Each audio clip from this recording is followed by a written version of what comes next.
Welcome to Fiction Audiobooks. If you enjoy the content, like and subscribing would be greatly appreciated.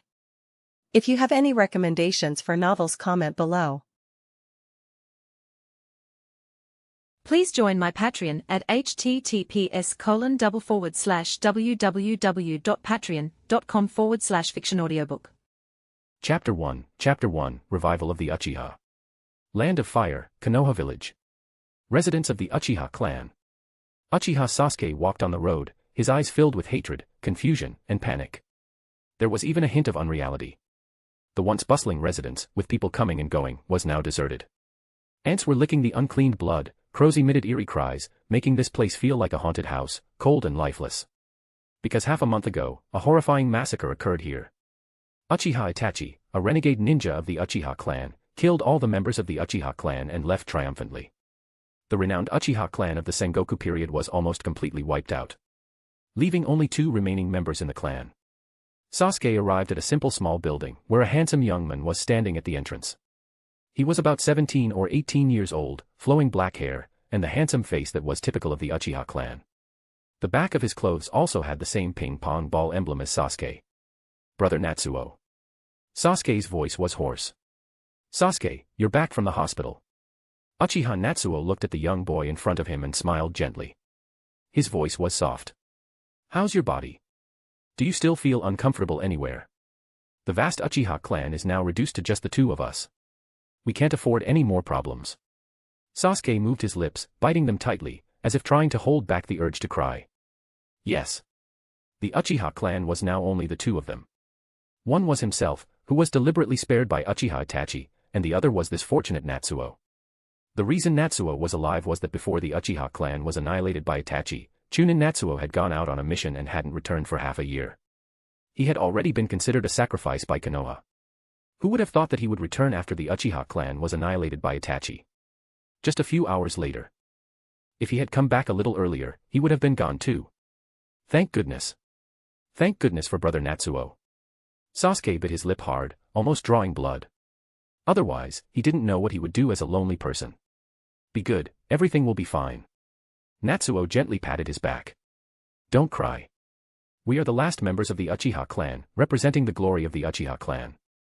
A true Uchiha man would rather shed blood than tears. Okay. Sasuke wiped away his tears forcefully, making his eyes red. Although Natsuo felt somewhat invisible within the Uchiha clan. But now that there were only the 2 of them left, Sasuke immediately felt the warmth of a family member from him. Natsuo comforted him softly for a while. After a moment of silence, he asked, Sasuke, as the son of the clan head, you should inherit the position of the Uchiha clan head. Although you're still young, I don't see you as just a child. So, what are your plans for the future? Brother Natsuo, how can someone like me, the brother of an assassin, be worthy of being the clan head? Sasuke smiled bitterly, with a hint of self-mockery. But when I was in the hospital, I had already thought about it. I want to revive the clan, and then. His eyes were filled with hatred. I must personally kill that man. Although he was only a 7-year-old child, his killing intent was palpable. But soon, his killing intent subsided, and he looked up and asked. What about you, brother Natsuo? I have a clear understanding of my own abilities. Natsuo smiled with bitterness and self-deprecation. Revenge is no longer a realistic hope. So I plan to dedicate myself to doing everything I can to revive the Uchiha clan. Okay. Sasuke nodded vigorously. In that case, let's work hard together, brother Natsuo. Train hard, make a name for ourselves in the ninja world, and revive the Uchiha clan. However, Natsu shook his head. No, Sasuke, you have a too narrow view of reviving the Uchiha clan. Do you think reviving the Uchiha clan means producing a powerful ninja? No. Natsu gestured to the deserted residence. Look at this place. With only the 2 of us in the Uchiha clan, even if we both train like crazy and become top-level experts like Uchiha Madara, we still wouldn't have the right to claim that we have revived the Uchiha clan. What the revival of the Uchiha clan needs most is population. We should start by having children. Sasuke was instantly dumbfounded. Chapter 2, you are in charge of revenge, and I am in charge of reviving the clan. Next, let's see if we can fool Tsunade. Natsuo had a seemingly indifferent expression on the surface, but internally he sighed lightly. Although I feel a little bad that I have to deceive Tsunade, but considering that the original plot didn't focus much on the revival of the Uchiha clan until the end of the series, it's better that I take care of it.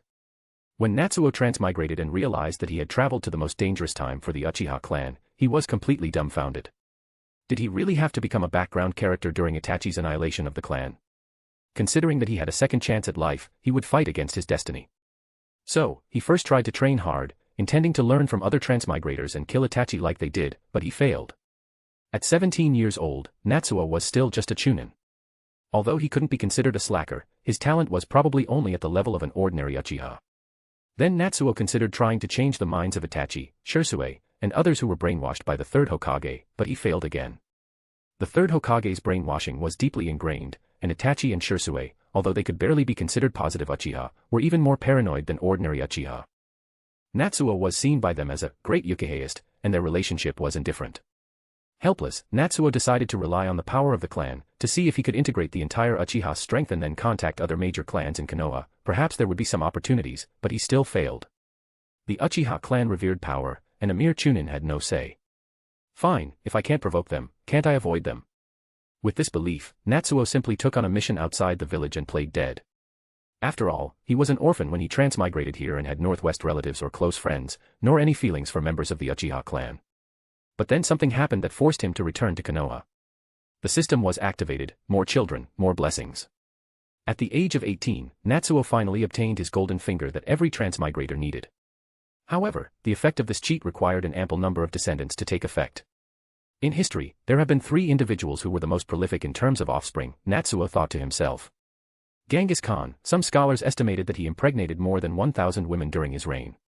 Liu Shang, the prince of Zhongshan during the Han dynasty, had over 120 sons, not counting daughters. Mulay Ismail, the second sultan of Morocco, had 525 sons and 342 daughters. Their common characteristics were wealth, status, and women. Then Natsuo, who knew that part of the story, realized that in order to use the system, he first needed to have wealth and status. And as an ordinary chunin, even if he abandoned his conscience and forcefully took women from the common people, he still couldn't meet the standards of those big shots mentioned above. The only thing he could rely on was the status and vast heritage of the Uchiha clan. That's why he had to return to Konoha and manipulate Sasuke here. Sasuke furrowed his brows and fell into deep thought. Because he is 7 years old, Natsuo's words gave him a very strange feeling. To revive the Uchiha clan, it didn't rely on powerful experts who stood at the top of the shinobi world, but on having children. This didn't align with his understanding at all. But looking at the rare and desolate Uchiha clan residents, Sasuke had to admit that Natsuo's words seemed to make some sense. Natsuo, what you said makes sense. Sasuke furrowed his brows. The clan members are essential for the revival of the Uchiha. Things like reputation should come second. Just that. He looked at his own young face. Is this a bit too much for a 7-year-old child? You don't need to do these things now. Natsuo smiled and said, your talent is much stronger than mine. If there is a chance for revenge for the Uchiha in the future, it must be you. Killing that man is my responsibility. Sasuke immediately breathed a sigh of relief and quickly said, Natsuo, you just focus on having children. Leave revenge and everything to me. Not just revenge, you should also train and find a suitable wife. Natsuo glanced at him and said, that is your responsibility as an Uchiha. Sasuke's expression became somewhat awkward. He was annoyed by the chattering girls in school. Why were Naruto and the others always chasing after girls? However, Natsuo's words were not over yet. With a wife, you have to pamper and cherish her in order for her to give birth to your children. After the child is born, you have to change diapers, make baby food, teach them to speak, buy toys, and accompany your wife in entertaining the child. Listening to this, Sasuke's expression became even more unpleasant. Just thinking about the scene made him feel very uncomfortable. He could only look at Natsuo helplessly. Natsuo, can't we divide the tasks? I'll take care of revenge, and you can take care of reviving the clan. We can, but Sasuke, raising children requires a lot of money. Natsuo shook his head and said, I'm just a poor chunin. With my own strength, I don't know when I can revive the Uchiha clan. That's simple. Sasuke became spirited upon hearing this. The third Hokage talked to me about it. Although the Uchiha clan members may be deceased, their assets are still there. According to the village system, they will be left to us. We won't lack money. But Sasuke, those are the belongings of the future clan head. How can I take them? No. Natsuo, Itachi committed such a great crime. How can I be qualified to inherit the position of clan head? Not to mention, the Uchiha clan has always valued strength over bloodline. I think you, Natsuo, are the most suitable to be the clan head of the Uchiha. But Natsuo furrowed his brows lightly. However, Sasuke decisively said, it's settled then. Let Natsuo handle the hard work. He didn't want to revolve around women all day.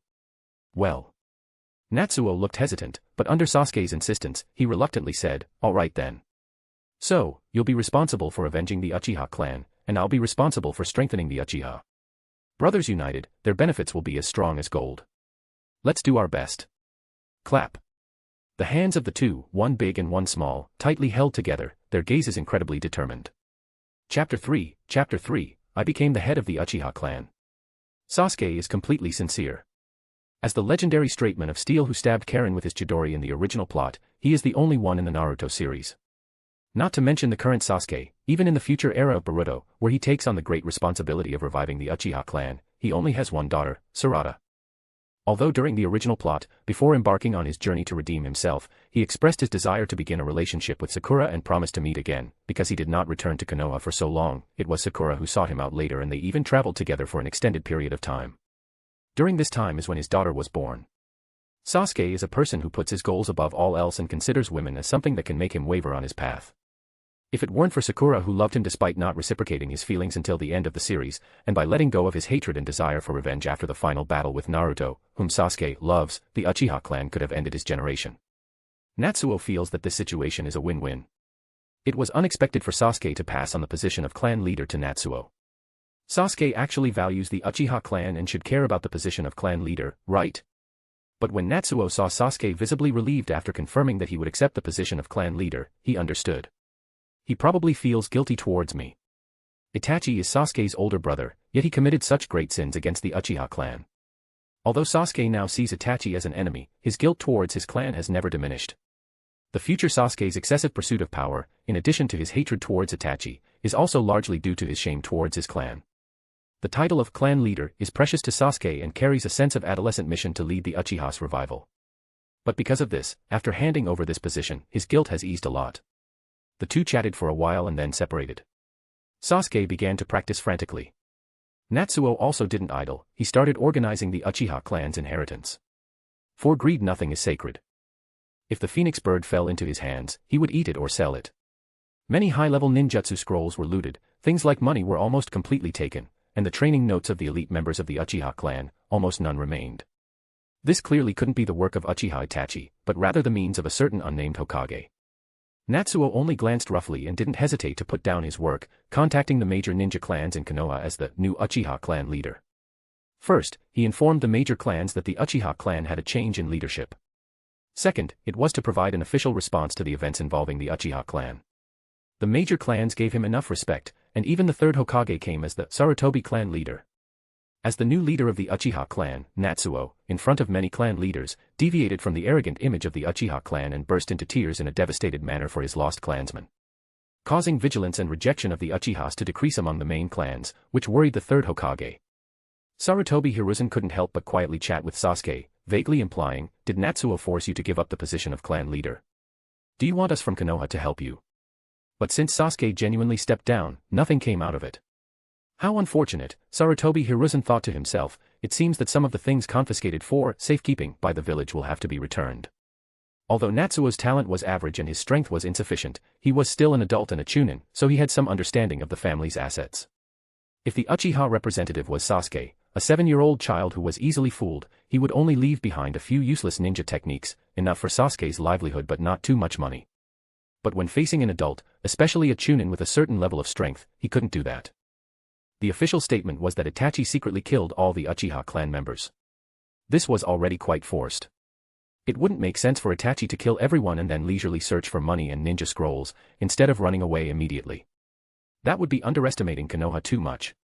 The major clans in Konoha were already grieving, and the resentment was strong.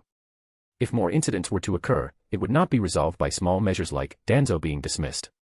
So, the next day, Natsuo, who continued to clean up the inheritance, discovered that the homes of various Uchiha clan members had gained a lot of cash, properties, shops, as well as some high-level ninja scrolls and training notes. Of course, the third Hokage had most likely copied these ninja scrolls and training notes. But that was a minor matter. The third Hokage was still very generous in his actions. He returned almost all of the Uchiha clan's assets intact, money, shops, stock certificates, etc., except for the ninja scrolls. In the third Hokage's mind, the most precious inheritance of the Uchiha clan was the various ninja techniques that could make the Uchiha clan dominate the Sengoku period. Since he had already obtained the best things for himself, he could be more generous in other aspects, so as to give outsiders the impression of fairness and justice in Konoha. A few days later, Natsuo finally finished organizing the Uchiha clan's inheritance. Before he had a chance to reward himself with a drink and reflect on becoming a billionaire, something he didn't even dare to dream of in his previous life, he suddenly heard the sound of footsteps. He looked up and saw a graceful figure running towards him. Natsuo. The voice of that figure carried surprise and worry. She ran over, opened her arms, and tightly embraced Natsuo. Instantly a faint fragrance filled the air, and a soft feeling surged in his heart. Thank goodness, Natsuo, you're still alive. Chapter 4, My best friend says it is the best option to be a mother. Yukino, why are you here? Natsuo looked at the girl in his arms with some confusion. She was Natsuo's former teammate, a beautiful civilian ninja. However, her talent was only average and couldn't compare to the elite genin like Sakura and Rin. She was currently at the genin level. I heard you came back. That's great, I knew you wouldn't die. Yukino's eyes were moist as she tightly hugged Natsuo. She held him with all her strength, her palms gripping tightly as if afraid that if she relaxed even a little, the person in front of her would fly away. As a ninja, Natsuo naturally had teammates he could rely on. However, when he planned to fake his death, he deliberately chose a time when one of his teammates was injured and went out alone on a mission. He successfully faked his death. It was said that this example was even used by the third Hokage as a teaching material for the Ninja Academy, referred to as the consequence of a lone wolf. It's okay to feel sad. Now I'm back. Natsuo whispered softly, cry as much as you need. It's okay, I feel better now. Yukino's eyes were still red. She looked around at the silent base and the bloodstains that hadn't been cleaned up yet. I wanted to come earlier, but there were ANBU guarding outside your Uchiha clan, not letting me in. Natsuo, is it true that your Uchiha clan? Yukino hesitated. Yes, it's true. Natsuo nodded. Now, there are only two of us left in the Uchiha clan, me and Sasuke. Yukino's eye sockets instantly turned red again. She gently held Natsuo, as if afraid of hurting the person in her arms. Why are the heavens so unfair? You barely survived and came back to the village, and... Her voice was filled with heartache. Her delicate hand gently caressed Natsuo's back. Natsuo, it's okay, don't worry. The Uchiha clan is one of the great clans in Konoha. Konoha will not let the Uchiha clan be destroyed. Natsuo heard this and couldn't help but his eyes twitch slightly. Girl, you probably don't know that Konoha is about 99% responsible for the Uchiha clan's extermination. If it weren't for my decisive action to ask the third Hokage to seal off the Uchiha clan's residence when I came back, Sarutobi Hiruzen, out of face-saving considerations, would have had to send people there. I estimate that the clan's assets and ninja scrolls would have been lost by now. And Yukino continued to comfort gently, the third Hokage won't just sit idly by, the major clans might also help. And I will help too. When she said the last sentence, Yukino's face blushed slightly, and her voice was very soft. If you didn't listen carefully, you might not even hear it. The two of them chatted for a while. Yukino couldn't help but ask about Natsuo's plans for the future. Natsuo didn't hold back and revealed his revival of Uchiha, starting with a harem plan. The revival of the Uchiha clan needed children. However, in the world of the Hokage, although there was no formal agreement, the default among ninjas was still monogamy. It was only the high-ranking nobles of the Fire Country who had multiple wives and concubines. His changes had to be publicized so that the women of Konoha would be aware of it and have the opportunity to seize it. Your Uchiha clan does need new blood. Yukino blushed, but nodded without hesitation. This is for the clan, Natsuo, you have to work hard. Oh, by the way, you haven't been home for half a year, and there's a lot of dust accumulated there. I wanted to help you clean up before, but your clan members wouldn't let me in. Let me help you tidy up the house. Living in a clean house will improve your mood. With that, she rolled up her sleeves and started working with a smile. The time for the ANBU blockade was limited, so Natsuo naturally prioritized organizing important items such as ninja scrolls and property deeds. As for the place to live, if it weren't for the fact that ninjas were accustomed to a harsh life, they might not be able to live there. The big cleaning began. It wasn't just Natsuo's room, but also the dark red bloodstains on the ground that had to be cleaned bit by bit. Before they knew it, it was already dark. Natsuo thought for a moment and said, "You can stay here tonight. It's too late to go back to your place now. Don't worry, the bedding in the house is clean." Okay. Yukino blushed and nodded gently. That night, Natsuo had just laid down. A series of soft sounds rang out. Yukino gently pushed open the door and walked in. Yukino, what are you? Natsuo was momentarily stunned, then smiled helplessly. I need to rejuvenate the Uchiha clan, perhaps I can't be considered a qualified husband. I don't care. I don't want to just secretly watch you like before. Yukino's face was red, her whole body trembling slightly, like a frightened little rabbit, her voice filled with shyness. But her actions were decisive. And Natsuo, do you know? My friends say that a girl like me is the best to be a mother. Chapter 5, for the revival of the Uchiha clan. Between the sheets, in perfect peace, the back and forth is synchronous. The movements slow but never cease, then rise with amorous violence. Yet closer still, the lust for love becomes sublime, one slides into the other's fill the coming moments beyond time. The eyes roll back, the light caress has now dug in, moans interrupted by a smack of rhythmic impact skin and skin. In unison, the lovers' gush of spirit meets, their finished glow beams like the sun. They lie alone, where are the sheets? Early in the morning, the sun just rose. The two embraced, Natsuo looking at that young face with a hint of shyness, clear eyes filled with love, and a well-fed figure praised by her friends as good for being a mother.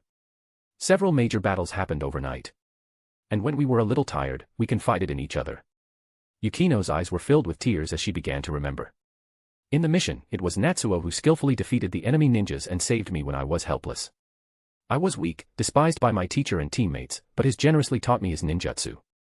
During the 6 months without any news from him, I regretted every day and night because I got injured before and couldn't go with him. Now, I won't hesitate anymore. At noon, the sun was scorching hot. Sasuke came over, intending to inform Natsuo about his school matters, but he found Yukino sitting next to Natsuo with a shy expression. Her posture seemed a bit strange, occasionally showing a touch of painful affection between her eyebrows. Although Sasuke was still young, in the world of Naruto children mature quickly, and the ninja school did not shy away from teaching some adult topics. He immediately understood. And was greatly amazed. No wonder it's brother Natsuo. He has started the great cause of reviving the Uchiha clan so quickly. Sasuke felt emotional. Then, as a family member, he carefully observed Yukino for a while. Although she seemed childish in the eyes of adults, she was very important in Uchiha Sasuke's heart. What do you think about polygamy?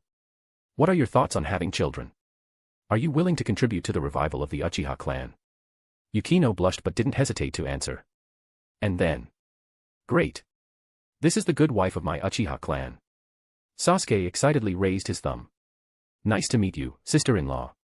Sister-in-law, you have to work hard with brother Natsuo from now on. Yukino blushed and nodded. Did she finally gain the approval of her brother-in-law?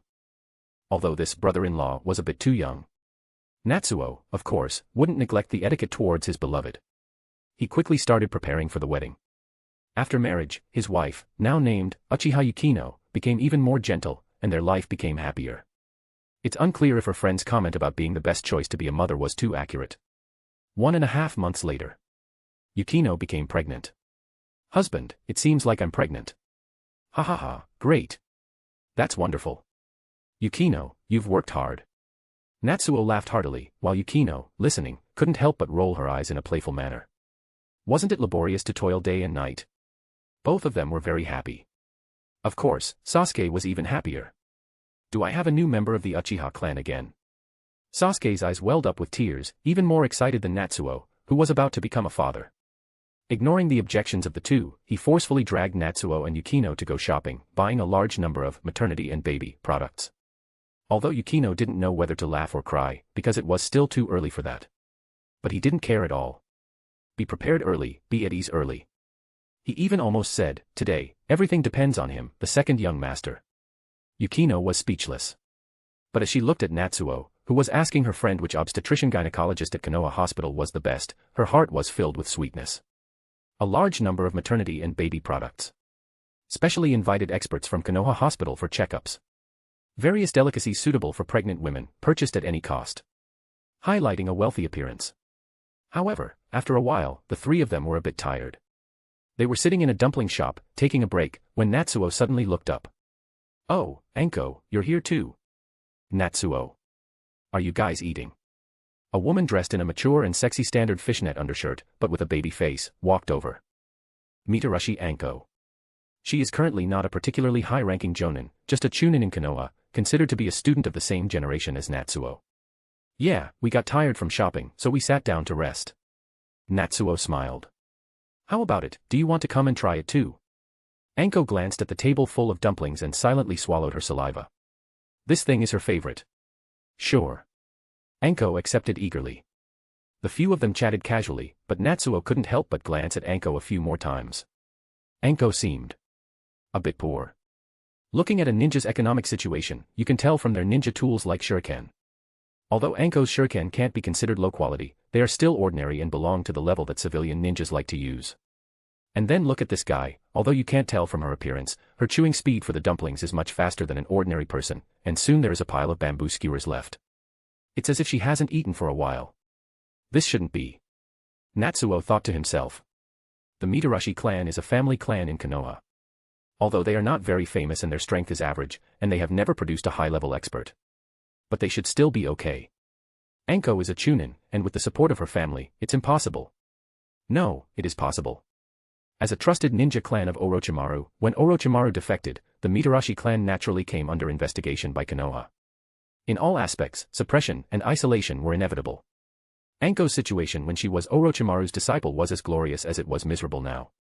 Although she was innocent and not deliberately suppressed, don't expect the clan to give her any support. The Mitarashi clan was also afraid of being misunderstood by the high-level officials of Konoha and needed to avoid suspicion. Considering that Anko's main ninjutsu relies on the snakes from the Ryuchi cave, which have a huge appetite and consume a lot. With the income of a small chunin, she really has to save a bit. Of course, this situation is only temporary. As time goes by, the need to avoid suspicion will gradually diminish, and the clan's support will be restored. And Anko herself will be promoted to a special jonin, and in the future, she may even become the main examiner of the chunin exams. This means that she has been accepted by Konoha at that time. Once Natsuo restored Anko's situation, he no longer cared. On the other hand, Yukino narrowed her beautiful eyes, looked at Natsuo, then looked at the beautiful and charming Anko, and couldn't help but ponder. When Anko left, Yukino suddenly spoke. What do you think of Anko? Chapter 6, Uchiha's expensive plan. Although Yukino asked subtly. But Natsuo still understood her intentions at a glance. Natsuo didn't know what to think and was speechless for a moment. You just got pregnant and you're already looking for another woman for your husband. Yukino, however, confidently replied, precisely because I am pregnant, I cannot be with you. So, for the revival of the Uchiha clan, I should find a sister. Otherwise, wouldn't all this time be wasted? That would be such a shame. Truly an exceptional wife. What my sister-in-law said is absolutely right. Natsuo hadn't even spoken yet, but Sasuke excitedly gave a thumbs up. Truly worthy of being the wife of the Uchiha clan, so reasonable. To be honest, I also think we can speed up the Uchiha revival plan. Sasuke has actually wanted Natsuo to find more women for a long time. Just one wife, and we call it revival. It's just that during the honeymoon phase, Sasuke didn't want to say much. Later, when Yukino became pregnant, it became even harder for him to bring it up. Originally, he planned to wait a while and if Natsuo didn't take action, Sasuke would bring it up. But he didn't expect Yukino to suggest it herself. Truly, she is my Uchiha Sasuke's sister-in-law. I've decided on this sister-in-law. Then he turned his head and said to Natsuo, Brother Natsuo, actually, I also think that Miss Anko just now is not bad. Although she can't compare to sister-in-law Yukino, she's not far off. We don't expect her to get pregnant as quickly as my sister-in-law did in just a month and a half, but wouldn't 2 or 3 months be enough for results? Brother Natsuo, work hard, and our Uchiha clan will rise. You guys really dare to have bold thoughts. Natsuo was speechless. You are willing to consider anyone a target. Although Mitarashi Anko's current life is a bit difficult, her strength is not ordinary, and her talent is enough to be taken as a disciple by Orochimaru. Among the same-aged people in Konoha, she is in the top tier. From a position perspective, even if Anko is suppressed by Konoha shinobi, she is still a chunin, on par with Natsuo. Anko is also a genius, proud and arrogant. How could she willingly become a concubine? Sasuke thought for a moment but couldn't come up with a way to persuade Anko. Yukino also furrowed her brows slightly. It can be seen that she has fully embraced the identity of the lady of the Uchiha clan. After all, according to the village law, she already changed her name to Uchiha Yukino. Which is why it is natural for her, as a member of the Uchiha clan, to put the interests of the clan first and do everything possible for the revival of the Uchiha clan. The two of them racked their brains, trying to come up with a solution. Natsuo coughed a few times on the side. To be honest, you don't need to worry too much. During this time, I've come up with a perfect solution, but I haven't implemented it yet. Yukino and Sasuke, a perfect solution. Konoha. Hokage's office. Sasuke took the lead, entering the Hokage's office with the proud posture unique to the Uchiha clan. Natsuo and Yukino followed closely behind.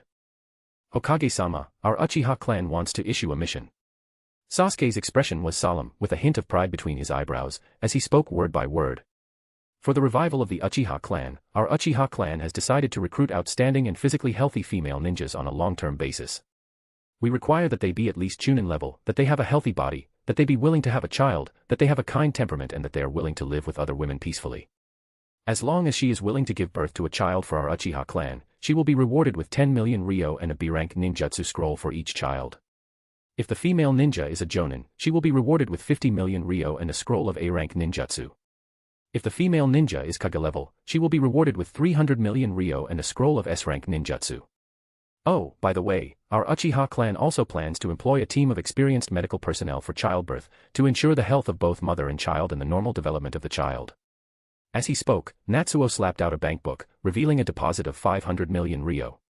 His attitude was clear, this was the down payment. Third Hokage. Secretary on the side. After a while, Third Hokage Sarutobi Hiruzen pinched the bridge of his nose. Sasuke, Natsuo. What are you trying to do? Of course, it's for the revival of our Uchiha clan. Uchiha Sasuke said without hesitation, nowadays, the Uchiha clan is declining in population and weak in strength. That's a fact I have to admit. The revival of the Uchiha clan requires a large population to restore our Uchiha clan's glory. Brother Natsuo once said that the biggest difference between the strong and the weak is their way of thinking. Free love is too slow. The Uchiha clan needs a faster method. We will make the Uchiha great again. He had a serious expression, with a touch of fanaticism on his face. This is the next strategy of the Uchiha clan. Use a large amount of money to form a harem and thus be able to revive the Uchiha clan in the fastest way. This is Uchiha's expensive plan to increase the descendants of the clan. Chapter 7, did my female assistant she was actually poached. The ninjas can't save Uchiha. But having children can. Sasuke's eyes were filled with fanaticism, and his voice was full of Uchiha's unique paranoia. Anyone who saw Sasuke like this, regardless of the clan emblem behind him and the Uchiha's unique Sharingan, could clearly see that he was a pure-blooded Uchiha. The third Hokage opened his mouth but couldn't say anything for a while. Natsuo coughed. Lord Third Hokage, the revival of the clan by the former clan leader Fugaku was hindered halfway, and now the clan is about to disappear. The clan is exhausted, and this is indeed a critical moment for the survival. However, our Uchiha clan is a great family with great ambitions. We will not relent internally. Today, we want to revive the glory of our ancestors and have many descendants to strengthen our clan. Natsuo rambled on, and then added a sentence in response to Sasuke's words. If the woman has a special bloodline limit, our Uchiha can offer more money. Cough, cough. The third Hokage coughed twice and said with a black line on his forehead, Natsuo, I understand your desire to revive the Uchiha. But as a ninja clan, you should not consider restoring the reputation of the Uchiha clan and making the Uchiha name resonate in the entire ninja world. The third Hokage tried to persuade Natsuo to follow the path he had originally imagined for Sasuke. However, Natsuo didn't hesitate and said, No, Lord Third Hokage, I am well aware of my own talent. Even if it means seeking revenge for our clan, we may have to rely on Sasuke's growth. The only thing I can do is to continue the Uchiha bloodline. Before that, everything else is meaningless. Please allow our Uchiha clan to issue missions and strengthen our bloodline. He remained silent for a long time, and finally sighed softly, Are you sure you want to do this? By using this method to strengthen the clan, your reputation will be completely ruined. At Sasuke's age, he obviously wouldn't be the target of mission execution. So, it could only be Natsuo who would take on this role. The mighty Uchiha, once known as the strongest clan in the ninja world, now had a clan leader who could only be a stud. Compared to my personal reputation, the clan is more important. Natsuo said without hesitation. Well then, as you wish. Thank you, Lord Hokage. Natsuo, Sasuke, and the others left the Hokage building. Sarutobi Hiruzen watched their figures and sighed softly. It's a pity. Judging from the looks of it, Natsuo doesn't plan to go out on missions anymore. The Uchiha clan's inheritance was quite substantial. As long as Natsuo, the only adult Uchiha, had a little accident while going out, Konoha would have a way to gradually take control of those inheritances. In fact, if it weren't for the aftermath of the Uchiha clan's extermination not yet dissipating, would be worried about other major clans having ideas. Perhaps Natsuo would have been assassinated in the village long ago. But it's fine. The Uchiha clan is growing stronger, which is beneficial for Konoha. The third Hokage, Sarutobi Hiruzen, is well aware that the Uchiha used to be a major enemy of Konoha. However, now that only a few Uchiha members remain, they are the most reliable Uchiha. As long as they are further indoctrinated, the future Uchiha clan members can be completely controlled. Therefore, Sarutobi Hiruzen is making an effort to suppress his greed and not look at the Uchiha clan's price list on the table. Damn it. The Uchiha clan is really wealthy. Even the lowest-ranked Chunin can use this mission to extract a reward of 10 million ryo from the Uchiha clan, along with a powerful B-rank ninjutsu. From working hard to getting pregnant, and then going through postpartum recovery. Assuming this mission requires a year of work, it's equivalent to a Chunin earning 10 million ryo per year. 10 million ryo. Even the lowest-ranked S-rank mission requires about a month of work for an elite Jonin team, but the reward is only 1 million ryo. And it has to be divided among the team members. By this calculation, it's almost equivalent to a Chunin continuously completing mid-level S-rank missions throughout the year. Not to mention the additional rewards of valuable B-rank advanced ninjutsu. Moreover, the prices for Jonin and Kaga-level female ninjas have doubled, and the rewards are astonishing. Damn it, after all these calculations, Sarutobi Hiruzen is even considering arranging some female ninjas from the Sarutobi clan. Cough, cough. The third Hokage coughed, interrupting his train of thought, and waved his hand at the female assistant next to him. Junko, put this mission quote on the mission list. However, the female assistant seemed absent-minded and dazed. Junko. Junko. Junko. The third Hokage raised his voice, and the female assistant, Junko, suddenly snapped out of it. Ah. Yes, third Hokage-sama. She quickly started working, and after a while, she casually said, by the way, third Hokage-sama, the Jonin exams for this year are about to begin. When should we report the Jonin promotion exams? Oh. Do you want to participate in the exams? The third Hokage smiled and felt that he should encourage his ambitious subordinate. It should be in 3 months. If you want to participate, you need to prepare well. Ah, it's that far away. Junko looked disappointed. It seems like I can only take missions as a Chunin. Otherwise, by the time 3 months pass, those other bitches will have already taken all the missions. Forget it, even if the price is a little lower than that of Jonin, I'll just take them first. Then she swayed her hips and walked off in high heels to post the mission report. The third Hokage looked bewildered at Junko's retreating figure. From bewilderment to embarrassment, and then from embarrassment to disbelief. My female assistant, she was actually poached by the Uchiha. Chapter 8, Konoha trembles. Konoha Mission Hall. Underneath a photo of Natsuo, looking extremely handsome. Offering a generous reward. I, Uchiha Natsuo, inviting the female ninjas of Konoha to help with the revival of the Uchiha clan due to the shortage of descendants. Requirements: female, under 30 years old, physically healthy, no bad habits, beautiful and fertile, preferably at least a Chunin-level ninja, no limit on the number of participants. After the interview, upon completion of the pregnancy examination at Konoha Hospital, half of the commission will be paid, and the full payment will be made after the success of the task, along with a high-level ninja scroll. This mission can be kept confidential, and after completion, there can be no further contact, without affecting the family. You can also formally join my Uchiha clan, get married and enjoy the treatment of a wife, in addition to receiving the regular commissions without any impact. Detailed rewards: 10 million ryo plus B-rank ninjutsu scroll for Chunin, 50 million ryo plus A-rank ninjutsu scroll for Jonin, 300 million ryo plus S-rank ninjutsu scroll for Kage level. The reward will be doubled if they have twins, and if whoever accepts the task has a special bloodline or extraordinary talent, the reward will increase. Under the mission introduction, a large group of people looked confused. Everyone had a question mark on their faces, their eyes seemed to have lost their luster, and their brains were stuck. But as time went on. What the hell? Is the Uchiha clan serious? 10 million ryo plus B-rank ninjutsu for Chunin, 50 million ryo plus A-rank ninjutsu for Jonin, Kaga-level experts. This is even more insane than picking up money for free. Not to mention marrying into a wealthy family, the Uchiha clan is one of the top families in Konoha. The entire mission hall exploded in an instant. Everyone's faces were filled with excitement. It's too exaggerated. Really too exaggerated. The lowest level Chunin level reward is comparable to a Kaga level expert executing an S-rank mission. Not to mention marrying into a wealthy family. You should know that in this world where bloodline limits reign supreme, bloodlines do have different levels. The big families not only look down on civilian ninjas in terms of status, but they can also easily kill a large number of civilian ninjas in terms of strength. Just look at the 12 strongest, except for Sakura and Lee, all of them are from big families. And these two can keep up in the future, relying on the support of high-level ninjas. The Uchiha clan, without a doubt, is the top noble clan in the ninja world. Although they are currently facing a disaster. But a noble family is a noble family. By marrying into it, one can directly become a noble in the eyes of others. Both oneself and future generations can receive unparalleled resources from the Uchiha clan, as well as countless high-level ninjutsu and endless wealth. It can even influence the future of the entire family of the bride. The female ninjas were going crazy and flocked in.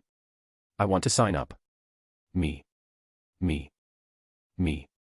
I can bear children, just look at my body, it's obviously good for giving children. I also want to sign up. I am one of the most talented civilian ninjas. The child I give birth to will definitely not embarrass the Uchiha clan. Their fanatical appearance was even more ferocious than the antis fighting for discounted groceries. Looking at the crazy appearance of these beautiful dream lovers, the male ninjas couldn't help but sarcastically say, "Damn Uchiha, playing with such a high reward for having children. They're really embarrassing their ancestors." But the next second, this man was surrounded by a group of women who were eyeing him. What do you know? Natsuo is doing this for the Uchiha clan. That's right. The Uchiha clan only has 2 members left. If he doesn't make an effort, won't the family be extinct? At a time like this, can't we be a little flexible? Who are you to criticize him? Even the female ninja spoke with conviction, saying, the Uchiha clan is one of the major clans that founded Konoha. Now they are facing the threat of extinction. As a Konoha shinobi, I absolutely cannot ignore this. I'll take on this mission. The other women gave her looks that said, you have no shame. But she didn't hesitate and said, we can't let the contributors to the founding of Konoha shed blood and tears. I'm doing this for Konoha. I'll take on this mission too. The news of the Uchiha clan's frenzy of taking wives spread throughout Konoha in an instant. This guy really caused a big commotion. Mitarashi Anko looked at the mission report with a strange expression. As a classmate who was familiar with Natsuo, she naturally talked about his plans for the future during their meal together. Natsuo told him, what the Uchiha clan lacks the most is population. I still need to work harder.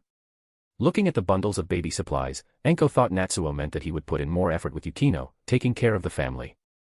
Who would have thought? But the reward for this mission is really tempting.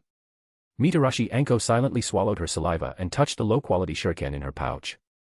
10 million ryo is enough for her to not have to worry about expenses for a long time. She could eat a whole plate of dango, and even throw one away. Of course, she definitely wouldn't take on this mission. She hadn't reached that point yet. Kakashi looked at the mission briefing, his mouth twitching. I remember the Uchiha clan being a proud bunch. Is Natsuo an exception? If Obito had his audacity, he might have already won Rin. The major ninja clans of Konoha had different reactions.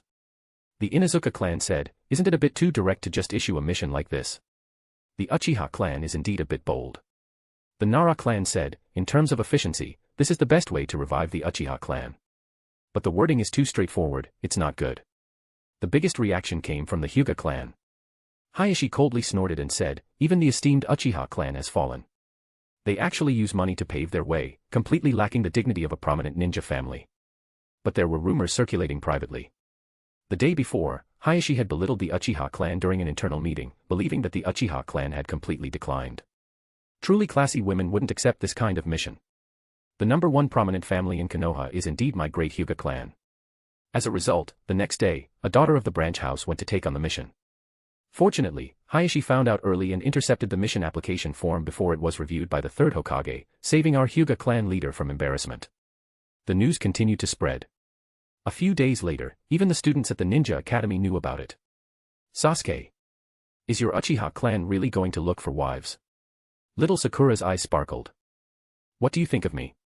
Although I'm still young, I believe I will definitely be a good wife in the future. Crazy implications. Sasuke glanced at Sakura and said, flat chest, small butt, average looks, you're not worthy. Maybe when you grow up and become more voluptuous, there might be a chance. But even then, you'll have to be able to catch up with the other women. Little Sakura.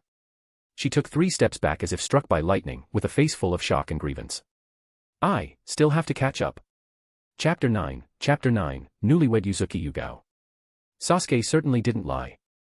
Although he didn't realize that little Sakura's target was not Natsuo, but himself. But Sasuke knew how many mission sign-up forms the Uchiha clan received these days. When little Sakura grows up, she might really need to cut in line. That night, the Uchiha clan held a meeting to discuss this issue. Sure enough, I was right to come back. Natsuo thought to himself. He risked his life to return to Konoha, just to make use of the Uchiha clan's legacy, right? And now, the Uchiha can be described in one sentence, we Uchiha are only left with money. If you count the cash and bank deposits inherited, Natsuo has a total of 10 billion ryo in his hands. This is the accumulation of the Uchiha clan for hundreds of years. Not to mention the large properties and shops that the Uchiha still have in Konoha, shares in major businesses, Fire Country's mines, and the merchant caravans that travel between the 5 great nations. In addition to the accumulation of the Uchiha clan during the Sengoku period, there is also the influence of the second Hokage's policies. He restricted the Uchiha clan to the police force to prevent the Uchiha from experiencing too much warfare and producing Mangekyo wielders. But while there were political restrictions, there were also economic opportunities, allowing every Uchiha to live a prosperous life. Therefore, even though many older generation Uchiha knew that the second Hokage was hostile towards them, and many orders contained elements of suppressing the Uchiha, in the end, during the second Hokage's lifetime, no Uchiha rebelled against Konoha. Even people like Uchiha Kagami willingly fought and died for Konoha.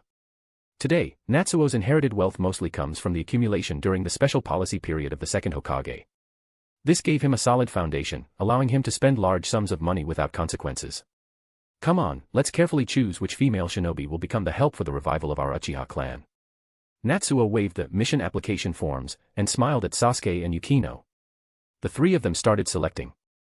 Natsuo, what kind of woman do you want to choose? Yukino seemed very interested in this. Of course, it's high-value women from Konoha. Sasuke nodded slightly, indicating his agreement. The 3 of them began their selection. First, they had to be beautiful, otherwise Natsuo wouldn't be interested. Secondly, they must be in good health. And then, their strength and talent should be good, as it would affect the talent of their offspring. Although from a scientific perspective, women who have given birth once have a strong advantage in childbirth. Natsuo also has a unique appreciation for married women and young mothers. But considering the future, naturally, young girls are more suitable. After all, girls will eventually become young mothers, but young mothers will not become girls. Suddenly, Natsuo's hand paused as he flipped through the application forms. What's wrong, Natsuo? Yukino leaned over curiously and glanced at the list of female applicants. Yuzuki Yugao. Is there something wrong with this woman? No, nothing, Natsuo smiled faintly. I just feel like I've seen this woman somewhere before. From her age, she seems to be my junior. Maybe she secretly admired you when you were in ninja school. Yukino teased. I remember you were quite popular back then. Natsuo smiled casually and didn't say much, but his eyes narrowed slightly. Although she was younger, looking at her purple long hair, her special jonin rank, and the introduction of her proficiency in swordsmanship below. It should be her. But Yuzuki Yugao is directly under the 3rd Hokage's umbu. Is this the 3rd Hokage's arrangement? He thought to himself, while casually putting the report form into the approved column. After careful consideration, 5 people were selected first. Including the woman that Natsuo believed to be Yuzuki Yugao, all 5 expressed their willingness to marry within the Uchiha clan. After all, who would want to be just a silent tool for reproduction when they could marry within a prestigious family? 2 of them were special jonin, and the other 3 were chunin. They were all civilian ninjas, without any special bloodline. Compared to those with bloodline limits, they were doing quite well. Under the influence of their prominent families, those women with special bloodlines had not yet stooped to participate in this mission. But Natsuo didn't lose out either.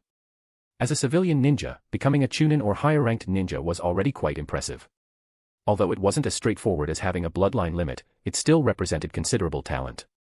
And so, the wedding ceremonies for the 5 people kept the scarce Uchiha clan busy. Although there were differences in their feelings, Natsuo claimed to treat them all fairly. They would have the ceremonies they were supposed to have. Keeping the women's feelings in mind, the wedding ceremonies were held separately, with at least 2 days in between. This made the women feel more comfortable. At least the groom didn't run off to another woman's bed on the 2nd day of the marriage. Although Natsuo seems like a scumbag in his actions, he still treats us with some respect. Yuzuki Yugao sighed softly. The Naruto world was full of feudal remnants. In front of the prominent nobles, being a wife meant having a little bit of status, not a commodity that could be exchanged. Although female ninjas generally wouldn't fall to such a level. But Natsuo's actions made these girls feel a bit respected. Looking at his handsome face, an inexplicable feeling surged in their hearts. Love. Warmth. It seemed so, but they probably couldn't even understand their own thoughts. Just. Hokage-sama. Yuzuki Yugao frowned, recalling the conversation with the 3rd Hokage before she accepted the mission. Chapter 10, Offspring Plus. Yugao, the Uchiha clan is making big moves, easily attracting attention and causing trouble. Konoha needs you to make sacrifices. But as an umbu, we all have to make sacrifices, whether it's in terms of reputation or physically. Everything is for the sake of Konoha. but although there are only a few Uchiha left, precisely because of their scarcity, they need to be valued even more. I'm sending you there mainly to prevent others from targeting the Uchiha. They are the bloodline of Konoha's founders and must stay in Konoha. Hokage-sama, I know your sacrifice is significant, so Konoha will compensate you. Consider it an S-rank mission, plus an advanced B-rank ninjutsu. At the same time, your rank will be promoted from Chunin to Special Jonin. This is a great promotion for someone your age. Although the third Hokage knew rationally that the slightly growing Uchiha clan, with only a few members left, would only benefit Konoha and not pose a threat, his instinctual wariness of the Uchiha made him unable to resist the urge to place some spies. With only 2 Uchiha remaining, it was almost impossible for them to be turned, let alone steal any intelligence. But now, the Uchiha's desperate plea for offspring gave him an opportunity. Even with the help of spies, it's possible to gain control over the entire Uchiha legacy. Sarutobi Hiruzen thought to himself, then took decisive action. After all, the Uchiha were the first prominent family of the Sengoku period. Sarutobi Hiruzen believed that there must be hidden legacies that the Umbu had not discovered, but that only those with the Uchiha bloodline could find. As for the so-called other villages targeting the Uchiha, well, naturally there was a possibility, and a very high one at that. After all, capturing the 2 Uchiha meant integrating the entire Uchiha clan into their own village. Not to mention the formidable power of the Sharingan, just the fact that the family of Konoha's founders joined another village would greatly undermine the beliefs of Konoha shinobi. However, if Konoha wanted to protect the Uchiha, they didn't need to resort to such methods. The most important thing was surveillance. Of course, the third Hokage was not foolish. He selected the most loyal Umbu. And this Umbu couldn't have a lover, and their strength couldn't be too strong. A ninja who was too powerful would be a waste as a long-term spy. It would be best if they were also a civilian ninja, to prevent any trouble with their family coveting the Uchiha bloodline. In the end, he chose Uzuki Yugao. Her strength happened to be on the edge of being a special jonin. The key point was that she was beautiful. The third Hokage thought that any man wouldn't miss the chance to choose a wife like her. And the reality was just as the third Hokage had thought. Uzuki Yugao successfully entered the Uchiha clan. However, Uzuki Yugao opened her mouth. It was true that she didn't have a boyfriend yet, but that didn't mean that as a woman, she was willing to accept this type of mission. Although the third Hokage promised to immediately arrange a perfect new identity for her after completing the mission, ensuring that it wouldn't affect her reputation, there was still some resentment in her heart. But in the end, Uzuki Yugao accepted the mission. It wasn't because she coveted wealth or promotion, but as an Umbu, she didn't have the qualification to refuse the orders from the Hokage. In the world of ninjas, this is not allowed. No matter how dissatisfied one may be, it must be suppressed. That's why when the wedding festivities were over, looking at the man next to her, there was still a hint of passion in his eyes when he looked at her. Uzuki Yugao bit her lip slightly. The only thing I can be grateful for is the handsome appearance of my husband. This situation, perhaps not so bad. Natsuo didn't choose too many wives at once. On one hand, it was because he had high standards and eliminated the largest number of ordinary female ninjas with the lowest level of skill. On the other hand, it was also because the female ninjas of Konoha, who were still relatively simple, had some subconscious disbelief in this paying a large sum of money just to have a child behavior. Are there really people who would spend so much money just to have a child?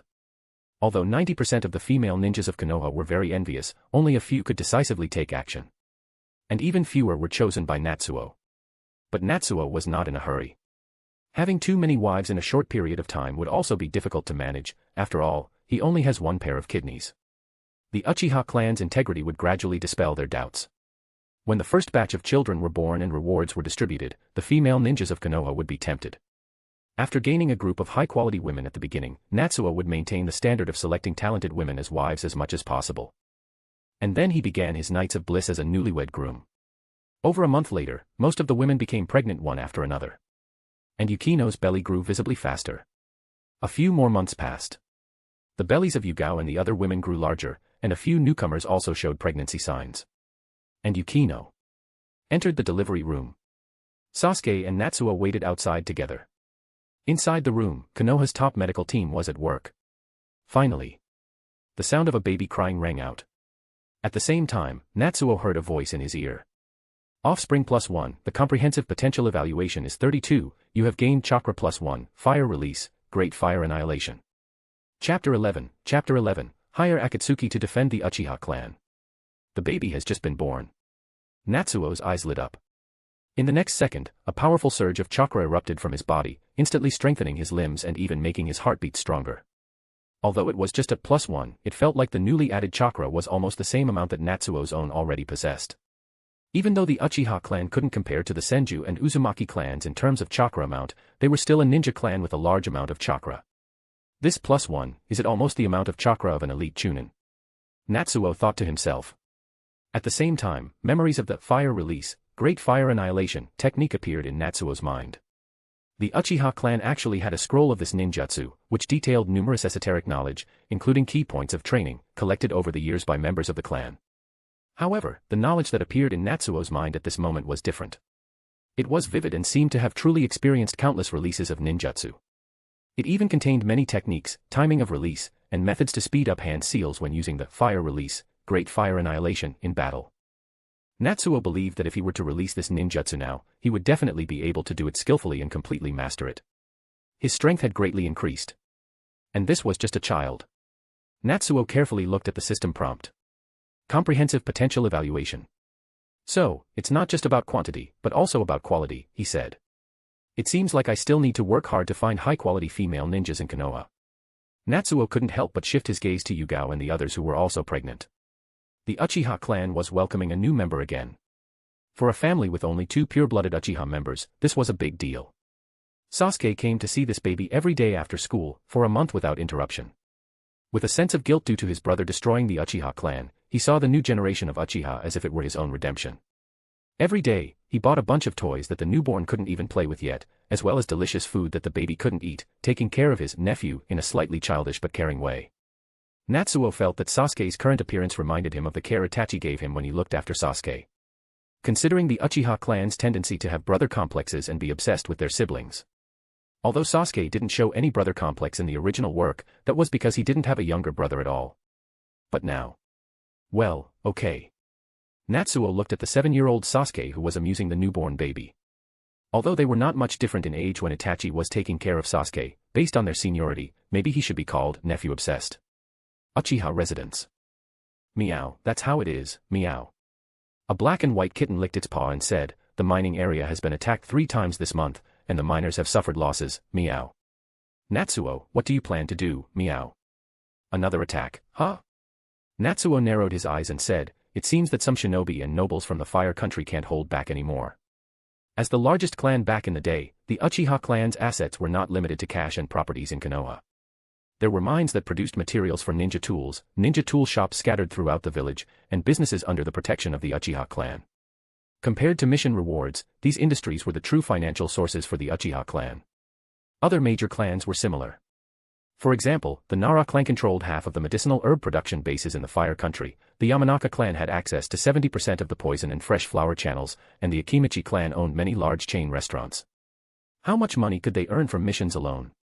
Of course, true major clans would not openly associate with a group of weak merchants.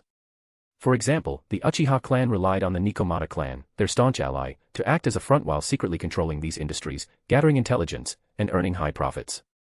However, these industries were naturally stable when the Uchiha clan was strong, but now that the Uchiha clan was weakened, they naturally attracted countless wolves. They hired shinobi to attack the mines, ambush merchant caravans, and cause trouble in the shops. Various incidents kept occurring. In fact, if it weren't for the third Hokage's consideration of the Uchiha clan's recent heavy losses and not allowing the oppression of the Uchiha clan while they were weakened, which would affect the unity of Konoha, these things would have happened long ago. Of course, Sarutobi Hiruzen wasn't being kind-hearted either. Natsuo believed that during this time, he had also learned a lot about the Uchiha clan's industries, and the Sarutobi clan would soon quietly enter the scene and become the biggest winner of this feast. Meow-san, with the Uchiha clan's current strength, it's impossible to protect these industries. Natsuo looked at the black and white cat in front of him and said frankly, let's hire shinobi. But Natsuo, wouldn't that be equivalent to giving money to the village? Meow-san frowned, and its soft and fluffy appearance made people want to pet it. What's the difference between that and drinking poison to quench thirst? It's like walking into a tiger's den, meow. Most of the people who were itching for action now had some connection to the shinobi of Konoha village, otherwise, they wouldn't be able to find shinobi who could attack well-guarded mines. By hiring Konoha shinobi, it thought Natsuo believed that those attackers would naturally disappear. But after the mission was over and some time passed, they would reappear. In the end, it was like cutting his own flesh to feed a tiger and drinking poison to quench thirst. However, Natsuo shook his head. Who said I wanted to hire shinobi from the village? Meow-san, I believe in the loyalty of your Nikomata clan towards the Uchiha clan, and I also believe in your underworld intelligence capabilities. Can you help me use your channels to contact Akatsuki? Natsuo's mouth curled up. I want to hire shinobi from Akatsuki to defend the Uchiha clan. Chapter 12, The Hard Life of Kakuzu. Akatsuki. Flashes of light and shadows flickered. In the center, a man with Rinnegan opened his eyes and spoke in a deep voice. We have received a commission. The commission is for Akatsuki to kill all the ninja attacking the Sado mine, as well as the behind-the-scenes black market merchants and nobles. The reward is equivalent to 3 standard S-rank missions. Killing a few ninjas, along with some merchants and nobles, doesn't seem worth such a substantial reward, Sasori said in a hoarse, elderly voice. But this kind of small matter that anyone can handle shouldn't require the leader to gather all of us, right? Everyone's gaze turned towards the owner of the Rinnegan. Nagato didn't hide anything. The Sado mine is the Uchiha clan's property. This is a commission from the Uchiha clan. Recently, their property has been heavily harassed by some ninja, so they came to hire us. The Uchiha clan. Everyone was stunned, then subconsciously looked towards Uchiha Itachi beside them. Itachi's eyelids drooped slightly, and his pupils contracted imperceptibly. But his expression remained unchanged, as if it had nothing to do with him. Orochimaru licked his lips. Even the proud Uchiha clan is asking for help. But he probably doesn't know that the culprit who caused the famous Uchiha clan to fall into such a situation is right here in our organization Akatsuki. Others also laughed. The Uchiha clan has always been proud and accustomed to solving their enemies with their own strength, which was well known during the Sengoku period. Who would have thought that they would hand over their security to others? Not only that, but they also even came to us for help. This is really... By the way, I heard that the only 2 remaining members of the Uchiha clan have completely lost the Uchiha's glory and started crazy polygamy, completely acting as studs. I heard that too. The former prestigious family of the ninja world has fallen to such a state, this makes one really mourn. Hee, don't say that. The current Uchiha clan leader's plan is actually quite reliable. According to my intelligence, he recently had a child. The contribution of this child to the growth of the Uchiha clan is much greater than what he, a mere chunin, can achieve. Everyone laughed without any scruples. On the other hand, Nagato remained expressionless throughout, quietly looking at Itachi. Itachi, what do you think? Akatsuki is not yet the complete team of elites, still in the process of gathering funds and lacking a large amount of capital. Normally, Akatsuki would not refuse a mission with such a huge reward and low difficulty. But this time, it's related to an Akatsuki member. It's not that he has any feelings for these people in Akatsuki. Except for Konan, he doesn't approve of the behavior of the other ninjas. But Itachi's value to his plan is obviously much higher than a meager reward. I have no objections, Itachi's voice remained as calm as ever. The Uchiha clan is no longer worthy of my attention. Uchiha is Uchiha, and I am me. For the sake of our grand plan, I don't mind the organization's actions. Nagato nodded. Everyone is a ninja, there's no need for unnecessary fuss. Since Itachi says he doesn't mind, then he really doesn't mind. In that case, let's accept it. Nagato spoke up. Orochimaru, this mission is entrusted to you. I don't mind. Orochimaru smirked coldly. But I remember that Kakuzu is the one who loves missions with a lot of money, right? Oh, speaking of which, he didn't attend this gathering, did he? Is there something going on? As he spoke, he looked around to confirm that Kakuzu was indeed absent. Kakuzu's companion, Haiden, said carelessly, nothing much, just a while ago when that guy Kakuzu found out about the high price the Uchiha clan was offering for having a child, he couldn't help but take an extra look at Konan. Then, the leader beat him up badly, and he still can't get out of bed. The expressions of the people instantly became strange. Everyone knows Kakuzu's personality, it's obvious that she was looking at Konan with that look of hers. He probably has some thoughts. Like packaging and sending Konan, a Kaga-level expert. He probably won't take action, but he definitely has thoughts. Even daring to have thoughts about the leader's teammate with the Rinnegan, Kakuzu is quite bold. Is he willing to give up his life for the money? Alright, then I'll do it. Orochimaru smirked coldly. After all, I'm more familiar with the Land of Fire. But since the attacks were carried out by shinobi, their traces have to be well hidden. It will be quite troublesome to investigate the culprit this time. Itachi, if you don't mind, would you like to accompany me? You're quite familiar with the Uchiha clan's assets, aren't you? His snake-like tongue extended, and Orochimaru's eyes were filled with greed as he looked at Itachi. Itachi nodded slightly. His expression remained calm, as if he hadn't noticed Orochimaru's gaze at all. But in his heart, he sighed softly. Shall we, Itachi? Of course, Natsuo knew that Itachi was currently in the Akatsuki organization. And he understood even more that Itachi's actions against the Uchiha were for the sake of Konoha. Or rather, he believed it was for the sake of Konoha. But regardless of his actions, if Itachi didn't feel any guilt in his heart, that would be a joke. Even in the original plot during the Fourth Great Ninja War, when he faced Yakushi Kabuto, he openly admitted his own failure and regretted his hasty decision. Although it was still early for him to repent, his guilt in his heart would not disappear because of it. So don't even think that Itachi would let the Akatsuki refuse the Uchiha clan's request. He would even strive to complete this mission as perfectly and thoroughly as possible. I hope Itachi can do it perfectly and intimidate those shinobi even more. Natsuo chuckled lightly. Then he looked behind him. During this time, some high-quality female shinobi had joined the Uchiha family. Some of them were even pregnant. Of course, what made Natsuo even happier was the women from this group, including Yugao, had given birth. Chapter 13, Marry into the Uchiha clan and become a wealthy lady. Offspring +1, the comprehensive potential evaluation is 27, you gain chakra +1, wind release, pressure damage. Offspring +1, the comprehensive potential evaluation is 41, you gain mental power +2, fire release, ash pile burning. Offspring +1, the comprehensive potential evaluation is 38, you gain mental power +1, lightning release, chakra mode.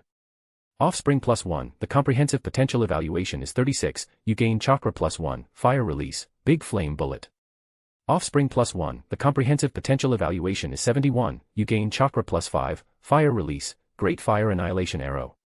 5 treasures in a row.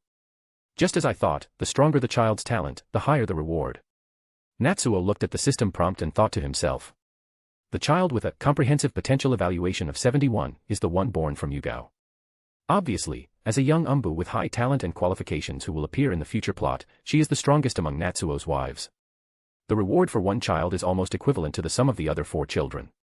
Not to mention chakra, the fire-style reward in the back, although it looks like a B-level ninjutsu. But its content is 1 level higher than other ninjutsu. It actually contains information about chakra nature transformation. In other words, the true name of this reward should be Fire Release, Great Fire Annihilation Arrow, Nature Transformation version. Indeed, high-quality women from Konoha are the most suitable to be the mothers of my children. Natsuo thought without hesitation. While feeling the changes in his body, he compared the data. There are many fire-style rewards in the rewards. Is it because the children I fathered have Uchiha bloodline? Although Uchiha clan members do have chakra attributes such as lightning and water, their main attribute is still fire. Perhaps the system's rewards are given based on the talent inclination of the children born. Then, the chakra/mental power rewards in the previous rewards may also have this reason. However, there are too few samples, and the children have not grown up yet, so it is unknown what they will be like in the future. Natsuo can only silently keep it in mind and plan to see the growth of the children in the future. But compared to this matter, Natsuo looked at himself in the mirror, looking at the pair of 3 tomo patterns in his pupils. My Sharingan has advanced.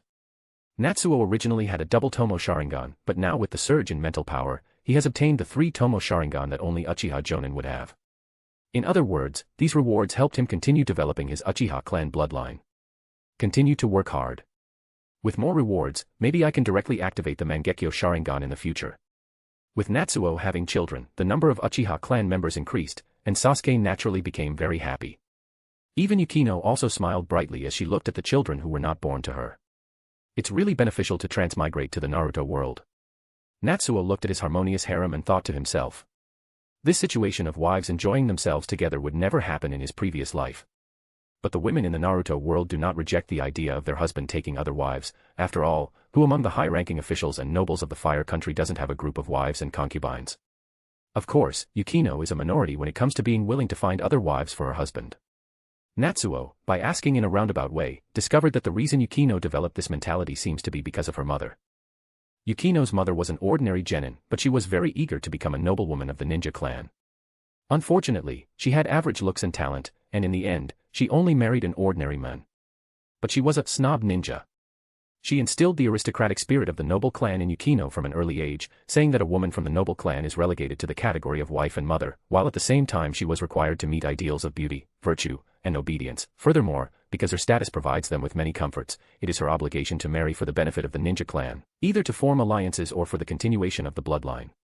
Under various forms of brainwashing, although Yukino did not become a snob ninja like her, she seemed to have developed a subconscious belief that, for the sake of the clan, both male and female shinobi should make sacrifices.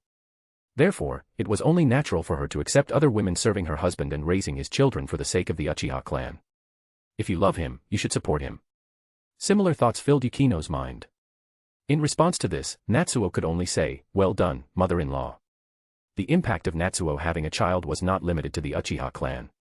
It had a significant influence in Konoha, and even throughout the entire shinobi world. The reason was simple. As soon as the child was born, Natsuo paid the reward. 10 million ryo in cash had already been received. B-rank ninjutsu was also available in the ninja library for anyone to choose. Except for Yugao, the other kunoichis couldn't help but show happy smiles, and after just giving birth, they went back to their parents' homes to show off their rewards. Suddenly, people became envious. This mission is actually for real. 10 million ryo, such easy money. Damn it. I almost signed up. Why did I hesitate? The Uchiha clan truly deserves to be the wealthy clan of Konoha. The kunoichis of Konoha went crazy. Initially, there was some hesitation because it was the first time such a mission appeared. But now that successful participants had emerged, what was there to worry about? Charge ahead. Go and accept the mission. Marry into the Uchiha clan and become a wealthy lady. This became their slogan. For a while, Natsuo received many mission applications. And for the kunoichis from outside of Konoha, the impact was even greater. As the most prosperous village, the income of the kunoichis in Konoha was already considerable, let alone outsiders. However, the highly paid mission of having children of the Uchiha clan was only available in Konoha, and people from other villages couldn't receive it. But that didn't mean people from other villages wouldn't take action. I didn't expect the Uchiha clan to actually be serious. Send our spies to retrieve the Uchiha bloodline. Cloud Shinobi Village, Rock Shinobi Village, Sand Shinobi Village, and others were all envious. That was the bloodline of the strongest shinobi clan. They originally thought this mission was not reliable, perhaps just a deception, so they didn't dare to let their valuable spies in Konoha do something that would increase their exposure. But now, those kunoichis who had given birth could return to their parents' homes. In the past, Cloud Shinobi Village played war and extortion for the sake of Byakugan. Now, for the more prestigious Sharingan, what was the risk of gambling a spy's life? Everything is for the village. For a while, Konoha village was in turmoil, with underground currents surging. Chapter 14, Female Spy. Nowadays, the Uchiha clan is no longer deserted like before, in addition to the hired servants of the common people and the newborn babies and young Sasuke.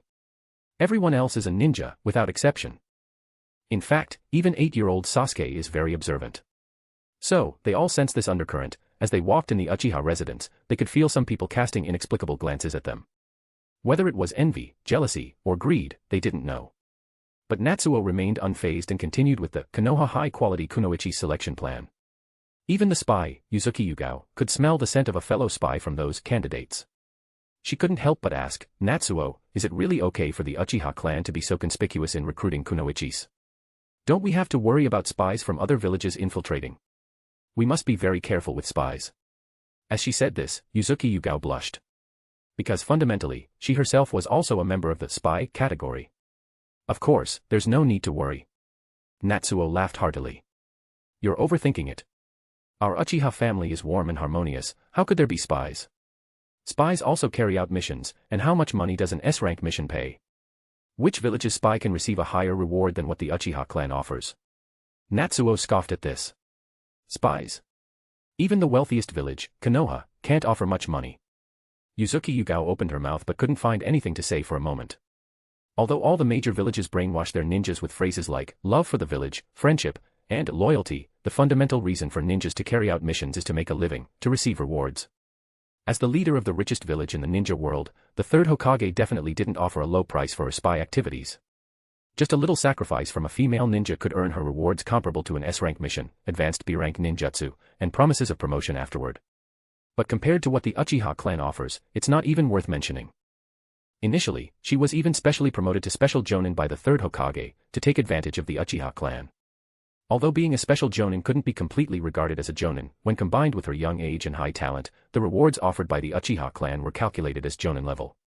The rewards for 10 S-rank missions, the option to choose one advanced A-rank ninjutsu, continuous supply of nutritional supplements during pregnancy, and year-round servant services. Apart from not being able to help with promotions, the price offered by the Uchiha clan is almost 10 times the standard reward set by the third Hokage. So, who would be bored enough to become a female spy? Natsuo laughed heartily, pulling Uzuki Yugao into his embrace. Even Yuzuki Yugao herself, when she spoke, subconsciously spoke as if she were the lady of the Uchiha clan. It wasn't a disguise as a spy, but instinct. Besides, it doesn't matter even if they are spies. Natsuo whispered in Yuzuki Yugao's ear, as long as she can bear children for the Uchiha clan, she is a good woman. As long as there are no fundamental issues that harm the Uchiha clan, any minor problems are not problems at all. Even if she really is a spy, I still consider her my wife. Yuzuki Yugao listened this and felt her body go weak. But for some reason, she felt relieved in her heart. The two figures gradually merged. Natsuo didn't believe that there were any female spies in the Uchiha clan. What could a spy gain from betraying the Uchiha clan? The Uchiha clan is currently scarce in population, with an astonishingly high average resource per person, surpassing even some prominent clans' legitimate heirs. Why did you betray the Uchiha clan? For your own family. But you came here to have a child. Soon there will be a child connected to your bloodline here. If you love your family so much, aren't your children your family too? So, this is a contradiction. Those who betray for money, the Uchiha offers more. Those who betray for love, the Uchiha has her children. Regardless of whether you are a spy, in the end, you will only contribute to the Uchiha clan. Even Natsuo hopes they will send more spies. Look at Yugao. The child she gave birth to is much more talented than others' children. Spies often need to have an important hidden advantage that others don't know about, so their skills are much better than what they show. Isn't this a big profit? Of course, including the third Hokage, the leaders of the major ninja villages have not yet realized this. They think they have offered high salaries to spies. But they don't realize that the Uchiha clan offers more. Land of Fire. In a dark corridor. Natsuo, you've caused quite a stir. Uchiha Itachi sighed lightly, his eyes filled with complexity. He was actually quite familiar with Natsuo. This ordinary chunin, at one point, suddenly talked to him eagerly about the meaning of the clan, the untrustworthiness of politicians, the need to look beyond the surface, the deeper reasons behind many things that you thought you knew, and not to act impulsively, as you would regret it in the future. At the time, Itachi thought that Natsuo was brainwashed by the clan and wanted to brainwash him into someone who only loved the clan and not Konoha, so he sneered at him. But now, combining his own experiences, he somewhat understood the meaning behind Natsuo's words back then. Of course, Itachi didn't think that Natsuo saw through him at the time, but rather that he was worried that he would be influenced by the third Hokage. After all, the matter of him becoming a spy wasn't too secretive. But he had to admit. Itachi regretted it a little. But it was too late for regrets now. Itachi didn't plan to, and couldn't, change the outcome. But even so, I can still contribute a little, consider it as payment for taking care of Sasuke. Itachi sighed lightly. The Uchiha clan's wealth is exposed, and the rumors are too strong. It will definitely attract some people's attention, and it may even affect Sasuke. So now, he wants to stop these people's hands and warn certain greedy eyes. Itachi walked slowly. Alone, but with a sharp edge. Not long ago, when he teamed up with Orochimaru, suddenly attacked him. But as expected, Orochimaru was killed in self-defense. Now I don't need to deliberately avoid teammates, it's more convenient to take action. Chapter 15, Everything is Orochimaru's fault. The Hidden Leaf Village is riotous. Many clans and high-ranking officials of the ninja village are salivating as they look at the Uchiha. There is no way around it. Natsuo has been lavishly spending money, bringing both the passion of high-quality kunoichis from Konoha and the attention of countless others. In fact, there are many wealthy families like the Uchiha clan, but as ninjas, why would they be so ostentatious with their money? It immediately caught the attention of countless people. Coupled with the current situation of the Uchiha clan, it is like a child walking through a bustling market with a gold nugget. Danzo was tempted. Money, in many cases, is powerless. For example, the Uchiha clan's wealth cannot buy back the lives of their clan members, and Konoha's wealth cannot withstand Nagato's fierce attacks. But in many cases, money is powerful. By obtaining the Uchiha clan's wealth, Danzo can easily expand his own roots. With increased strength, power naturally rises. Not to mention Danzo, even Sarutobi Hiruzen was tempted. If it weren't for the concern about the reactions of the major clans within the village, he would have already taken action when the Uchiha clan was annihilated. Or rather, if Natsuo hadn't handled it properly, he would have already taken action. And now, a year has passed, and the fear of the major clans has gradually diminished. They can now take action. And when Sarutobi Hiruzen couldn't help but order the Sarutobi clan to start moving. Suddenly, a piece of news reached Konoha.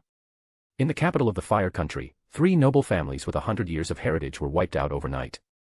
7 wealthy merchant families with considerable influence were all exterminated. The ninja sent by the major clans to target the Uchiha clan's assets all disappeared without a trace. Among them were high-level jonin. In an instant, the owners of all the greedy gazes were shocked. hastily retracting their reaching hands, and looking at the Uchiha clan with a hint of fear in their eyes. This is indeed one of the great families that survived the Sengoku period. Even in their current state, they still have the ability to reach this level. Uchiha clan is so terrifying. Sarutobi Hiruzen and Danzo understood in their hearts. It must be the work of Itachi. Sarutobi thought to himself, he still can't let go of the Uchiha clan. Danzo's eyes were filled with fear. Itachi. Is this the power of the Mangekyo Sharingan? Those noble families and wealthy merchants all had powerful guards. Itachi's intimidation was successful. Many ninja clans, including Danzo, restrained themselves. While many people desired money, they valued their lives more. Of course, except for Kakuzu, top-level experts and major clans don't care too much about money. Even Orochimaru didn't pay much attention to it. Killing a few people was nothing to him. The biggest problem was probably the reaction of Akatsuki. Itachi, you have caused quite a stir. Biwa Juzo couldn't help but look at him with a strange gaze. Indeed. Nagato remained calm. You have killed too many people this time. It wouldn't be difficult for some capable ninja clans to find out that it was us, Akatsuki. The power we have exposed is too strong and will arouse the suspicion of others. That's not my problem. Itachi's expression remained calm, on par with the dead puppet Yihiko. It was Orochimaru's doing. Orochimaru. Everyone was stunned. Yes. Itachi nodded. After he failed to ambush me, he might have been worried that you, the leader, would come after him. When I arrived at the target location, Orochimaru had already killed them all. Perhaps he wanted to exchange this way for Akatsuki's forgiveness. As for why he killed so many, it's probably because he was in a hurry and wanted to beat me, who was familiar with the Uchiha industry. So, he would rather kill 1,000 by mistake than let one go. It's also possible that he wanted to expose Akatsuki and attract others to attack, in order to avoid our pursuit. I don't know the specific reason. In any case, it's Orochimaru's problem. It has nothing to do with me, Uchiha Itachi. If you have any questions, I suggest you go ask him directly. The others thought Itachi was deceiving them, but there was no evidence. Uchiha Itachi remained expressionless. Although this incident increased the risk of his exposure, when he made the agreement with Obito to join Akatsuki in exchange for not attacking Konoha, the other party already understood that he was likely a spy for Konoha. In fact, with Itachi's intelligence, he never uncovered any important secrets until his death. It shows that this spy doesn't have much significance. Now, even if there are more suspicions, it doesn't matter. Well, let's just assume it was Orochimaru. Nagato finally ended the topic and continued, in any case, your employer is very satisfied with this mission. At the same time, there is an additional mission to hire skilled members of Akatsuki to protect the Uchiha clan's members. This is a long-term guarding mission, calculated based on the payment for 3 S-rank missions per month. Again. The expressions of the others instantly became strange. Even Itachi's expression changed slightly.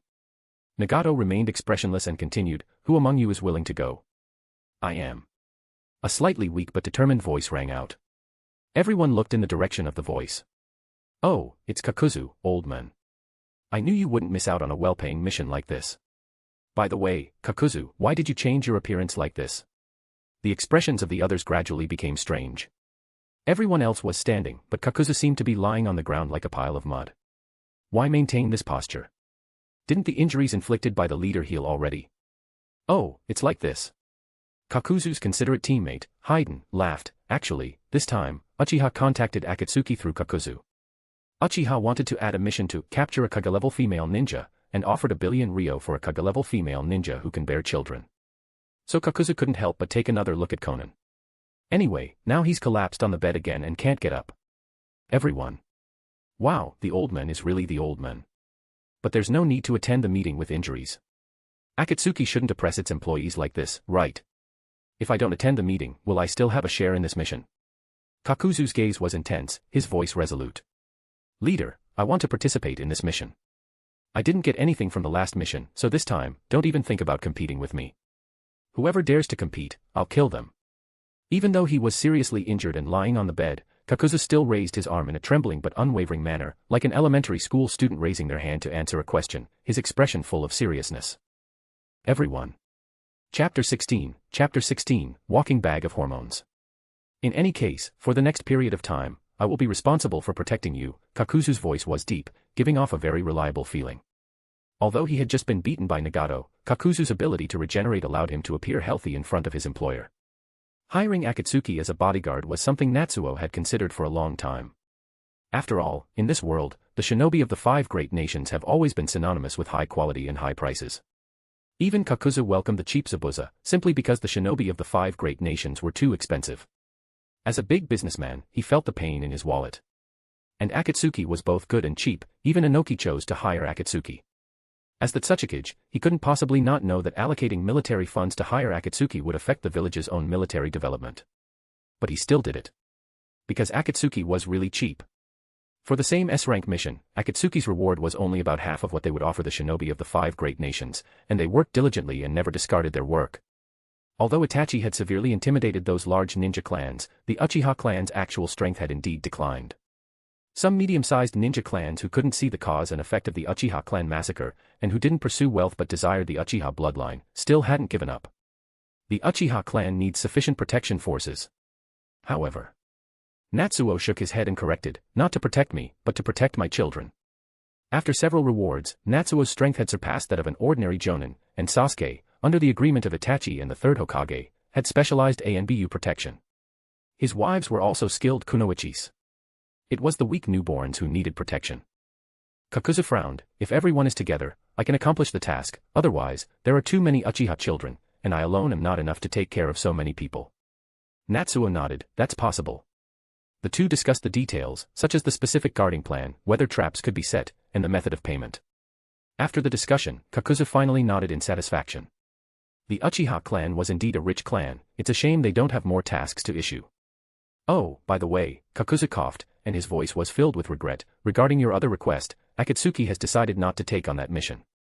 I'm sorry. The other request was the mission to find a Kaga-level female shinobi. Of course, it wasn't that Akatsuki couldn't handle a Kaga-level female shinobi, but there weren't many skilled female shinobi to begin with, and Kaga-level female shinobi were very rarer. Currently, there were probably only a few, such as Yujito Ni, Terumi Mei, and Konan. The Jinchuriki were also Akatsuki's targets and couldn't be sold. The influence of a village leader was too great, so they couldn't act. That left only Konan. It wasn't that Kakuzu didn't want to take on the mission, but he couldn't find anyone to target. He explained the problems involved and then reluctantly said to Natsuo, if you find a target that can be targeted, you can contact me. I'll give you a discount. Natsuo was still working hard. As news of the Uchiha clan's trustworthiness spread, the kunoichis in the village became even more excited and began submitting their resumes one after another. However, Natsuo didn't recruit people on a large scale. As the number of options increased, Natsuo's standards also became higher. Ordinary chunin were already finding it difficult to catch Natsuo's eye. He is just one person, so naturally we must be careful with resources. Not to mention that the wives who have previously given birth have gradually recovered their health and are once again in a state of preparing for pregnancy, able to withstand the rain and dew. For example, the first to give birth, Yukino, is pregnant again. At the same time, the wives who entered after Uzuki Yugao have also started to give birth gradually. Offspring +1, the comprehensive potential evaluation is 42, you gain chakra +2, Megan, Kaiten, Sharingan technique. Similar rewards keep coming, but no child has been born who surpasses the first child of Uzuki Yugao. Today, Natsuo is out shopping with his wives. Husband, I want to eat this. Sister, how does this dress look on me? Does it suit me? Darling, can you buy me a bouquet of flowers? What should I pay attention to during pregnancy? Should we prepare the baby's clothes in advance? The wives chatter, their faces full of smiles, occasionally touching their gradually growing bellies, their faces filled with maternal smiles. Natsuo also replies with a smile, taking care of each and every one of them. Uzuki Yugao pouts and whispers, he really knows how to put on a show. But her eyes are filled with complexity. Wives, in the presence of some nobles, are nothing more than objects of release. But Natsuo treats each and every one of them like a boyfriend in love, making them feel very safe. Even Uzuki Yugao gently touches her own belly. Last time during her period, Natsuo actually helped her gently massage her belly, heated water, and prepared a hot water bottle. What's the difference between this and having a boyfriend? Of course, now Uzuki Yugao is pregnant again, so she doesn't have to worry about her period anymore. Passing by a meatball shop. Oh, Kakashi. Anko. Yuri Kurinai. Guy. Natsuo paused and then walked in with a smile. Anko also saw Natsuo and waved, Natsuo. Come and eat with us. Sure. Natsuo smiled and said to the women behind him, let's go inside and sit. The women also walked in one after another, making the already small shop feel crowded.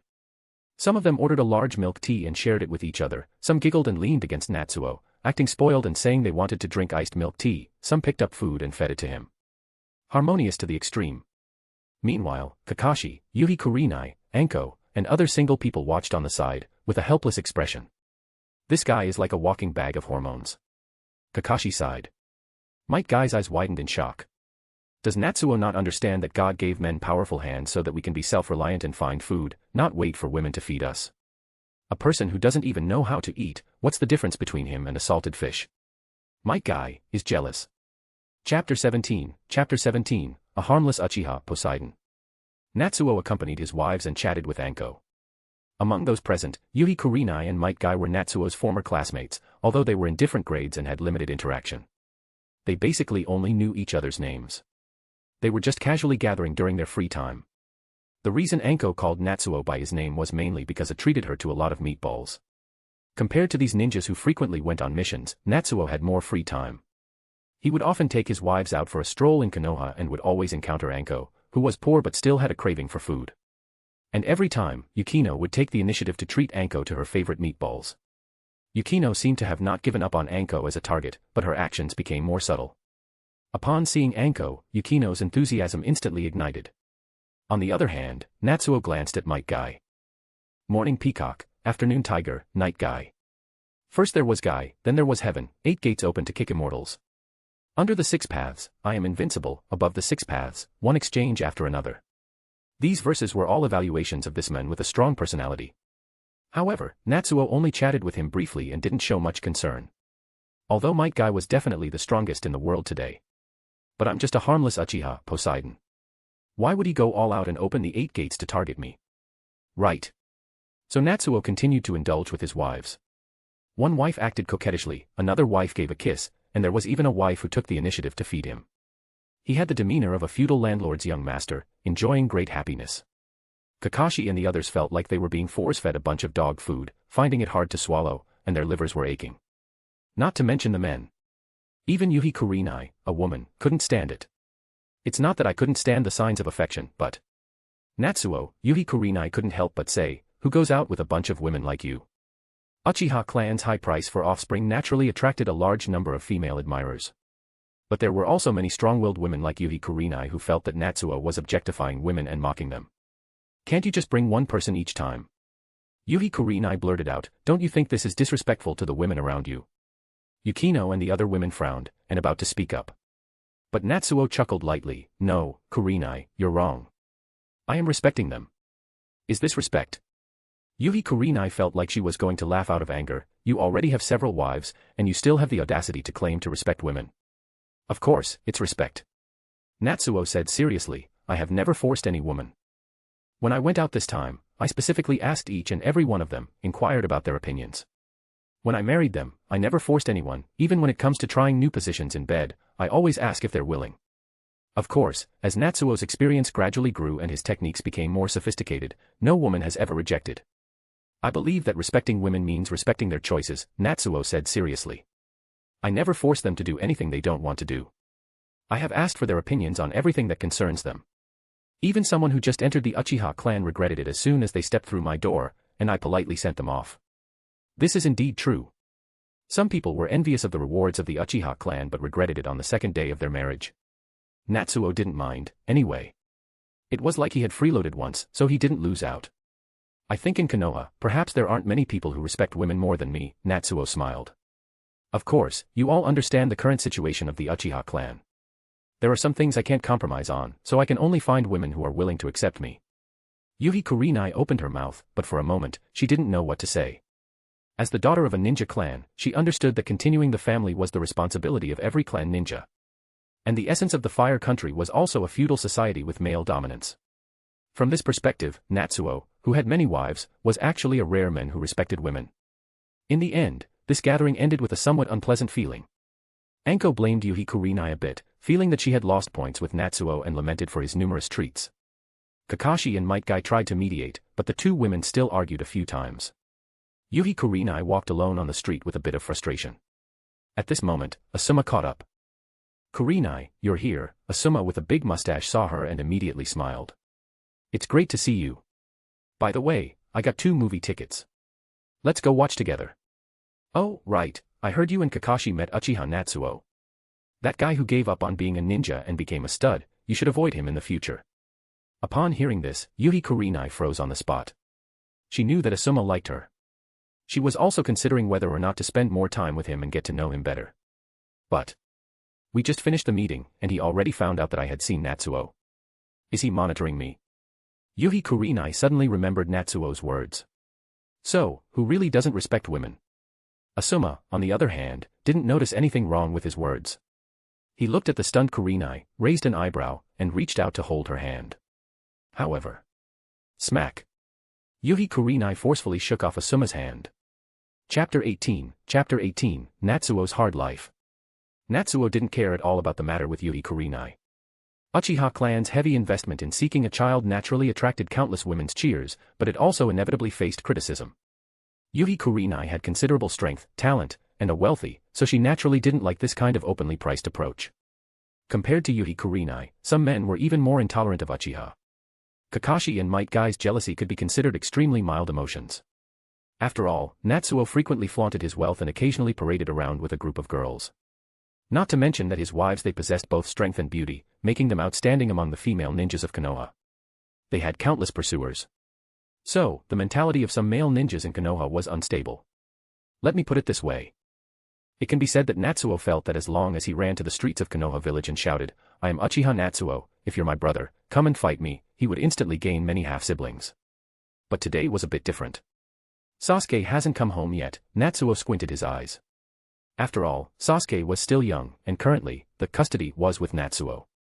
Although he still lived in his own house every day, he ate at Natsuo's place. And now it was getting dark, but Sasuke still hadn't appeared. Let's go find him, Natsuo sighed lightly. After all, Itachi was still working for Uchiha clan in disguise, and he was currently the only one who could support Uchiha's face. Some harmony between brothers and friends had to be maintained. Konoha had several training grounds. Natsuo searched for a long time and finally found a familiar figure desperately pounding a wooden stake in a training ground near the corner. What's wrong? Why haven't you come home for dinner? What happened to you?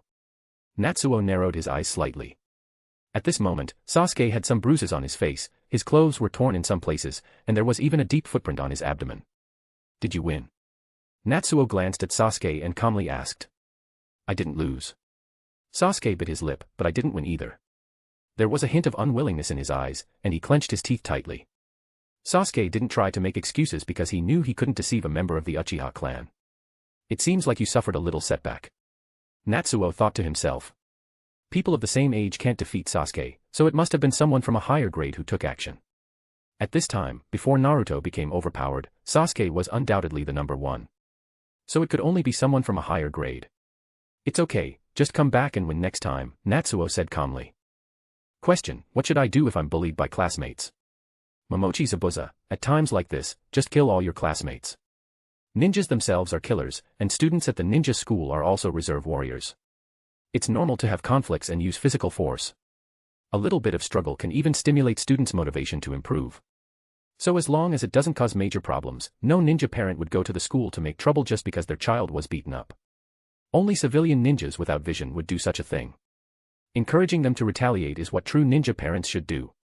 Okay, Sasuke obviously had this idea. But after a pause, he raised his head and asked, Brother Natsuo, do you know someone named Hyuga Niji? Niji. What happened to him? When I was about to lose, he came out and drove those people away. From his words, it seems like you know him. Natsuo calmly replied, I know him a little, but not much. In fact, Natsuo had contact with many people. In order to save the Uchiha clan, he had also thought of many ways. For example, like what was written in many fanfictions, he united the large clans that were suppressed by the third Hokage, overthrew the third Hokage, annihilated the Umbu, and staged a coup in Konoha. For this, he had made many preparations.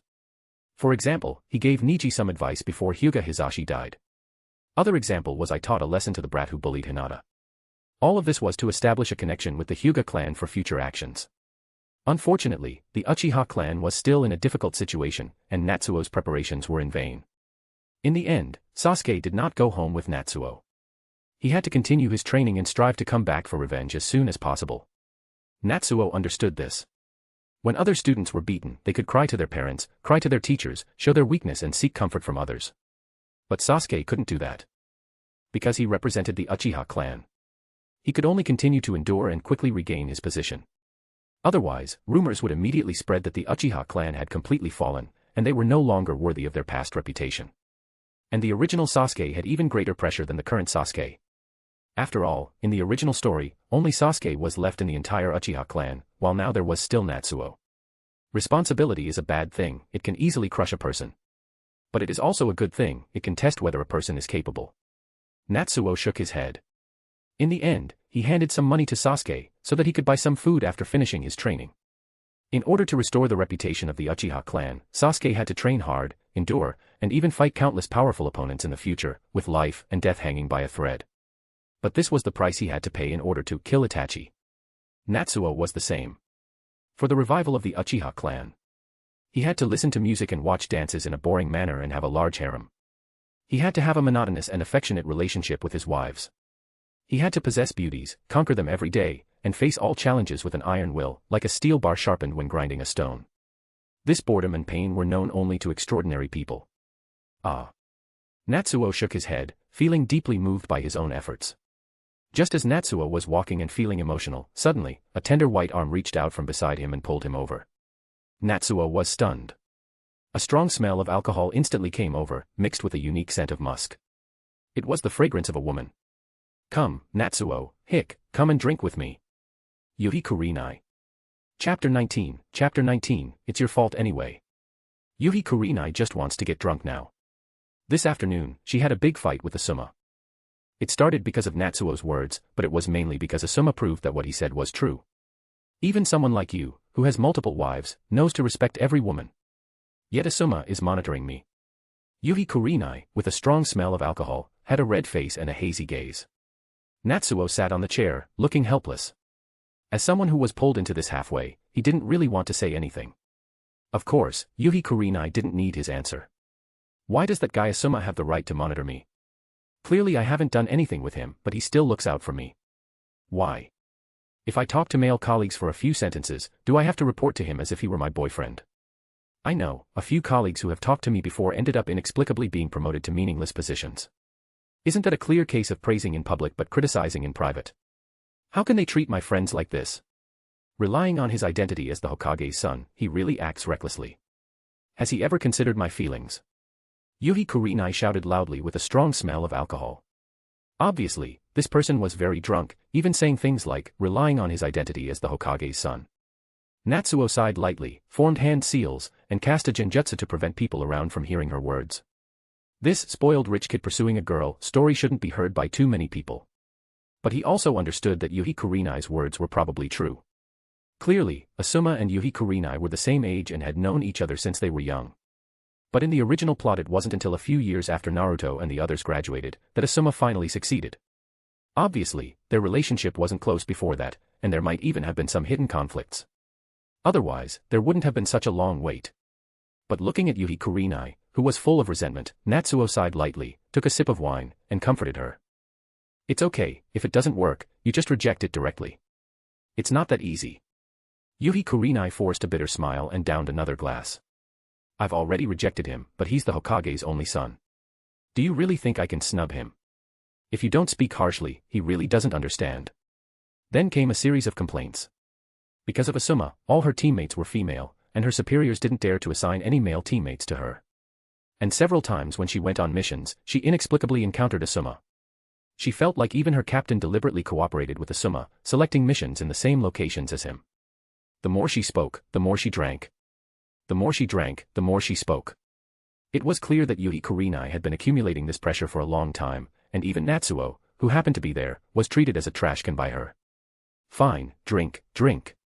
I've been doing too much lately, and my back is a bit sore. Let's just take today as a day off. Natsuo sighed lightly and picked up his glass, accompanying her in drinking. Seeing how distressed the beauty was, he decided to drink with her.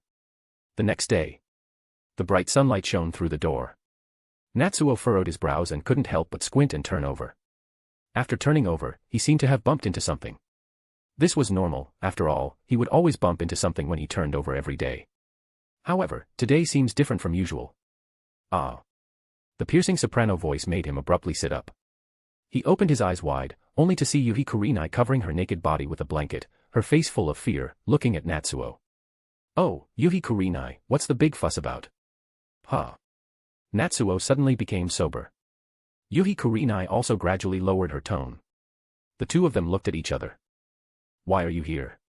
"I don't know, what about you?" "I don't know either." "What happened last night?" "I remember you grabbed me, and we drank, then." Natsuo was trying hard to recall. Last night, Yuhi Kurenai complained to him about Asuma, and he just accompanied her for a few drinks. He didn't drink much, and he thought with his alcohol tolerance, there shouldn't be any problems. But Natsuo overlooked one thing: he couldn't drink while trying to have children, so he had been avoiding alcohol for a long time. Not drinking for too long weakens one's alcohol tolerance. So, Natsuo got drunk too. And then he drank even more. Following Yuhi Kurenai's words, he started cursing Asuma, and even represented the Uchiha clan, saying that the third Hokage was trash. Before, Natsuo had been worried about being implicated because of the Uchiha clan, and had been under a lot of stress, almost disappearing completely. All of this was Sarutobi Hiruzen's fault. The more they cursed, the more they drank. And then, as they kept drinking, they eventually... Natsuo quietly lifted the blanket a little. There were scattered bloodstains on the bedsheet, blooming like plum blossoms. Although his actions were discreet, Yuhi Kurenai also saw this scene. She suddenly became angry and grabbed a pillow, throwing it at Natsuo. "It's all because of you. It's all because of you. This is mine." "Wait." Natsuo grabbed the pillow, interrupting her. "If my last memory is correct, it seems like you shouted something like, 'Damn it, Asuma, I gave it to Natsuo and not you,' and then you pounced on me." Yuhi Kurenai stared blankly at Natsuo. "It seems like. That's exactly what happened. But I don't care. It's still your fault." Chapter 20, you denied that you knew me after pulling up your pants. It is meaningless to reason with women. Natsuo once again realized this. But the only advantage is that, in such matters, men can never lose.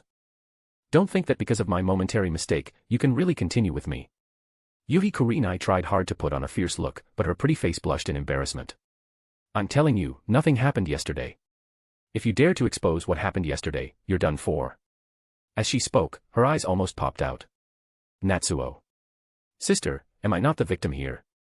Clearly, it was you who forced yourself on me. Of course, last night you were acting completely different." Natsuo muttered softly. "What did you say?" Yuhi Kurenai glared angrily at Natsuo. "I said you're right, nothing happened yesterday, I just happened to pass by your house." Only then did Yuhi Kurenai's anger subside slightly. She nodded and said, "Since you know it was just a coincidence, then hurry up and leave. Why didn't you say that last night? Now you just denied knowing me after pulling up your pants." "Fine, I'll leave. Is it not okay for me to leave?" Natsuo began to get dressed. "Wait. What's wrong?" Yuhi Kurenai threatened through gritted teeth, "Be careful when you leave, don't let anyone find out. If someone finds out, you're done for." Natsuo. But this unexpected encounter didn't bother Natsuo. After all, he had nothing to lose. As for Yuhi Kurenai, he didn't think much of her either. The Yuhi Kurenai's family didn't have the same problems as the Mitarashi clan. On the contrary, as a staunch ninja clan of the Hokage lineage, the Yuhi Kurenai's family may not have much authority, but they were not lacking in money. They had also accumulated a fair amount of ninjutsu, at least not lacking in intermediate and low-level ninjutsu, besides genjutsu. Natsuo has always been pure, just looking for a female ninja who is willing to accept his situation and have children with him. And obviously, Yuhi Kurenai, as a woman of the new era who is not lacking in money, has outstanding talent, and has a relatively independent personality, unwilling to be a man's appendage, is not Natsuo's target. Last night was just an accident. When leaving, Natsuo also followed Yuhi Kurenai's instructions, deliberately concealing his figure and leaving without being noticed by anyone. For him, who already had Jonin-level strength, this was not difficult. However, Yuhi Kurenai. Sex without love is an empty experience, but as an empty experience it was one of the most comforting.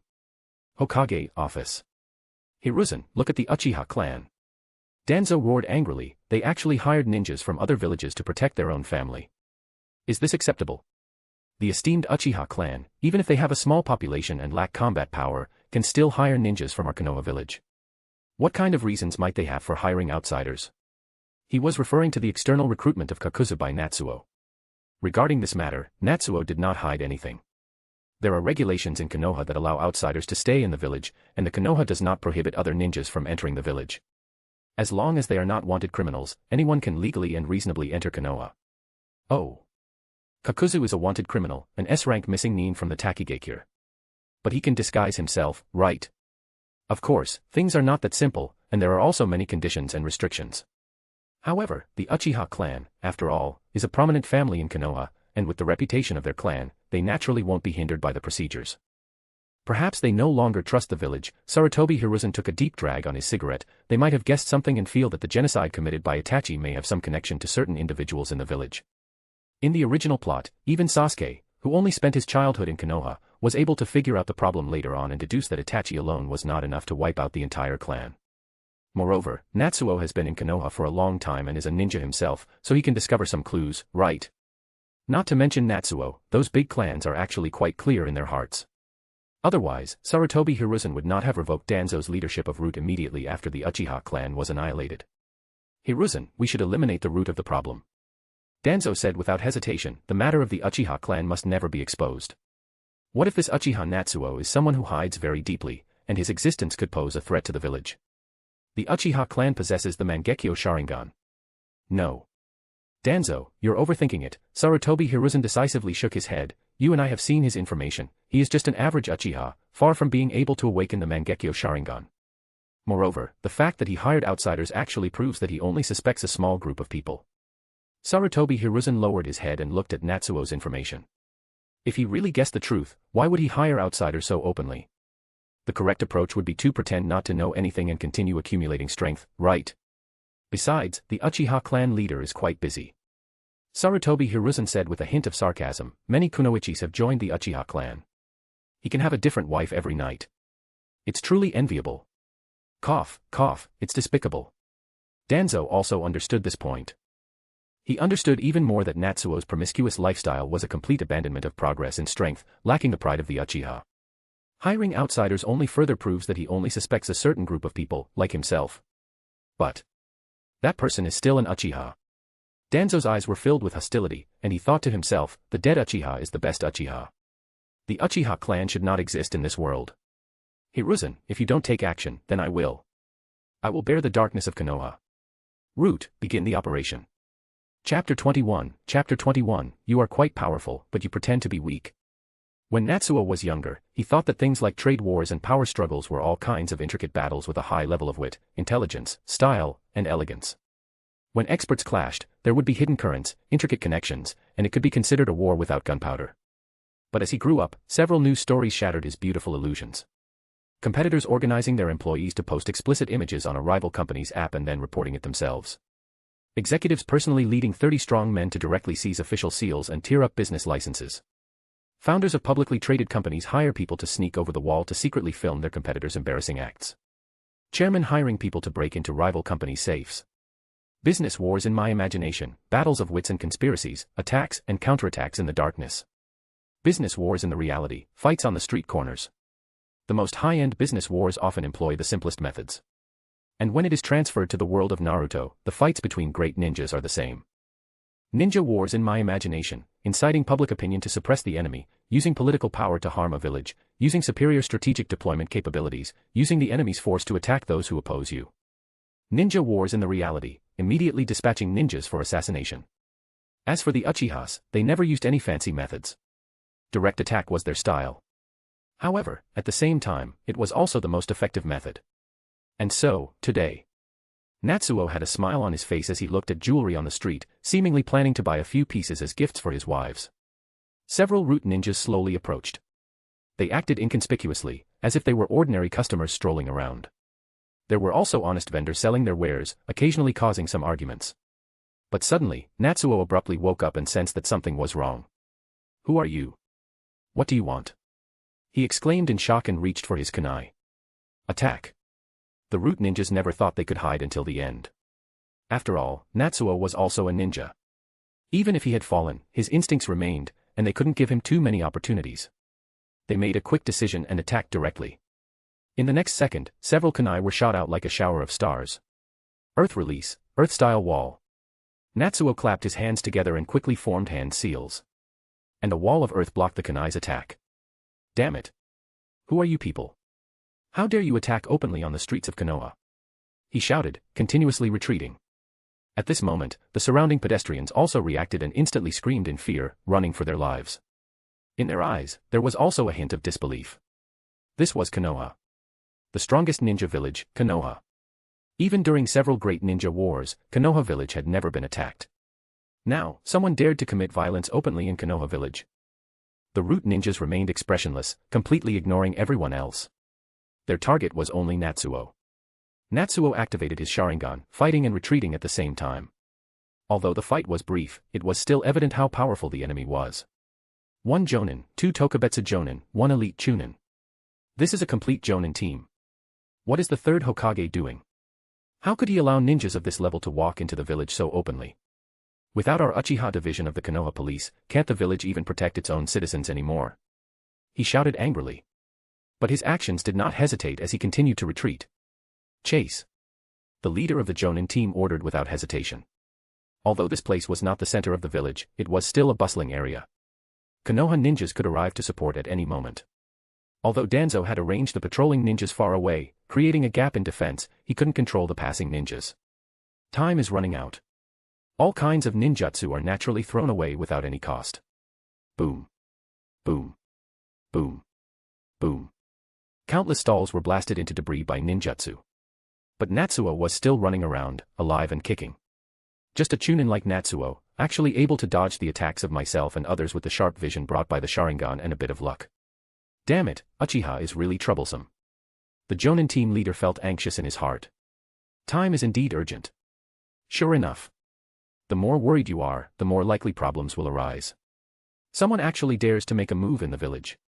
Do they think we Konoha shinobi are all dead? A loud roar, and a man dressed in a dark green bodysuit appeared. Might guy. The Jonin team leader's eyes twitched.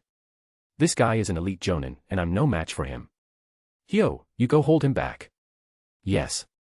A special Jonin received the order. Although Might Guy's reputation is slightly weaker than Kakashi's, sending a special Jonin to hold him back basically confirms the death of this special Jonin. But after all, Root is an organization that is determined to complete the mission, so no one's expression changed. The remaining 3 continued to chase Natsuo. Natsuo. Who are you people? Anko, dressed in a fishnet outfit, also stood up with a serious expression. The Jonin made a decisive decision. Kotaro, you go hold her back. Anko's strength is not weak.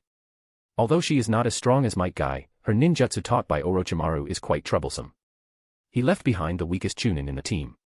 But as they continued to chase, the nearby patrol team finally arrived. The Jonin team leader had to leave the last special Jonin to entangle the police ninja and chase after Natsuo alone. But after a few exchanges, the distance between them had already closed. Of course, Natsuo was also about to reach the Uchiha clan's residence. But you can't escape. The Jonin's eyes revealed a fierce look, about to make a move. Natsuo's voice was filled with fear. Kakuzu, save me. It's useless. With this distance, no one can save you. The Jonin was about to make a move. The next second, Natsuo suddenly turned around.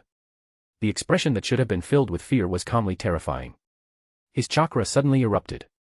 Taking a deep breath, he suddenly exhaled. Fire release, Great Fire Annihilation Arrow. The raging flames suddenly extended out. In almost an instant, the surroundings turned into a sea of fire. The air temperature rapidly rose, heat waves surged, and the red flames soared. The Jonin team leader was the first to bear the brunt. He rushed too fast, leaving no room for escape. So, in almost an instant, he was burned by the raging fire, directly engulfed. You. The Jonin only managed to shout in fear before immediately falling silent. In his eyes, there was a strong sense of doubt. You're clearly so strong, why did you pretend to be weak and run away until now? Chapter 22, the Uchiha security team was the most reliable. The flames burned fiercely on the battlefield, leaving no trace behind. The surrounding buildings were directly reduced to ashes under such violent flames. Natsuo slowly withdrew his hand, a hint of amusement in his eyes, and whispered, Danzo, did you really think I was so weak? After several system rewards, Natsuo had gained the strength to rival an elite Jonin. How could he not discover a few root ninjas to kill him? Impossible. As for why he only took action now. Whoosh. Kakuzu stood up with a dissatisfied expression. You called me out just to see a corpse. He had thought he could make some extra money. No, thank you for protecting me, Mr. Kakuzu. Thanks to you, I was saved. Otherwise, I would have almost died at the hands of these assassins. Natsuo shook his head lightly and smiled. You truly exceeded my expectations, sir. Kakuzu frowned. He understood what Natsuo meant. This guy wanted to continue hiding and use him as a shield, but... Hey, I only protect your child. This is not within the agreed scope. To express my gratitude for saving my life, I have decided to give Mr. Kakuzu 1 million ryo as a reward for your efforts. Kakuzu fell silent for 3 seconds. If I don't have to compensate for the buildings affected around here, then I can accept it. Thank you very much, Mr. Kakuzu. Natsuo smiled gently and slowly walked back to his residence. The women in the house heard the news and rushed over. Another reward had been received. Kakuzu felt sweeter than if he had eaten honey. But when he looked at the scene where almost the entire street had been destroyed by the flames, he couldn't help but take a deep look at Natsuo's back of him. No wonder this guy didn't let him protect him. Because he didn't need anyone's protection at all. Everyone had underestimated the head of the Uchiha clan. News spread quickly that a ninja had attempted to assassinate Uchiha Natsuo in broad daylight, and the enemy was ultimately killed by the bodyguard hired by the Uchiha clan. Upon hearing this news, Danzo furrowed his brows. He wasn't able to kill him. This shouldn't be possible. But after reading the detailed report about the incident, I understood. So many formidable ninjas have emerged. Uchiha Natsuo, you're really lucky. Natsuo was just a chunin. How could he survive in the midst of so many ninja assassinations? The reason, of course, was the interference of Might Guy and others. And then there was Kakuzu, who made his move at the end. If he had been a little later, he would have taken Natsuo's eyes, right? Kakuzu, the renowned bounty hunter in the black market, I never expected his strength to surpass his reputation. Compared to the calm Danzo. The third Hokage sprayed his tea all over. Damn it, Danzo, what the hell are you thinking? This matter is not difficult to investigate, and with Danzo's hasty actions, there are too many loopholes. Everyone is well aware of the fighting style of the root ninjas. And before he could blame Danzo, the major clans came angrily to his door. The third Hokage roared angrily in his heart, but he had to start dealing with the aftermath. This is Cloud Shinobi Village's attempt to steal on our Konoha's bloodline limit. The third Hokage's words were like gold and jade, directly defining the incident. Then, in the astonished gazes of the major clan leaders, he sent a diplomatic notice to Cloud Shinobi Village, demanding compensation. This was probably the most powerful speech by the third Hokage during his term, right? Of course, Cloud Shinobi Village would probably treat this notice as a joke. The leaders of the major clans would never believe such words, but Danzo's actions left no concrete evidence. Additionally, the root ninjas died, erasing anything that could link the incident to Danzo. Even the patrol ninjas who provided opportunities for assassination were thoroughly investigated. Without evidence, and with the protection of the Hokage, Danzo once again easily escaped. The ninjas of the major clans could only leave with suppressed anger. Danzo is a suitable tool. During the third Hokage's term, the power of the major clans was weakened to some extent. Without clear evidence, they were powerless to resist the Hokage. But the villagers of Konoha were furious. Konoha has been established for 59 years, and there has never been an enemy who could infiltrate the village. Even the Nine Tails incident 8 years ago was essentially an internal problem of Konoha. Now, someone openly assassinated our ninjas in broad daylight, in the middle of the bustling market. Is Konoha still the #1 village in the ninja world? The ninjas responsible for patrolling should just commit seppuku. Who can guarantee our safety? The people were furious. At this time, Natsuo went door to door with his wives, apologizing to the victims who had lost their homes in this battle. I'm sorry, it's all because of me. If it weren't for the assassination targeting me, you wouldn't have had to go through this. Uchiha Natsuo looked apologetic. No, this is all a conspiracy by enemy ninja villages. The victims expressed one after another, Lord Natsuo, you are innocent. Not to mention the cash compensation that far exceeded the value of the properties, Natsuo must be innocent. Natsuo apologized a few more times, and then joined the victims in cursing the influence of the external villages, feeling a sense of unity against a common enemy. Damn it. Our Konoha's patrol forces have become lazy. Natsuo cursed, when we Uchiha were in charge of the security team, Konoha never experienced such blatant assassinations. Hearing this, the victims also sighed, yes. It was when you Uchiha were in charge of the security team that Konoha was the safest. Compared to the current bunch of useless people, you Uchiha are reliable. Chapter 23, Bombing the Shimura clan. Previously, the Uchihas may have resisted using any method other than a direct approach to deal with their problems due to their pride. Perhaps this type of mentality is one of the main reasons that led them to be in a situation of isolation and rejection within Konoha. Who knows? What Natsuo is clear about is that he still does not have enough strength to wipe out everything, and he cannot have a direct confrontation with Konoha's senior management. But that can't stop me from charging them a little interest. Then, under Natsuo's deliberate guidance, countless people in Konoha village suddenly began to miss the Uchiha clan. This is quite normal. Human beings are strange, they fight with the living and bring flowers for the dead. He turns away from the living and looks desperate when they die. He goes years without talking to a living person and apologizes and pays tributes when he dies. He criticizes, speaks badly, offends the living, but sanctifies him when he dies. When the Uchiha clan was alive, many Konoha shinobi resented them for their strict enforcement of the law. But after their deaths, everyone forgot about their harshness. And in the face of the current situation where Konoha village's security forces are unable to protect the safety of the people, they immediately remembered the benefits of the Uchiha. Although the Uchiha clan was arrogant, they never shirked their responsibilities. After being arranged by the second Hokage to become the security force, Konoha's public order immediately stabilized. All kinds of criminals were captured and imprisoned without mercy. They also patrolled diligently and sacrificed their lives to protect the safety of the people on critical occasions. The Uchiha clan has done this countless times.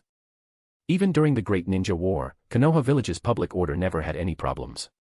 On the contrary, it was so peaceful that it didn't seem like they were at war with enemy countries. A situation like the current one where an attack by enemies affected a large area of the city, something like this has never happened before. The victims immediately remembered the good Uchiha. Although the Uchiha clan is arrogant, they are very reliable. Yes, I have never heard of the Uchiha clan retreating in the face of the enemy. Compared to before, the public order now is much worse. Yes, it would be so much better if the Uchiha were still here. It's a pity that such a reliable Uchiha clan was wiped out. Everyone began to reminisce, and then collectively criticized the current Konoha security forces. For a while, the entire Konoha village united in their anger. If a major war were to break out now, would Konoha village be bombed into the sky? Compared to the Uchiha, all of you are far inferior. Can you protect us? These public opinions made the third Hokage extremely worried. He had to severely punish the captain of the security force and also punish Danzo. Then he increased his efforts to appease the villagers, and the compensation for the victims was paid by Konoha. He even gave additional compensation. In front of many villagers, he boasted about the Uchiha, saying that the current security force was far inferior to the one managed by the Uchiha.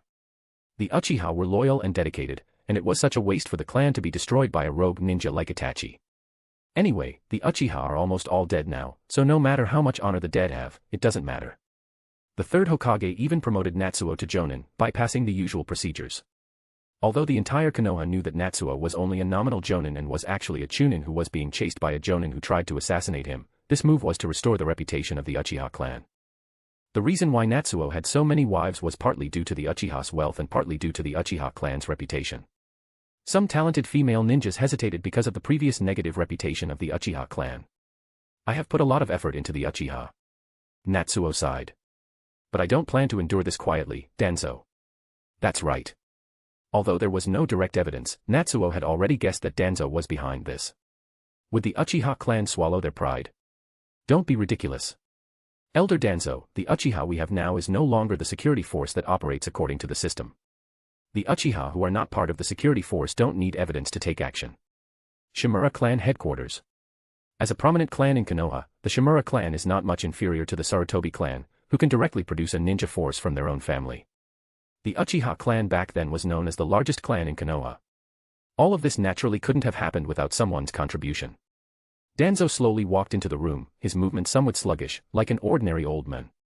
There were also some members of the Shimura clan inside the house, but when they saw the seemingly ordinary man enter, they all stopped chatting and lowered their heads in greeting. Although they enjoyed the benefits brought by this man, when faced with this old man, even if they were from the same clan, they were filled with fear. Danzo-sama, you've worked hard. A middle-aged ninja swallowed his saliva and took Danzo's clothes. Danzo nodded expressionlessly. Report today's information. Many members of the Shimura clan have joined Root. Of course, they naturally received special treatment and did not need to be subjected to the tongue curse seal. Uchiha Natsuo personally took his wives to visit the victims who were injured in the previous attack.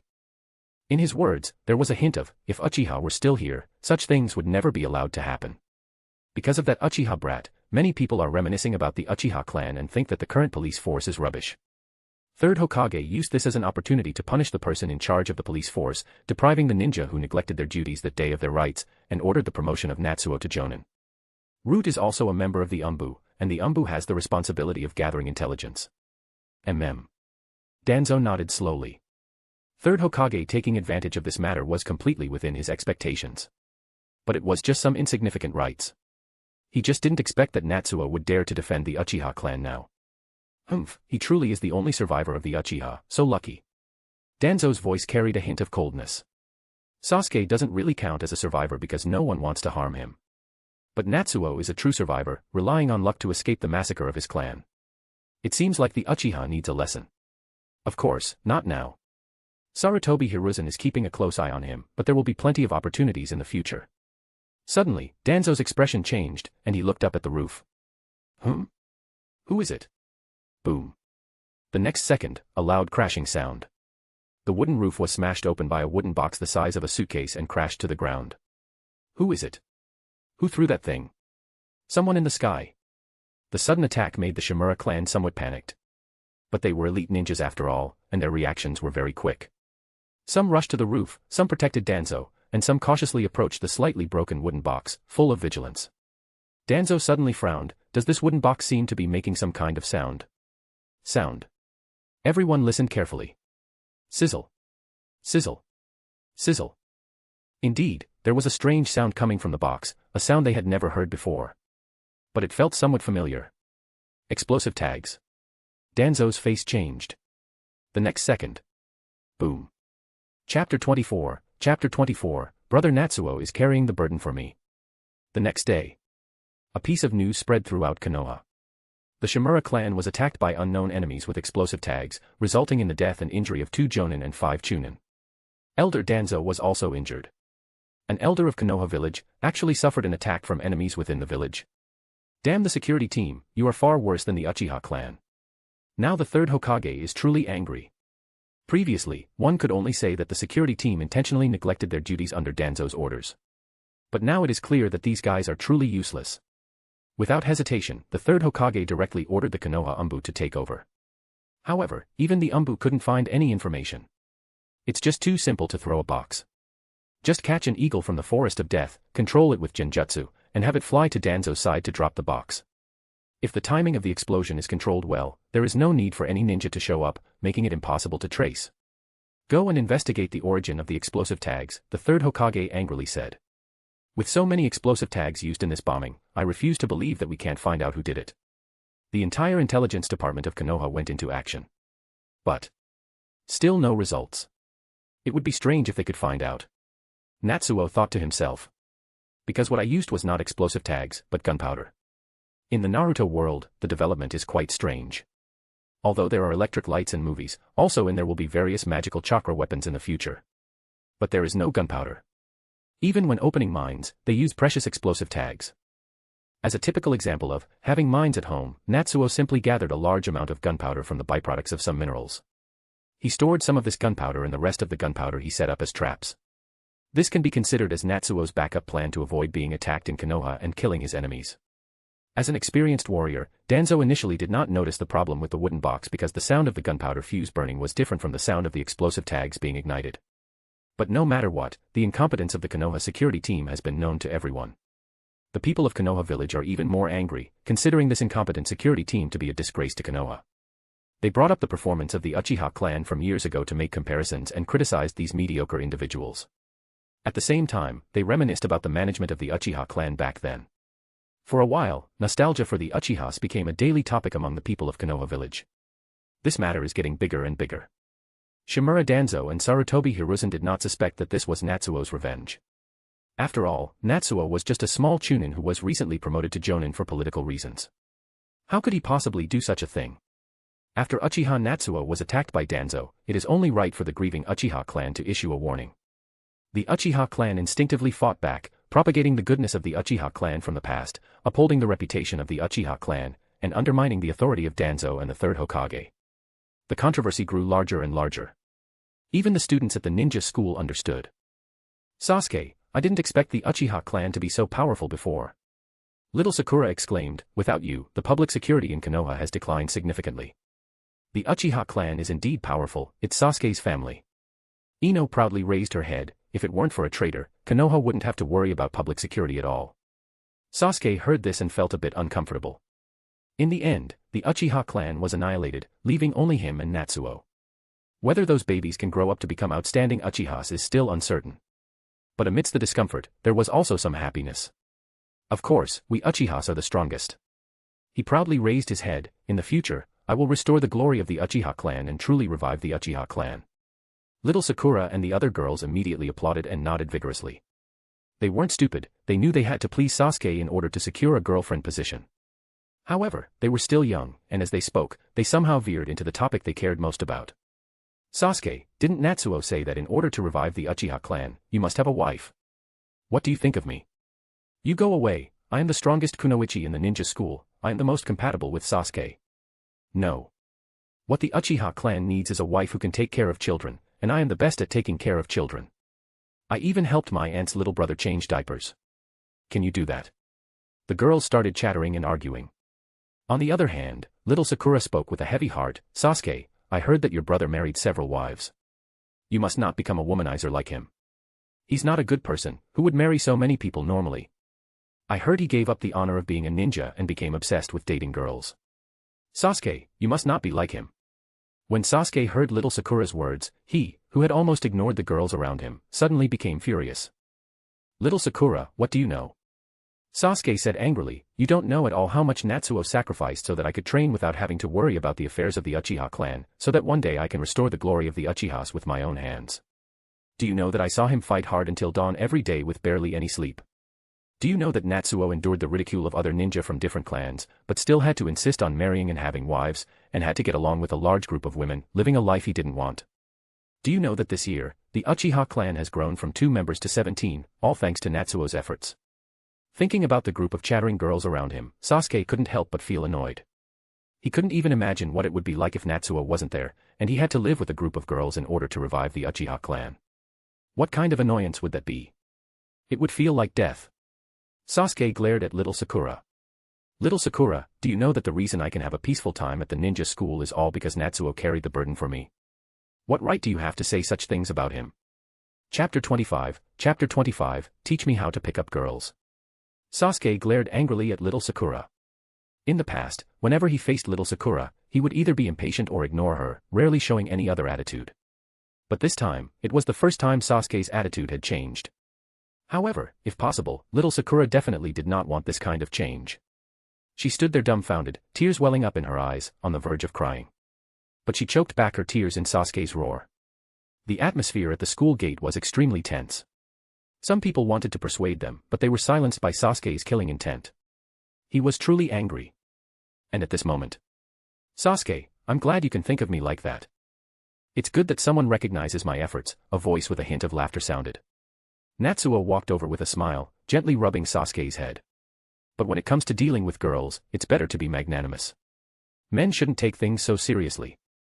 Then he looked at little Sakura and smiled gently. It's all right, as you said, I'm not really a good person after all. After all, bad boys attract girls, don't they? Sasuke tried to maintain his cool guy image. But obviously, with his face being rubbed and distorted, he couldn't display any killing intent. The atmosphere immediately eased, and everyone breathed a sigh of relief. Little Sakura lowered her head even more.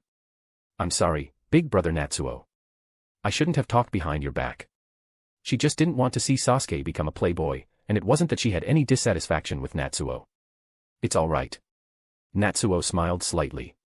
Besides, I think you're a good girl, little Sakura. You can point out the problems of the person you care about directly, regardless of whether it will affect your relationship. Sincerity, not hypocrisy. That's a good quality. I just don't want to see Sasuke being a playboy. I didn't think so much about it. But big brother Natsuo, you're a good person. Little Sakura suddenly developed some good feelings towards this handsome big brother. I really didn't expect to receive a good person card from a girl your age. Natsuo self-mockingly smiled. At least wait until you're a bit older to give it to me. Puffed. Naruto, Shikamaru, and others couldn't help but burst into laughter. Sasuke's brother was quite interesting. Hinata next to them couldn't help but take a few more glances at Natsuo. And with one glance, she was stunned. Then she looked carefully. Her pure white eyes gradually brightened, becoming more and more radiant, exuding an extraordinary brilliance. This big brother, it seems like he saved me before. On the other side, Natsuo was also eloquent, making the girls laugh and smile. They were just a few little girls, even if they were precocious, could they compare to adults? Natsuo was a man who had been through countless battles, able to maintain harmony in his harem. He could make adults feel happy and obediently assume various poses, let alone a few little girls. Naruto looked on in astonishment. This big brother Natsuo, he's really good at talking. Naruto was shocked. Both little Sakura and Ino are laughing so happily. Sasuke looked at Natsuo and the girls, lost in thought. Big brother Natsuo, why are you here? Sasuke asked. I came to pick you up and take you home. Natsuo sighed lightly, spreading his hands. It's the responsibility of your guardian. With this attack, Natsuo caused a lot of trouble for the third Hokage, gained face for the Uchiha clan, and also gained some rewards, but he also had to deal with more trouble himself. According to Yukino's words, Natsuo, you and Sasuke are the hope of the Uchiha clan. Now that someone dares to attack you, who knows if they will also target Sasuke. So, Natsuo had to pick up and bring Sasuke home during this period of time. Although he understood the deterrence of Itachi, Danzo still didn't dare to easily lay a hand on Sasuke. He also understood that the third Hokage had long arranged for the Umbu to protect Sasuke at all times, ensuring his safety before he became a ninja. But he still had to fulfill the responsibilities of a parent. It was just like the parents who immediately started picking up their children after a fight broke out at the school gate in his previous life. TCH, I can go home alone, Sasuke muttered a few times, but in the end, he still went home with Natsuo. In the following days, Natsuo continued to pick up Sasuke after school. Sasuke also kept complaining. Natsuo, I can go home by myself. I'm a ninja from the Uchiha clan, what ninja from any family needs to be picked up? This is simply tarnishing the reputation of our Uchiha clan. He expressed great dissatisfaction with this. It made him look like a little child who had just started school, according to the customs of the ninja clan, except for the first year of the ninja school, they really wouldn't pick up and drop off their children. Anyway, Konoha's public security was good, and ninja students were still ninjas. It was impossible for them to be pampered like Natsuo in his previous life. Sasuke, this proud little guy, naturally found it even more uncomfortable. In the end, under Sasuke's resistance, Natsuo kept a distance from him, acting as a guardian, while Sasuke walked ahead, with the standard of not going out of Natsuo's line of sight. Conducting a kind of long distance, pick up and drop off. You look even more like a child pretending to be an adult, Natsuo thought to himself. To show off his maturity and not let adults pick him up, isn't this more childish? Well, whatever, it's up to him. After all, I'm just going through the motions. Suddenly, a small hand quietly pulled Natsuo's sleeve. Big brother Natsuo. Do you recognize me? I'm Naruto, Sasuke's classmate. Naruto, with his light yellow hair, looked around sneakily. Oh, Naruto, I know, Natsuo smiled slightly, I may have known about you earlier than you think. But Naruto thought that Sasuke had secretly told Natsuo about him at home. He thought that Sasuke, that guy, seemed cold and arrogant, but it was all just an act. But that's a small matter. Suddenly, Naruto became serious and bowed deeply to Natsuo. Big brother Natsuo, teach me how to pick up girls. Please. Chapter 26, Quantity or Quality. I want both. Big brother Natsuo, teach me how to pick up girls. Please, I beg you. Naruto was extremely envious. He had never seen such a situation where a man was surrounded by women and could make them all happy. The key was that the quality of these girls was also extremely high. Naruto had once caught a glimpse of Natsuo taking the girls shopping and his wife's appearance was excellent. It made Naruto jealous to even mention it. Well, if you want to learn this from me, it's fine, Natsuo said indifferently. Speaking of which, as someone who aspired to revive the Uchiha clan, Natsuo didn't seem to actively pursue girls. It was always the girls who came to him. But it didn't matter. It was still possible to fool Naruto. That's great. Naruto happily jumped 3 feet high. He was as happy as an 8-year-old child. His requirements weren't high. If he could learn a thing or two and pick up Sakura, that would be enough. Natsuo glanced indifferently at Sasuke, who was about to disappear. He had nothing better to do anyway. Let's go, we can talk while walking. To become a Poseidon, the most important thing is to cast a wide net. There's a saying that goes, cast a wide net, catch many fish, and select the best. If really want to live a Poseidon's life. First, you need to find enough potential targets, and then focus on selecting. In this stage, the most important thing is to be especially good to everyone. Natsuo continued, after selecting enough targets, we need to create a harmless image. There's an old saying that goes, the most advanced hunter often appears in the form of prey. As Naruto listened, he became hesitant and fidgety. Big brother Natsuo, is this really okay? After all, he was still just a child, and he felt a little embarrassed. What are you feeling guilty about? Natsuo shook his head and said impatiently, as a Poseidon, from now on, you can only be physically weak, not mentally weak, cough, cough. Or do you want to win one person's heart and never part until old age? That's also possible. Which style do you want to go for? Naruto's face turned a little red. Winning a person's heart is naturally good, but the life of a Poseidon, hugging one wife on the left and another on the right also seemed. After hesitating for a while, Naruto finally said, Big brother Natsuo, can I learn both? Adults make choices, but children like Naruto want to learn everything. Offspring +1, the comprehensive potential evaluation is 41, you gain chakra +2, fire release, great fireball technique. Offspring +1, the comprehensive potential evaluation is 47, you gain mental power +2, demonic illusion, tree binding death. Offspring +1, the comprehensive potential evaluation is 52, you gain chakra +3. The Uchiha residence has become even more lively with the recent birth of babies. Sasuke is so happy that he seems to be walking on air. With such a large population, the revival of the Uchiha clan is within reach. Natsuo also has a smile on his face, as his own strength has increased. However, among this batch of wives who gave birth, there is no female ninja as talented as Uzuki Yugao. They are relatively average. Uzuki Yugao's child is still the most talented baby at the moment, bringing Natsuo the greatest reward. Carefully examining the potential of each baby, Natsuo couldn't help but approach Uzuki Yugao and spend some quality time with her. Uzuki Yugao didn't know whether to laugh or cry, and said, Natsuo, what are you doing? I'm pregnant again and I can't accompany you. Hey, stop. Be careful, you might hurt the baby. Now there are more and more babies being born, providing a rich sample. Natsuo can already roughly determine that the talents of both parents directly influence the potential of their children. In the ninja world, bloodline inheritance is a source of power. Of course, this is a relative issue.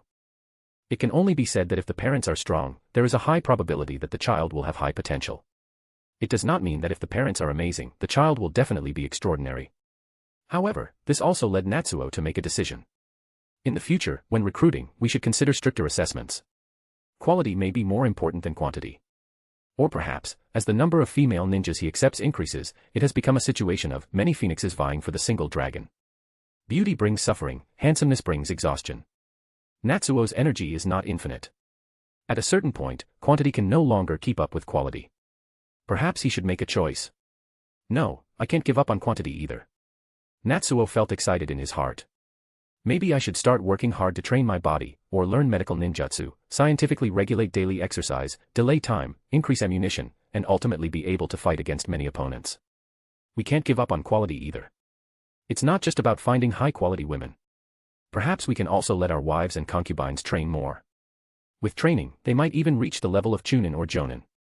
If the wives improve their strength, the children they give birth to will naturally become much stronger. We must do both. We must be strong in both aspects. However, kunoichis are different from male ninjas. If he wants to become stronger, it would be best to learn from female experts who are also female ninjas. Natsuo decided to invest a lot of money in acquiring data of powerful kunoichis, such as body growth data, strength improvement curves, ninjutsu training templates. To research a path that will allow his wives to progress rapidly. There are many targets, such as Tsunade, Niyujito, and even the deceased Bakura. They can all serve as learning materials. This task was publicly announced, and even Kakuzu, who usually goes to great lengths to collect information on ninjas, accepted it. However, unlike normal ninjas who put in effort to gather information on female ninjas, Kakuzu took a different approach. He contacted Conan for a business discussion. Conan, let's exchange some information about a business I have. Chapter 27, hit the target with a single shot. A few days later. Natsuo suddenly realized that the dedicated Kakuzu had disappeared. A representative from Akatsuki suddenly appeared and solemnly stated that Kakuzu had fallen ill and needed some time to recuperate. Of course, we will definitely complete the mission you entrusted to us. As a result, the bodyguard was replaced by a mature woman with short purple hair and a dignified and virtuous demeanor. Yes, it was Conan. What illness does Kakuzu have? Natsuo paused for a moment before asking. Epilepsy, I have already treated him. Conan's voice carried a hint of coldness. Don't worry, he will recover in a few days. During this time, I will transform into Kakuzu and protect the safety of your Uchiha clan. Natsuo. He seemed to have never heard that Conan had any medical ninjutsu. Or perhaps the best at healing in Akatsuki was Kakuzu, who was currently lying in a hospital bed with excellent suturing techniques. But it's fine. Although the old man can be relied upon when it comes to money, there's nothing wrong with having an attractive woman around. Then I'll trouble you. Natsuo smiled slightly, his smile very sunny and bright. No trouble at all, I should say this is our mistake. Konan nodded calmly. Her voice was slightly cold, and her eyes carried a hint of resentment. Natsuo didn't mind, perhaps it was similar to Yuhi Kurinai. Women like her, who lack nothing and are excellent, generally can't stand men who indulge in debauchery and have multiple partners. It's not a big deal, no need to worry about it. He chatted with this beautiful bodyguard for a while, then went about his own business. Konan watched Natsuo's figure as he walked away and sighed softly. He's quite handsome, but why does he always make strange requests? The key is that he gives so much money, which makes that damn Kakuzu always target me. Yes, Konan's resentful gaze was not directed at Natsuo, but at a certain elder in Akatsuki. To be honest, if Kakuzu wasn't also working for the organization and had a good work attitude, she really wanted to just kill that old man. This has happened several times. And what's with the growth curve of female ninjas, body measurements? It even includes bust, waist, and hip measurements. Kakuzu, oh Kakuzu, you really dare to ask for any kind of information. The more Konan thought about it, the angrier she became. She got up and walked towards Kakuzu's room behind her, planning to beat up this old man wrapped in bandages to vent her anger. Yes, the injuries Kakuzu currently had were also caused by her beating him up. The information on female ninjas is still being collected, but that's not urgent for now. Natsuo still had the medical ninjas from Konoha arrange a daily exercise schedule for him, as well as exercise schedules for his wives. Although they were not specifically designed, they were sufficient for the time being. At the same time, he also started to seriously study medical knowledge. Natsuo could see clearly that although Konoha Hospital was already the most powerful medical facility in the ninja world, it had only been established for a few decades, and technology and theory were still in a developmental stage. Without Tsunade overseeing Konoha Hospital, it was just an ordinary hospital. It was better to study on his own and conduct targeted research. First, I'll use the current exercise schedule as a goal, and in the future, I can research somebody strengthening serums. Natsuo thought to himself. Things like Hashirama cells, Yugo cells, and cursed seals. These might be useful for body-strengthening serums. For this reason, Natsuo even hired a medical jonin to teach him. Medical ninjutsu is something for the future. In order to once again obtain high-quality women from Konoha, Natsuo not only cleared the Uchiha clan's reputation but also increased the rewards. The rewards for Chunin-level missions remained the same. For Jonin-level Kunoichis, ninjutsu scroll rewards remain the same, while the monetary rewards increased to 100 million ryo, equivalent to the rewards of 3 Asumas. A direct doubling. The rewards for Kaga-level female ninjas were even more exaggerated. 1 billion ryo bounty, 2 S-rank ninjutsu scrolls, almost enough to make someone rich and powerful. This generous offer shook the entire Konoha. Kakuzu, who was lying in bed, struggled to sit up, his eyes flashing with the words, "Take a gamble," and, "It's just life, I don't want it." Then he was slapped back onto the bed by Konan. "Don't think I don't know what you're thinking." Konan, no longer the dignified woman, glared at Kakuzu with a face full of anger and embarrassment. "If you dare to say to me, why don't you help Natsuo have a child and we split the reward, I'll kill you first." In short, everyone who learned about this mission's rewards widened their eyes turning red, panting heavily, and being stimulated to the extreme. And as the instigator, Natsuo faced another problem. He looked at Yuhi Kurinai sitting in front of him with a strange expression. Is it really this accurate, to hit the mark with just one shot? That's right. Yuhi Kurinai is pregnant. Chapter 28, Yuhi Kurinai moves in with the Uchiha clan. A moment of passion was enough for an accident to occur. Yuhi Kurinai never expected this to happen, even though she was indeed in a dangerous period that day, and they were both drunk and didn't take any precautions. But this is too accurate. Although Naruto World also has contraceptives, Yuhi Kurinai hesitated to purchase them due to being emotionally unstable at the time. In theory, if she had taken some medicine at that time, this problem wouldn't have occurred. But as a virtuous woman, how could Yuhi Kurinai bring herself to buy such medicine? Moreover, her mind was filled with questions like, did I really lose my virginity like this, and why did it turn out like this? In the end, she hesitated for a while, and well, the effective time for taking contraceptives had passed. But since they were both drunk and it was just one time, there shouldn't be a big problem. So Yuhi Kurinai didn't pay much attention to this matter. What she cared more about was how she lost her chastity and why she drank so much at that time. After half a month, her period still hadn't come. Well, that's normal. It's not like it follows a strict schedule. It's normal for it to be a few days late. And then another half a month passed. When Yuhi Red felt nauseous and sick while brushing her teeth, she started to panic. She secretly bought a testing kit and took a careful look. Damn, it's really positive. Why did it turn out like this? Yuhi Kurinai was left speechless. It was just one time, How did it end up like this? Cough cough, Yuhi Kurenai, calm down. Natsuo coughed. The situation has come to this point, we should face it properly. You dare to say that? Yuhi Kurenai, with red eyes, pounced on him with teeth and claws.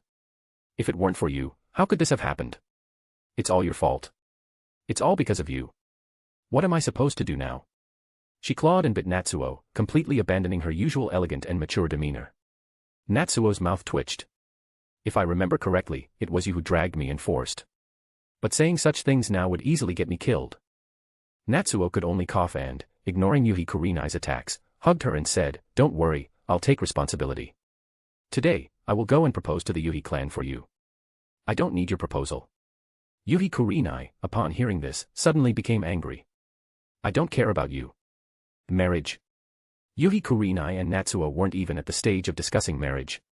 One could even say that Yuhi Kurenai didn't have any feelings for Natsuo. After all, as an independent woman, how could she like someone who had a harem? Although compared to Asuma, she felt that Natsuo respected women more. But she didn't want to devote herself to Natsuo. "Then what do you want to do?"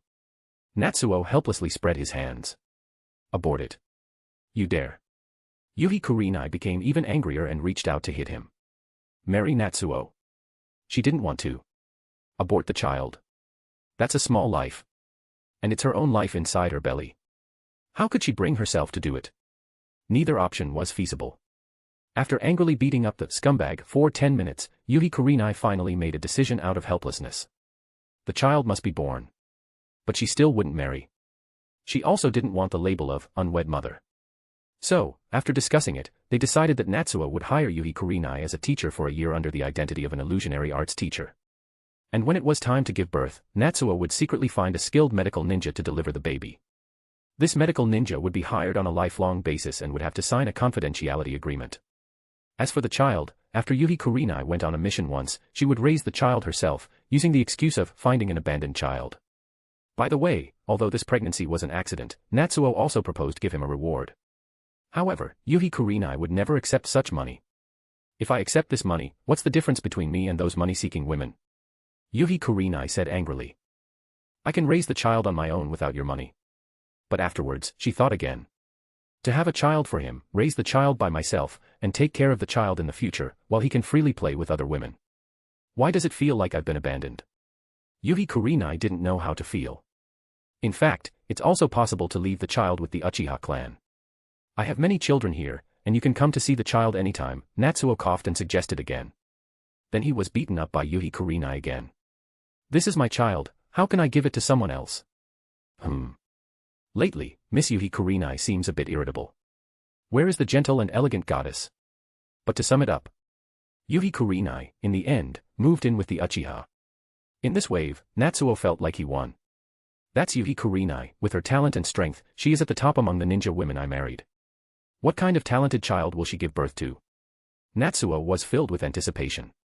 Chapter 29, these are all the achievements of the third Hokage. The Uchiha clan's hiring of Konoha's illusion master, Yuhi Kurenai, did not cause much trouble. After all, not long ago, the Uchiha clan hired several medical teachers, and everyone thought that Natsuo also wanted to make some effort. Although the Uchiha clan's inherited illusion techniques are strong, there are only Natsuo and Sasuke, who have no experience in illusions at all. Yuhi Kurenai is also one of Konoha's top illusion masters, so she has something to offer in teaching the Uchiha. On the other hand, Asuma was angry for a long time. He approached Yuhi Kurenai, hoping that she would turn down the position, but instead, he received a scolding from her. "Is it your business to meddle in my affairs?" With this sentence, their conversation ended. Then Yuhi Kurenai moved directly into the Uchiha residence. In the following period, she gradually reduced her outings, allowing the villagers and ninjas to gradually overlook her. Otherwise, if her belly grows too big and is seen by others, it will be hard to hide. Of course, before that, she needs to meet with her friends a few more times. So, while she can still meet people, she grabbed Mitarashi Anko and went to eat dangos. "I didn't expect you to become an illusion teacher." Anko happily ate the meatballs with narrowed eyes. "Now your reputation has become prominent. To teach Uchiha, who is recognized as the strongest in illusions. You are now well recognized as the strongest illusion ninja in Konoha. It's not as exaggerated as you say." Yuhi Kurenai smiled wryly. "There are still many powerful illusion ninjas." But Anko didn't believe it. "Then why did Natsuo hire you as a teacher?" He must think your illusions are the strongest. This is the Uchiha clan's recognition of your strength, something that can be shown anywhere. That's because I accidentally got pregnant with his child. Yuhi Kurenai couldn't say this out loud, but there was a hint of sweetness in her heart. The Uchiha clan's recognition can be big or small, but no matter what, it is a way to damage the Uchiha's honor and increase her own reputation. Natsuo's choice was the most appropriate and the most dignified way to help her conceal her pregnancy. He can be considered a responsible and good man. But it's a pity that he is too fickle and insists on finding so many girls. Yuhi Kurenai thought to herself, otherwise, maybe we could still. Anko didn't think so much. She just said with regret, it's a pity I don't know any illusions, otherwise, I would also want to go. Are you still short of money? Yuhi Kurenai curiously asked. Of course. Anko sighed, although the snakes in Ryuchi Cave are powerful, the cost of raising them is not small. She uses Orochimaru's secret technique to summon and fight with snakes. For this, she needs to maintain a good relationship with Ryuchi Cave and uphold the contract. While summoning jutsu seems to require no effort, in reality, while the summoned beast helps the summoner also needs to provide for the consumption of the summoned beast. Such as a large amount of food. Even Orochimaru needs to pay for the appearance of the 10,000 snakes. A mere Anko would have to pay an even greater price to maintain the relationship. Only those with substantial resources can afford it. Otherwise, this useful ninjutsu would have been used by many people. Yuhi Kurenai naturally understood the reason behind this. However, although she has some wealth, the contract with Ryuchi Cave is not a one-time deal. With long-term consumption, she cannot afford to subsidize Anko. Anko also cannot ask her best friend for help. This is beyond the scope of normal friendship. Speaking of the Uchiha, Natsuo's reward for seeking a child has increased again. Anko sighed lightly. Sometimes I can't help but think about selling myself to get some money to raise the snakes. All my ninjutsu relies on snakes. Without money to raise them, my strength won't improve. This way, I don't know when I'll be able to seek revenge. Yuhi Kurenai had a peculiar expression, with a hint of complexity in her eyes. Anko had been abandoned by Orochimaru when she trusted him the most.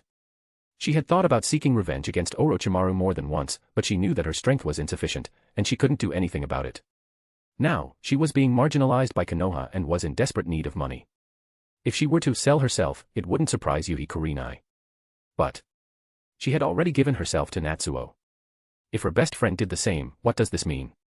Are they in the same boat? I hope it doesn't come to this.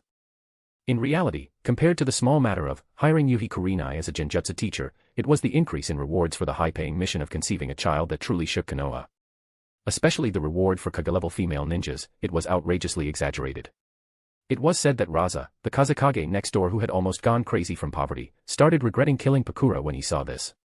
If Pakura were still alive, he could have fathered a child and taken on this mission. The reaction in Konoha was also immense. For example, the third Hokage suddenly discovered that the number of female ninjas applying to become jonin had increased tenfold compared to the previous year. They seemed to have suddenly developed unprecedented ambition, each one training seriously and working hard in Konoha's training fields even at 3 in the morning. At first, the third Hokage was very happy to see this, feeling a great sense of accomplishment. These are all my achievements as the third Hokage.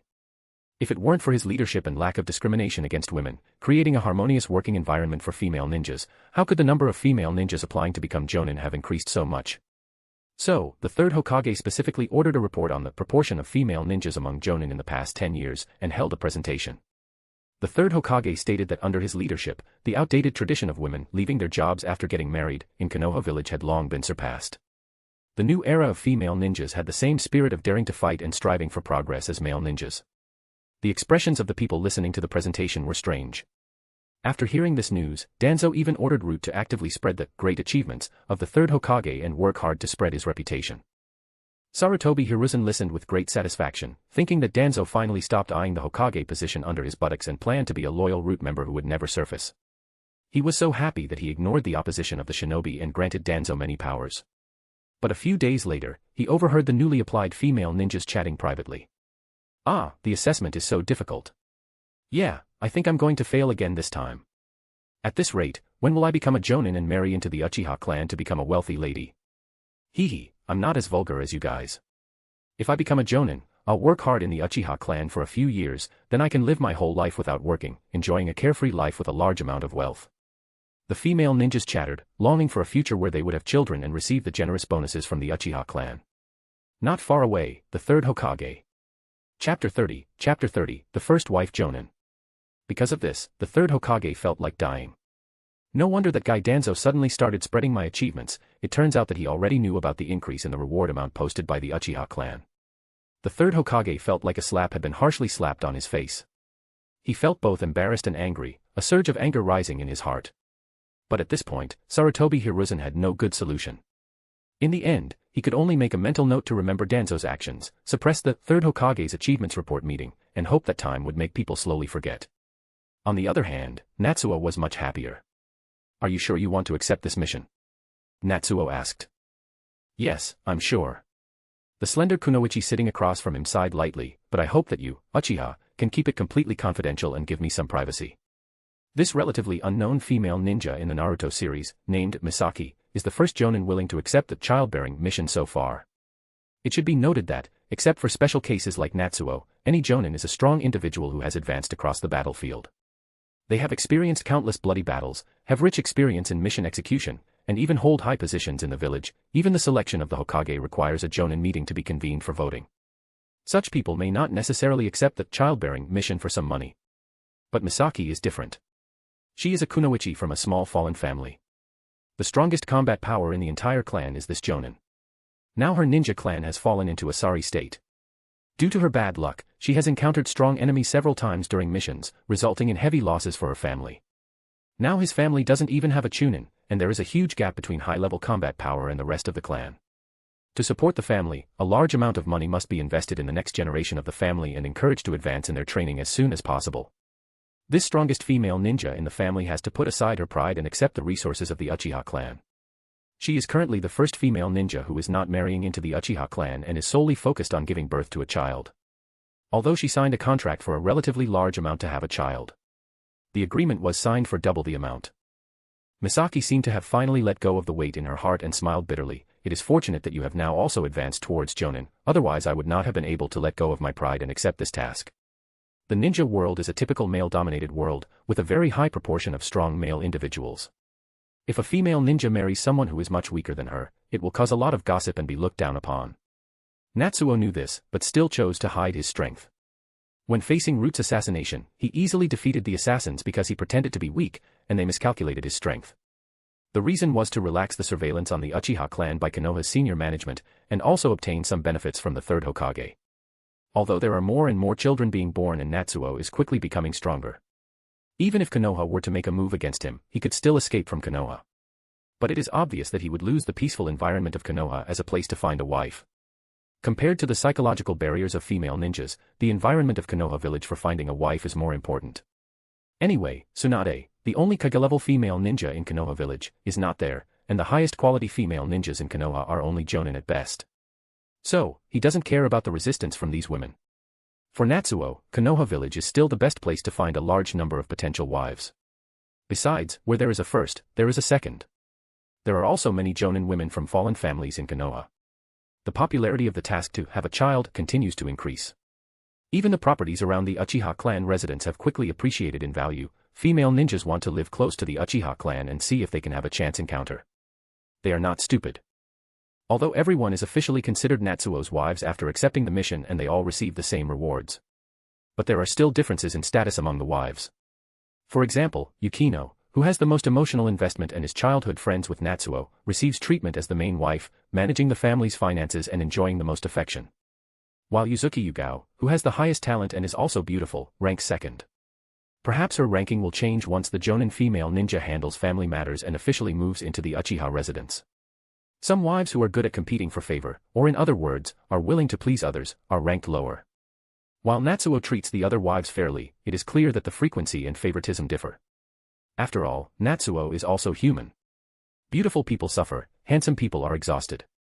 He subconsciously wants to dote on women who are more beautiful, have better talent, and can give birth to exceptionally talented Uchiha children.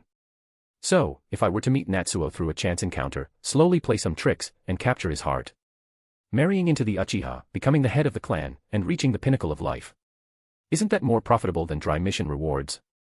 Moreover, there are some women who are weaker in strength, do not meet the mission criteria, but are confident in their appearance and believe that they can capture Natsuo and become noble ladies. They need a channel to interact with Natsuo. So, when Natsuo noticed that the property prices around the Uchiha residence were rising, he immediately sensed what those girls were thinking. And then, he discovered a business opportunity. I have decided to open up the Uchiha clan residence and establish facilities and entertainment venues specifically for women. Natsuo didn't hesitate to say, it was clearly my Uchiha's credit. Why should we push the money out and let the third Hokage earn these taxes? These money should have belonged to our Uchiha clan. By then, I'll earn money from women and use that money to support my women. Isn't that a better way to invest the money instead of giving it to Konoha? Chapter 31, Awakening of the Mangekyo Sharingan. The Uchiha clan has a vast residence. Originally, the Uchiha clan had their residence in a major area in central Konoha. When the Nine Tails incident occurred, the third Hokage forcibly ordered the Uchiha clan to move from the core area of Konoha to the outskirts, which caused a lot of resistance from the Uchiha clan. So, he used both force and persuasion, suppressing the Uchiha clan based on the Sharingan seen in the eyes of the Nine Tails, and at the same time providing some compensation to the Uchiha clan. This compensation was in the form of land area. The land given to them on the outskirts of Konoha village was not much different in value from the land the Uchiha clan had in the city center. Although everyone understood that the difference in value was not significant, in reality, the land in the outskirts was far less valuable than the central area of the city. But as a result, the Uchiha clan's residence expanded a lot, and even with so many Uchiha clan members before the clan was wiped out, they did not fully utilize all the land in their residence. This gave Natsuo enough room to operate. Natsuo pointed to the map. We can develop a women's club here, teaching yoga for body shaping, promoting beauty and skin care, in addition to body spa services within our Uchiha clan. We can develop a KTV here, making it convenient for the girls to sing and relax at night. We can develop a bar here. It wouldn't be bad to create a kabukicho-like district here. In the early stages, we can attract female customers, and later, we can also attract male customers. Natsuo remembered clearly how bars were promoted in the modern age. First, hire a group of beautiful girls to create a lively atmosphere, then use these beautiful girls to attract a bunch of guys. The more guys they attract, the more girls they attract, forming a cycle. His Uchiha development plan could also follow this route. Yukino nodded in agreement. Indeed, although our Uchiha clan is not short of money, the expenses are getting bigger. It's a good thing to earn some extra. Natsuo also thought the same. Although the Uchiha family had considerable wealth, and various industries were continuously contributing income, why not earn money if it's easy? You guys are truly geniuses. Sasuke covered his head with one hand, his small face filled with helplessness, but Natsuo, won't this damage the reputation of our Uchiha clan? Natsuo's development plan was basically turning the Uchiha residence into an entertainment street. But what about the honor of our Uchiha clan? Natsuo said, although many experts don't care much about money, quantity can also cause a qualitative change. Do you believe that if our Uchiha clan were to give 1 billion to the Sand Shinobi village, Raza would send his own daughter over to marry into our clan? If all the children of the Uchiha clan were born to Jonin-level Kunoichi, do you think our Uchiha clan would still have difficulty revival? Although not all children born to Jonin-level Kunoichi would necessarily advance to Jonin themselves, their potential would undoubtedly be greater. Sasuke was immediately convinced. For the revival of the Uchiha clan, who would care about matters of reputation? And so, the Uchiha clan development plan began. The ninja's actions have always been fast. Natsuo directly spent a large sum of money in Konoha to announce construction tasks, repairs, or rather, the reconstruction of the Uchiha residence. With the help of ninja techniques, various clubs, dance halls, KTVs, and other entertainment facilities were established at an exaggerated speed. The first one to be built was the Uchiha Women's Wellness Club. It included massages with essential oils, body sculpting yoga, beauty treatments, body spas, and other services. These were all exclusive enjoyments of the Uchiha clan, specially developed by Natsuo for the maintenance of his wives, as well as a little bit of fun between couples. Yes, projects like massages with essential oils were personally handled by Natsuo himself. He personally taught a few apprentices and then opened the Women's Wellness Club. When the women of Konoha heard that these services were specifically for the Uchiha noblewomen, they were instantly excited. They generously donated money and came to experience it. After experiencing it once, they instantly became addicted. The unheard of feeling made them feel light, with rosy complexions, relaxed muscles, and rejuvenated skin. This feeling was amazing. Even some noblewomen from other ninja clans couldn't help but touch their own dull skin and brought their friends. The Uchiha Women's Wellness Club became a sensation. Next was the Uchiha Bar. Natsuo frequently appeared, engaging in acts like accidentally meeting a beauty and paying for everyone's expenses, which made the Uchiha Bar popular. Then came the dance hall, KTV, bowling alley, footbath, billiard hall. In just 3 to 4 months, Uchiha Entertainment Street resounded throughout Konoha, becoming a place of relaxation for young women. Men also began to instinctively chase after them, sensing the wind and coming specifically to spend money and meet women. The Uchiha residence development plan was a blazing success. And it wasn't just a one-time occurrence. As the Uchiha residence development plan succeeded, Natsuo also received another surprise. Natsuo looked at the pattern on the mirror, which resembled a windmill. Have I awakened the Mangekyo Sharingan? Chapter 32, Baby Boom. I finally activated the Mangekyo Sharingan. It wasn't easy. Natsuo's eyes welled up with tears. Looking back, since the Uchiha clan's annihilation, there had been so much suffering, danger, and enemies constantly watching him. After countless hardships, he finally achieved a good result. It was truly not easy.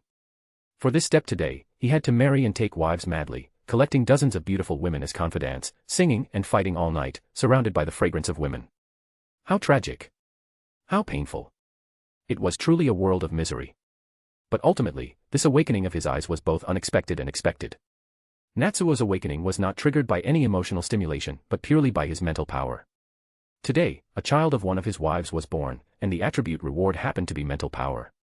He had already had more than 20 children, and about half of them had given him mental power enhancement rewards, some even with +2 or +3 bonuses. Including today's reward, he had gained a total of 26.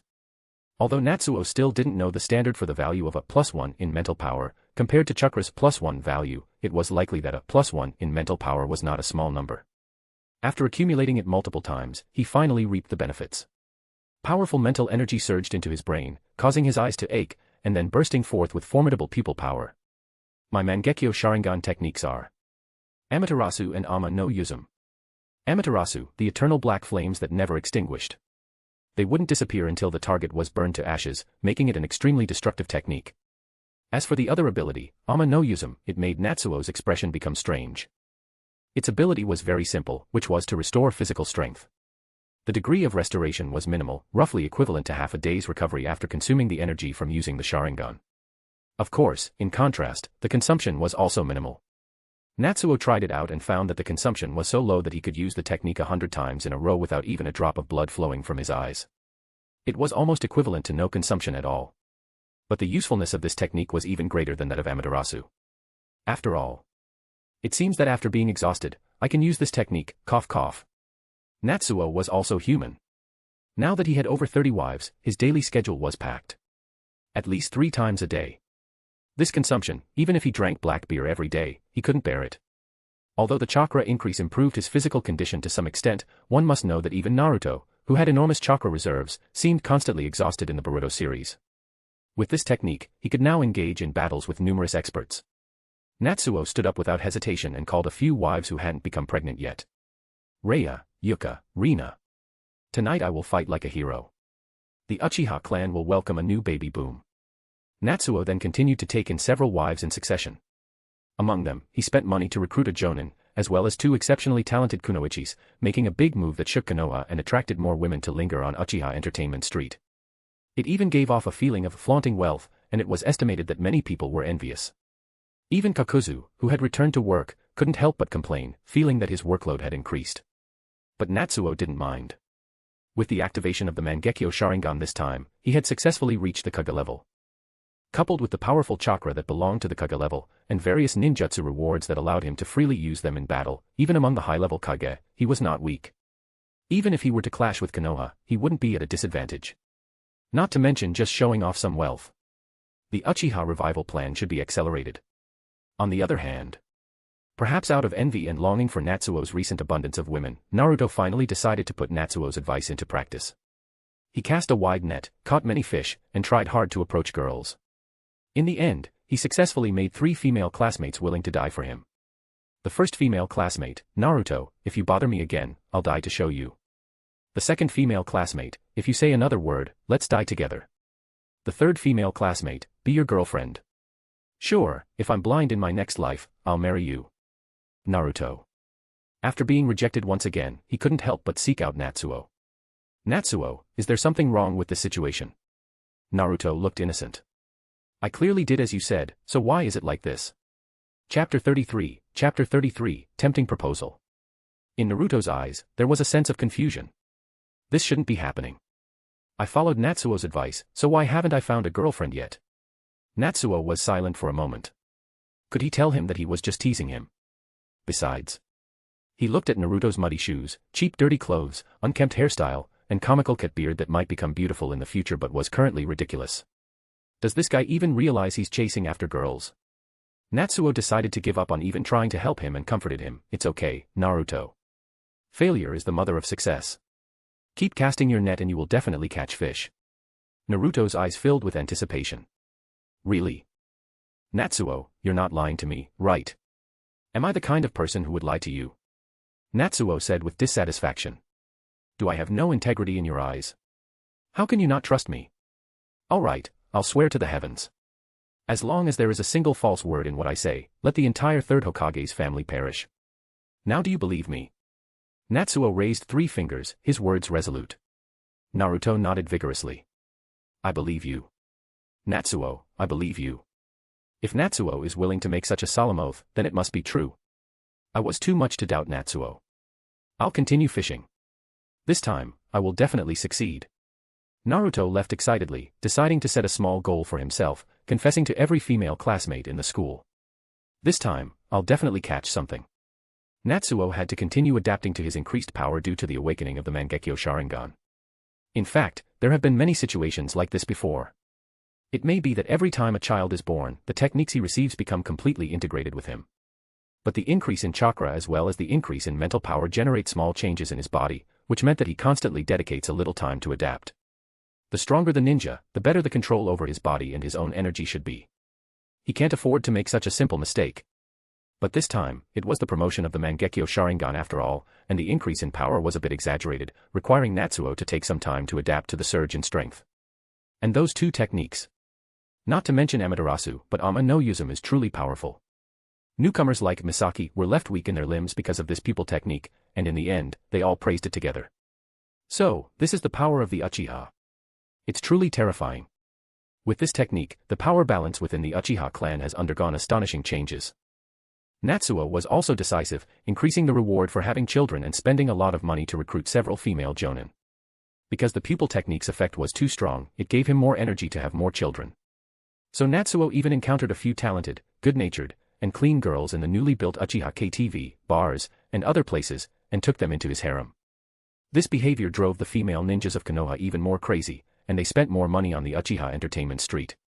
When Natsuo finished adapting to his power and was ready to continue his efforts for the revival of the Uchiha clan with his wives, an unexpected guest arrived at his door. Uchiha clan reception room. Anko. Are you here to find Yui Kurenai? Natsuo blinked. But in today's training, I countered Kurenai's illusion, and she got a little injured. She's resting now. Yui Kurenai is showing signs of pregnancy now, so she can't receive visitors. However, Mitarashi Anko shook her head. No, I'm here to find you. Find me. Natsuo was puzzled. Yes. Anko nodded, her face turning red, but her expression pretended to be calm. If I were to sell myself, how much would your Uchiha clan pay? Are you here for the mission to have children for the Uchiha clan? Natsuo was surprised. Something of the sort. Anko sighed lightly. But the standard reward won't do. I don't plan on selling myself cheaply. There was a hint of sadness and helplessness in her eyes. She couldn't bear it anymore. Her own strength was still weak, and she couldn't earn a lot of money through missions.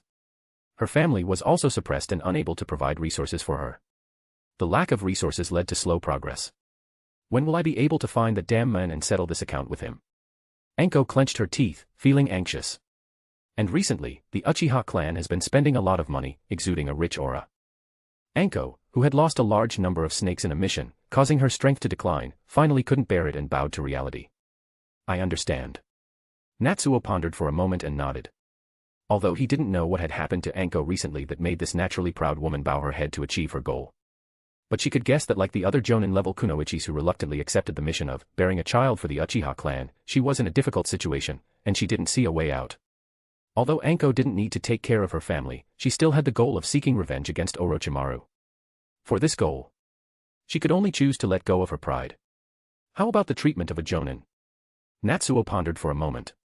Although becoming a disciple of Orochimaru was in itself a test of talent, but still considering that he only became a Tokubetsu Jonin until the end of the series, it was not worth the effort on Natsuo's part. But now that he has more power, he could afford to relax a little, and help one of his favorite female characters from the Naruto series. That's not what I need.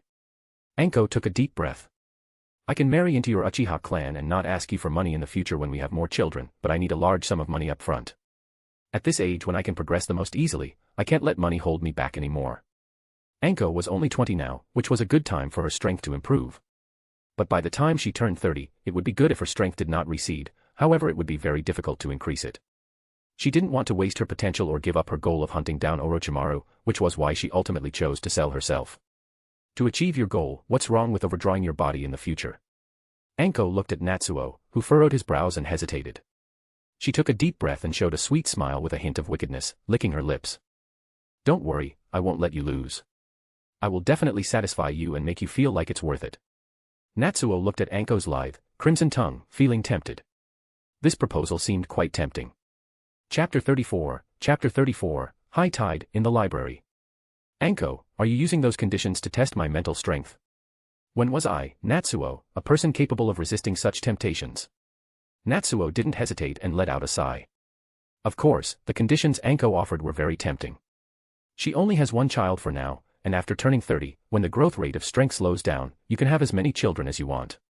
Anko would not refuse, nor would she ask for additional rewards. At the same time, Anko herself was willing to serve as a ninja for the Uchiha clan, willing to fight and die for the Uchiha clan. This was a condition that other wives could not offer. After all, they married into the Uchiha clan to live the life of a rich lady. The children they have will continue to have the same potential. On the other hand, the children Anko has will increase her potential as she continues to get stronger. Making them train, fight, or even sacrifice themselves was something that other wives would not be very willing to do. But Anko was simple, and she was willing to do anything to achieve her goal. Although she would receive a reward 5 times the normal Jonin standard, she would become a member of the Uchiha clan from now on, and you could assign her as you pleased. Damn obsession from my previous life. This is the opportunity to have a relationship with one of my favorite characters from the Naruto series.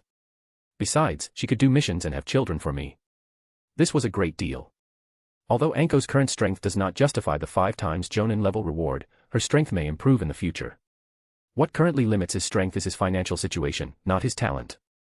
Furthermore, with this I can fulfill one of the fantasies of my previous life. According to the original plot, she could become a special Jonin in a few years, and even one of the strongest. With the financial support of the Uchiha clan, it would be easy for her to become a Jonin within a few years. Why there is a high probability that she will become an elite Jonin in the future. With all these conditions, Natsuo has no more reason to refuse. The reward was negotiated, and the contract was signed. Natsuo took Anko to collect the reward. Also, he led Anko towards the Uchiha clan's ninja library. Yuhi Kurenai was also accompanying them. Anko, I never expected that you would end up. Yuhi Kurenai covered her forehead with her hand, her tone filled with helplessness. Accepting the Uchiha clan's mission was a matter of time in my situation, but I really didn't expect that you would accept that mission. Anko was left speechless by her friend. You were supposed to come to the Uchiha clan to teach Natsuo genjutsu, but you ended up with a child in your belly from the genjutsu. Anko had already married into the Uchiha clan, so it was impossible to hide Yuhi Kurenai's pregnancy. Yuhi Kurenai felt helpless. How could she face her best friend in this situation? Fortunately, her best friend was also involved. If it was accidentally discovered by someone else, that would truly be embarrassing. We're here. This is the Uchiha clan's ninja library. Natsuo smiled faintly, please come in. During this time, he had reacquired some of the ninjutsu that the third Hokage had taken, in addition to those from the system rewards, and the few that initially remained, he managed to almost completely restore the Uchiha clan's ninjutsu collection. There were strong barriers here, and Natsuo had paid a high price to have the Konoha barrier division put them up. He also asked Konan to help him place another layer of barriers on the outside of the barrier. But with Natsuo leading them, they naturally didn't have to worry about these things. Natsuo pushed open the door to the attic and made an inviting gesture. Anko swallowed nervously and exchanged a glance with Yuhi Kurenai, her eyes filled with solemnity. From the Sengoku era to the present, there were an incredibly large number of scrolls that were stored, even comparable to the entire inventory of some small ninja villages. Luckily the hidden parts of the library were not discovered by Konoha when they took the things for safekeeping from him. And Natsuo only discovered them during the library renovation because of the Sharingan. It should be noted that although Konoha is a village that handles all styles of ninjutsu, its fire-style ninjutsu is one of the most exceptional. And the Konoha fire style was contributed by the Uchiha clan.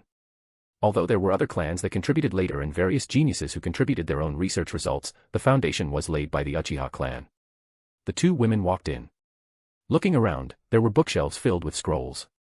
It was like a library.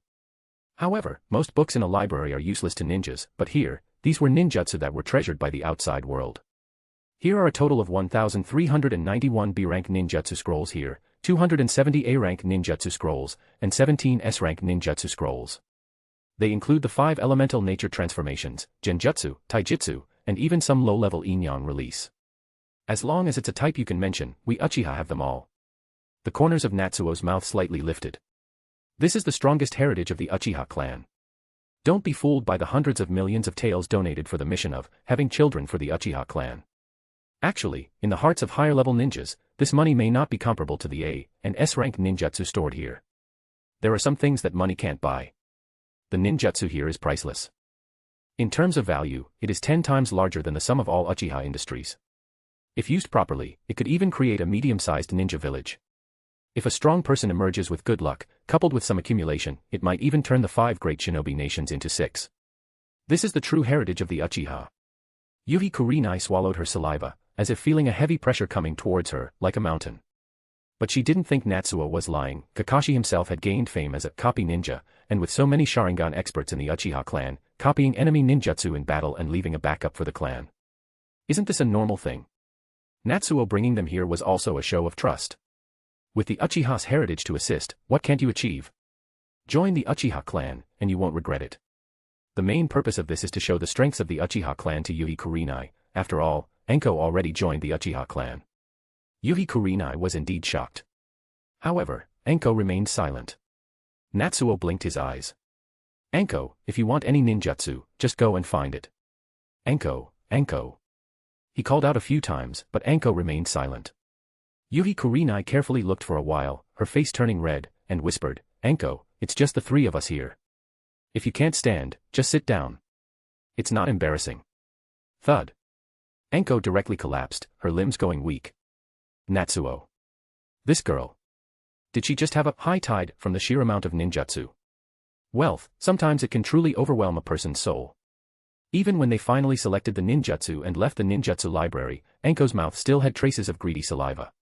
Then, looking at the amount just transferred to the bank. If I had so many ninjutsu, why would I continue to use Orochimaru's secret techniques? She wasn't stupid. She knew it would be difficult to defeat Orochimaru using the ninjutsu taught by Orochimaru. But without these ninjutsu, the success rate of using other ninjutsu would be even lower. And now, with the Uchiha clan's ninjutsu. Why would she still need Orochimaru's forbidden technique? It's showy and expensive. I don't need it anymore. She didn't know if she truly believed that with the Uchiha clan's assistance, her chances of revenge would be high. Anyway, tonight Natsuo discovered that Enko had a lot of tricks up her sleeve. Especially her flexible body, which came from being a disciple of Orochimaru, and her agile tongue. Experienced in countless battles, Natsuo was almost overwhelmed by her for a moment, almost killed by Enko, who was still a rookie. Fortunately, a rookie's momentum only lasts for a short while, and her physical discomfort made her unsuitable for a prolonged battle. Natsuo quickly regained his composure and gave her a harsh lesson. However, this style, it feels somewhat similar to one of my wives. Natsuo narrowed his eyes. So Orochimaru also sent people to me. Chapter 35, someone really betrayed Uchiha clan. The style of each ninja is something difficult to change. For example, the shinobi of Tsunade have a resilient character due to their harsh environment. Even in desperate situations, they are determined to make a breakthrough. The shinobi of Kirigakure have outstanding individual abilities, but they are not good at cooperation and are not skilled in large-scale battles. On the contrary, the shinobi of Iwagakure have poor individual abilities, but they have excellent cooperation. Coupled with their proficiency in earth release and the absence of strong individuals, they can achieve impressive results through teamwork. Shinobi who are trained directly by Orochimaru also often have a feeling of deviating from the norm. So, the girl Ayako who accepted the task earlier was sent by Orochimaru. When that Ayako served him, it was quite stimulating. Her service attitude was very enthusiastic, and she was also flexible. Ahem. Anyway. Although it's just a matter of style in relationships between men and women, Natsuo still believed that his guess was correct. Of course, he didn't care about such things. After all, to be honest, there are quite a few spies in the Uchiha clan. Among the spies he discovered or those who secretly confessed to him, there was one from Root, 2 from the 3rd Hokage, and 1 from the Tsunade. For example, the 3rd Hokage sent Yuzuki Yugao and her superior captain. Then Natsuo took them both to bed at the same time. He wondered what kind of thoughts they had at that moment when they saw themselves together in her bed. Shyness. Discomfort. Embarrassment. Well, Natsuo felt pretty good about it and thought that he could have more interactions like this in the future. The numerous spies couldn't affect the development of the Uchiha clan. Yuzuki Yugao is about to give birth to her second child, but she hasn't provided any information to the third Hokage yet. Well, it's not like she can do anything. After all, apart from Natsuo's own strength, there seems to be no other information about the Uchiha clan that she can report. Even if she wants to complete her spy mission, it seems that there is nothing she can do.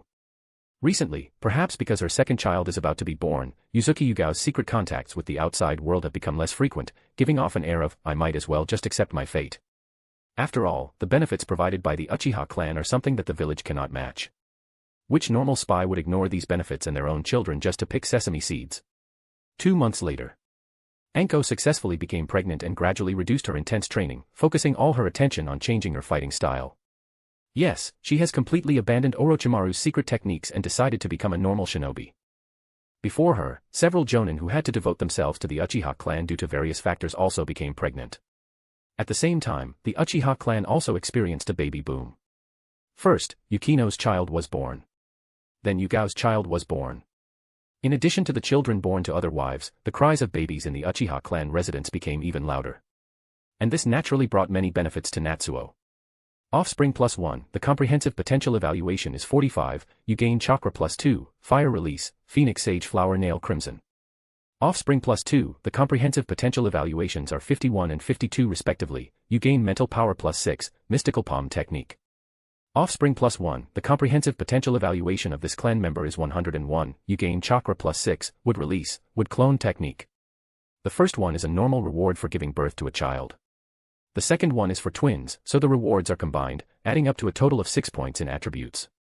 The ninjutsu has also become much more advanced, granting the A-rank medical ninjutsu, healing jutsu.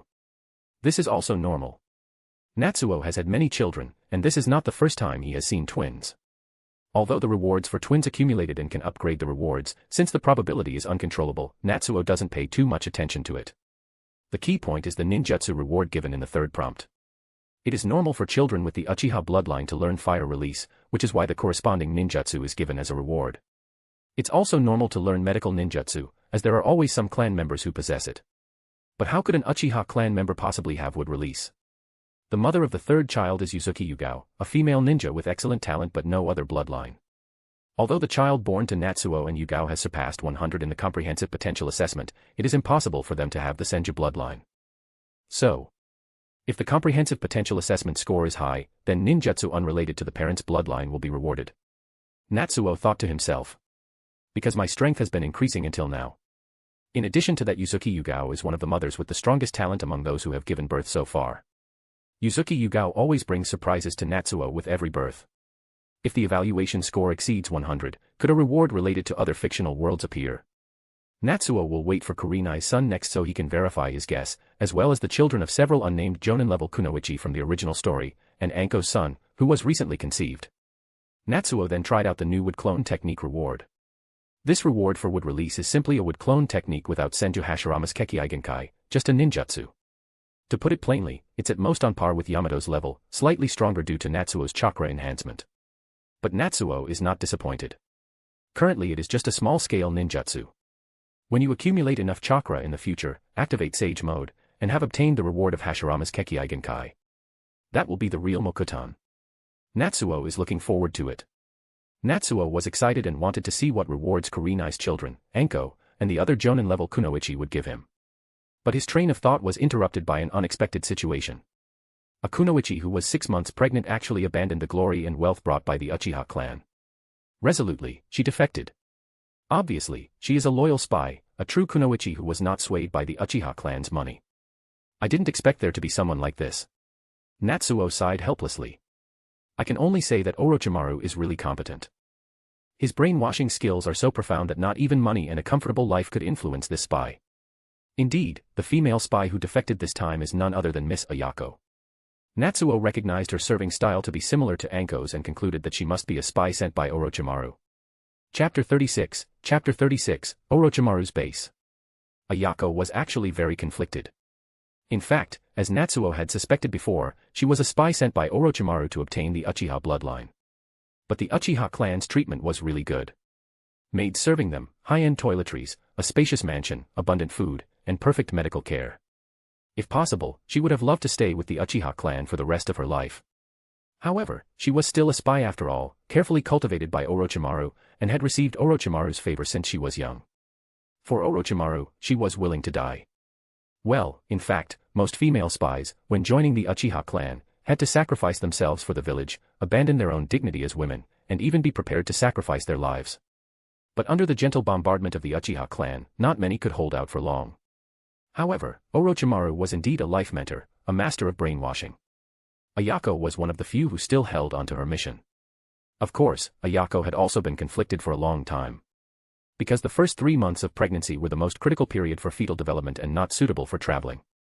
In the late stage of pregnancy, 7 to 9 months, pregnant women undergo significant physiological changes and have reduced adaptability to the environment, making it unsuitable for travel. So, her 6-month pregnancy was already the deadline. She hesitated for a long time. In the end, she chose Orochimaru over the Uchiha clan. Ayako felt that if she continued to stay with the Uchiha family, the Uchiha would definitely be satisfied, but Orochimaru-sama would be hurt. But if she went to seek refuge with Orochimaru-sama, perhaps Orochimaru-sama could provide her with a win-win solution. Maybe a few years later, she could return to the Uchiha clan in a glorious manner, with her child, and continue to be a wealthy lady. So, she seized the opportunity to escape from the Uchiha clan residence. And then, she was immediately discovered by Kakuzu. "How about I go help you catch her?" Kakuzu said in a deep voice, then added, "My mission is only to protect the members within the Uchiha clan residence from external threats. This is not within my responsibility. So, it would require additional payment." Natsuo glanced helplessly at Kakuzu. "No need." He looked at the gradually disappearing figure of the woman and shook his head gently. "I'll handle this matter myself." Natsuo actually admired Orochimaru's level of brainwashing. There were many spies among his own wives, planted by the third Hokage, Danzo, Tsunade, and other villages. Various people from different places, many of whom were high-level spies who had infiltrated Konoha for many years, with impeccable mental strength. But over 2 years had passed, and not a single person had defected. Although Orochimaru was defeated by Itachi, he was extremely obsessed with the Uchiha bloodline. However, he had limited manpower and energy and couldn't focus too much on the Uchiha bloodline. 99% of the Uchiha clan members were incomparable to him, one of the Sannin. In fact, before seeing Sasuke's talent, he didn't pay much attention to Sasuke either. Otherwise, the Umbu arranged by the third Hokage to protect Sasuke won't be able to stop him. So, this should just be an incidental move by Orochimaru, but he ended up being the only spy in the Uchiha clan who defected. Of course, Natsuo didn't blame Ayako. She came as a spy in the first place, and Natsuo knew that. Both sides benefited from each other. If we have to say, she belongs to the loyal warrior who hasn't been defeated by sugar-coated bullets, with a much higher moral character than ordinary people, and should be respected. But Orochimaru, if you can send spies to my house, then it's reasonable for me to return the favor, right? Ayako tried to escape. Being pregnant, she was somewhat inconvenienced in her movements. If she hadn't hidden a certain strength, she wouldn't have the confidence to escape. Natsuo, you must be very sad. Ayako felt gloomy in her heart, but then she became excited again. It's okay, once I complete Orochimaru-sama's mission, I can beg Orochimaru-sama for mercy. Maybe we can see each other again soon. When the time comes, no matter how you punish me, I can accept it. I know you've been thinking about some ways to play for a long time, and I can accompany you. She touched her big belly, her eyes filled with a hint of tenderness. Although being pregnant and traveling long distances was not a good thing for the child. But when the child is born, with the Uchiha bloodline's talent, maybe they can receive Orochimaru-sama's personal education. The Uchiha clan is good in everything, but the strongest is only Natsuo, a ninja who is, officially a jonin but actually a chunin, and he definitely can't compare to Orochimaru-sama in terms of child education. Maybe in the future, there will be someone like that guy named Itachi who will make a move against the Uchiha clan, and my talented son can defeat him and restore the Uchiha's reputation. She dreamed of a win-win situation. Ayako gritted her teeth and continued forward. She didn't know which one of her false traces had worked, but she had safely avoided any possible pursuit from Konoha along the way. This made Ayako feel even more like she was the chosen one. If the escape went so smoothly, then my remaining dreams should also go smoothly, right? Soon, she crossed the land of fire and entered the land of rice fields. Then, following some secret codes left by Orochimaru, she found an underground base. Ayako, you've worked hard on this mission. Orochimaru's face was slightly pale, and with the strange equipment around him, he looked somewhat sinister. Orochimaru-sama, I have completed the task you gave me. I have brought back a child with the Uchiha bloodline. Ayako's eyes were filled with fanaticism. Yes, not only did you bring back a child with the Uchiha lineage, but you also brought back an additional person. Ayako was stunned and suddenly turned her head. She saw a handsome young man standing casually behind her. She couldn't help but exclaim, Natsuo. Chapter 37, your techniques are meaningless in front of my eyes. Dressed in a pure white shirt, with straight pants and a slight smile. Natsuo had a beautiful and cheerful appearance. Natsuo, when did you arrive? Ayako was a little confused. Oh, when I saw a pregnant woman suddenly leaving quietly, I was a bit worried, so I followed you here, Natsuo smiled slightly. Otherwise, with your mediocre skills, how could you have come here without any problems? You've been following me all this time. Ayako opened her mouth, her eyes filled with surprise. Is this still the ordinary Uchiha who was thought to have escaped from the enemy's assassination by luck, and only had the strength of a Chunin? Although she was affected by her pregnancy, she was still an elite Chunin. All the way, she hadn't noticed at all. But after the surprise, Ayako suddenly realized the current situation. No, Natsuo, listen to my explanation. She suddenly became flustered, as if she had been caught in an affair, and hurriedly said, I came here because I am. But suddenly she was stuck and speechless. Because she didn't know how to explain it well. Or did she even need to give some explanation? The last Uchiha, huh? Orochimaru completely ignored Ayako's panic and looked at Natsuo with great interest. You hid yourself well enough, but you were careless to show yourself to me for the sake of a woman. This is truly a treasure bestowed upon me by heaven. His eyes were filled with excitement. Suddenly, a figure rushed towards Natsuo from the side. At a glance, Ayako recognized the person. Orochimaru's assistant, and her superior in charge of the intelligence, Yakushi Kabuto. He was an elite jonin. Yakushi Kabuto approached almost instantly, holding a kunai, heading straight for Natsuo. Natsuo, be careful. Ayako instinctively shouted, trying to intervene. But with her strength, she could only manage to shout out these few words, her body unable to move in time. She watched as Yakushi Kabuto's kunai was about to fall on Natsuo. At this moment, Natsuo laughed. His smile was full of disdain. The next second, a flash of silver shimmered. Yakushi Kabuto's face changed drastically, he spat out blood and was forced to retreat. A kunai was embedded in each of his limbs. Blood trickled down, staining his clothes. Natsuo's expression remained calm as he calmly said, it's impolite to randomly draw a kunai against others. I also dislike it when someone draws a weapon against me. This is a lesson. Before resorting to violence, think about the consequences. For a ninja, revealing a weapon means deciding life and death. Not everyone will give you a second chance. Ayako and Yakushi Kabuto's pupils contracted. In an instant. Just for that instant.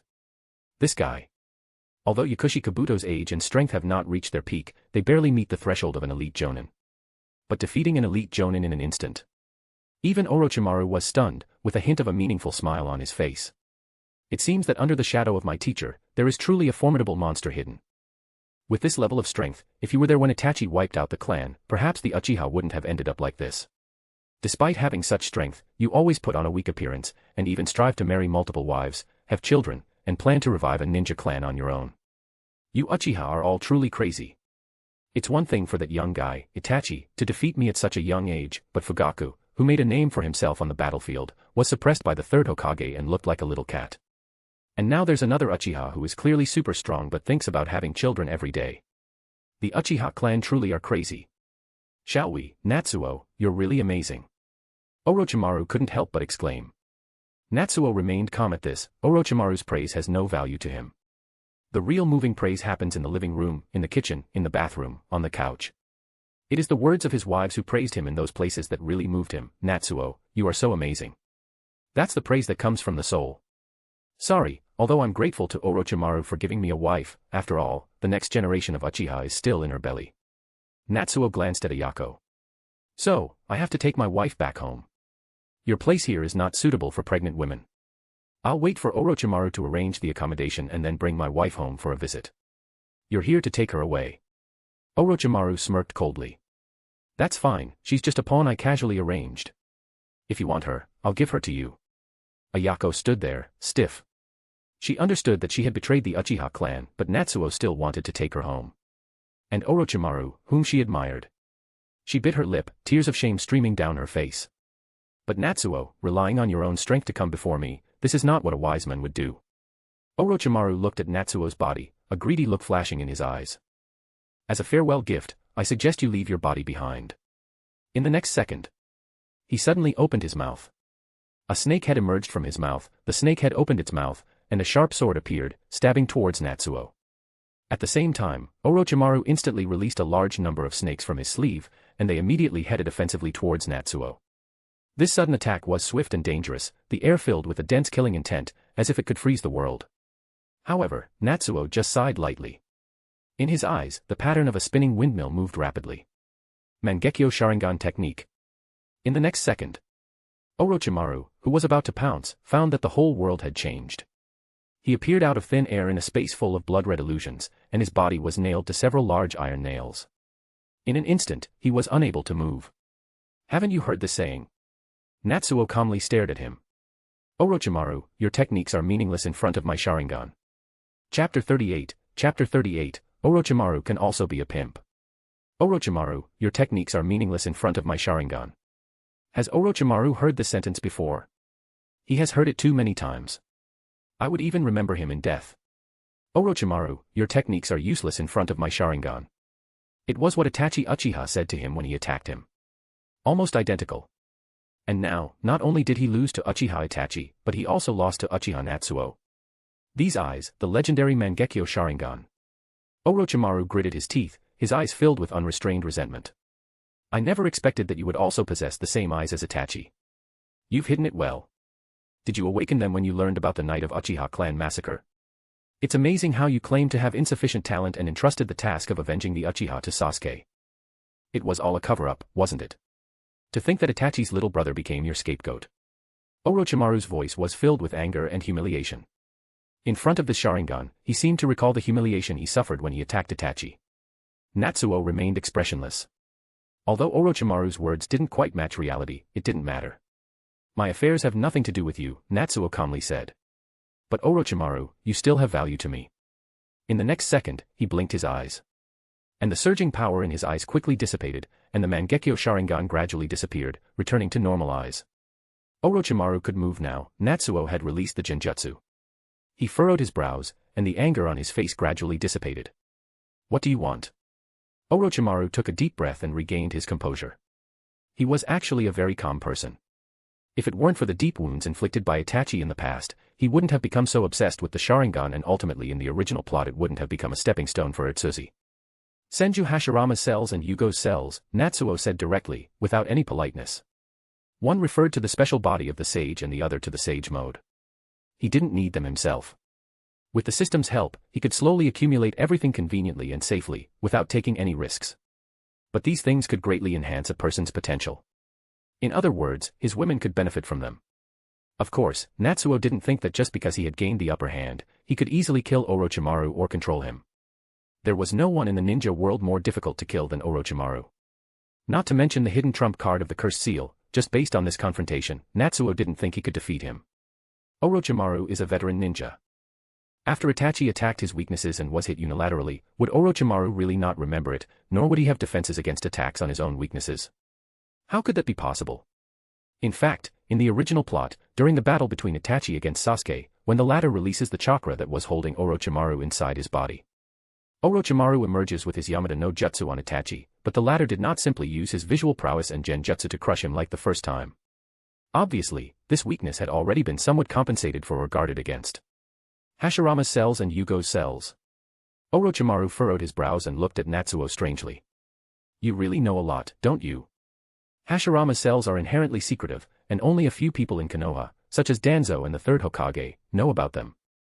But it is not impossible for him to know them either, because there are other ways to find out about Hashirama's cells. But it hasn't been long since I acquired Yugo's cells. How does Natsuo know? Sure, but you'll have to wait. Hashirama's cells are here, but Yugo's cells are in another research lab. I'll have someone bring them. Orochimaru nodded without bargaining. Then I'll wait. I have time anyway. Natsuo smiled faintly. He casually grabbed a chair and sat down. Orochimaru fell silent for a moment and began contacting his subordinates. Yakushi Kabuto also gritted his teeth and started treating his injuries. On the other hand, Ayako was confused by this series of changes. When she finally reacted, things had already turned out like this. After hesitating for a moment, she eventually approached Natsuo. She massaged his shoulders, rubbed his legs, and apologized softly. Even her tone and actions carried a hint of seduction. If she wasn't pregnant now, they might have gone further. Natsuo accepted it all without saying a word about forgiving her. A woman who has betrayed once will betray again. He won't give her a second chance. Once the child is born and the mission is complete, what do I care about her feelings? But it has to be said that the Kunoichi trained by Orochimaru is indeed unique, with a great taste and unquestionable skills. She knows how to capture a man's interest. Natsuo is also a normal man, and he has been abstaining for a few days because of this pursuit. It's inevitable that he would have some reactions. Seeing this, Ayako increased her efforts. She knew that men find it difficult to stay angry in certain physical states. With a little effort, maybe. Oh, it seems that this is my mistake. Orochimaru suddenly spoke, his voice full of laughter. Natsuo-kun has come to my territory, how can I not entertain you properly? He turned his head and gave a few instructions to Yakushi Kabuto. Yakushi Kabuto's expression was strange, but he still followed the orders. Not long after, he returned with several good-looking kunoichis. These female ninjas all had good looks, each with their own unique characteristics. In terms of strength, there was even a jonin and 2 special jonin among them. It was clear that Orochimaru was not unaware of Natsuo's preferences. As soon as this group of attractive women approached, they gathered around Natsuo. They lightly massaged his shoulders, rubbed his legs, and a faint, elegant fragrance filled the air. His body was surrounded by softness. Natsuo's expression became strange. Can Orochimaru really stoop to this level? So, should he accept this kindness or refuse it? After all, they were fighting just a few minutes ago, and now accepting this kindness, Natsuo felt a bit conflicted. It's not good that he forgives him so easily, but rejecting Orochimaru's goodwill would also be a disappointment. This might be the only time Orochimaru has done something like this in his life. It seems that I can only accept it silently to accurately express my feelings. Chapter 39, Orochimaru's Human Trafficking. The esteemed Sannin, Orochimaru, personally involved in human trafficking. Natsuo was shocked. He took a deep breath and sneered, "Are you trying to seduce me with your beauty? Am I the kind of person who can't resist temptation?"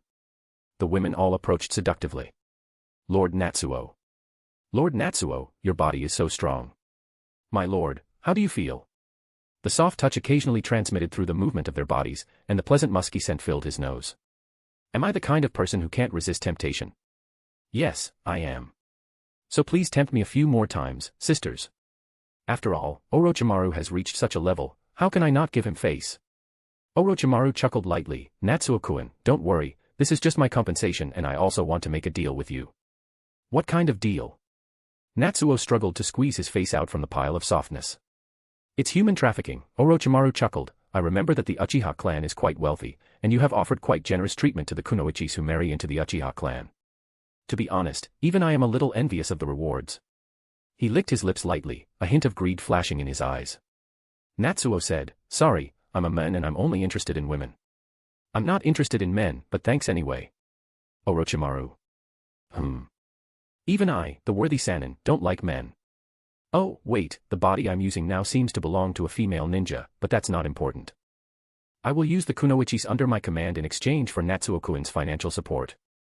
Orochimaru didn't hide anything and said directly, I can provide at least jonin-level female ninjas who are guaranteed to be physically healthy, have good looks, and are in their prime reproductive age. I don't need the Uchiha clan's ninjutsu.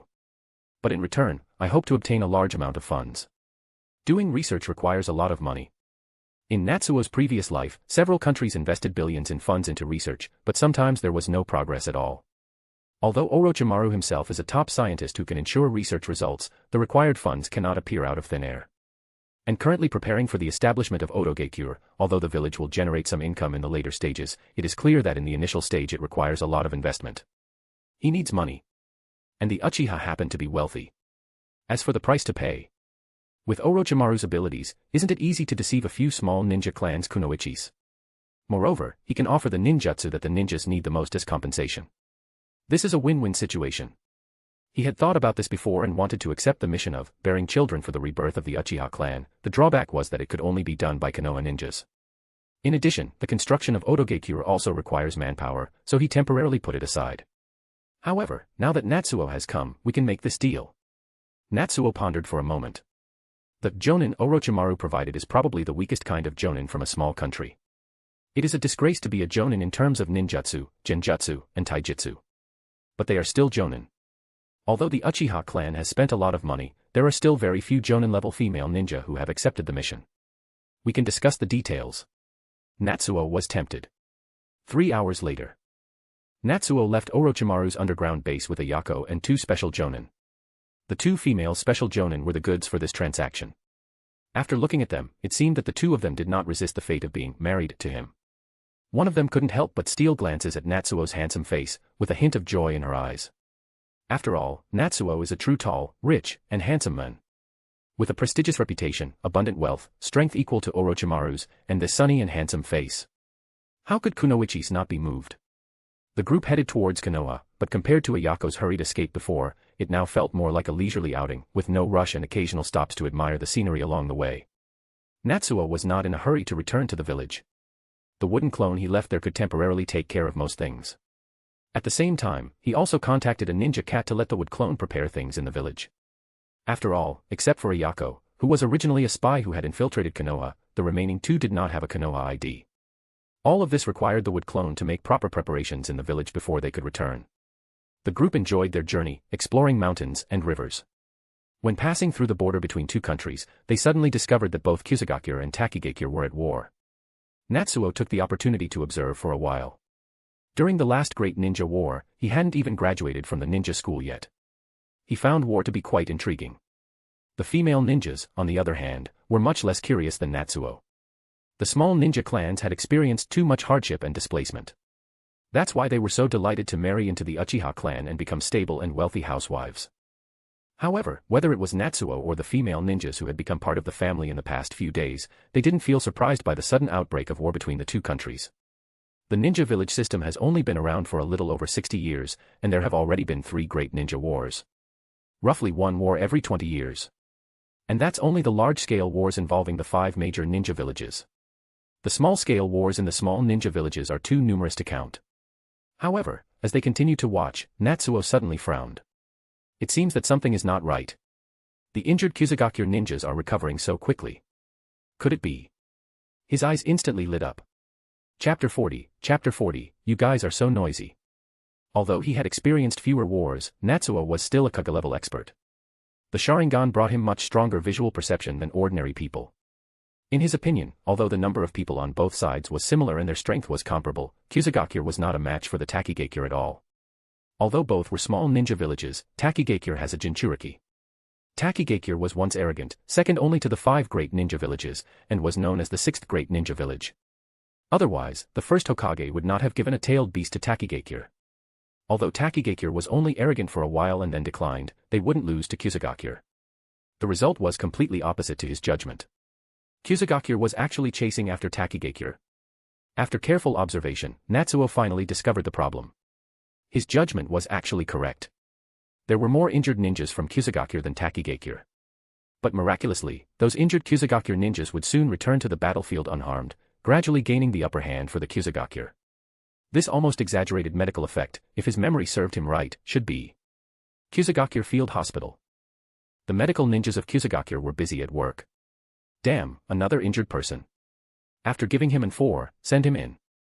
Come and bandage him up, and then. There's no need for so much trouble, just send him in. You fool, do you really think that woman's chakra is infinite? This war will continue for a while, we can't let her waste chakra unnecessarily. What's the harm in wasting it? After all, she's just a disposable asset of our Kusagakure, and doesn't she have a daughter? Although there were many medical ninjas wearing white coats here, if you looked closely, their treatment procedures were very uniform. First, they would provide general treatment, such as bandaging and administering IVs, and perform emergency procedures. Then they would use a cart to transport the injured person into a room. In that room was a woman with red hair. The woman appeared to be around 30 years old, with a somewhat handsome appearance and a good figure, but her face was pale.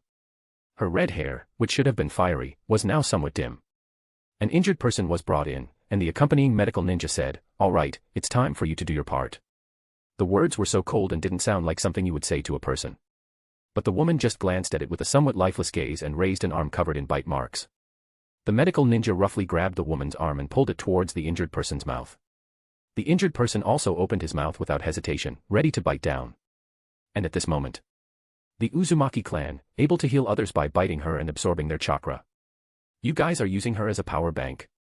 Truly a wasted treasure. A light sigh came. The first one to react and make a defensive move was surprisingly the weak Uzumaki clan woman. The medical ninja and the injured person, on the other hand, were stunned for a moment before suddenly waking up and looking at the men who appeared beside them, not knowing when. Who are you? This is the territory of Kusagakure. Could it be a surprise attack from the Konoha?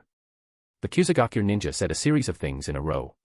But Natsuo, as if he had heard something scandalous, made a contemptuous gesture. He then reached out and grabbed the Uzumaki woman's arm and looked in shock at the large number of bite marks.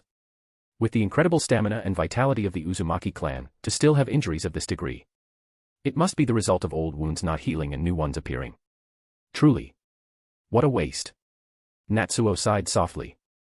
In the original plot, this kind of ability made Karen play an important role even in the final battle.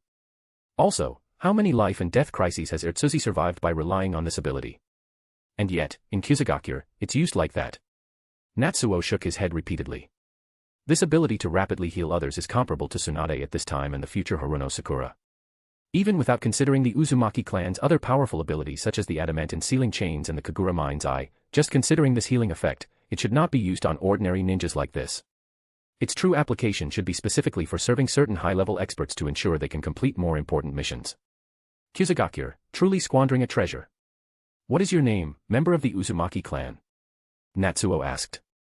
The Uzumaki woman opened her mouth but did not speak. At this moment, the Kusagakure ninjas next to him, although they could not understand everything he said, did understand the phrase, Urtsuzi survived by relying on this ability. The medical ninja's expression changed drastically. Are you perhaps a survivor of the Uzumaki clan? Is the Uzumaki clan here to save her? If Urtsuzi also knows someone who can use this ability, then they must also know other members of the Uzumaki clan.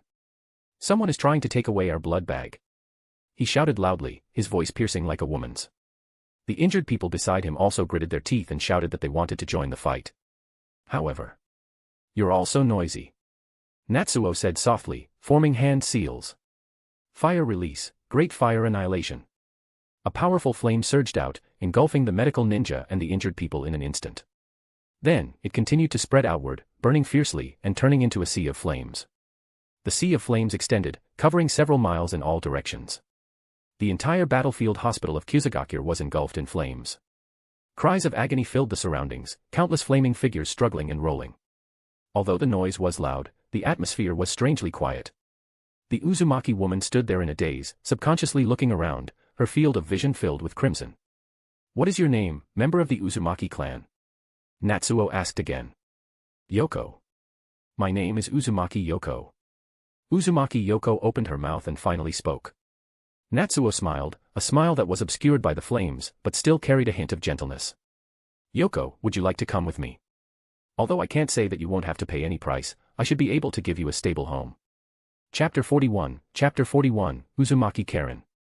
Yoko stood there in a daze, her eyes glancing at the sea of fire around her, finally letting out a bitter smile. Do I have any other choice? As a survivor of the Uzumaki clan, she already found herself in an awkward position in Kusagakure, constantly being the target of suspicion by the shinobi of Kusagakure. Now that everyone in the field hospital was dead, she was the only one left. She would be directly labeled by the shinobi of Kusagakure as a traitor, and who knows what they would do to her. However, my daughter is still in camp of Kusagakure, not far from here.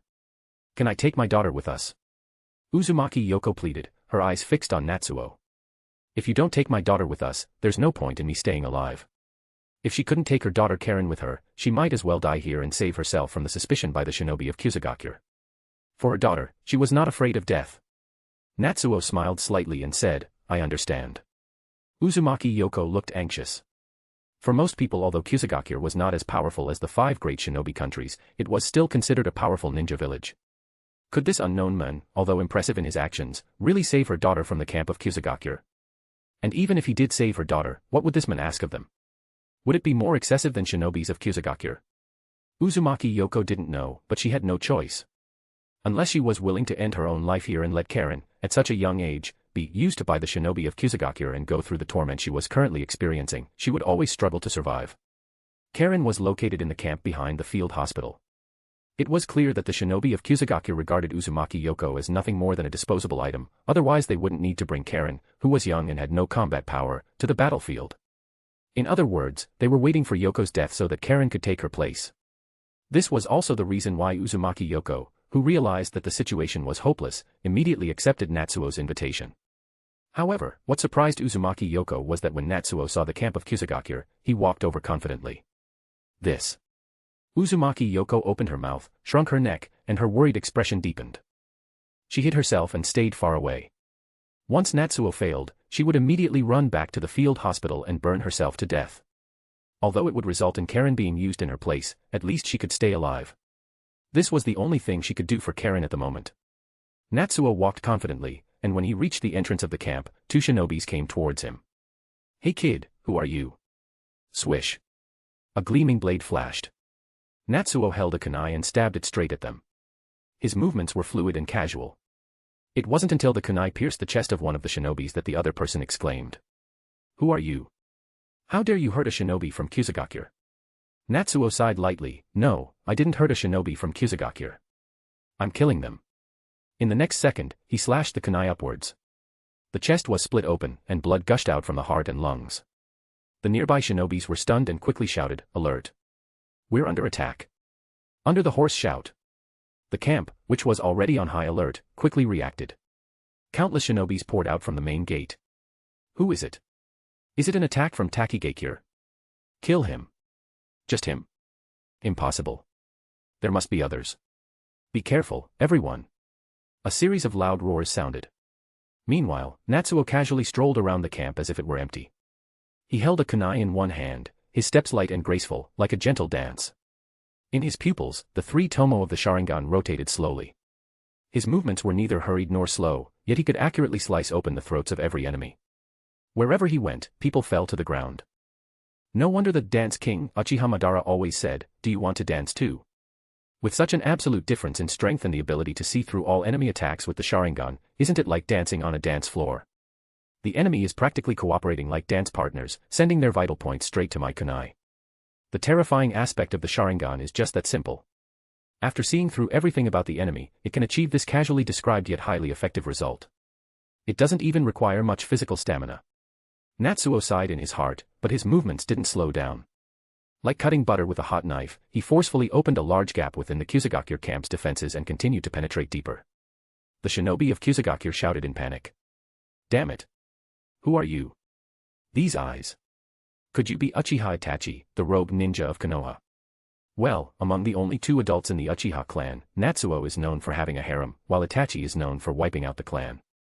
Obviously, such formidable combat power should belong to that man named Uchiha Itachi. No problem. Natsuo nodded in his heart, then sent a kunai to send that idiot who was randomly guessing to meet the Sage of 6 Paths. He continued to walk straight towards the back of the camp. Although he was not very good as a sensory ninja, Uzumaki Yoko had already informed him of the approximate location. Simple and straightforward, just kill them all. In fact, before Natsuo had killed his way there, the shinobis of Kusagakure were on the verge of collapse. This kind of massacre done so casually is much more terrifying than a frantic assault. Because no matter how many people from their side rushed over, they would all be easily devoured by the killing intent of Natsuo. It's as if it can never be filled. And at this moment, a middle-aged man with a square face stepped forward. The shinobis of Kusagakure seemed to see hope, gritted their teeth, gathered their courage, and finally didn't completely flee. The middle-aged man looked at the shinobis who died in battle around him and stared fiercely at Natsuo with his bloodshot eyes. "You have such strength at such a young age, indeed extraordinary." In the voice of the square-faced man, there seemed to be a hidden storm. He slowly tightened his grip on the kunai and assumed a battle posture. "I don't care if you're Uchiha Itachi or whoever. Since you dare to attack my Kusagakure, I won't let you leave. Today, I will avenge my fallen comrades, for the sacrifices of my comrades, for..." Puffed. Before he could finish speaking, Natsuo's figure had already appeared in front of him. He directly hit the middle-aged man's forehead, crushing his head. And like a burst watermelon, he splashed red and white all over the ground. So weak, yet so many words.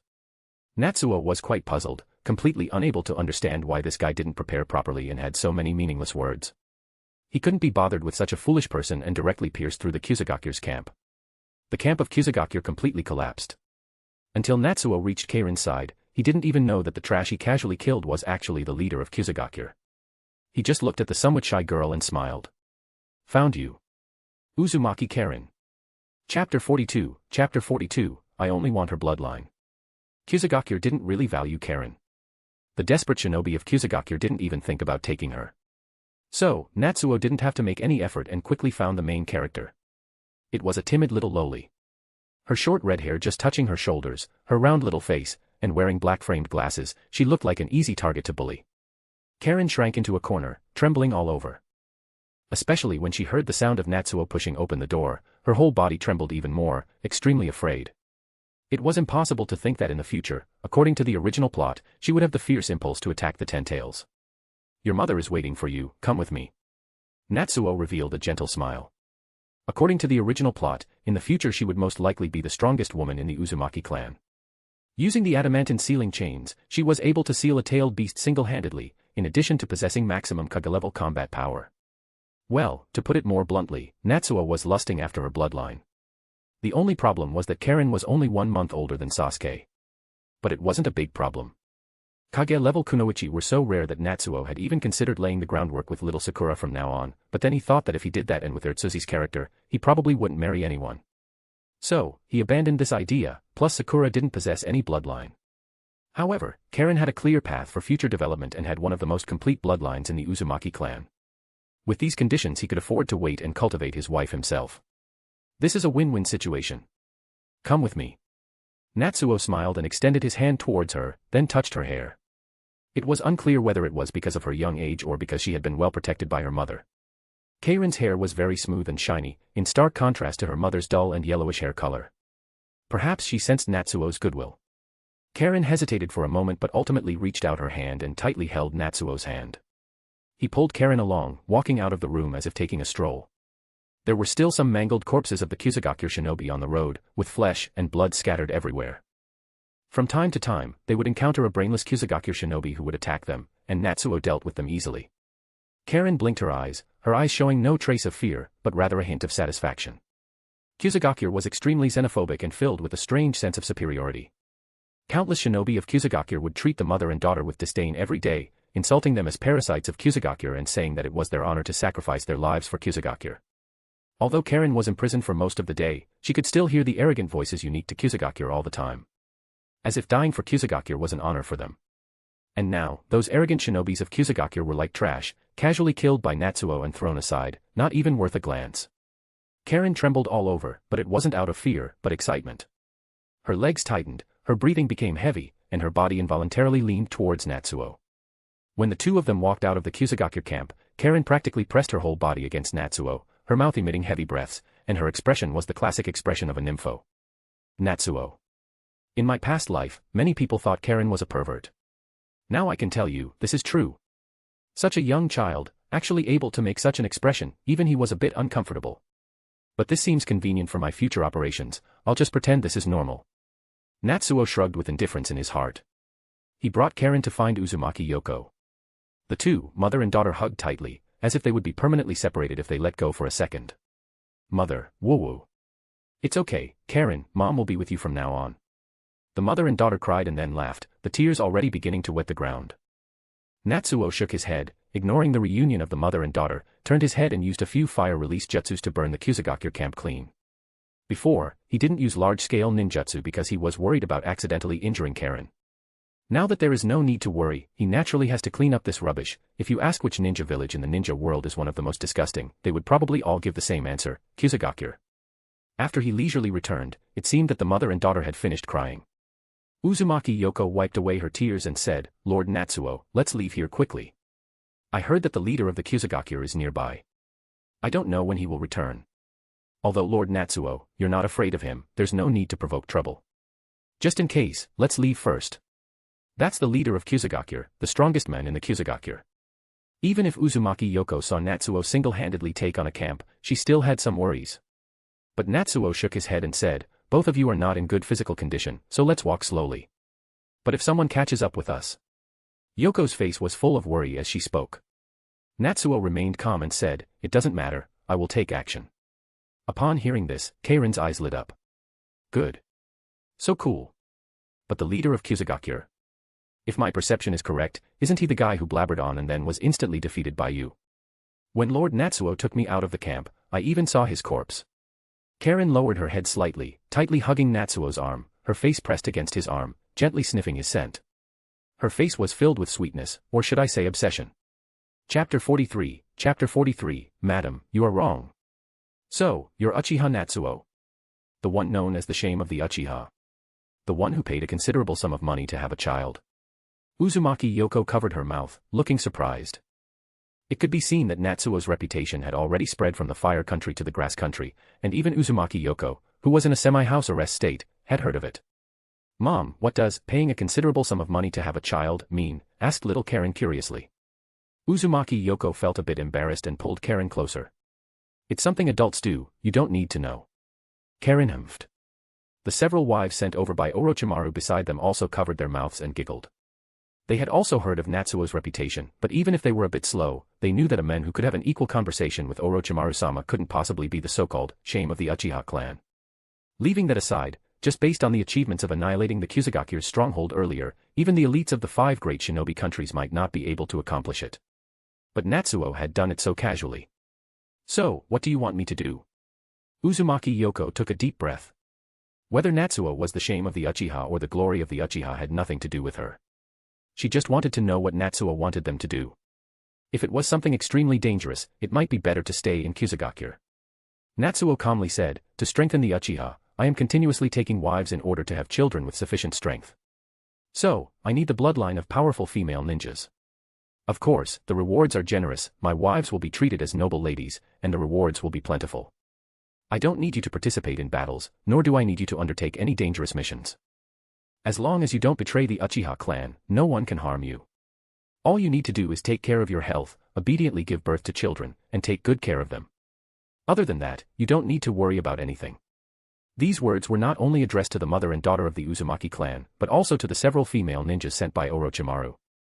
Natsuo didn't need Kunoichi to fight for the Uchiha clan, because no matter how strong a Kunoichi was, she couldn't match him. At the same time, he didn't need the female ninjas to do any work, because all the work could be done by hiring other employees, and dangerous tasks could be entrusted to Akatsuki. As long as they were willing to have children. Then, no problem would be a problem. Yes. The several women solemnly replied in unison. Even Uzumaki Yoko was no exception. Having experienced countless hardships, she knew too well the preciousness of a stable and peaceful environment. Because the mother and daughter of the Uzumaki clan joined midway, Natsuo had to send another message to his clone in the village, asking him to create 2 more identities. And Natsuo himself bought a large amount of hair dye for the mother and daughter of the Uzumaki clan. The red hair of the Uzumaki clan was quite rare and he didn't know if in Konoha he could find a third red-haired person. It was too easy to be recognized. The Uchiha clan itself is prone to taboos, and if they gather with the Uzumaki clan, the best candidates for Jinchuriki, it's hard to say that the third Hokage and others won't have any ulterior motives. Natsuo is not afraid, but there's no need to waste energy on a few old men. Wouldn't it be better to waste it on beautiful girls? Anyway, dyeing hair is not difficult. After a few days of sightseeing and buying some clothes for a few women, Natsuo took them to the Uchiha clan residence after eating their favorite pork cutlet rice and buying some toys like windmills for Karen. Although he possessed the strength of a Kage level, Natsuo still struggled for a while before he finished settling everyone into the Uchiha clan residence. By the way, these women are not ninjas. Although Konoha village does not prohibit outsiders from entering, unfamiliar ninjas are still too conspicuous. Including the mother and daughter of the Uzumaki clan, everyone entered Konoha as civilians, and then Natsuo directly created a chance encounter, using a drunken, post-drinking brawl, as an excuse, and reluctantly brought the women home. Upon learning of this, the people of Konoha all expressed their admiration. The young master of the Uchiha clan is really a playboy. How envious. Oh, no, this is a loss of morality. Natsuo has become the lifelong enemy of Konoha shinobi. But the women defended him one after another. Lord Natsuo is a responsible man. Look, even for accidents that happen after drinking, he is willing to take responsibility. Unlike you bunch of useless men. And then they subtly hinted. Lord Natsuo, please bring me along next time you drink. I have a low alcohol tolerance and won't know anything when I'm drunk. But Natsuo ignored them. During the past few days when he was away from home, his real body was absent, and his clones refused the enthusiastic invitations of his wives with excuses like, not feeling well today, or, feeling tired. The wood clone's ability was quite good, except for Kakuzu, who knew the truth. Many other women truly believed that Natsuo was, not feeling well that day. After all, Natsuo had indeed been very busy before, so it was normal for him to want to rest for a while. But if he continued to rest like this, even with this drunken brawl, the women would think that Natsuo had been overworked and his body was completely exhausted. Can this work? Which men can tolerate this kind of humiliation? Of course, Natsuo had to fight back and kill them all to prove his strength. So it began with a touch, a smile, a shared moment. Rhythmically they took steps, pulsating movements. Intertwined fingers, bodies moving in time. Hearts beating with their internal rhyme in every breath, every step, every heartbeat. With each twist and turn they felt complete, succumbing to the hypnotic trance. Lovers lost in the eternal dance of life. So, there was a continuous dance that lasted for several days. If it weren't for the Sharingan's technique, Ama no Uzum, even as a Kaga-level expert, he wouldn't have been able to hold on. Finally, he had a day off today and could chat with his future wife, Karen, and play games. When he was preparing to give himself a chance to rest at night, a graceful figure slipped into Natsuo's room. Lord Natsuo, I've come to fulfill our agreement. Uzumaki Yoko blushed and spoke softly, the bloodline of Uzumaki and Uchiha. I will do my best. She gently took off her clothes and got in. Natsuo. What should he say at this time? Madam, I am actually wishing for your daughter's bloodline, did you misunderstand something? Chapter 44, are you going to let people sleep? Natsuo really didn't intend to have anything with Yoko. After all, he had always been targeting Karen, a girl with Kaga-level potential, whose strength was not inferior to that of one of the main female characters, Sakura. She could be considered one of the most talented supporting characters in the Naruto series. Considering the Uzumaki clan's bloodline bonus, she was even more meaningful to Natsuo than the main female character, Sakura. But upon feeling that soft body, he no longer had the strength to say, Madam, actually my goal is your daughter's bloodline. And the first time Natsuo saw Uzumaki Yoko, she was completely different. She was originally thin, with dry, dull red hair, lifeless eyes, and she only became a little more active when she saw her daughter. Her body was covered in bite marks. But now, after several days of recuperation, her body became well proportioned, her hair showed a hint of shine, and her eyes carried a mix of shyness and determination. The vitality of the Uzumaki clan was simply astonishing. Just with normal rest and eating sufficient and nutritious food, she quickly showed signs of recovery. The marks on her body also faded a lot. Although they couldn't be completely eliminated for now, with sporadic embellishments, they actually looked more interesting. Uzumaki Yoko seemed to notice Natsuo's gaze on her scars. Yoko's eyes dimmed, revealing a trace of inferiority. But she took the initiative to get closer and then crawled into the blanket. She was in the most exquisite anguish astride Natsuo at that moment, sweating and feeling an impetuous volcanic tension at its peak within her. Wanting to explode her sweetest self on him. She was in heaven and hell at the same time. And when he finished, she lay on the bed, breathless, waiting to regain feeling in her legs. Another person who couldn't sleep well was Yuhi Kurinai. Damn Natsuo, he really has the energy. Yuhi Kurinai cursed angrily, addicted to women, it seems like he doesn't have a future.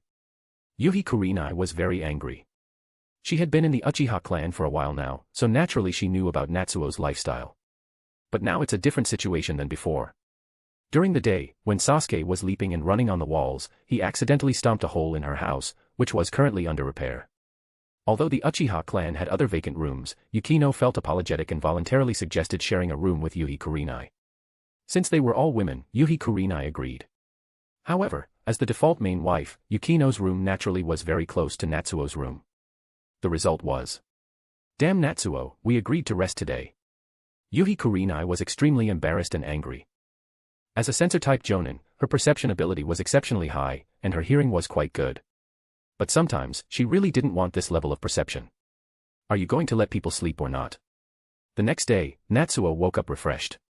The only problem was that Yuhi Kurinai's eyes seemed red, as if she hadn't slept well. But that was a minor issue, and Natsuo ignored Yuhi Kurinai. Karen seemed even more active than before. Although she also hadn't slept all night, the physique of the Uzumaki clan allowed her to remain energetic.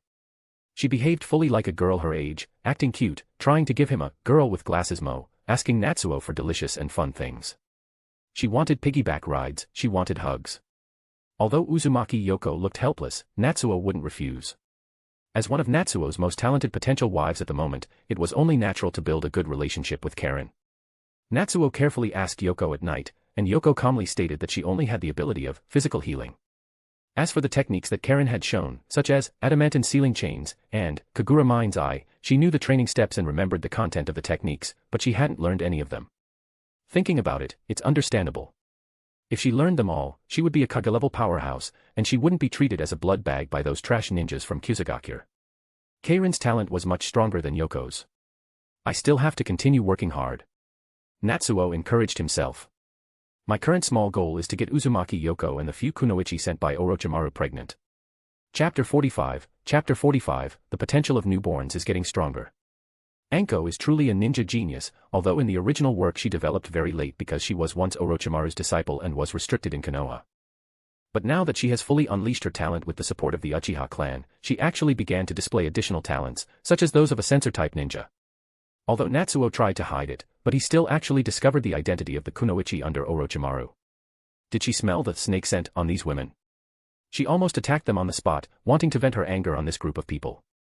In the end, Natsuo managed to suppress her in time and persuaded her, saying that the Uchiha clan accepts all, regardless of spies.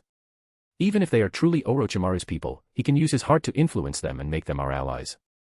He also added some words like, maybe these female ninjas can help you deal with Orochimaru in the future. Seeing in her expression that she still wanted to continue with the topic, I had to convince her with more forceful means. I pushed her against the door in a passionate hug. She was wearing a white dress shirt with a black tactical vest. The primitive musky smell began to permeate the room. I grabbed her waist, while she pulled hard on a lock of my black hair. A woman now, releasing her innocence. Her balmy breath, variegated with mine. I slide around her neck, kissing her spine. Starting at her top, I kiss front, back, her voice purely moaned. The atmosphere intensified. It's just that we got lost, while we looked into each other's eyes. While the firmament split in two and the earth trembled, the sheet was dragged down. We fought only for air while our bodies were covered in sweat. Her nails cling to my body. It was a night we will not forget, one in which he barely managed to suppress Anko's doubts about Orochimaru's spies. In the following period of time, Natsuo worked tirelessly and devoted all his energy to the revival of the Uchiha clan. Finally, 2 months later, Anko was the first to get pregnant. Then, several jonin sent by Orochimaru also gradually became pregnant. Natsuo was greatly relieved by this. Not only that, but several children were also born during this period. Offspring +1, the comprehensive potential evaluation is 59, you gain chakra +3, wind release, vacuum sphere. Offspring +1, the comprehensive potential evaluation is 48, you gain mental power +2, fire release, fire dragon flame bullet. Offspring +1, the comprehensive potential evaluation is 61, you gain mental power +4. Natsuo was very happy to discover that. Although the children born in this batch were relatively average and none of them had exceptional talents with an evaluation over 100, making Uzuki Yugao's child still the most talented among the current Uchiha babies. But overall, the physical condition of this batch of babies seemed much better, and their potential was much improved compared to before. This was not simply because the conditions of the women giving birth were better and their talents were superior. For, in addition to the newly accepted wives, the talents of the sons born of several wives who had been previously accepted, had also improved in comparison with those of the sons they had previously born. So, this was not the influence of the wives, this was brought about by Natsuo. In the ninja world, bloodline inheritance is a source of power. The quality of children largely depends on the abilities of both parents. For example, the Uzumaki clan naturally has more chakra than others, and the Uchiha clan naturally has stronger mental power than others. While the level of the wives remained relatively stable, the potential of the children increased. Because I am stronger than before. Natsuo thought to himself. Compared to the ordinary chunin he was when he first impregnated Yukino, Natsuo's strength was now 10 times stronger. Not only does he have more chakra and stronger mental power, but he has also had a rapid increase in physical strength. With the improvement in the conditions on the father's side, the potential of the children naturally increased. However, Natsuo's growth in strength was only achieved in his body, and aside from having the knowledge instilled in his mind of the various jutsus received in system rewards, his combat experience is only found at his original chunin level. After all, most of his time was devoted to the revival of the Uchiha clan and he could not spend much energy on rigorous training and gaining combat experience. He used the time, which ordinary ninjas spent fighting, to revive the Uchiha clan. Therefore, Natsuo's strength would constantly increase at a rapid rate according to the speed at which his children are born, but he could not experience sudden jumps in his combat power through his own learning and other means, such as Naruto and Sasuke in the original work. Therefore, if he really wanted to further enhance the potential of his unborn children, he had to start with his wives. Without hesitation, Natsuo increased his courses on medical ninjutsu. In the ninja world, bloodline inheritance is powerful, and if he wanted to strengthen his wives, allowing the children to naturally inherit more talents, he had to approach it from the perspective of biology and genetic engineering. Medical ninjutsu was the most extensive and suitable way for this kind of knowledge. It just so happens that I have Hashirama's cells and Yugo's cells in my hands. It would be a waste not to use them. A gleam of light flickered in Natsuo's eyes. In order to learn quickly, maybe I should also show some real skills. Chapter 46, Taking Sasuke to the clubhouse. The next day, Natsuo was following a female shinobi dressed in white to learn medical ninjutsu. The female shinobi was in her 40s, with a gentle face, soft voice, and benevolent eyes. She was the director of Konoha Hospital, whom Natsuo had hired at a high price. She was demonstrating the advanced medical technique, chakra scalpel. This medical technique forms one's chakra into a small, sharp blade. This can then be used for highly accurate incisions necessary for surgeries and anatomical dissections. The chakra scalpel can also be used offensively to inflict internal damage, although it requires great precision to be effective. In the original plot only, Kabuto was able to demonstrate enough skill with the technique to be able to perform fatal slashes that can target vital points, even cutting through wood and flesh with ease. He could also sever the chakra pathway system, which prevented a Jinchuriki from receiving chakra from their tailed beast. If some shinobi medical trainees who aspire to become medical experts saw this scene, they would definitely eagerly memorize the knowledge and fix their eyes on the kunoichi, leaving no room for others. However, in this place, apart from Natsuo, who was staring intently at the kunoichi, the wives around him were all looking at Natsuo with shock. Of course, they weren't staring at Natsuo because of the affection they had for him. They were looking at Natsuo's eyes. 3 tomo were slowly rotating in his eyes. It's the 3 tomo Sharingan. Our husband actually has 3 tomo Sharingan. I heard that when a member of the Uchiha clan awakens the 3 tomo Sharingan, his strength would increase to the Jonin level. Not all the Jonin of the Uchiha clan had the 3 tomo Sharingan, but if all the Uchihas who had 3 tomo Sharingan were of Jonin level. Oh, but wasn't our husband already a Jonin? You're silly, girl. How our husband got the title of Jonin, others may not know, but don't you know? Natsuo's wives were still arguing about the strength he possessed. But their eyes showed that they were filled with joy for Natsuo. That was the 3 tomo Sharingan. A skill that only the Jonin of the Uchiha clan possessed. Now, who would dare say that Natsuo was only a Jonin in name, but in reality, he was still a Chunin? Which Chunin can activate 3 tomo Sharingan? Oh. But what they didn't know is that in Naruto world there are more scandalous cases such as the one in which the genin of Konoha could save the world or easily defeat the Akatsuki clan.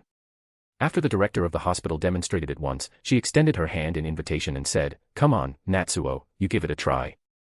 Okay. Natsuo nodded and reached out his hand. His expression was serious as he stared at his palm. Slowly, a blue light appeared in his hand. At first, there were some fluctuations, but eventually it stabilized. He really learned it. Although she had already guessed the scene, the director of the hospital couldn't help but exclaim, "So this is the power of the Uchiha clan. It's truly amazing." Yes. The blue light in Natsuo's hand slowly dissipated, and he smiled. As a member of the Uchiha clan, I still have some advantages in this aspect. Yes, he is using the Sharingan to learn ninjutsu. One of the best-known abilities of the Sharingan is the power to understand, capture or copy any type of ninjutsu, genjutsu, and taijutsu, and use these techniques as if they were your own and even modify them to obtain a better technique based on the main imitated jutsu. Just like Urtsuzi in the original plot, he created his lion combo from Rock Lee's front lotus. But despite this ability, the Sharingan is not capable of copying techniques that require a Keki Igenkai, secret jutsus, or summoning jutsus that require having a contract signed in blood. Kakashi, relying on the Sharingan, along with his solid foundation and extraordinary talent, is known as the copy ninja because he can literally copy any ninjutsu that is used in front of him. Although Natsuo's talent cannot be compared with Kakashi's talent, after someone demonstrates and explains the key points of ninjutsu in front of him several times, he can also quickly understand ninjutsu through the Sharingan. In fact, this is also the standard way for the Uchiha clan's experts to learn ninjutsu. The Uchiha clan regards the Sharingan highly, not only because it can provide assistance in battle, but also because it brings this formidable learning ability. Therefore, every Uchiha who awakens the Sharingan is an elite who has mastered a large number of ninjutsu. Natsuo did not reveal his Mangekyo Sharingan, but the 3 tomo Sharingan exposed also made everyone very happy. Of course, this also somewhat justifies his level as a Jonin in name. So now he can say, "I'm actually not weak, I'm a true Jonin, so if you like me ladies, don't be more secretive, the doors of the Uchiha clan are open." His wives were overjoyed. Yuzuki Yugao smiled and Anko laughed, considering asking Natsuo to teach her ninjutsu. Yuhi Kurenai also smiled, thinking that her husband should not be weaker than her. Yukino even suggested having a celebration and all the women gathered around agreeing to the idea. And as one of the only 2 remaining members of the Uchiha clan, Sasuke, was also extremely happy. However, compared to the joy of Natsuo's wives, Sasuke was more curious about Natsuo's methods of awakening the Sharingan. "Big brother Natsuo, how did you awaken the 3 tomo Sharingan?" Sasuke asked curiously, and with eyes full of anticipation he asked again. "You can teach me?" He remembered that Natsuo used to have only the one Tomo Sharingan. In the last period of time, Natsuo was only in the Uchiha clan working to revive the Uchiha clan, so how did his Sharingan become 3 Tomo? Big brother Natsuo, please teach me. Sasuke pleaded with a face full of sincerity. I don't ask to awaken the 3 Tomo Sharingan, but it would be nice if you could help me awaken the Sharingan. Natsuo glanced at Sasuke. This guy actually awakened his eyes during the night of the Uchiha clan genocide, but he himself didn't know it and his body had not fully recovered, so during this time Sasuke thought that his Sharingan had not awakened yet. But teaching Sasuke? Not considering that the bandaged one-eyed man, known as Shinobi Darkness, would do something if it was discovered that Sasuke's talent was not inferior to Itachi's. But even the third Hokage, even with the threat of Itachi, would be moved. After all, there are too many loopholes in the Uchiha clan's genocide. They can tolerate a Jonin Uchiha who is only dedicated to having children. But if I start teaching Sasuke, they might be threatened by his talent, and might even consider that in the future he would awaken the Mangekyo Sharingan like Itachi and Shisui. So why earn so much trouble when I can become strong without taking so many risks? Just because Sasuke is the protagonist, should I have to take care of him as if I were his babysitter? But I can't be so ruthless as to just throw him out. Alright, I'll help you. Natsuo's mouth curled up.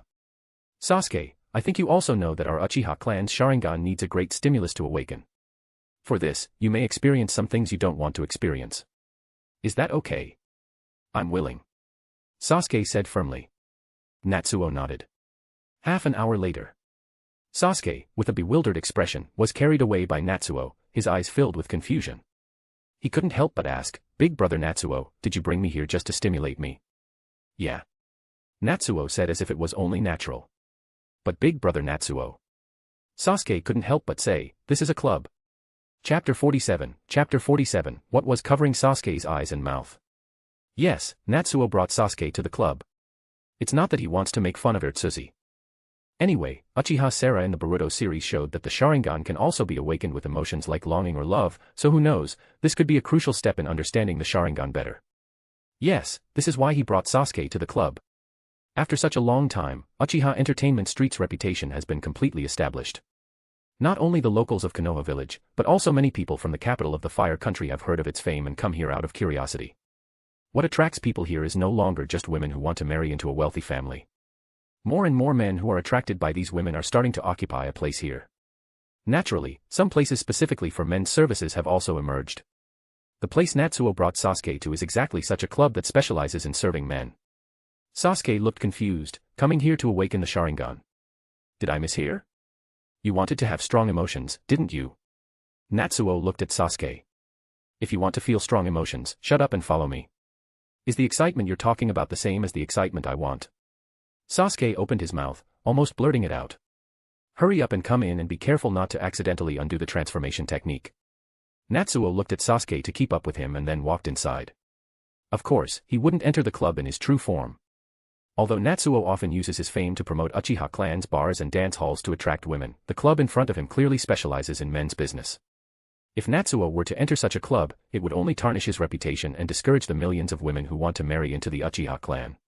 Moreover, this club is not even owned by the Uchiha clan. It is a business that was attracted by the Uchiha clan's investment. In theory, apart from some rent, it has no connection with the Uchiha clan. Of course, if investigated thoroughly, it might be found that the Uchiha family owns a large portion of the club's shares. Sasuke opened his mouth to want to say something, but finally followed Natsuo inside. Both of them transformed into young men in their 20s. Seeing them enter together seemed a little like two brothers going to look for escorts. Entering the club, even Sasuke couldn't help but look around. It's a man's instinct. Although Sasuke is mostly indifferent to women and is still young.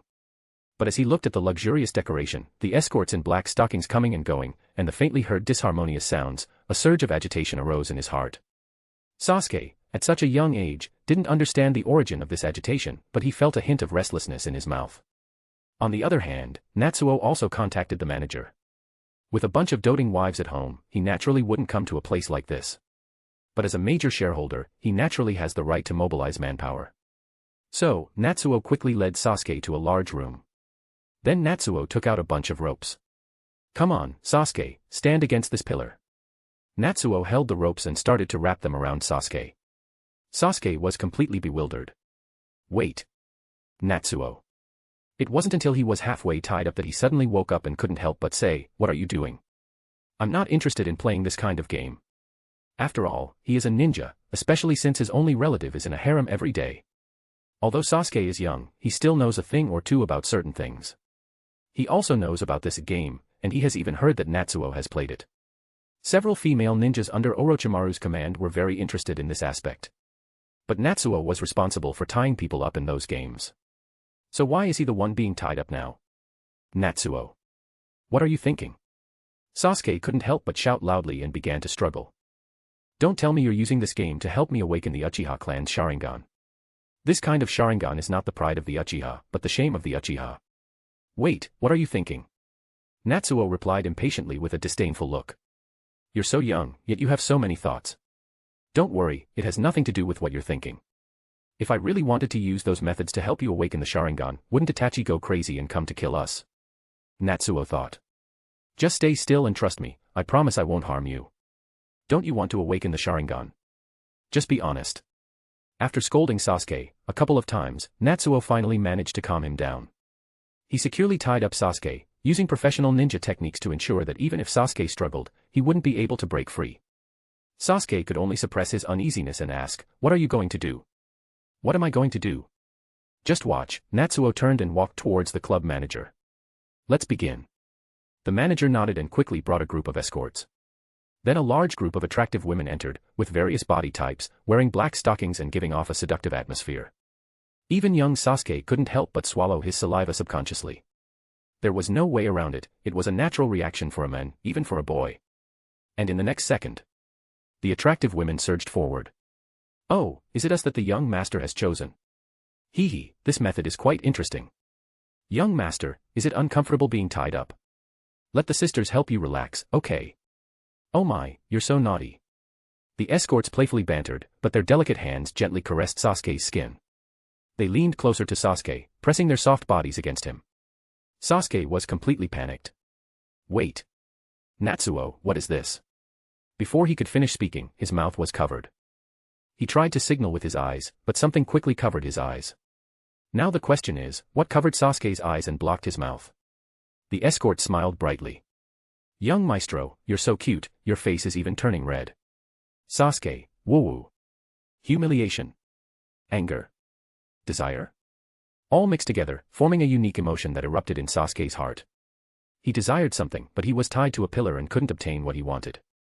Natsuo stood not far away, smiling without saying a word.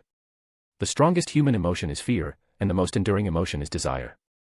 Until now it was only believed that the awakening of the Sharingan must always be accompanied by negative emotions. I, Uchiha Natsuo, will definitely lead the Uchiha clan down a path that not even Uchiha Madara could have imagined. Chapter 48, Chapter 48, this ability also has this effect. Continuously stimulating people's instinctive desires, but being firmly bound, unable to obtain, and finally erupting. Of course, the provocative words of the young ladies were also a factor in Sasuke's awakening. Natsuo specifically instructed the escorts to occasionally mention phrases like getting hard or having a reaction when referring to Sasuke, constantly stimulating his self-esteem. And after this series of stimulation, Sasuke's spiritual power finally skyrocketed, breaking through the original restraints. He awakened his eyes. To be more precise, he stabilized the already awakened Sharingan. But Sasuke himself didn't feel good. "So, this is your method of awakening?" Sasuke's face was filled with embarrassment and anger. Just as he was let down by Natsuo, he grabbed Natsuo's collar. "Of course not." Natsuo didn't hesitate to say, "This method is not suitable for me. After all, do you think I would feel ashamed about this kind of thing?" Natsuo was not like Sasuke, an innocent little boy. Having experienced countless battles, he was not someone that this group of escorts could stimulate. Not to mention the shame. "I've already opened up a harem, and you're still talking to me about shame. Then why did you use this method on me?" Sasuke was furious. "Can't you use your own method to awaken me? It won't work for you." Natsuo spread his hands and said. Sasuke became even angrier. "How do you know it won't work for me?" "Oh, because when I awakened my eyes, I borrowed Anko's power. She asked me for a whole night, but halfway through I ran out of power and then she had an expression of 'that's it. Can't you anymore continue?' Then in a fit of rage my Sharingan evolved." Natsuo helplessly said, "If you want to use my method, first you have to find more women." Sasuke. Of course, the actual situation was not as Natsuo described. But at least it could serve as an excuse. After all, isn't it normal for a man's dignity to be hurt and awaken his eyes? Sasuke opened his mouth, but he couldn't refute this reason because it was a solution he couldn't imitate. Don't make that expression. Natsuo smiled and said, feel good, you really awakened your Sharingan. A 9-year-old boy with the Sharingan awakened, you really are a genius. If I knew it was done using this method, I would rather not awaken these eyes. Sasuke said angrily. He felt that his self-esteem had been injured. I asked you before I took action. Natsuo spread his hands, indicating that he shouldn't be blamed, and cough, Sasuke, don't you need to clean up in the bathroom? Clean up? Yeah, don't you feel your pants are a bit wet?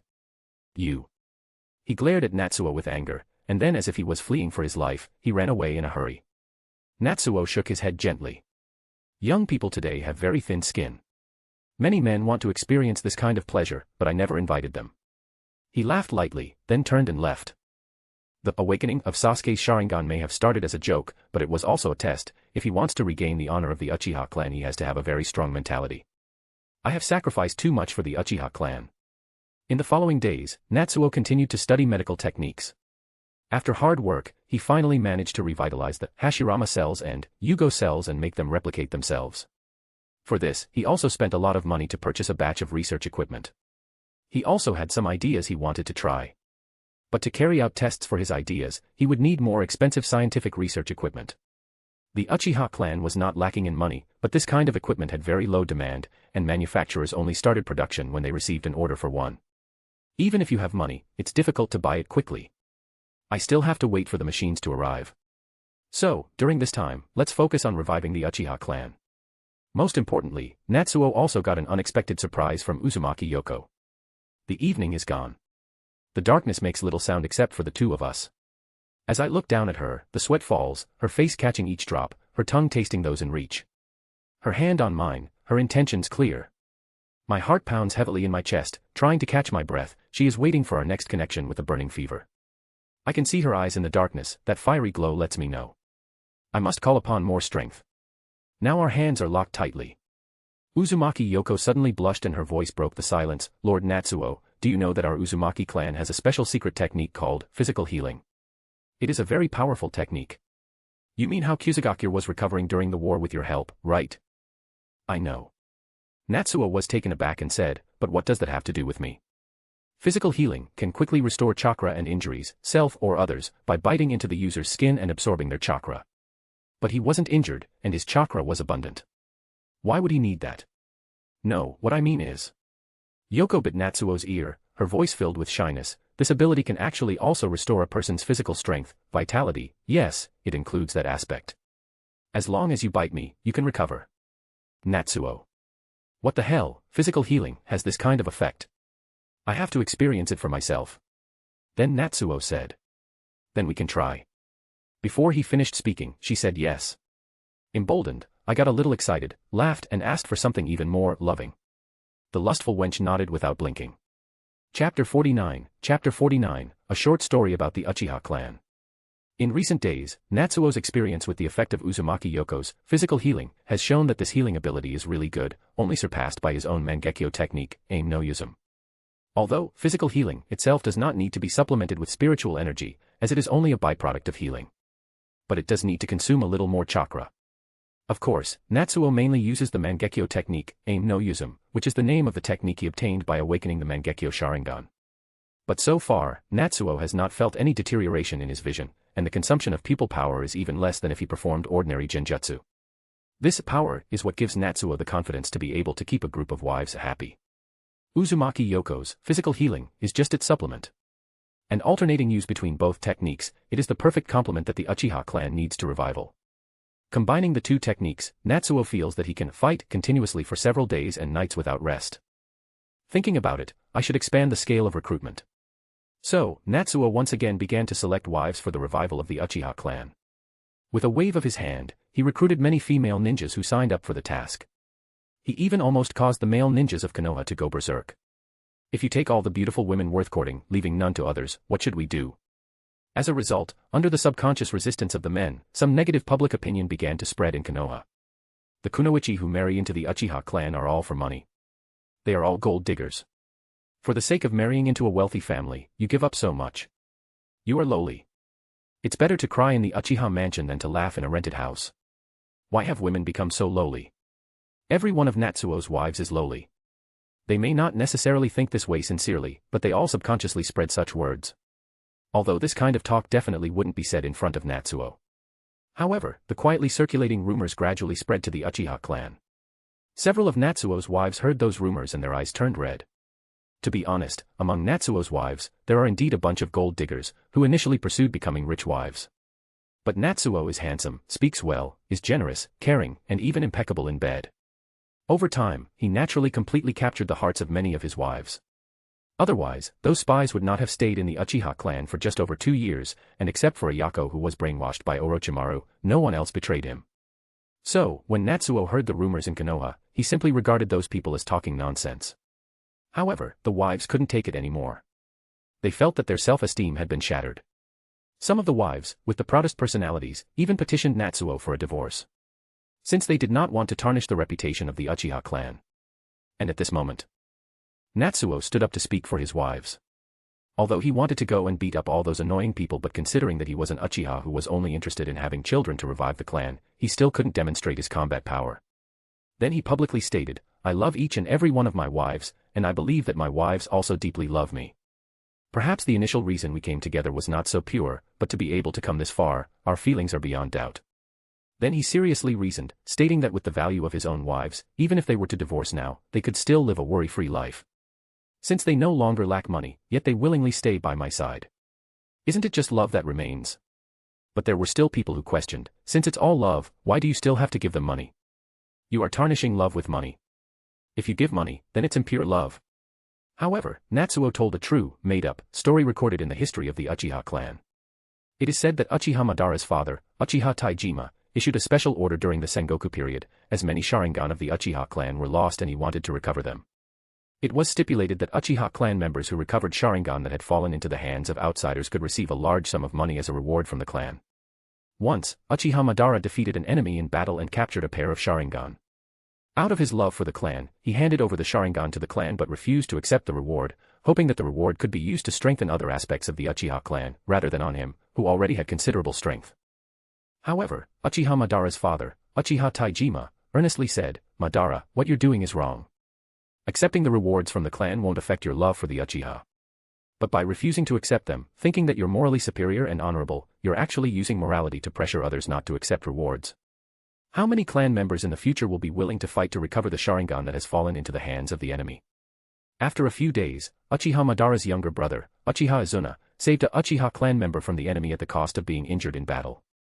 Grateful, the clan member gave Izuna their strongest secret technique as a token of gratitude.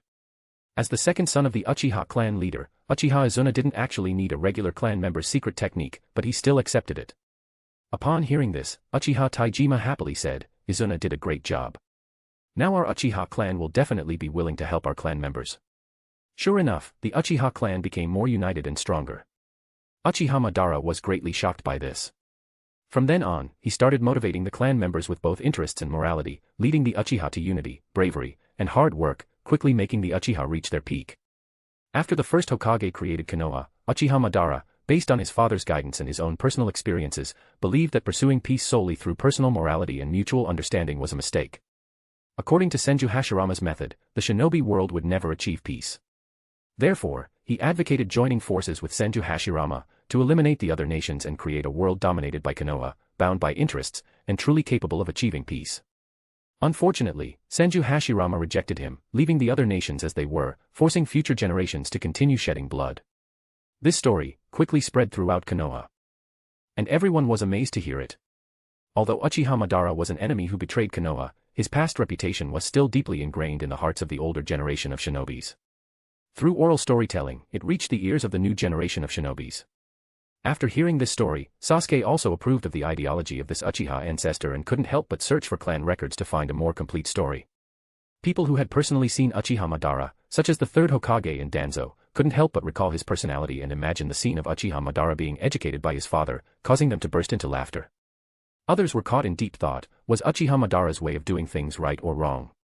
If Senju Hashirama and Uchiha Madara joined forces to eliminate the other shinobi villages, would we no longer have to go through these wars in the shinobi world? So many people have died in these wars. Many of Natsuo's wives also stood up for this Uchiha story. Yes, we didn't care before, but now we've completely fallen in love with Natsuo. We didn't want to accept Natsuo's money, but for the revival of the Uchiha, we have no choice but to accept it. We don't love money. We do it for the revival of the Uchiha. If Natsuo needs it, we can give him all our money right now to contribute to the Uchiha clan. And many women actually gave all their money to Natsuo, making him have to return it one by one. After a series of actions, the public opinion finally calmed down. Some of the younger generation of hawkish shinobi strongly agreed with this guiding people with interest story and believed that Konoha should conquer the world in order to truly bring peace to the shinobi world. They even developed a strong curiosity about the unseen Uchiha Madara. As a result, even the way they looked at the Uchiha clan became more favorable. Finally, it's over, Natsuo sighed in relief. He had put in a lot of effort to calm the storm by relying on public opinion.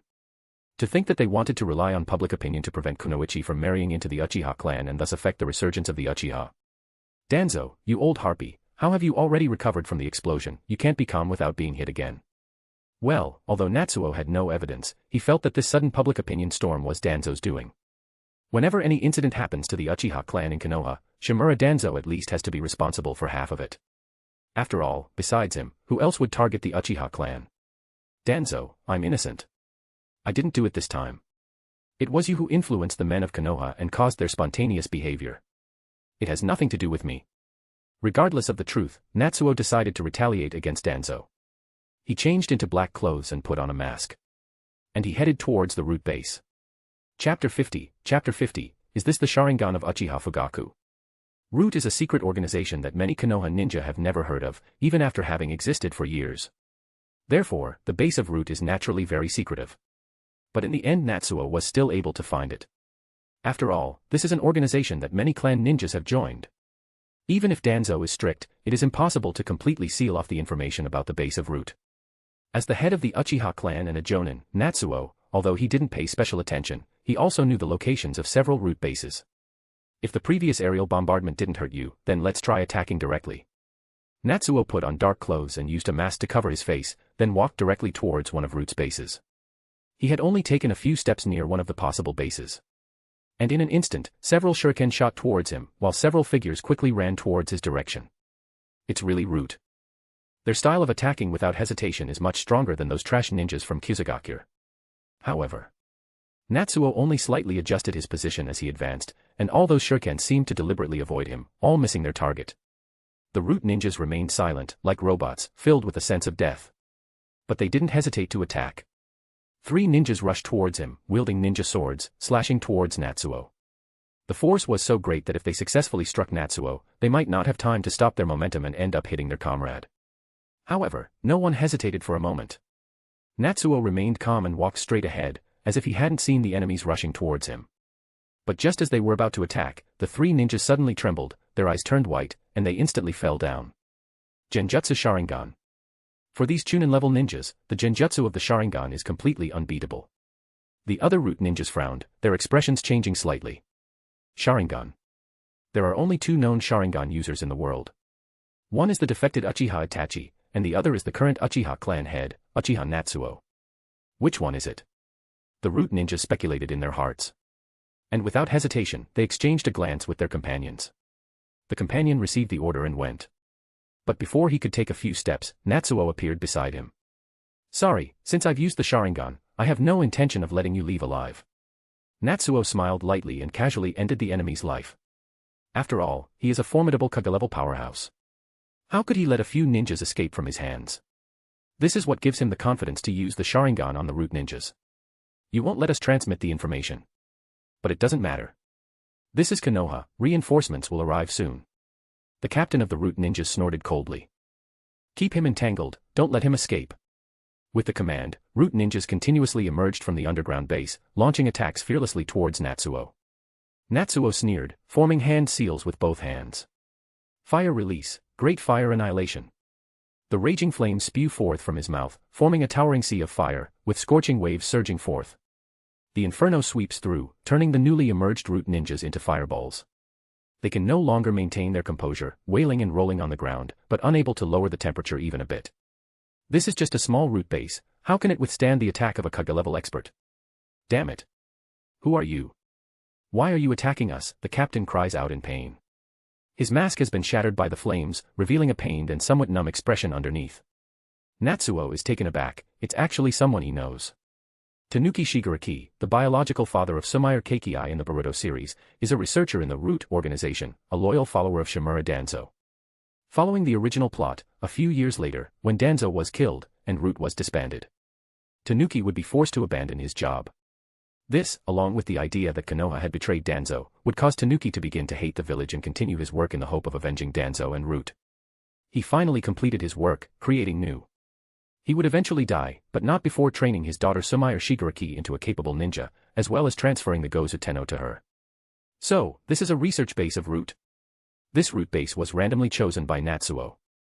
After all, Danzo's ability to block information is quite impressive. Although the address of the Root base is not a secret, few people know what exactly is being done inside. Natsuo blinked and sent Tanuki Shigaraki off with a casual gesture. Then he stepped into the base. There are very few ninjas inside, probably all of them have come out to fight Natsuo. The remaining few were easily dealt with by Natsuo. But looking around, it seems to be just an ordinary underground base, with a few training facilities. It should be a training ground for cultivating new blood for Root. There is northwest trace that this place is a scientific research center for Root. This shouldn't be like this. Tanuki Shigaraki is an outstanding researcher.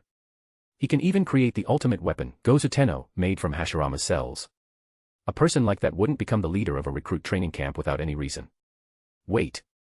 Hashirama's cells. Natsuo's pupils contracted. His expression became solemn as he carefully sensed his surroundings. Searching inch by inch, he quickly discovered a wall that seemed out of place. With a fierce punch, the wall was forcefully shattered, revealing a high-end research laboratory filled with advanced equipment inside. It was hidden here. Looks like I accidentally discovered Danzo's secret research facility. This high-end experimental equipment are even things that Natsuo could not buy, since to make them, the manufacturer would need to stop production of other equipment to build them. With these things, I can finally start my own laboratory. Natsuo smiled.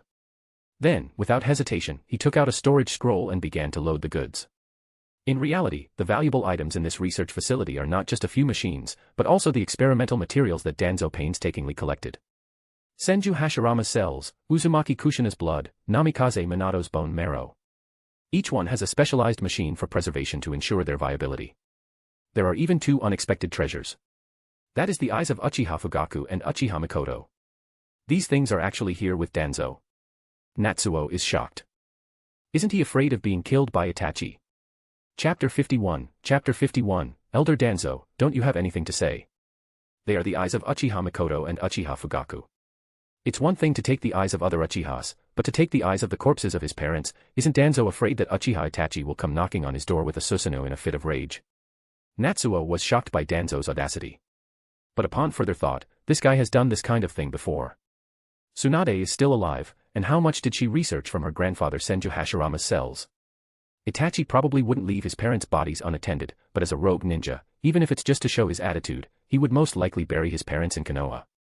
I remember when I signed the cremation agreement, Fugaku's eyes were there, so they must have been switched early on. In fact, not only the eyes of Fugaku and Mikoto, but also the eyes of other Uchihas were also left with their bodies at that moment. After all, it was Itachi who openly murdered everyone, and at that moment he attracted everyone's attention. Of course, Natsuo can be sure that Danzo had long ago quietly switched many Uchiha's eyes, and he might even say that he switched them all. He just didn't expect that he would dare to switch Fugaku's eyes. But now it's a bargain for me. Uchiha Fugaku definitely owns the Mangekyo Sharingan.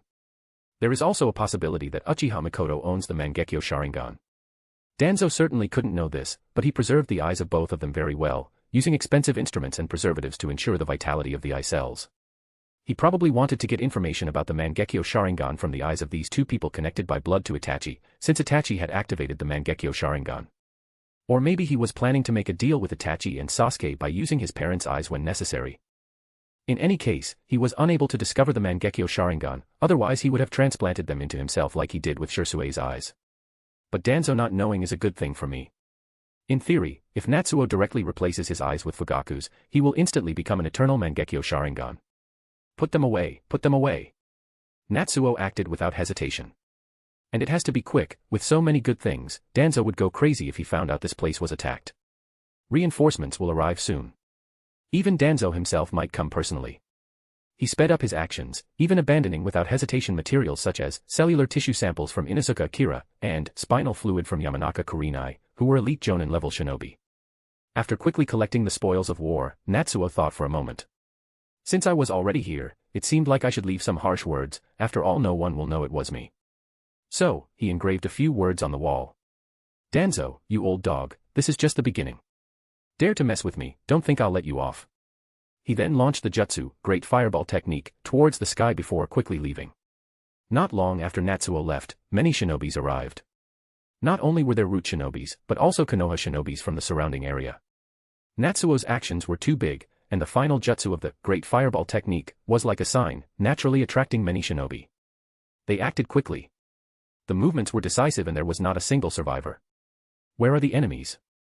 Have they already left? This is the main base of the root, right? How dare someone attack the main base of the root? Everyone looked shocked. Now these inexplicable enemies are becoming bolder and bolder.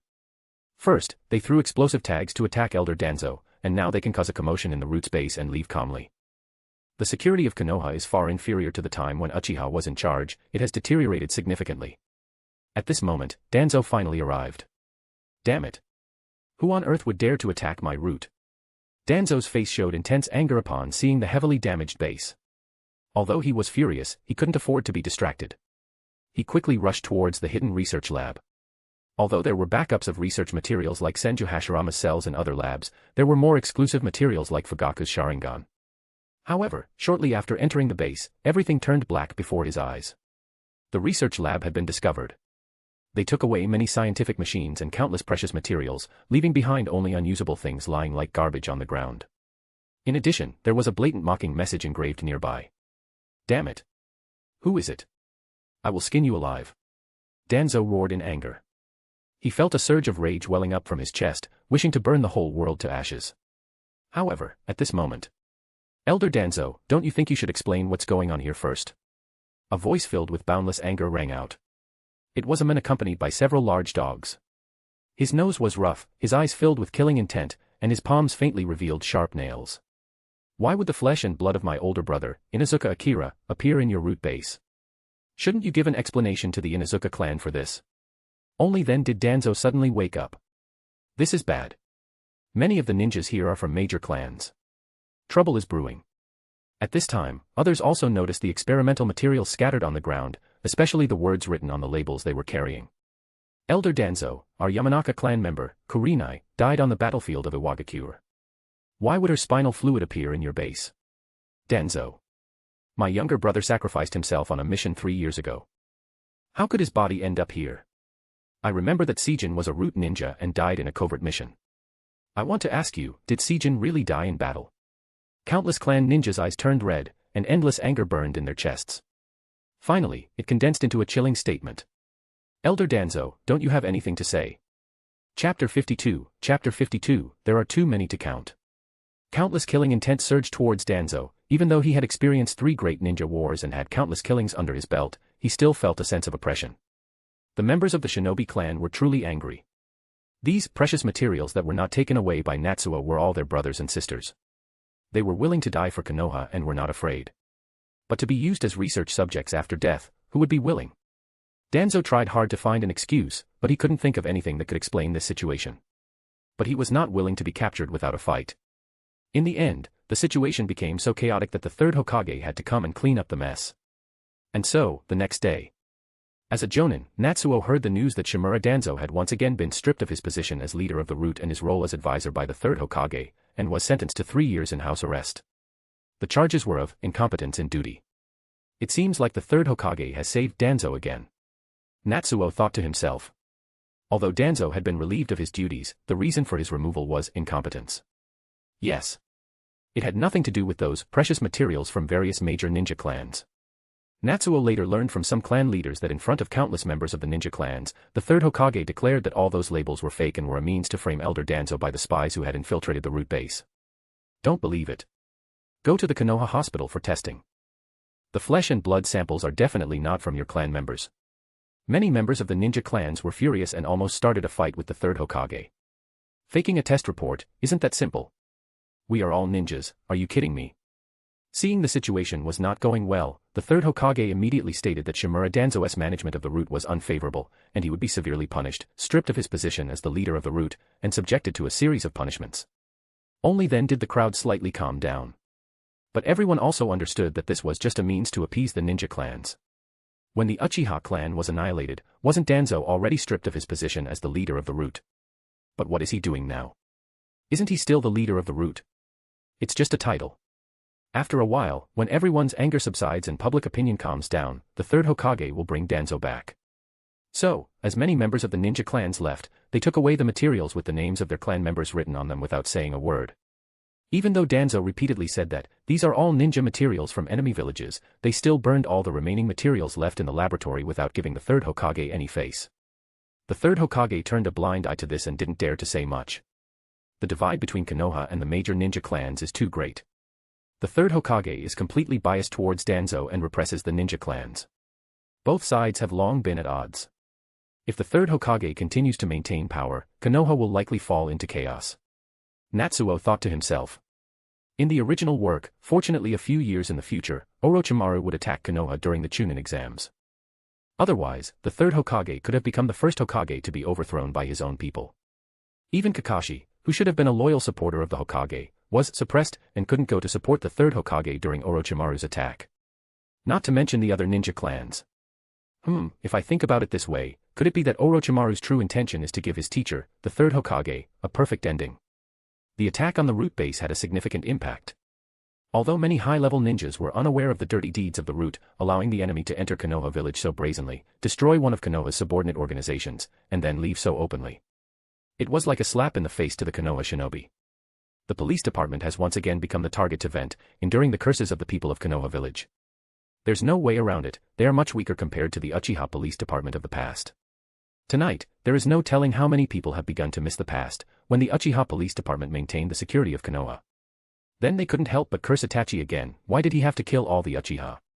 Even the high-ranking officials like the third Hokage and Danzo are cursing their own Umbu and root members because they couldn't uncover the details of this incident and catch the mastermind. What a joke.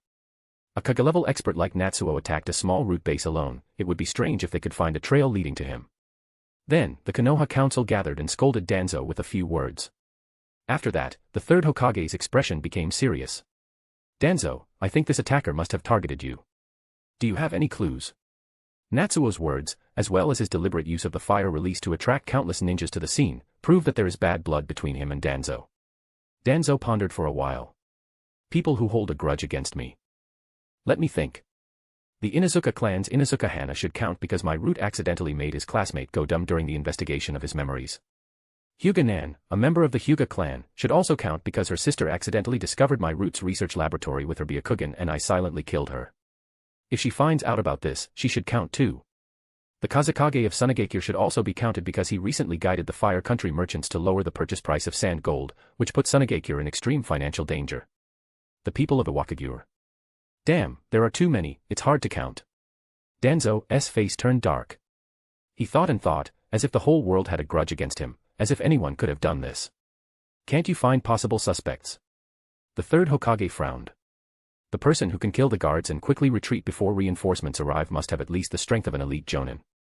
Consider that some people may be hiding their true strength, so expand the range to Jonin. Don't consider the possibility of someone deliberately investigating your root research lab, then he should be someone who has recently had a conflict with you. Danzo, have you had any conflicts with any Jonin in the past 3 months? The information about root is not difficult to find, unless someone has been deliberately investigating the root research lab for years or even decades. Otherwise, it's because they recently had a conflict with Danzo and attacked out of anger, thus accidentally discovering the lab. Considering the tone of the written message left behind and some details of the investigation, the third Hokage believed it should be the latter. Danzo, how many Jonin have you had conflicts with recently? The third Hokage asked. Danzo fell silent for a moment and then raised his hands. 10. The third Hokage squinted his eyes. His old teammate was indeed bold, offending so many people in just 3 months. And they were Jonin. Even for rich and powerful Konoha, high-ranking officials are very few, and it is very troublesome to investigate so many Jonin. There are too many candidates, it's going to be difficult to uncover the truth. Even if the Umbu work tirelessly, there's only a small chance they can solve this. Who would have thought that Danzo would shake his head and say, 10 fingers are not enough to count? The third Hokage. Chapter 53, Uchiha Madara is right, the first Hokage was wrong. This is so awkward. If before it was already difficult to investigate because there were many suspects, much less so now that Danzo can't even be sure how many people he has antagonized in the last 3 months. It is impossible to find the culprit. What's the point of investigating? But I think the culprit should be someone from Konoha village, perhaps a member of the ninja clan. Danzo thought for a moment and then said, I don't have any particular reason that can confirm it, it's just my intuition. He really believed it should be like this. Although his enemies are spread throughout the ninja world, both inside and outside the village. But he just felt that it was done by someone from within the village. The only question is who: the Inuzuka clan, the Yamanaka clan, the Hyuga clan. He thought of many prominent clans, but he never considered the Uchiha. After all, there are only 2 members of the Uchiha clan left and they don't have the ability to do such a thing, and even Itachi wouldn't risk Sasuke being implicated for this kind of incident. Putting aside his own strength, I doubt they would dare hire ninjas from outside the village to carry out this attack. Also, after the attack on Natsuo, I can no longer make moves against them again within the village. Danzo thought to himself. Even if they had the power to do so, why would they suddenly attack my root base? If for the moment, we can be at peace in the village. Although Danzo still thinks that the best Uchiha is the dead Uchiha. But after the genocide, Danzo no longer pays much attention to the Uchiha clan. He is now more focused on competing with the third Hokage. After all, there are only a few Uchiha left, they pose almost no threat. If it weren't for his instinctive fear of the Uchiha clan, he wouldn't have even attempted to assassinate Natsuo. I didn't provoke the Uchiha, so how could they possibly do such a thing, right? I think it should be the ninja clan, I just don't know which one. Danzo said seriously, I feel that, apart from the Uchiha clan, the others have some suspicion. Of course, the third Hokage didn't take such nonsense seriously. If it were the Konoha ninja clan, there would not be many qualified enough to carry out such an act. Moreover, I had the Umbu investigate, there were only a few elite jonin without alibis at the time, and they have no significant relationship with you. The third Hokage shook his head. After all, we are well aware of the village's top experts. The top experts of the ninja clan wouldn't be hidden by their families all the time. They also need to come forward to fight for the interests of their families, so naturally, they are known to the higher-ups of Konoha. The sudden appearance of a powerful expert, the possibility is too small. It's a precursor to the Fourth Great Shinobi War. Uchiha Koharu and Mito Hamura instantly became alert upon hearing this. This possibility is very high. It has been more than 10 years since the Third Great Shinobi War, the new generation of shinobi has grown up, and the strength of the major countries has also recovered significantly. Ambitious shinobis like those from the Kimogakure might have already started planning for the next Great Shinobi War. Danzo, don't target the ninja clan anymore during this time, and don't think about revenge, the third Hokage said without hesitation, his expression extremely serious. Now that a major war is approaching, Konoha needs unity. Danzo nodded, I understand. The third Hokage was not joking, he had indeed discovered a crisis. Today, Konoha is in a state of decay. The older generation, such as Uchiha Koharu and Mito Hamura, have completely lost their combat power and only care about power struggles. Danzo is eyeing the position of Hokage. He is old and Tsunade and Jiraiya are not in the village. Even the strongest of the next generation, Kakashi, has not grown up yet. Perhaps the other ninja villages have identified Konoha's weakness and want to start a major war. At the very least, they are preparing for a major war. Therefore, without hesitation, the third Hokage decides to unite Konoha. He sets aside the policies that suppress the ninja clans and uses one hand to appease the clans with benefits and the other hand to intimidate everyone with the news of an upcoming Fourth Great War. Soon, the news spreads throughout Konoha that ambitious conspirators are plotting against Konoha, trying to weaken it and start a war. For a while, the atmosphere in Konoha is tense, and passers-by have a look of pressure on their faces. Because what the third Hokage said makes sense. After more than 10 years of recovery, all the countries have almost recovered, and the number of ninjas has also returned to normal. And every time there is a great ninja war, it is usually at a time like this. War. It could really happen at any time. As a political mastermind, his methods quickly take effect. Although the ninja clans are angry, they also understand the importance of unity in Konoha. After gaining some benefits, they no longer pursue Danzo's responsibility too much. After all, their own people are also on the battlefield. The Umbu and Root ninjas are all mobilized by the third Hokage to infiltrate enemy countries and gather intelligence to prevent any unforeseen events. Konoha enters a tense preparation phase. Konoha begins to enter a tense preparation phase. Ninja tools and food prices rise, and even the Ninja Academy starts to conduct multiple evacuation drills to be prepared for any unforeseen events. And strangely enough, the Uchiha story that Natsuo deliberately spread some time ago has become popular for no reason. Countless people are discussing. What if the first Hokage had agreed to Uchiha Madara's proposal? Wouldn't there be a war now? After all, with the power of the first Hokage and Uchiha Madara, they could definitely conquer the other 4 major countries. If the entire ninja world only had Konoha, wouldn't that be great? Those bastards from the 4 major countries, they were let go by the first Hokage, and as soon as he died, they started a war. If I were the first Hokage, I would have directly wiped out those countries. No need to worry about future generations for these enemies. I think the first Hokage was too naive. He thought that a balance of power would lead to mutual understanding and no more wars. It's just wishful thinking. Even Uchiha Madara's father knew that only interests can truly make people take action. Yeah, the first Hokage was too soft-hearted.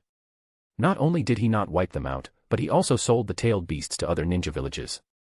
In the last war, I was almost killed by the Baijidama of the 2 tails. Senju Hashirama and Uchiha Madara, 2 people wiping out 4 countries. It would have been great if the first Hokage had listened to Uchiha Madara. Countless people let out a collective sigh.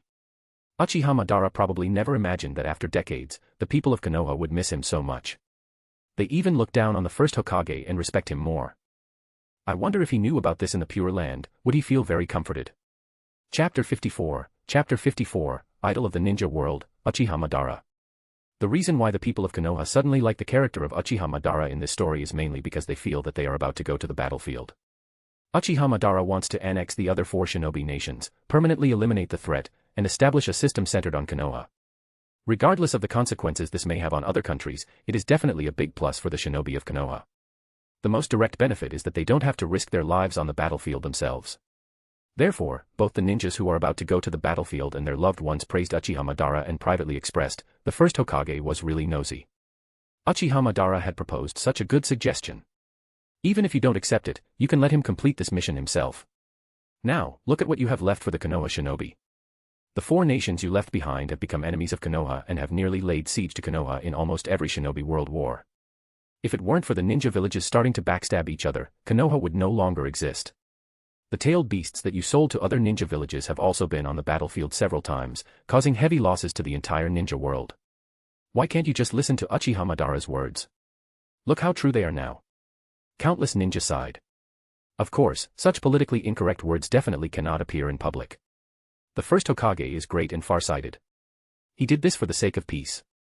But in private, everyone couldn't help but complain with a few words about the first Hokage. In fact, not to mention these ninjas who have never seen the first Hokage, even the older generation of ninja who admired and willingly served under the first Hokage to build Konoha together couldn't help but complain a few words about the first Hokage. It is the descendants of many of them who would have to go to the battlefield. Why did we spare the lives of the other 4 nations back then? So, under these special conditions, Uchiha Madara, who was forcibly expelled from Konoha by countless people in the past, unexpectedly gained a large number of fans. Some people support him because they are about to go to the battlefield and support the ideals of peace that Uchiha Madara mentioned in the story told by Natsuo. Other people admire Uchiha Madara's dominant style in the story. Even Danzo, who should have been banned, openly stated, "If I had a say back then, I would definitely support Uchiha Madara's proposal and let the first Hokage unify the ninja world and bring true peace." Of course, as the representative of the Hawk faction, his main intention is to express that the first generation was wrong, and he and the second generation made a mistake by choosing the indecisive third Hokage. They should have chosen me back then. After Shimura Danzo made this declaration, he actually gained a group of supporters. The dark clouds of the impending war were already oppressive, and many shinobis and civilian who were tired of the endless wars of the ninja world chose to join Danzo and speak up for him. For a while, even the negative impact brought by the recent Root incident was greatly reduced. The third Hokage was not to be outdone. He immediately gave an inspiring speech.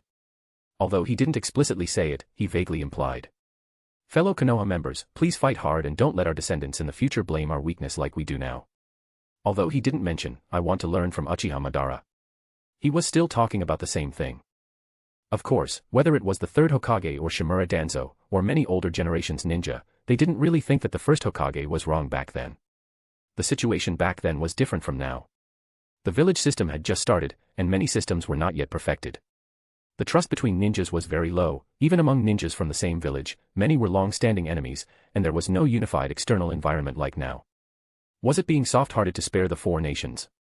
But the second Hokage Senju Tobirama, who also belonged to the Hawk faction, supported the first Hokage's decision to spare the 4 nations back then.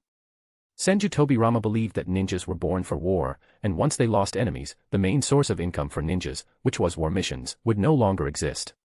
They never expected that the entire ninja world would be engulfed, and that Konoha would be under siege by the four nations, with bloodshed every time. The older generation of ninjas only complained because their children and grandchildren were about to go to war. Whether it was the third Hokage or Shimura Danzo, they both knew deep down that the first Hokage had made the right decision back then, and that Konoha was not prepared to unify the ninja world. But that didn't stop them from putting up signs that said, "Fight like Uchiha Madara, fight with unwavering determination, and leave no regrets for future generations," to boost the morale of the ninjas. There was a lot of activity in Konoha's preparations for war, and the news quickly spread to other countries. The sentiment of missing Uchiha Madara also spread along with the news of Konoha's preparations, in a way that confused Natsuo. From Konoha, it spread to the Land of Fire. And from the Land of Fire, it spread to the Iwagakure, the Kimogakure. After receiving the intelligence about Konoha's war preparations, the four nations immediately became alert.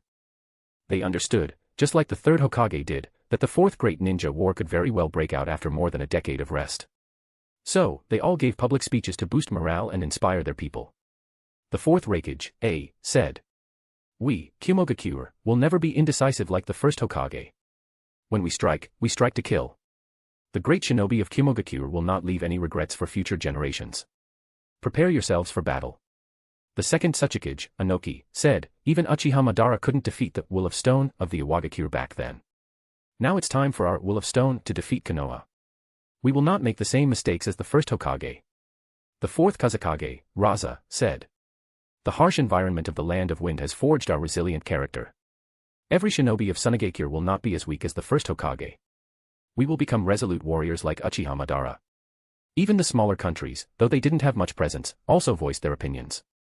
Of course, most of what they said was along the lines of, "Even Uchiha Madara couldn't conquer us back then, so you great nations have even less chance now." To strengthen the fighting spirit of their own ninjas. But more or less, they all mentioned Uchiha Madara. For a moment, Uchiha Madara became the idol of the entire ninja world. Every ninja could hear his story. Even the members of Akatsuki understood the ideals of this legendary ninja. Kisame sighed deeply, his expression complicated. "Peace, huh? Perhaps his idea is the most realistic and likely to be achieved. Perhaps there will be many sacrifices." Sasori said calmly. "But it would be justified if it is possible to achieve peace. Although I was spared by the first Hokage back then, I should acknowledge his intentions." Kakuzu said in a low voice. "But his indecisiveness is one of the main culprits behind the current great ninja war and the suffering of countless lives." Konan remained silent.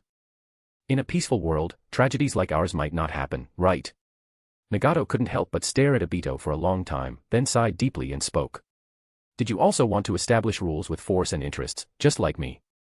Isn't this similar to how I wanted to restrain the ninja world with the power of the Ten Tails?" Obito looked embarrassed and quickly responded. "Ah, yes, we're all on the same page. You have inherited my will and have these eyes that were born for this purpose. You will definitely do better." However, privately, Itachi and Tobi exchanged glances. "Tobi, did that old man really think that way? Why did I hear him say that he was killed by the first Hokage because he wanted to use infinite Tsukuyomi? Itachi, as the son of the clan leader, how come I didn't know that our clan also recorded this little story? But that guy who called himself Uchiha Madara admitted it, so maybe this story is true." And as the instigator of everything, Natsuo was completely dumbfounded. "I just made up a story, now everyone wants to become Uchiha Madara fans." Chapter 55, Is War Coming? This situation has really exceeded my expectations. Natsuo helplessly slapped his forehead. Uchiha Madara has unexpectedly become a popular figure, admired by the entire ninja world. And the ninja world was filled with the smell of gunpowder, with an atmosphere that seemed as if a war could break out at any moment. This is completely different from the original story. Natsuo understands that this is his own butterfly effect, because he has attacked Danzo twice, causing Konoha to feel a great sense of crisis. And Konoha's increased security has also raised the vigilance of other countries. Spies from all sides are frantically dispatched, conducting mutual surveillance, and the hidden struggles instantly escalate. The ninja world has been resting for a long time, so it's not surprising that a major war could break out at any time. In fact, in the original plot, if it were not for the fact that during the Chunin exams 3 years later, the Kazekage and the third Hokage were killed by Orochimaru, causing both ninja villages to lose their leaders at the same time, the fourth great shinobi war would have broken out at any moment. Don't be fooled by the fact that the fourth great ninja war was a joint effort of the 5 great nations against Akatsuki. In reality, if Obito could wait a few more years, the ninja world would have started fighting on its own. When their strength becomes formidable, they naturally want to gain more benefits, which will naturally lead to more conflicts. All nations have rested and recovered to some extent, so it's time to act. Well, I still got a lot of benefits in this last attack on Root's base. It's better to use those precious materials and research equipment, and not continue to provoke Danzo and the others. Natsuo thought. Lest Danzo reacts in an extreme way and interrupts my plan to revive the Uchiha clan. Natsuo dug a large hole underground beneath the Uchiha Maternity Center and put up a warning barrier, then threw all the things he got from Danzo into it. Especially Fugaku and Mikoto's eyes, he kept them carefully. And Uzumaki Kushina's blood, he placed it together with the above two items in the safest core location. As for materials like Namikaze Minato's bone marrow, they were in a secondary position. Take good care of them, maybe I can revive Uzumaki Kushina in the future. After arranging various instruments, connecting the power supply, and properly storing the materials, Natsuo finally began his own research. I don't need to seek immortality like Orochimaru does. Natsuo thought. What I need to investigate is how I can give ordinary ninjas more powerful abilities. Things like the Mangekyo Sharingan, Sage Mode, and with style that Orochimaru hopes to obtain are not Natsuo's goals at all. Even if these things can be researched, can they be used by Natsuo's wives who only have the strength of Chunin? Can they control them? That's a joke. My first goal will temporarily be to develop my own version of Orochimaru's cursed seal. As a low-level substitute for Sage Mode, although the amplification is weaker, it is enough to give Chunin-level ninjas the combat power of Jonin level. However, while Orochimaru doesn't hesitate to use the cursed seal on his subordinates, Natsuo must reduce the mortality rate of the cursed seal and make it safe and controllable. Yugo's cells are already in place, and I can also observe Anko's cursed seal up close. Isn't it easy to copy Orochimaru's work? Let's get started. While Natsuo was busy with his research, the scent of gunpowder in the ninja world intensified. The Umbu and the Root have already come into conflict several times on the borders of the other major countries. Due to the large number of enemies, they often find themselves at a disadvantage. At this time, even the ninja clan no longer demands severe punishment for Danzo, because Danzo has always been Konoha's sharpest weapon, both internally and externally, and is very powerful. Although the third Hokage's ban has not been lifted, Danzo has already left and officially taken control of the Root, and the shinobi of Ninja Clan have also started to support missions outside. Finally, they fought on equal terms with other major countries. The scent of gunpowder within Konoha village is also strong, with the prices of ninja tools continuously rising, and the prices of minerals also increasing, allowing the Uchiha, who manage mines, to make a fortune.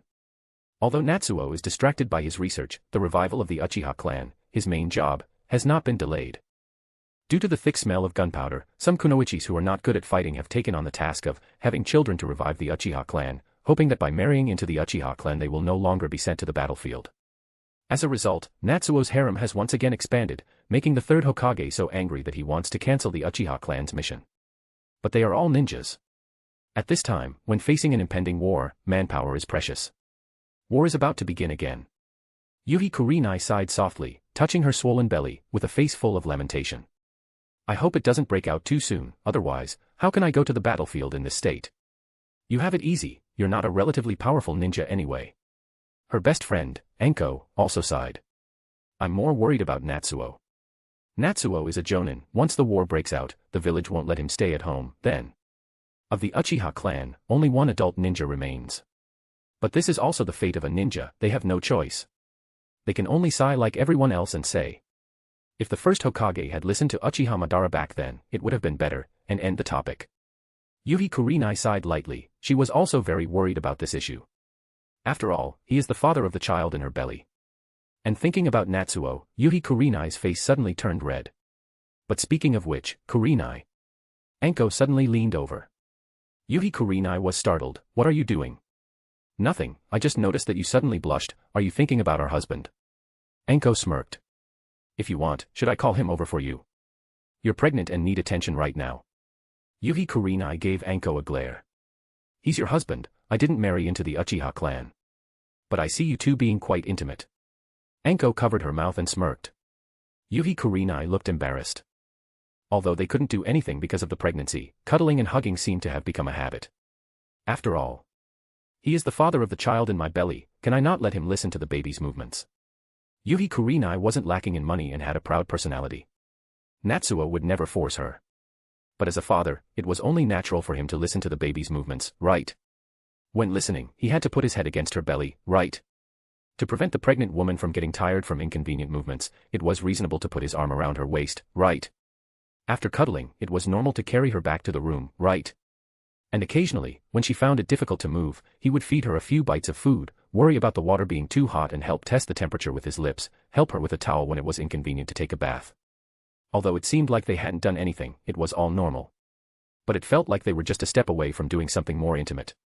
Yes, you're right. Anko nodded with a grin. I believe you, you two are pure. Even if you hug my handsome husband every day, I believe you don't have any other thoughts. Even if my husband has 8-pack abs, a well-defined chest, beautiful lines, and broad shoulders. But I completely trust you. I believe you've never thought about touching him. Feeling the hardness of those muscles. Yuhi Kurinai. I'm not a pervert. Yuhi Kurinai rolled her eyes. But even she had to admit that although Natsuo had a harem, it made independent women like her somewhat resistant. But his appearance was really outstanding. An extremely beautiful appearance, coupled with a perfectly toned body, as well as having the charisma to make women laugh uncontrollably. It was actually pretty good. Because of that, she slowly began to accept Natsuo, but at least she could still show some posture, not to the point of looking at her beautiful appearance and acting like a pervert. Karen, that little girl, was the real pervert. A few days ago, she caught the little girl peeking at Natsuo while he was taking a bath. She was about to scold her, but Karen hurriedly ran off and went into the bathroom. Yuhi Kurinai approached out of curiosity and heard some strange sounds, and her expression instantly became one of shock. How old is she? Chapter 56, a top-level scientific talent.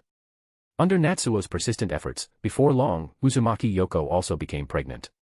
After Uzumaki Yoko found out that she had become pregnant, she was finally able to breathe a sigh of relief.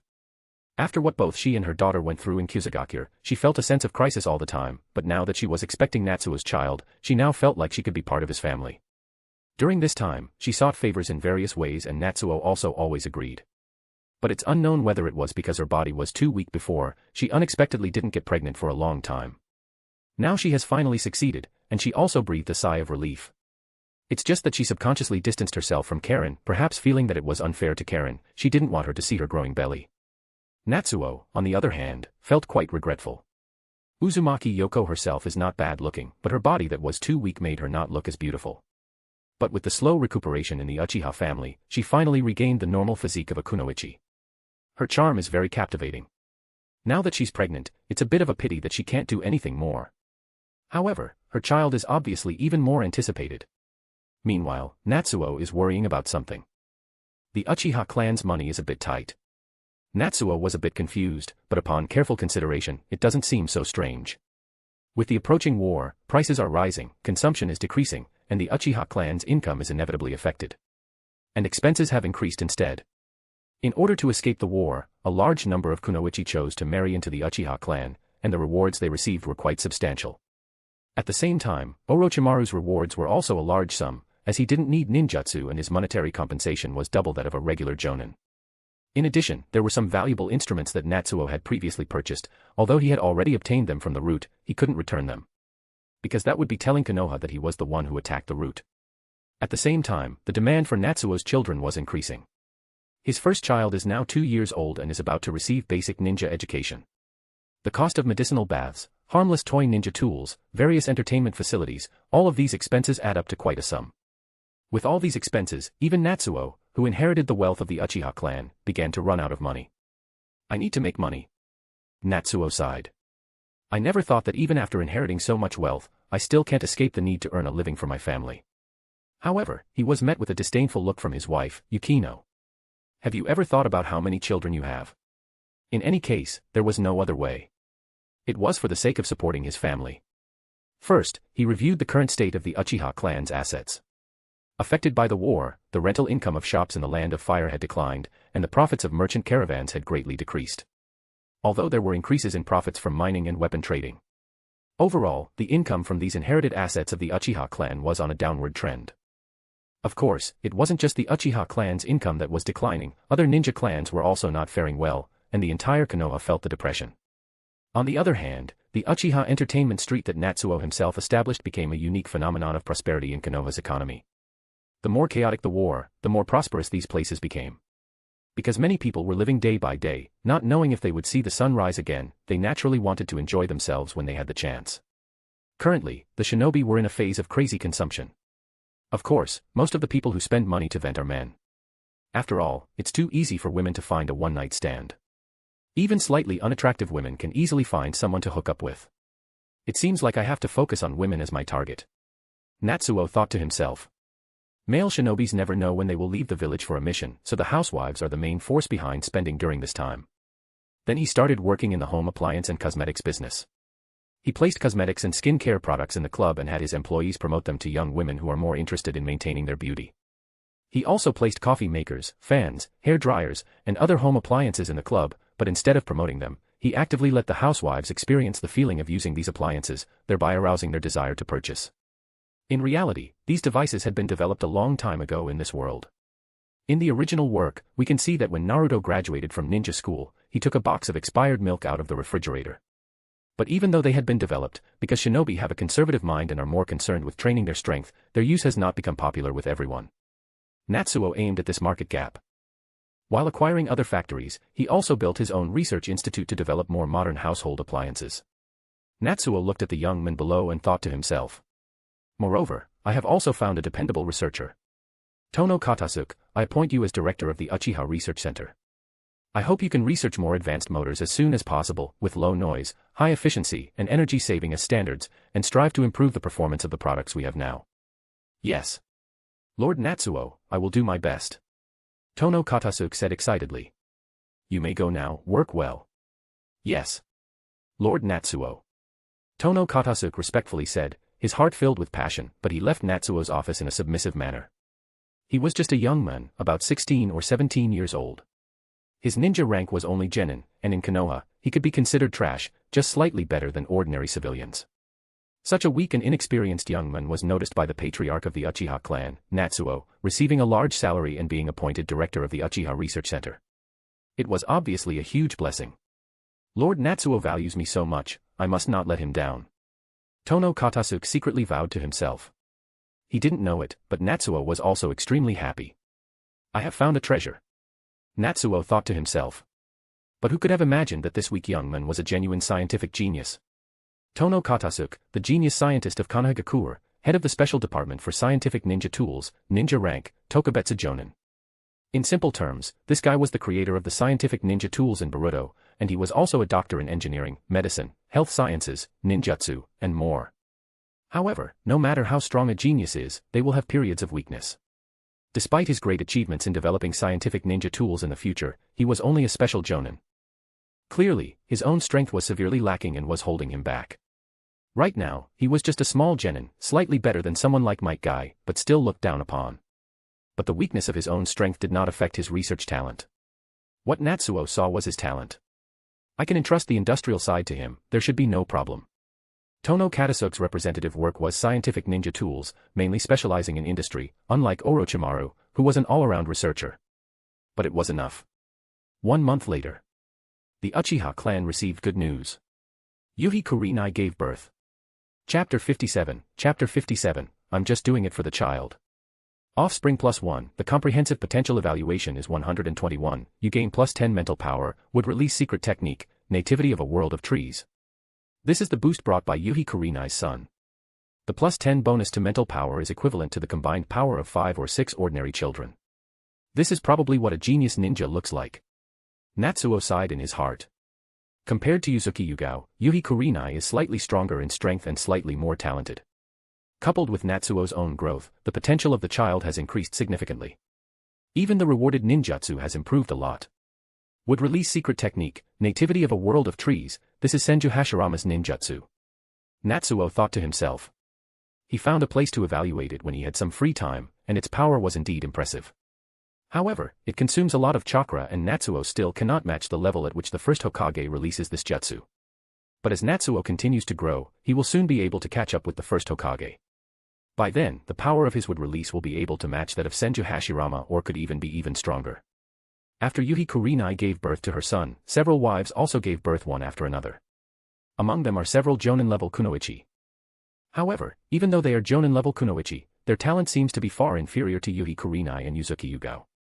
Their average evaluation score is around 80, with the highest score being 95. Although they have surpassed Natsuo's first wives, they have not yet surpassed the 100-point mark. Naturally, Natsuo accompanied his wives one by one, making them smile and assuring them that he would take care of them and their children. However, Yuhi Kurenai's expression seemed a bit gloomy. After giving birth, it seemed like she no longer had any reason to stay in the Uchiha clan. At this moment, a large hand gently grabbed her hand. Kurenai. Natsuo's eyes were deep, his voice full of sincerity. Can you stay a little longer?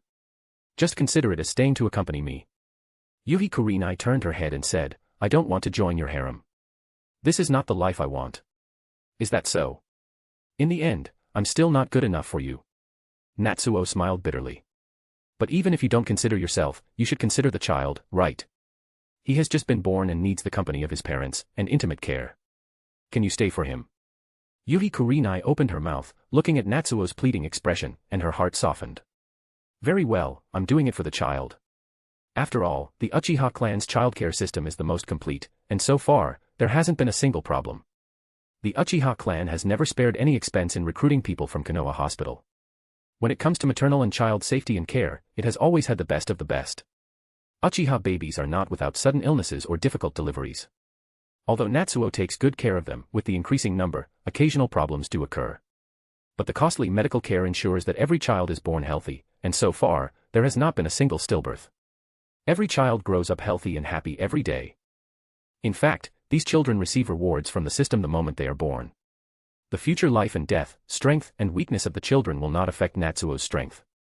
But they are still his own children. Natsuo naturally wants to take good care of them. For this reason, Yuhi Kurenai feels that it is very reasonable for her to stay in the Uchiha clan for a while longer.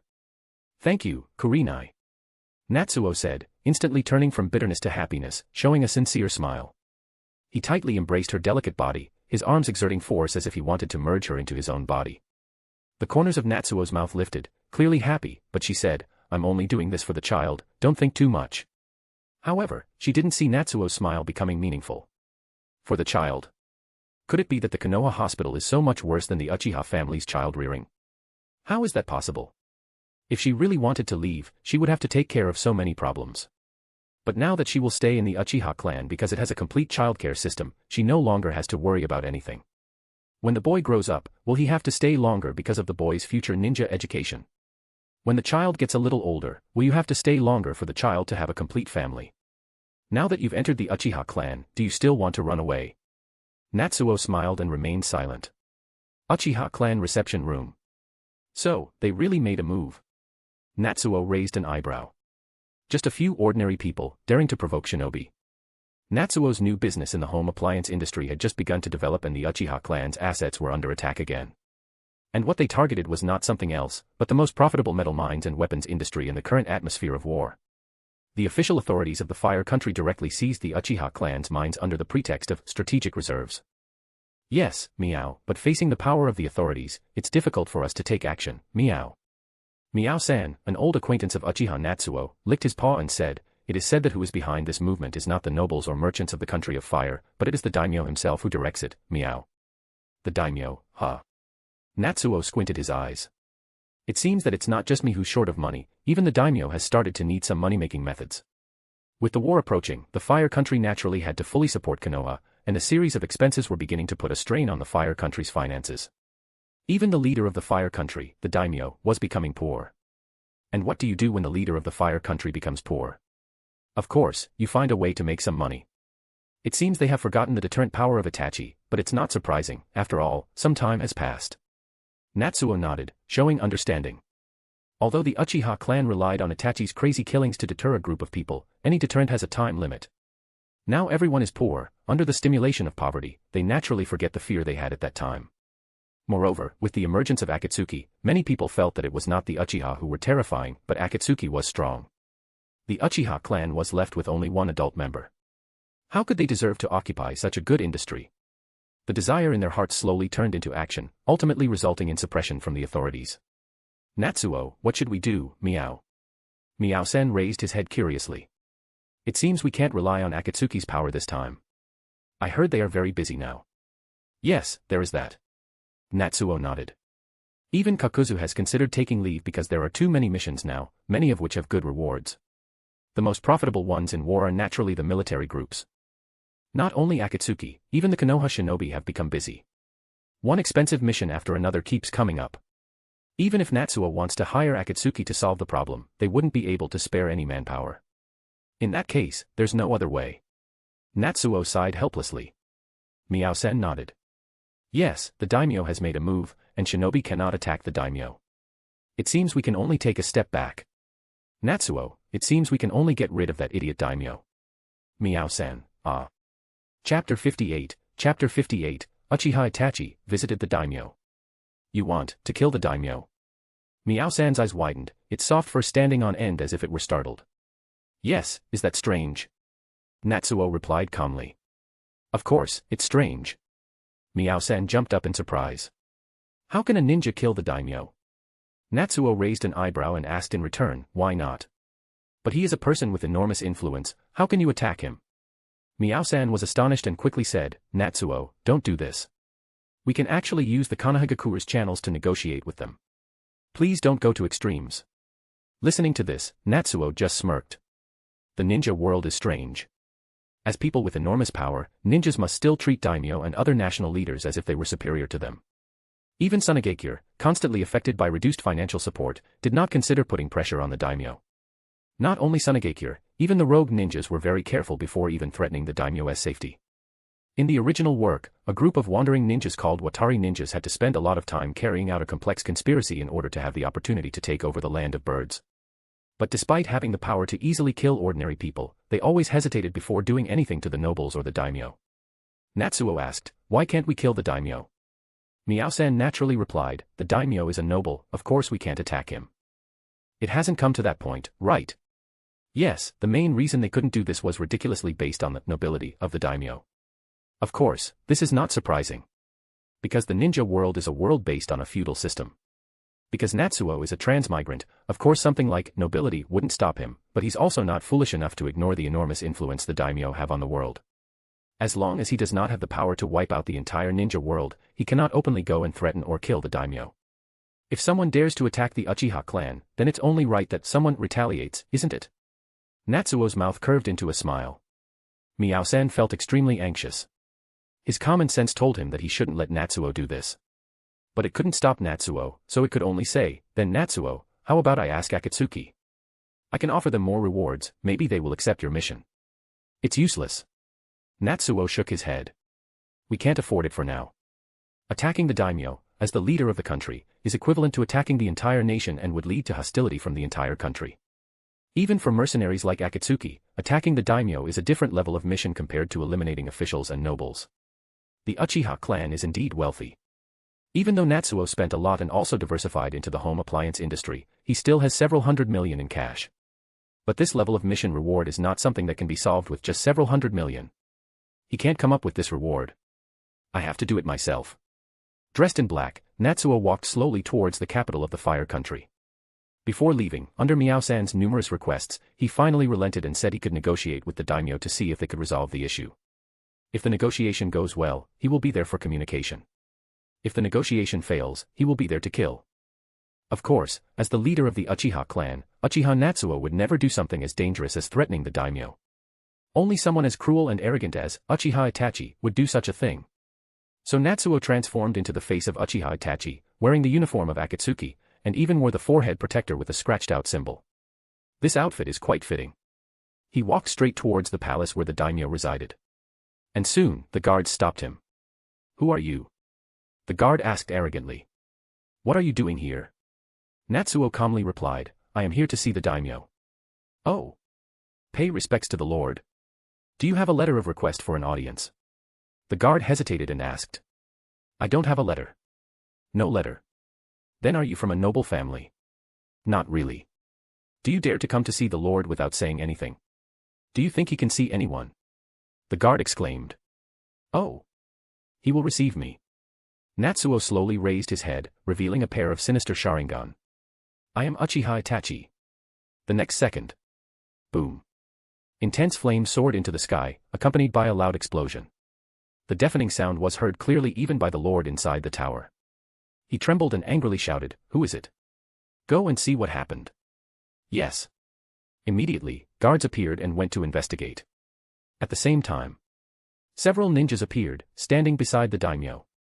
Their eyes showed a hint of vigilance and surprise. They also knew that the ninja world had been in turmoil recently, with conflicts between major countries, on the surface and in secret, almost leading to direct warfare. Could it be that someone wanted to attack the daimyo's mansion? But why attack the daimyo? Don't they know that there is an agreement not to attack the daimyos?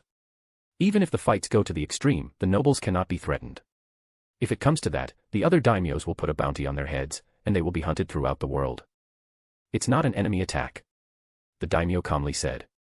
Relax, it might just be someone accidentally triggering something. As the daimyo, he naturally understood that the ninjas would not harm him. How could ninjas possibly harm him? The chaos in the ninja world was the ninja world's problem. The ninjas could fight and kill each other, but it shouldn't affect him. However, at this moment, boom. A figure was thrown from the gate, crashing through the door and sliding all the way to the daimyo's feet. Surprisingly, it was the samurai who had just been sent to investigate. Who is it? The daimyo was furious. Who dared to intrude into his tower and offend his noble existence like this? But the next second, tap, tap, tap. The sound of footsteps echoed in the room. I heard that the Lord has been targeting the Uchiha clan's properties recently, presumably because you have some dissatisfaction with the Uchiha. Natsuo's figure slowly appeared. He calmly glanced at the daimyo and the ninjas and samurais who were on high alert beside him. I, Uchiha Itachi, have come here to pay my respects to your excellency. Chapter 59, Uchiha Itachi attacked the daimyo. Uchiha Itachi. That Uchiha Itachi, the one who annihilated his clan. Damn, what are you doing here? Are you planning something against the daimyo? Upon hearing the self-introduction of Uchiha Itachi, the numerous ninjas immediately became tense. Even the daimyo furrowed his brows. Before he laid his hands on the Uchiha clan's assets, he had heard of this name. But isn't Uchiha Itachi the one who annihilated the Uchiha clan? Why would he come here to kill me? But, regardless of his motives, he must die, thought the daimyo of the Land of Fire while frowning. He looked at the expensive carpet on the floor, stained with the blood of the samurai thrown by Itachi, and said disdainfully, the price of dirtying my carpet is high. Kill him. Yes. The ninjas responded in unison, then surrounded Itachi with a murderous aura. Natsuo glanced at them. They all had quite good strength, equivalent to Jonin level. I remember that the 12 guardian ninjas had disbanded before the annihilation of the Uchiha clan. Are these the ninjas recruited by the daimyo? Natsuo asked. The 12 guardian ninjas were the 12 elite ninjas responsible for protecting the daimyo of the Land of Fire. They were the daimyo's private independent direct force. Asuma had also served as a member of the 12 guardian ninjas for a while. However, they were disbanded due to internal conflicts because 6 ninja guardians, led by Kazuma, wanted to overthrow the Hokage and destroy Konoha. Unexpectedly, the daimyo had recruited a group of ninjas with decent strength. Uchiha Itachi, daring to threaten the daimyo, you shall redeem yourself with your life. The captain of the ninja team's voice was filled with killing intent as he brandished his kunai and attacked. Attack together. Kill him. At the same time, the surrounding ninjas and samurai all rushed forward. In response, Natsuo only gave them a cold glance. Genjutsu, Sharingan. The first ninja captain who charged forward was hit by a genjutsu, becoming immobilized. His momentum was quite good, but his strength was lacking. As the ninjas charged forward, the first ninja to arrive in front of Natsuo was grabbed by the hands holding the kunai, and with a slight force, he swung his arms around, using his own kunai to stab his throat. He then continued to do the same with the rest of the ninjas, while he moved among them as if he were dancing. Blood splattered everywhere, but it couldn't stain Natsuo's clothes. When Natsuo finished killing the last ninja, he grabbed his lifeless body and threw him towards the charging samurai with their swords. Bam! Several samurai were knocked down directly, falling to the ground, and then Natsuo stepped on them as he approached the daimyo. All this happened in the blink of an eye. The guards inside the tower had already fallen. This sudden change shocked even the daimyo, who was originally sitting securely. Cruel. Cold. Yet the movements were full of beauty. Natsuo calmly stepped over the bodies under his feet and arrived in front of the Jonin captain who was the first to attack him but was immediately trapped in his genjutsu. This was just an ordinary Jonin, far from being as elite as the ninjas from the 5 great shinobi village. In front of him, he had no ability to fight back. Natsuo gently pushed the Jonin, and the Jonin fell directly onto a samurai sword on the ground. Blood flowed, wetting the ground. How is this possible? He's a Jonin level. The daimyo's eyes were red. A hero who can take on hundreds alone, a renowned existence in the ninja world. How could he be easily killed? Do you think that just because you are the daimyo, you can recruit any of the true elite ninjas to protect you? Natsuo scoffed. The previous 12 guardian ninjas were made up of 12 skilled ninjas from across the fire country, but many of them were either part of Konoha or related in some way.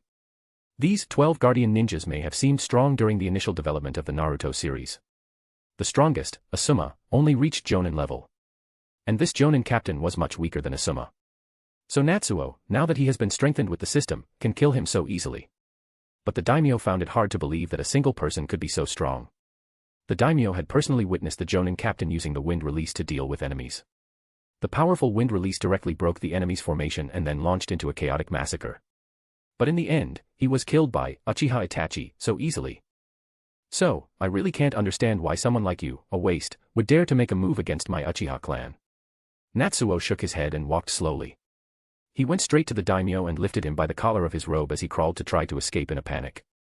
Come, let's discuss first, Natsuo calmly said. May I ask, esteemed daimyo, why do you want to attack my Uchiha clan? Do you know the heavy price of attacking my Uchiha clan?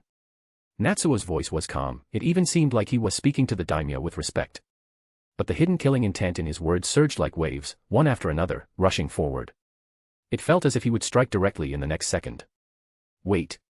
Uchiha clan. The daimyo racked his brain, trying hard to seize a chance to survive. I remember you're not from the Uchiha clan, right? Aren't you a traitor? When he attacked the Uchiha clan, he conducted an investigation. He knew that there were only a few Uchiha left, a couple of harmless kittens, that's why he dared to be so unscrupulous and made a move on the Uchiha clan's properties. Who would have thought that the genocidaire, Uchiha Itachi, would actually knock on his door? Yes, I killed my entire clan. Natsuo continued to say calmly in the cold tone of Uchiha Itachi, but I'm still an Uchiha. The belongings of the Uchiha clan are my belongings. My belongings are only temporarily left in Konoha for safekeeping.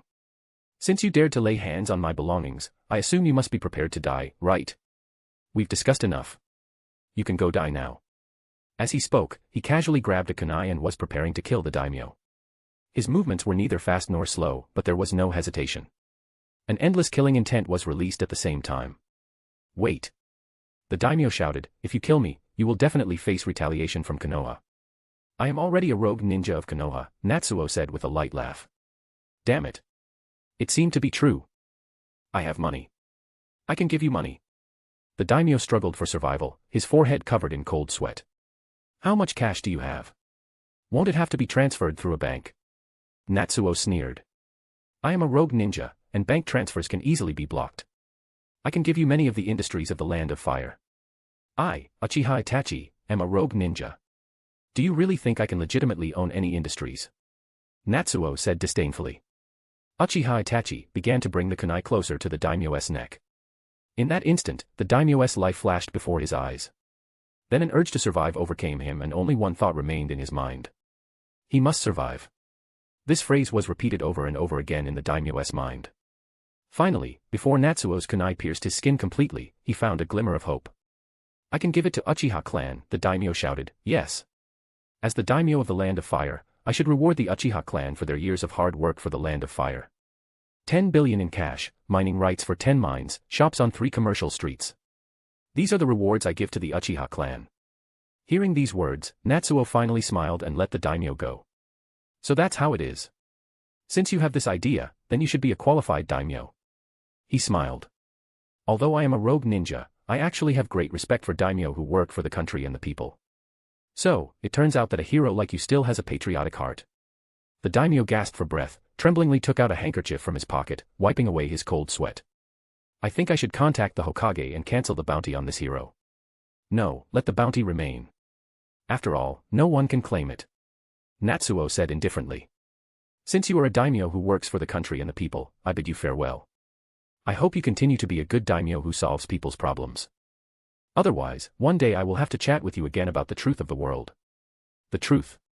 The daimyo was somewhat confused. But Natsuo smiled and said, the truth is in my hands. The daimyo unconsciously looked towards Natsuo's hand. Only to see him holding the kunai stained with a bit of his own blood. The next day, the daimyo suddenly had a change of heart, feeling that the Uchiha clan, who had served the country and endured hardships, should not have ended up in such a tragic situation. So, he not only recalled the personnel who had taken over the mines from the Uchiha clan, but also rewarded the Uchiha clan for their service to the country. First, it was a huge amount of cash, followed by the most profitable mining rights, some weapons factories and the shops on the bustling commercial streets. For a while, everyone was dumbfounded. What's going on? Is the daimyo of the Land of Fire really so righteous? Many astute individuals knew the truth of the matter. But they were even more dumbfounded than those people. When the third Hokage received this news, he was completely stunned. What? Uchiha Itachi attacked the daimyo of the Land of Fire. How is that possible? Chapter 60, Uchiha Itachi is out of control. The third Hokage was dumbfounded. It couldn't possibly be Itachi. How could Itachi, who loved Konoha and the Land of Fire so much, do such a thing? It must be someone impersonating him. The third Hokage said without hesitation. But who could be impersonating Itachi? Is it an unknown Uchiha? When Natsuo attacked, he made no effort to conceal his Sharingan. The three tomo, such a distinctive feature, was naturally seen by many guards who were not killed. This is also the main reason why many people doubted that Uchiha Itachi was being impersonated. There were only two possible users of the three tomo Sharingan on the surface, and they were Uchiha Itachi and Uchiha Natsuo. And Natsuo, who had already given up the glory of the Uchiha and had weaker strength, obviously could not have accomplished the feat of infiltrating the Land of Fire Palace where there were 3 Jonin guards. Although in the eyes of real strong ninjas, those daimyo guards were all trash, but Natsuo couldn't even be a match for a single one of them. So, the only possibility left was Uchiha Itachi.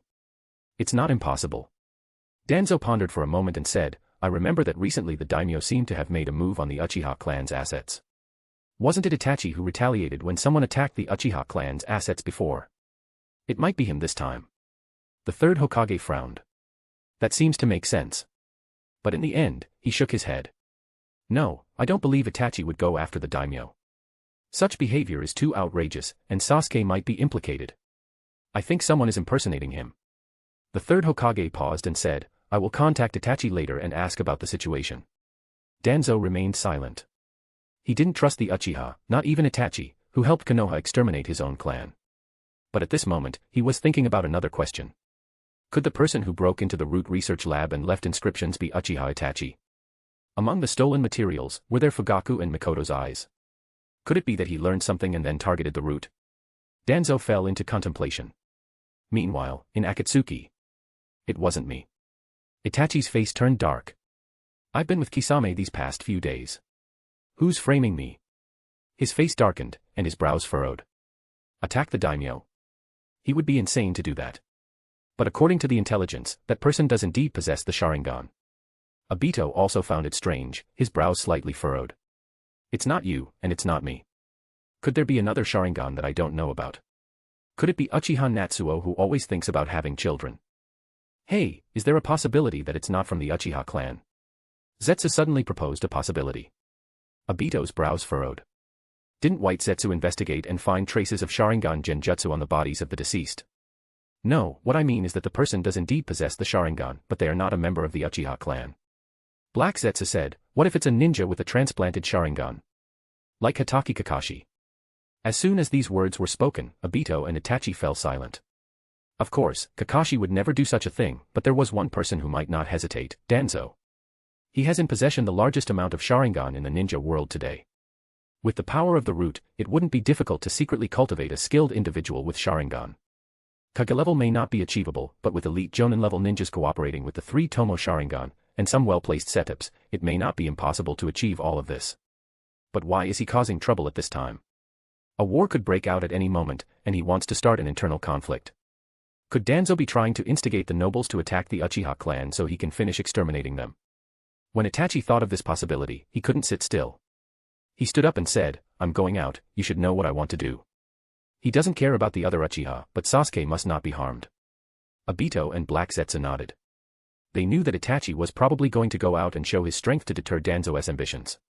But before Itachi could take a step, suddenly, a white Zetsu appeared out of nowhere. Something's not right. Uchiha Itachi has started killing again. Several high-ranking officials and nobles who have previously targeted the Uchiha clan have all been wiped out. And this guy doesn't even bother to hide. He shows his face in broad daylight, wearing our uniform, with no intention of hiding. We need to stop him. This will easily create more enemies for Akatsuki. Wait, why are you here, Itachi? Aren't you supposed to be assassinating the nobles and high officials? Looking at Uchiha Itachi, White Zetsu was confused. Obito looked at Itachi in a daze, also confused. Uchiha Itachi was the most confused. Who the hell is using my name to do such things? Since Natsuo already made a move, he might as well fix the root problems once and for all. Likewise, no matter what he does, it is Uchiha Itachi who will bear the responsibility. It's all for Uchiha. Anyone who dares to insult my Uchiha clan must die. So, he did not hesitate to find several nobles and high-ranking officials who had targeted the Uchiha clan and slaughtered them directly. Natsuo, as Natsuo, I am weak, and I only want to revive the Uchiha clan. As Itachi, I become the Uchiha's wrath. And when he returned to Konoha, the reward from the daimyo had already been given to the Uchiha clan. Natsuo immediately said to the daimyo envoy, as a member of the Uchiha clan, it is our duty to serve the country. As the head of the Uchiha clan, I cannot accept such a generous reward. Please return this reward to Lord Daimyo. Envoy. Take back the order. Can I dare to do that?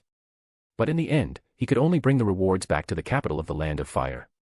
The daimyo reissued the rewards to the Uchiha clan. And Natsuo, after an enthusiastic statement about the Uchiha clan's selfless sacrifice for the Land of Fire, could only reluctantly accept the reward.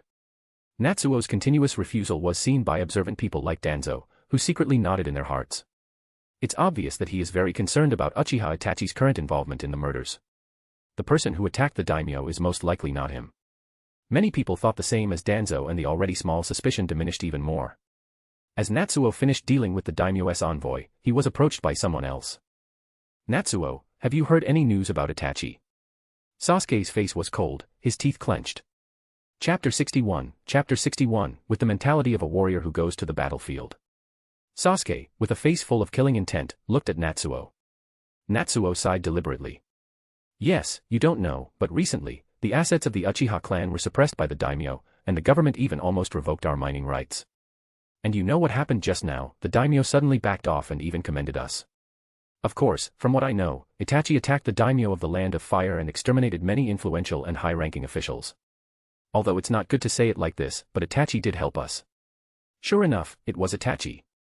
Sasuke's eyes were filled with anger, and his teeth made a grinding sound. Natsuo, we Uchiha must have ambition. We can't accept this. I turned them down, but they refused to take no for an answer. Natsuo sighed lightly, pretending to be helpless. And you may think that as long as we don't accept the daimyo's reward, it has nothing to do with Itachi. But do you think anyone will dare to attack our Uchiha clan's businesses or properties in the future? Whether you accept it or not, these are all benefits brought by Itachi. Or should we just sell off all of Uchiha clan's assets, just to avoid owing Itachi a favor? Sasuke opened his mouth but couldn't say anything for a while. Even as a child, he knew that the Uchiha clan couldn't sell off all their family assets just because of a personal unwillingness. That would make him a sinner of the clan. But those were also benefits brought by Itachi. He really didn't want them. Why did that bastard Itachi suddenly do such a thing? Sasuke's face was filled with anger, and he angrily said, clearly, he killed everyone, so why does he still pretend to help? We don't need his help. This time, it really wasn't him helping. It was me pretending to be Itachi. Natsuo thought to himself, but on the surface, he sighed and smiled bitterly. According to the intelligence, Itachi seems to regard Uchiha clan's assets as his own. Perhaps he still plans to conquer Konoha in the future and inherit the entire legacy of the Uchiha clan. Although this explanation was full of loopholes, Sasuke still believed it. Mainly because he couldn't think of any other reason. I won't let him succeed. Sasuke gritted his teeth and rushed out with a determined look on his face. It seemed like he was heading to the training ground to continue training. Although Sasuke was young, he understood that he didn't have the ability to refuse Itachi's help. Just like when Itachi spared him out of kindness back then. The only thing he could do was to train hard and fight for justice. Bang. Bang. Bang. Sasuke fiercely pounded the wooden stake. Becoming stronger required accumulation over time, but he couldn't think of any other quick methods to become stronger. No, there is actually a way to become stronger quickly. Sasuke gritted his teeth. That is the Sharingan. The Sharingan wasn't the only way to become stronger, but Sasuke knew that it was the only way he could defeat Itachi. Yes, those unique eyes, just like Itachi's. Mangekyo Sharingan.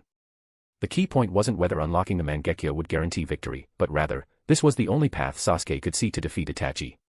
Even Itachi told me that only with eyes like his can I stand in front of him. Sasuke understood very well. Even he knows that this is the only way I can defeat him. Perhaps because Natsuo was still there, the pressure of reviving the clan was shared with him. The current Sasuke is more rational than the original Sasuke, and he can see his brother's strength more clearly. That was someone who awakened the Sharingan at the age of 8, became a Chunin at the age of 10 by passing the Chunin exams alone, joined the Umbu at the age of 11, and single-handedly annihilated the Uchiha clan at the age of 13. Now, Sasuke is almost 10 years old, and his strength is considered good in the ninja academy.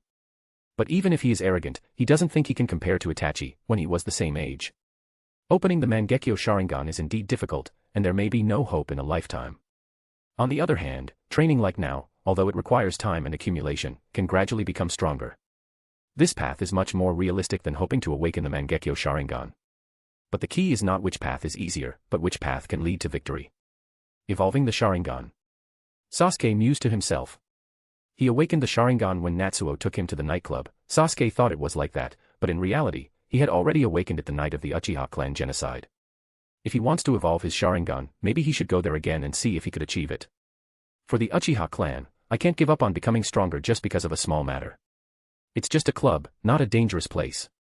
There's no reason not to go. Why always rely on Natsuo? Sasuke's gaze was firm, and with determined steps he headed towards the club.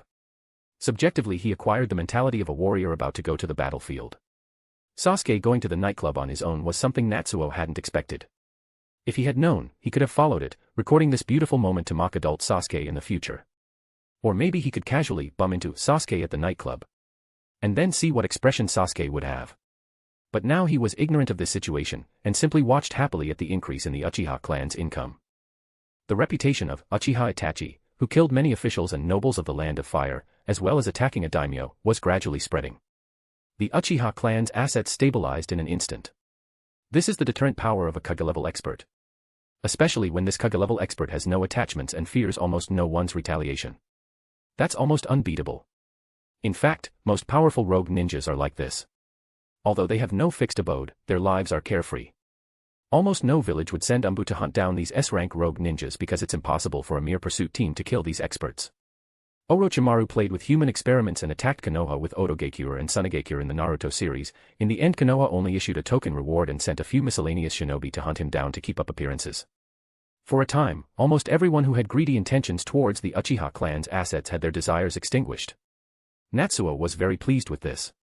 Money is powerless when facing top-tier existences. But in ordinary circumstances, it is quite useful.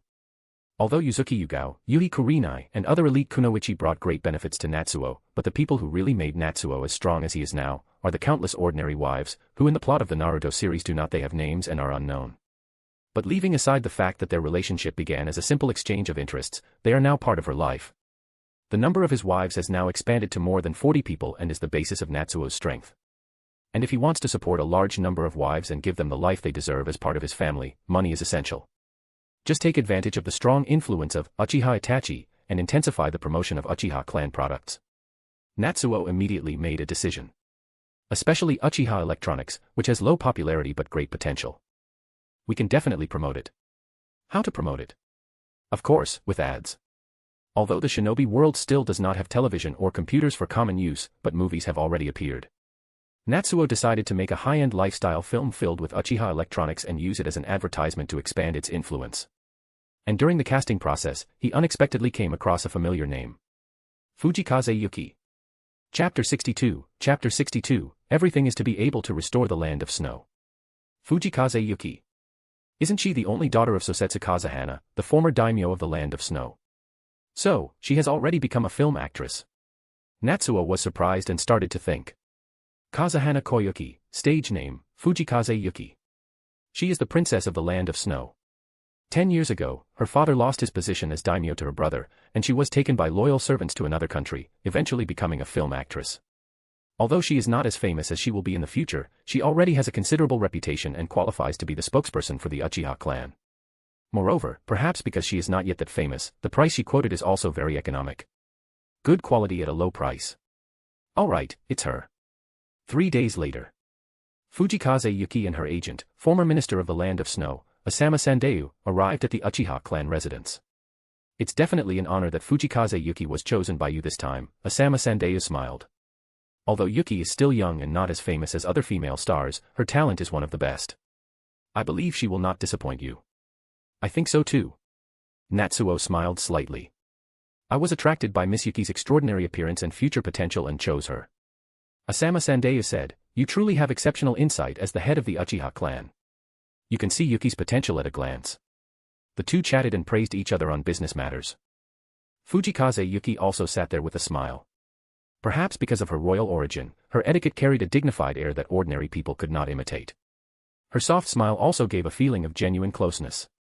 She is very beautiful, even among Natsuo's wives, she is in the top tier. But there seems to be a hint of unwillingness between her eyebrows. Natsuo glanced at her but didn't think too much about it. The main focus was still on discussing with the agent, Asama Sandeyu. They talked and confirmed the shooting date and cooperation for the later stage of promotion and signed the agreement. Asama Sandeyu took out a bottle of wine. Let's go, Lord Natsuo. Asama Sandeyu smiled. This is a good wine from the land of snow. I've been saving it for several years. To celebrate the successful cooperation between us, let's have a toast. Oh. A good wine from the land of snow. Natsuo raised an eyebrow. I heard that people there like to drink strong liquor because of the cold weather. Of course. Asama Sandeyu proudly said, the men of the land of snow, we all grew up drinking strong liquor. And even in some situations, we like to drink to liven things up. And it is said. Asama Sandeyu suddenly lowered his voice, showing a familiar smile to the men. The older the wine, the more it helps a man's performance. Natsuo smelled the wine and immediately showed a meaningful expression. Then I'll have to do my best. They both toasted. And Fujikaze Yuki also helped with the toast. Not much later. Thud. Natsuo suddenly fell on the table. Huh, truly a ninja. Even though the drink was drugged, he was still able to drink so much. Even I, who had taken the antidote early, could barely resist, but he on the other hand took a long time to fall. Asama Sandeyu sighed in relief and burping. Sandeyu, I think maybe. Fujikaze Yuki bit her lip. Your Highness, please do not hesitate, Asama Sandeyu said with an extremely serious expression. Do you know how difficult it is to gain the support of an incredibly powerful ninja clan? With the power of the Uchiha clan, which is currently the most influential, we will definitely be able to save the land of snow. What's even more precious is that Lord Natsuo is known for being friendly towards women and very responsible. As long as you work hard today, he will definitely use the power of the Uchiha clan to help us restore our country. Princess. Without hesitation, Asama Sandeyu knelt on the ground while still smelling of alcohol. Please make a decision. Fujikaze Yuki now as Princess Kazahana Koyuki opened her mouth to want to say something, but her eyes were filled with confusion and doubt. Do we really have to do this? She hesitated, feeling lost and helpless. Princess, please hurry. Asama Sandeyu urged, this is the Uchiha clan. Although I have sent the maids away, there may be ninjas appearing at any time. Please show your determination. Princess Kazahana Koyuki opened her mouth, finally sighing. Sandeyu, can we really restore the land of snow? We can. Asama Sandeyu said firmly. With the support of the Uchiha clan, we will definitely be able to defeat Yukigekure and successfully restore our country. All right. Kazahana Koyuki sighed lightly. Or rather, wasn't this a decision she had already made long ago? Sacrifice her own body and rely on the power of the Uchiha clan to defeat the shinobi of Yukigekure and restore his country. For my father's sake, I will take this bet. Kazahana Koyuki forced a bitter smile. After all, this is the last chance. If this doesn't work, she will have lost all hope. It has been 10 years. Asama Sandeyu has been urging her every day, and she is already tired. She slowly approached Natsuo, her delicate hand touching his chest, about to remove his clothes. Once I take a look, this guy is indeed quite handsome. Kazahana Koyuki forced a bitter smile. Is this considered a consolation? After all, he is the one she is about to lose her virginity to. And at this moment, a soft voice sounded. Oh, I was wondering why you would drug me. Turns out you want to restore the land of snow. Natsuo, who was originally unconscious, suddenly opened his eyes, devoid of any confusion. For the sake of restoring your country, you deliberately set up this one night of drunkenness plan. It seems that everyone has the wrong idea about my attitude towards women. I thought you came to cooperate with me, but I didn't expect you to want to sleep with me. Natsuo seemed a little troubled as he smiled. This is quite problematic. It seems that I won't be able to drink with others so easily in the future. Asama Sandeyu widened her eyes. Kazahana Koyuki's delicate hand was still pressed against Natsuo's chest. She blinked in surprise, then exclaimed and backed away in panic.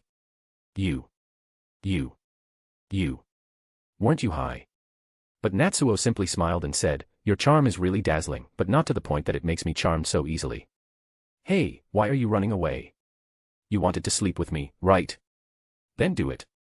I promise I won't resist. Why are you running away so quickly?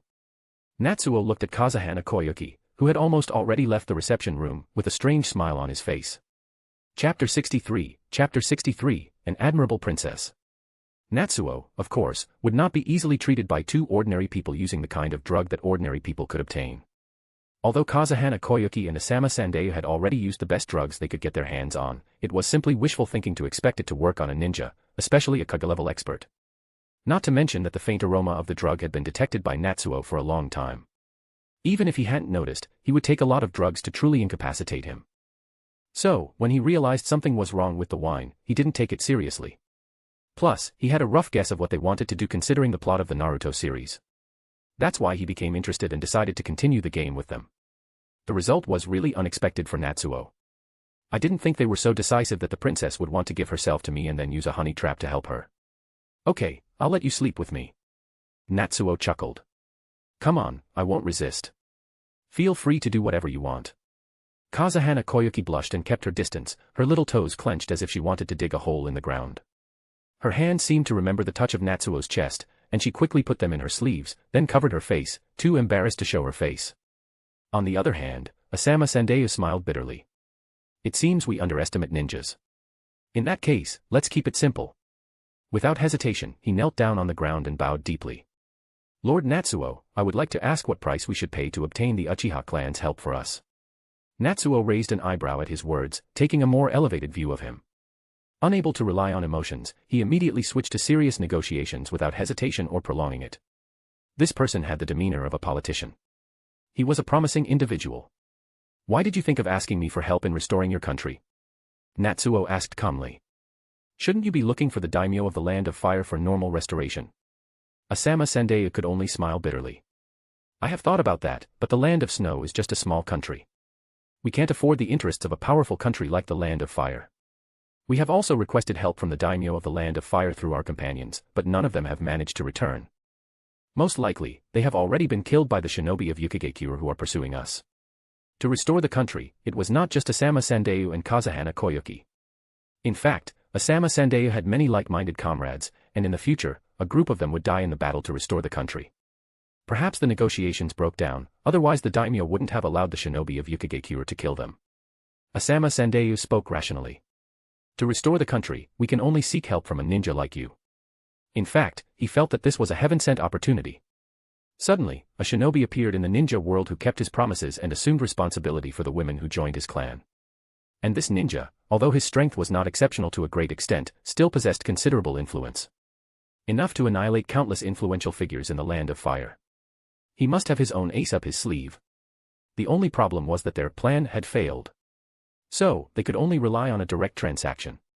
Natsuo raised an eyebrow. Oh, is that so?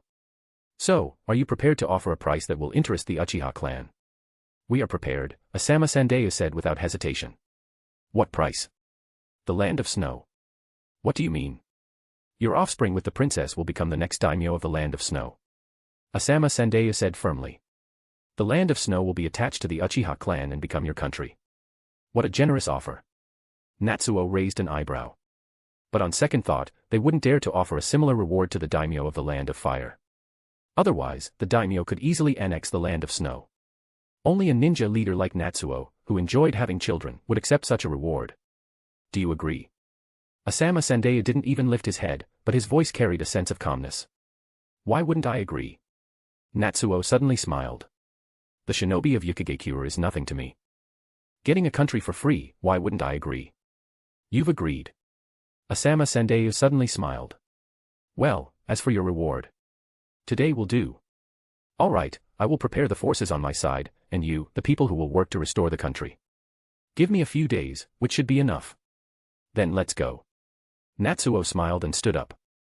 As he left the room, he saw Kazahana Koyuki and approached her, then gently lifted her chin. Now the problem falls on you. Natsuo's lips curved into a smile. So, are you willing to marry me? I. Kazahana Koyuki's mind was in chaos. At first, Asama Sandayu had told her that they wanted to use Natsuo's sense of responsibility to gain the support of Uchiha clan. But why did Asama Sandayu suddenly change his mind? What did he and Natsuo talk about? What has been decided? Why does it feel like Asama Sandeu is selling me? Kazahana Koyuki felt a bit confused and couldn't come to her senses for a while. Princess Koyuki. Asama Sandeu knelt down again, crying, have you forgotten the citizens of the land of snow? Have you forgotten your father's instructions? What are you still hesitating for? Yes, what am I still hesitating for?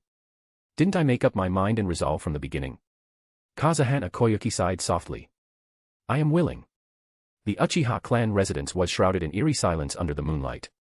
Natsuo looked at Princess Kazahana Koyuki with an intensity that seemed to cut through her shyness and dignified aura. They had agreed to a marriage in the name of restoring the country, but at that moment, words took a backseat. Kazahana Koyuki, the princess and former movie star, had a special charm that did not go unnoticed. Her eyes expressed a mixture of innocence and curiosity. Although inexperienced in relationships, she exuded a dignity that only someone of her royal lineage could possess. Natsuo slowly approached the princess, gently taking her hand. Her hands intertwined, and a warm shiver ran down Koyuki's spine. As they looked deeply at each other, Koyuki gave him a shy smile, her cheeks turning a soft shade of pink. Natsuo brought his face close to hers, and her lips met in a sweet and passionate kiss. Time stops, the world is forgotten. Clothes fall, passion unleashes. Two naked bodies, in a captivating embrace. Bodies linked, hearts in a beat. Desire guides them, without fear or sense. Natsuo and the princess unite as one, under the cover of the stars, their desire blossoms. The next day. Kazahana Koyuki lay on the bed, silent. In fact, she had just barely come to her senses until now. Did Asama Sandeu betray me? Kazahana Koyuki smiled bitterly, her face full of self-mockery. Partly yes, partly no. Natsuo lay on the edge of the bed, smiling lightly. After marrying me, your rights haven't changed. From the perspective of interests, you haven't really lost anything. In fact, your power will be enhanced when you ascend to the throne in the future. That person is only focused on interests and wants to restore the country. In the mind of such a politician, there is no concept of whether a woman can be happy. He just maximized the use of the cards in his hand. I guess he probably appeared in front of you recently after the Uchiha clan incident became big, right? Asama Sandeu is just an ordinary person and can't distinguish between Uchiha Itachi and the Uchiha clan. In the eyes of someone like him, who is not well informed, the Uchiha clan, who has continuously destroyed countless powerful officials who targeted them and even made the daimyo compromise with them, are powerful. But it turned out to be a fluke. Although all the information he saw was wrong, the final result was true. Natsuo can really help them restore the country. It's because he saw hope for the restoration of the country that he found you as a big banner. Natsuo smiled. If he hadn't discovered me, he would probably wait until he had some preparations and a certain chance of winning before finding you. But in the end, he would still find you. In the Naruto movie version, Asama Sandeu found Kazahana Koyuki after she filmed the Princess Gale movie. After finding Kazahana Koyuki, he immediately hired shinobi from Konoha as Kakashi and took Kazahana Koyuki to the land of snow. But now the movie hasn't been filmed yet, but he has already brought Kazahana Koyuki to Natsuo. In fact, it is obvious. He is just using Kazahana Koyuki as a tool for the restoration of the country. So, I was used. Kazahana Koyuki smiled bitterly. He wants to help me restore the country and then become the powerful figure in charge of the land of snow. When he found me, I thought he was a person who loved the land of snow. No. Natsuo shook her head. Your husband is me. With me here, what is he, a mere figurehead? Can he surpass you? His goal is still just the restoration of the country, but his methods are too direct, which you can't accept. Natsuo doesn't reject this kind of directness. The heads of clans are all politicians, and exchanging interests is the most basic thing. Family issues, national politics, feelings are unreliable. Of course, some small tricks are also allowed. And Asama Sandeu probably told Kazahana Koyuki a lot about the suffering of the people of the land of snow and the tragic fate of the previous daimyos, trying to arouse Kazahana Koyuki's fighting spirit. But in the end, the decision was still up to Kazahana Koyuki. If you don't want to restore the country, you can continue to stay in the Uchiha clan. Natsuo smiled and said, those shinobi from Yukigakure would never dare to come to me. At home, you will always be safe. Kazahana Koyuki remained silent for a long time, and finally sighed softly. Then she gently leaned against Natsuo's chest. No, after all, I am the princess of the land of snow. I should contribute to the land of snow. Saying that, she slowly got into the quilt. This contribution was just right, not too light or too heavy, with just the right amount of strength. Princess, you are truly admirable. Chapter 64, Natsuo's true objective. Some days after. Natsuo, dressed in a ninja suit with a mask, appeared at the border of the land of snow. It's really cold. Natsuo shook the snow off his body. The land of snow has always been this cold. It's a country without spring. Kazahana Koyuki paused and continued. But the previous daimyos have always been frugal and saved a sum of money. This money is the treasure of the land of snow. My uncle, Kazahana Dodo, has been chasing after me to seize this wealth. She couldn't help but touch the hexagonal ice crystal pendant on her chest. This pendant is the key to unlocking the treasure of the land of snow. Kazahana Dodo is the younger brother of the former daimyo, Kazahana Sosetsu, and the uncle of Kazahana Koyuki. He hired the shinobi from Yukigekure to take over the land of snow, killed his brother, and even attempted to kill Koyuki. However, Koyuki was saved by Kakashi, who was sent by the third Hokage to investigate the land of snow at that time. Kazahana Dodo has been trying to find Kazahana Koyuki, and what he wants is this treasure of the land of snow. No, there is no treasure in the land of snow. Asama Sandayu shook his head and said, as the minister of the land of snow, I have never seen any treasure warehouse of the previous daimyos. If there really is this treasure, the daimyo would not have been overthrown by Kazahana Dodo, this rebel. If there really was money, it would be very simple to hire ninjas to deal with those shinobi from Yukigekure, and there would be no need to put in so much effort to restore the country. Lord Natsuo, although the land of snow is geographically barren and may not be as wealthy as you imagine, it will soon become your country. Please show the strength of the Uchiha clan. It may not be a place with much value in your hands, but for me that's not necessarily true. Natsuo smiled slightly. The land of snow is indeed barren, and the so-called ninjas of Yukigekure are nothing more than a few cats and dogs. But to say that there is nothing good in the land of snow is also not true. At this moment, Natsuo looked up. Suddenly, in the white snow, several figures appeared. They were covered with a white cloth, almost perfectly hidden under the snow. It wasn't until they stood up that they were visible. Are they ninja of Yukigekure? Asama Sandayu exclaimed. The leader of the team was a man wearing a strange metal outfit, with light blue hair that resembled the snow. His voice was cold, with a hint of mockery. Welcome to the land of snow. Roga Nadar. How did you know we were here? Asama Sandayu exclaimed, his face filled with fear. Roga Nadar is Kazahana Doto's most trusted subordinate. His strength is at the Jonin level. At the same time, two ninjas stood up on the nearby cliff. One was a well-built woman, and the other was a very burly man. They were both wearing unique clothing and looked down from above. We welcome you here, Princess Koyuki. Did you bring back the hexagonal crystal? Kakuyoku Fubuki and Fuyukuma Mizore. Both of them are experts among the shinobi of Yukigekure. You all are actually here, why can you find our whereabouts? Asama Sandayu stood there in a daze, disbelief on his face. Of course, it's because there's a spy. Natsuo sighed lightly, then pointed to the side with his hand. Right there. Asama Sandayu followed his gaze. He saw a familiar person rushing out in a panic. The person who ran was the one Natsuo had pointed out. He was the spy. Kazahana Koyuki widened her eyes. It was a shinobi from Yukigekure. The shinobi of Yukigekure who killed her own father. Asama Sandayu also looked shocked. He never expected a spy to appear in his own team. But his reaction was quick. Mr. Natsuo, the situation has gotten out of control. Asama Sandayu looked urgent. Your Uchiha clan must have sent some people, right? How many did they send? We need their help. They are elite shinobi from Yukigekure. Due to their abilities, they can take on multiple opponents at once. How many?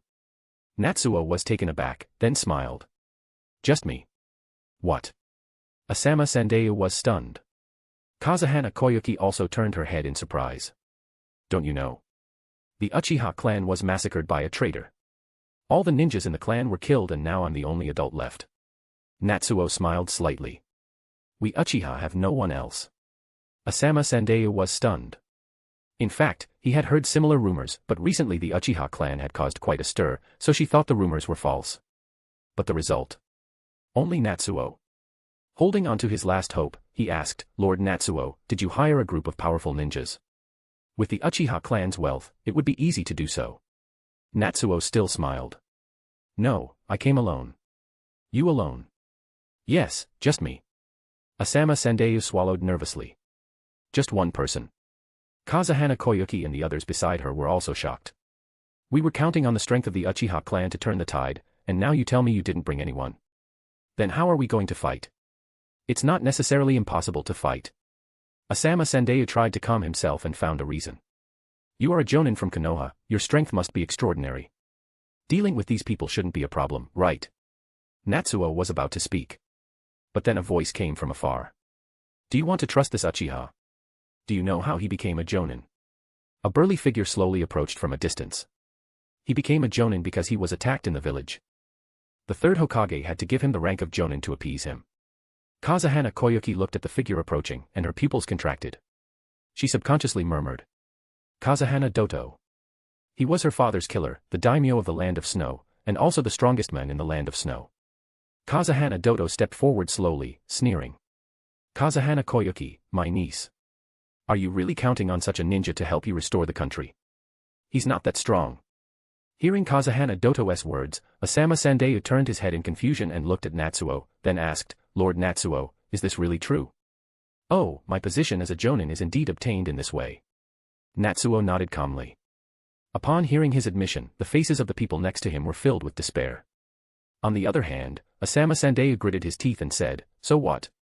Lord Natsuo is still a jonin of Konoha, much stronger than you ninjas of Ukigakure. That is beyond doubt. We still have a chance. Yes. After all, Natsuo is at least a jonin of Konoha, and he is also a member of the Uchiha clan. His strength should be stronger than that of the Ukigakure ninjas, right? Haha, that's not necessarily true. Nadar Roga laughed heartily. You probably don't know that there was a Konoha shinobi who fled in panic from my hands before. That person's name is Itachi Kakashi. At that time, he was a jonin, and now he seems to be an elite jonin, right? I almost killed him. In his smile, there was a hint of nostalgia. Itachi Kakashi almost killed by Nadar Roga. Asama Sandeu and the others were completely desperate upon hearing this. Kakashi's reputation is not small. His mission completion rate is outstanding, and he is also an elite jonin of Konoha. If even an elite jonin almost died, what could Natsuo, who is only a jonin, do? Princess. It's the fault of this old servant.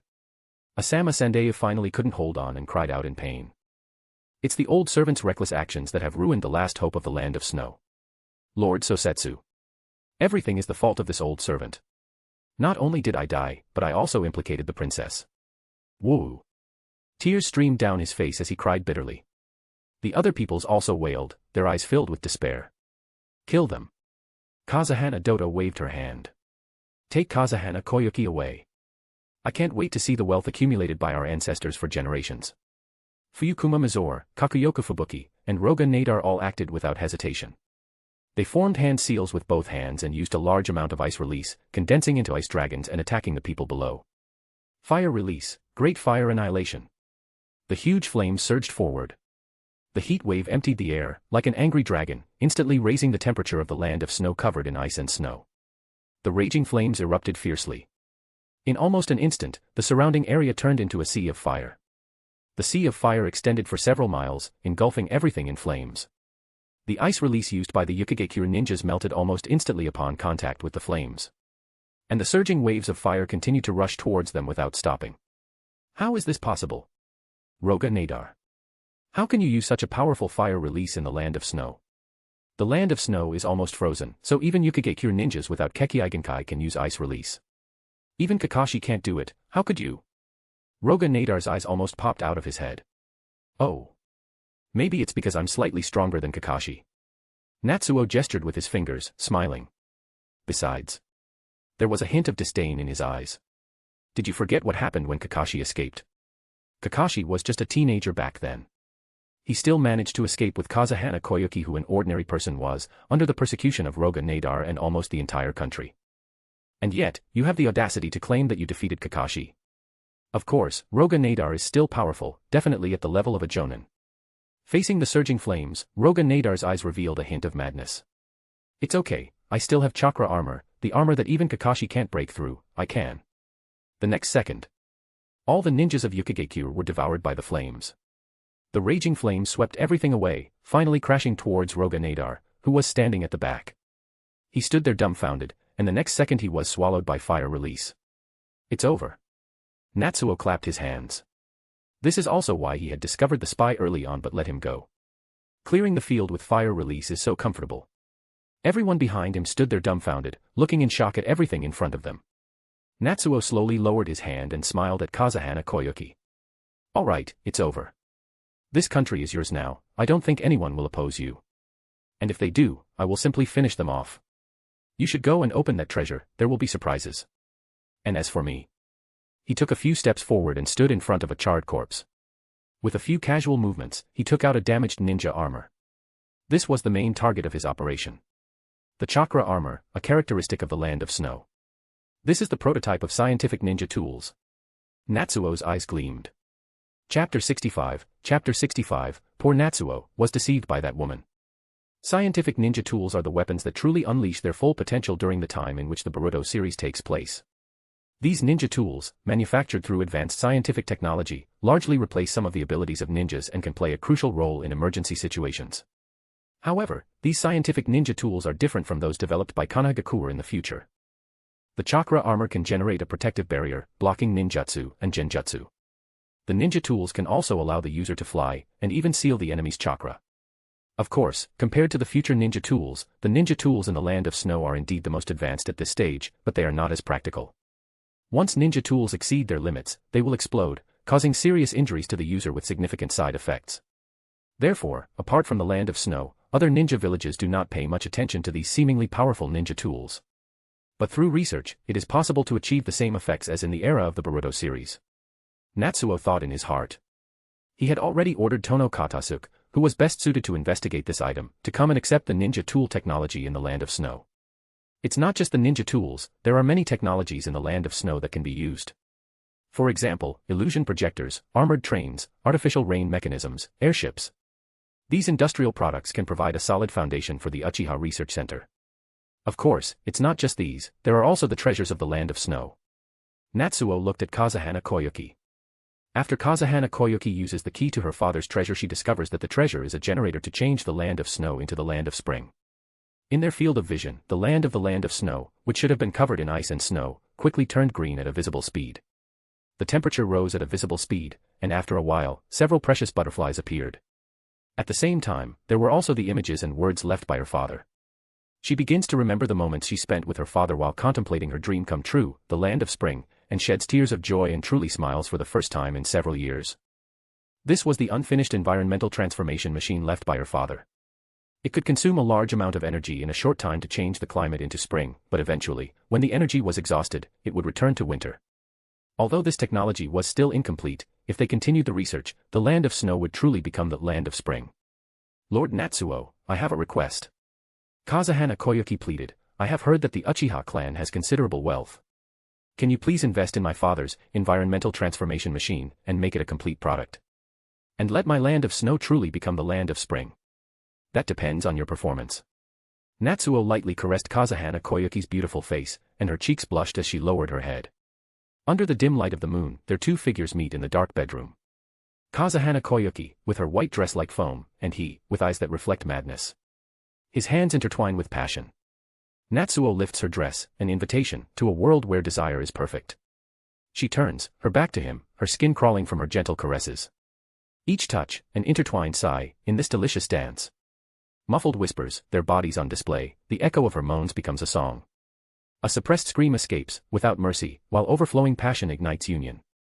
The Land of Snow belonged to Natsuo, and the daimyo Kazahana Koyuki was already in Natsuo's grasp. Increasing investment to turn this country into the Land of Spring was also beneficial to Natsuo. There was no reason to reject Kazahana Koyuki's request, so after enjoying himself, Natsuo immediately invested the 10 billion ryo provided by the daimyo. He even secretly used the wood released to plant trees and forests in the Land of Snow, facilitating the development of the country. However, even with such a huge investment, the results could not be seen in the short term. The dream of turning the Land of Snow into the Land of Spring had been the aspiration of successive rulers of the Land of Snow, and they had invested a large amount of resources, which only had a preliminary effect on Kazahana Koyuki's father. In the end, the country became poor and Kazahana Sosetsu was unable to hire ninjas to protect itself, resulting in him being overthrown by his younger brother, Kazahana Dodo. Despite Ryo's injection of 10 billion, the Land of Snow still could not be considered rich. So Natsuo turned around and went to the Land of the Moon, plundering its treasury. The Land of the Moon, like the Land of Snow, was a country that appeared in the film version of the Naruto series. Unlike the barren, high-tech country of the Land of Snow, the Land of the Moon, although small in size, was very wealthy. And the royal family was somewhat styled like a Middle Eastern tycoon from Natsuo's previous life. After looting the treasure of the Land of the Moon, the research team entered the fast lane. This investment may not be profitable in the short term, but in the long term it can bring huge benefits. In the future, this place can be established as a high-tech research and development base, as well as a product manufacturing base. Natsuo thought to himself, from the land of snow, Uchiha clan's products can be delivered to countless households. After not spending much time in the land of snow, Kazahana Koyuki became pregnant. After arranging for the research personnel to assist Tono Katasuke, Natsuo returned to Konohagakure. Of course, when he returned, he could not directly express that he now nominally owned the land of snow. He only claimed that Kazahana Koyuki and Natsuo fell in love at first sight, and Natsuo helped Kazahana Koyuki hire highly skilled ninjas through the channels of the Uchiha clan and paid the necessary rewards for the restoration of the country. Kazahana Koyuki then entered the stage of pregnancy, deepening the connection between Uchiha clan and the land of snow. It sounds like a normal love story. But after details of Asama Sandei's acquisition of aphrodisiacs spread, many people reacted thinking that Kazahana Koyuki had treacherously attacked Natsuo, resulting in her pregnancy. This led to Natsuo having to provide funds for the restoration of Kazahana Koyuki's country, fearing that something might happen to the child's mother. Kazahana Koyuki, this little bitch, actually drugged him. There are no good people in the entertainment industry. Poor Natsuo, he was deceived by that woman. Countless women angrily accused Kazahana Koyuki, moved by Natsuo's responsible attitude, their eyes filled with tears, and then they ran to the Uchiha clan's bar, hoping to run into Natsuo. For some reason, the price of aphrodisiacs in the vicinity of Konoha suddenly increased. The price was higher than poisons that could kill enemies and provide advantages in battle. Many Tsunade poison technique masters switched to producing aphrodisiacs instead of poisons. Making money with tears. Natsuo's wives also criticized Kazahana Koyuki, angrily berating her for drugging her husband. But Natsuo gently calmed his wives' restlessness with his body. He worked hard and toiled diligently. Soon, many of his wives became pregnant. Among them were Yukino and Yuzuki Yugao. Natsuo immediately smiled. Although Kazahana Koyuki was beautiful, she was just an ordinary person, and occasionally trying something new was not bad. But the Kunoichi were his true loves. And what made him even happier was, Anko gave birth. Offspring +1, the comprehensive potential evaluation is 152, you gain +13 mental power, Genjutsu, Tsukuyomi. 13 points of mental power, in addition to the high-level Genjutsu that is granted by Uchiha Itachi's Mangekyo Sharingan. Even techniques exclusive to the Mangekyo Sharingan are considered rewards. Natsuo revealed a delighted smile. This was an unexpected joy. In that case, it seems that I can cosplay as Itachi more conveniently. Natsuo smiled. After having so many children, the system has rewarded him with countless ninjutsu. Although Natsuo didn't dare to say that he knew all the ninjutsu that Itachi knew, he knew quite a bit. Coupled with the visual technique of the Mangekyo Sharingan that no one could imitate, he felt that even Itachi might think that he had developed the habit of sleepwalking. Rather than someone impersonating him. Keep working hard. Natsuo was full of fighting spirit. The money problem is solved, all that's left is to have as many children as possible. And there's also the Jonin that Orochimaru sent, and Uzumaki Yoko. The future will be even more exciting. Natsuo continued to devote his limited time to the endless task of having children. 2 months passed. A message from the ninja school interrupted his progress in having children. Natsuo hurriedly rushed over, feeling a bit confused. What happened? Did Sasuke have a conflict with a senior student? And then Sasuke almost killed that classmate. Yes. Teacher Irika said helplessly. If it were a trivial matter, I wouldn't bother you. But the classmate is currently being treated at Konoha Hospital. It seems the risk is not small. This is really... Natsuo rubbed his head, feeling a headache. Although the ninja school was also a school, it was different from the schools in his previous life. They wouldn't involve parents unless something major happened. After all, ninjas were warriors, and ninja students were reserve warriors. But now, with the upperclassmen being admitted to the Konoha Hospital, it was clear that Sasuke had been extremely ruthless. They had to involve the parents. Sasuke, what happened? Natsuo sighed lightly, looking at Sasuke beside him. Sasuke snorted coldly and turned his head away. Naruto, on the other hand, looked indignant and said, Natsuo, it's not Sasuke's fault. That guy's mouth was too vicious, he actually. He insulted Sasuke, saying he was a child without a mother or father to raise him. Sasuke got angry and took action. He started it all.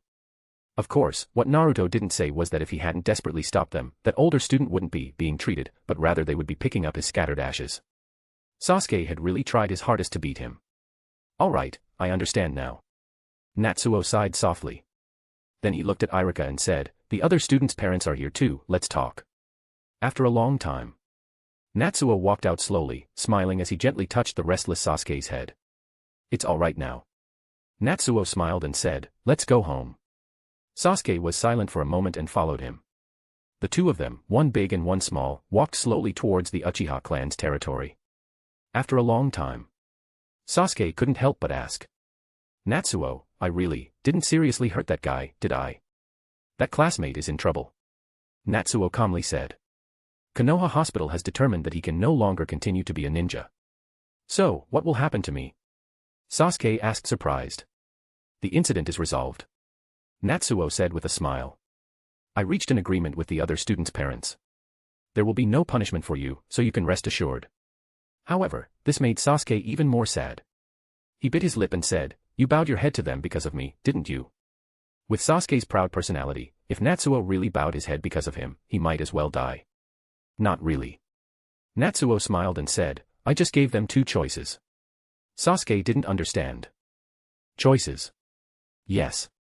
Natsuo smiled and said, I told them that either the Uchiha clan would pay all of that student's medical expenses and provide him with a well-paying job since he can no longer be a ninja, and we would also give him annual compensation to ensure that he has a comfortable life. Or we could hand you over to them and let them do whatever they want, whether it's making you unable to be a ninja anymore, or completely disabling your limbs, or even directly killing you. But at that time, the Uchiha clan would have to kill all of them. Oh, sorry, we are all comrades of Konoha. How could the Uchiha clan do such cruel things? But it's normal for high bounties to occasionally appear on the black market for members of your clan, young and old. The Uchiha clan won't take responsibility for that. Natsuo said with a smile, as it turns out, our comrades in Konoha have a high level of moral integrity and are very reasonable. They quickly realized that their child also made a mistake, and both sides were equally at fault in this dispute. So, they happily accepted my first suggestion. Sasuke. At this moment, he didn't know whether he should cry or laugh. Natsuo's style is really. But Natsuo squinted his eyes. This time, Sasuke went a little overboard, but whether it was intentional or not is another matter.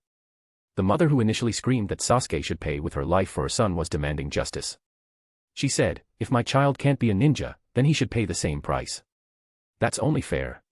It sounds like the angry words of a parent, but maybe someone is trying to use this method to get rid of Sasuke. Like a certain root leader who has always been hostile towards the Uchiha. Well, maybe I'm overthinking it.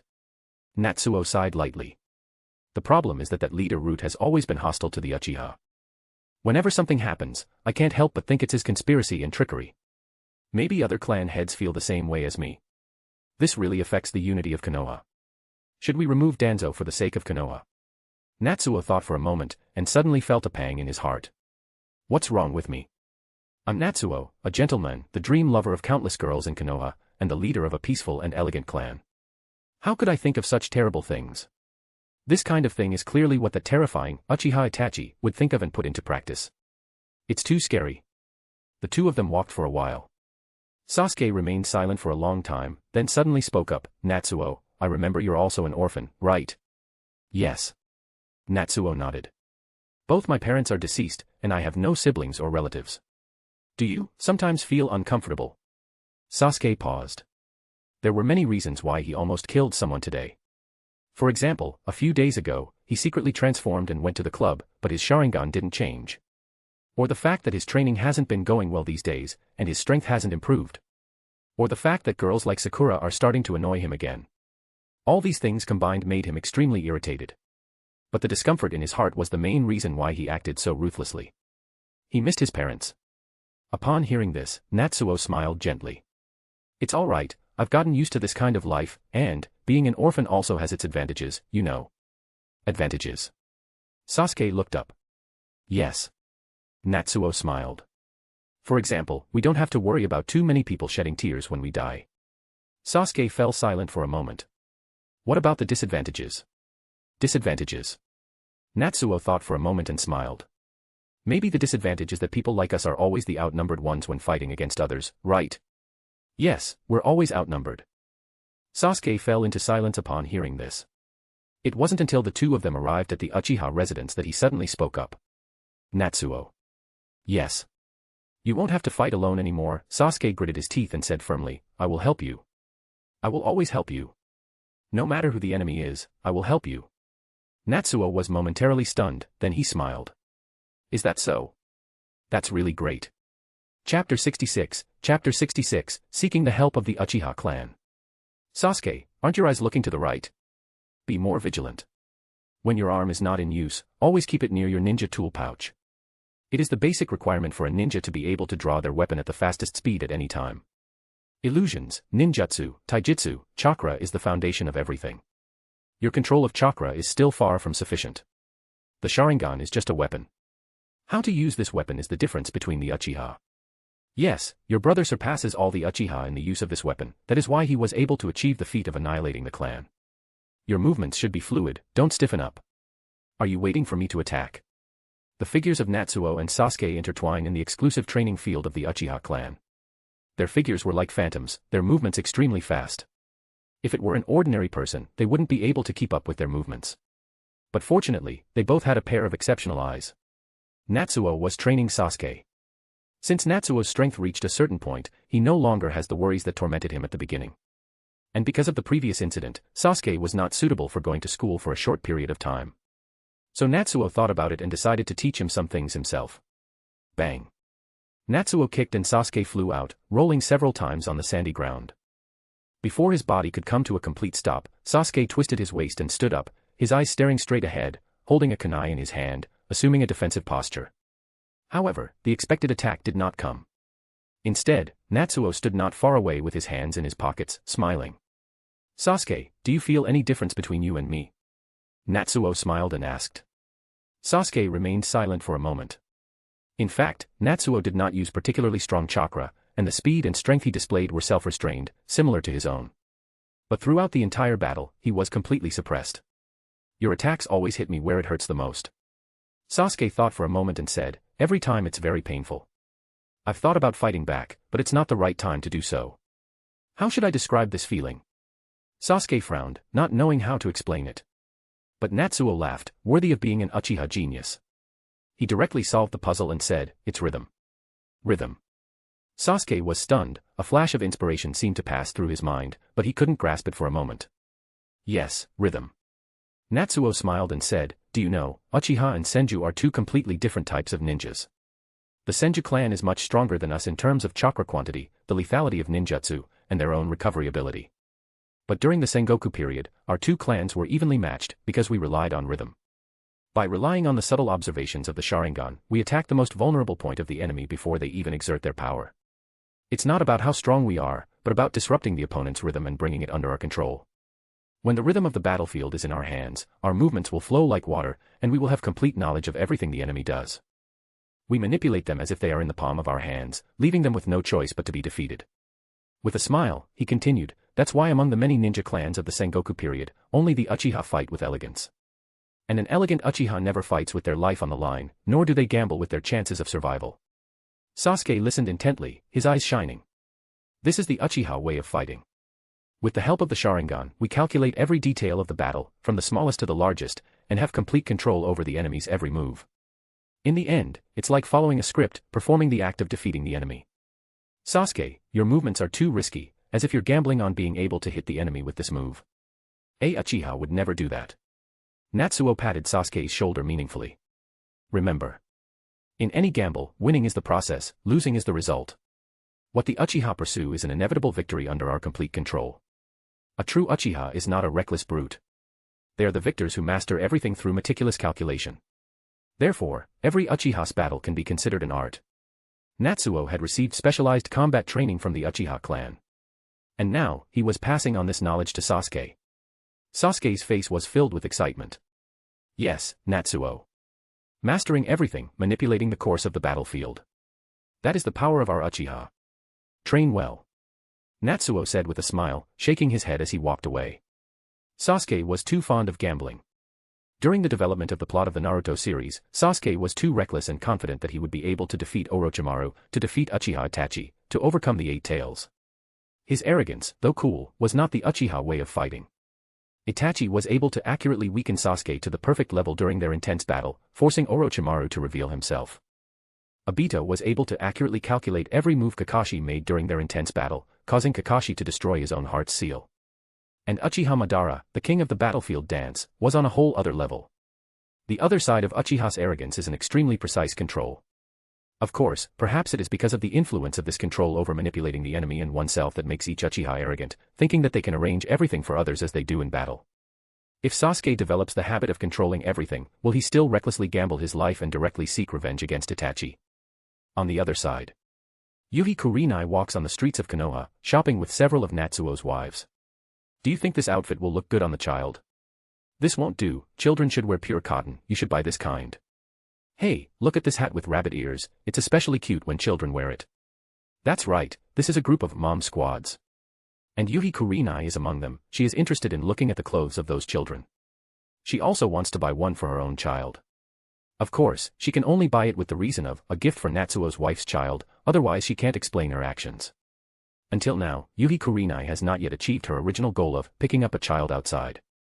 After all, since coming to the Uchiha clan, she has not been on a mission. Either she obediently stays at home while pregnant, or she is too busy taking care of the child after giving birth. Although the child is slowly growing up now, with the care of other Uchiha women, she can easily find time to go on a mission. But she is too lazy to do it. I heard that normal children need adults to watch over them all day, otherwise they will cry if they don't see anyone for a while. Yuhi Kurenai thinks to herself. I can still leave my child to be taken care of by other sisters in the Uchiha clan, but if it's just me. If she leaves the Uchiha clan and returns to her own home, she will have to take care of everything herself. Baby food, clothes, supplements. Not to mention shopping, she will probably be busy all day. Missions and such are out of the question.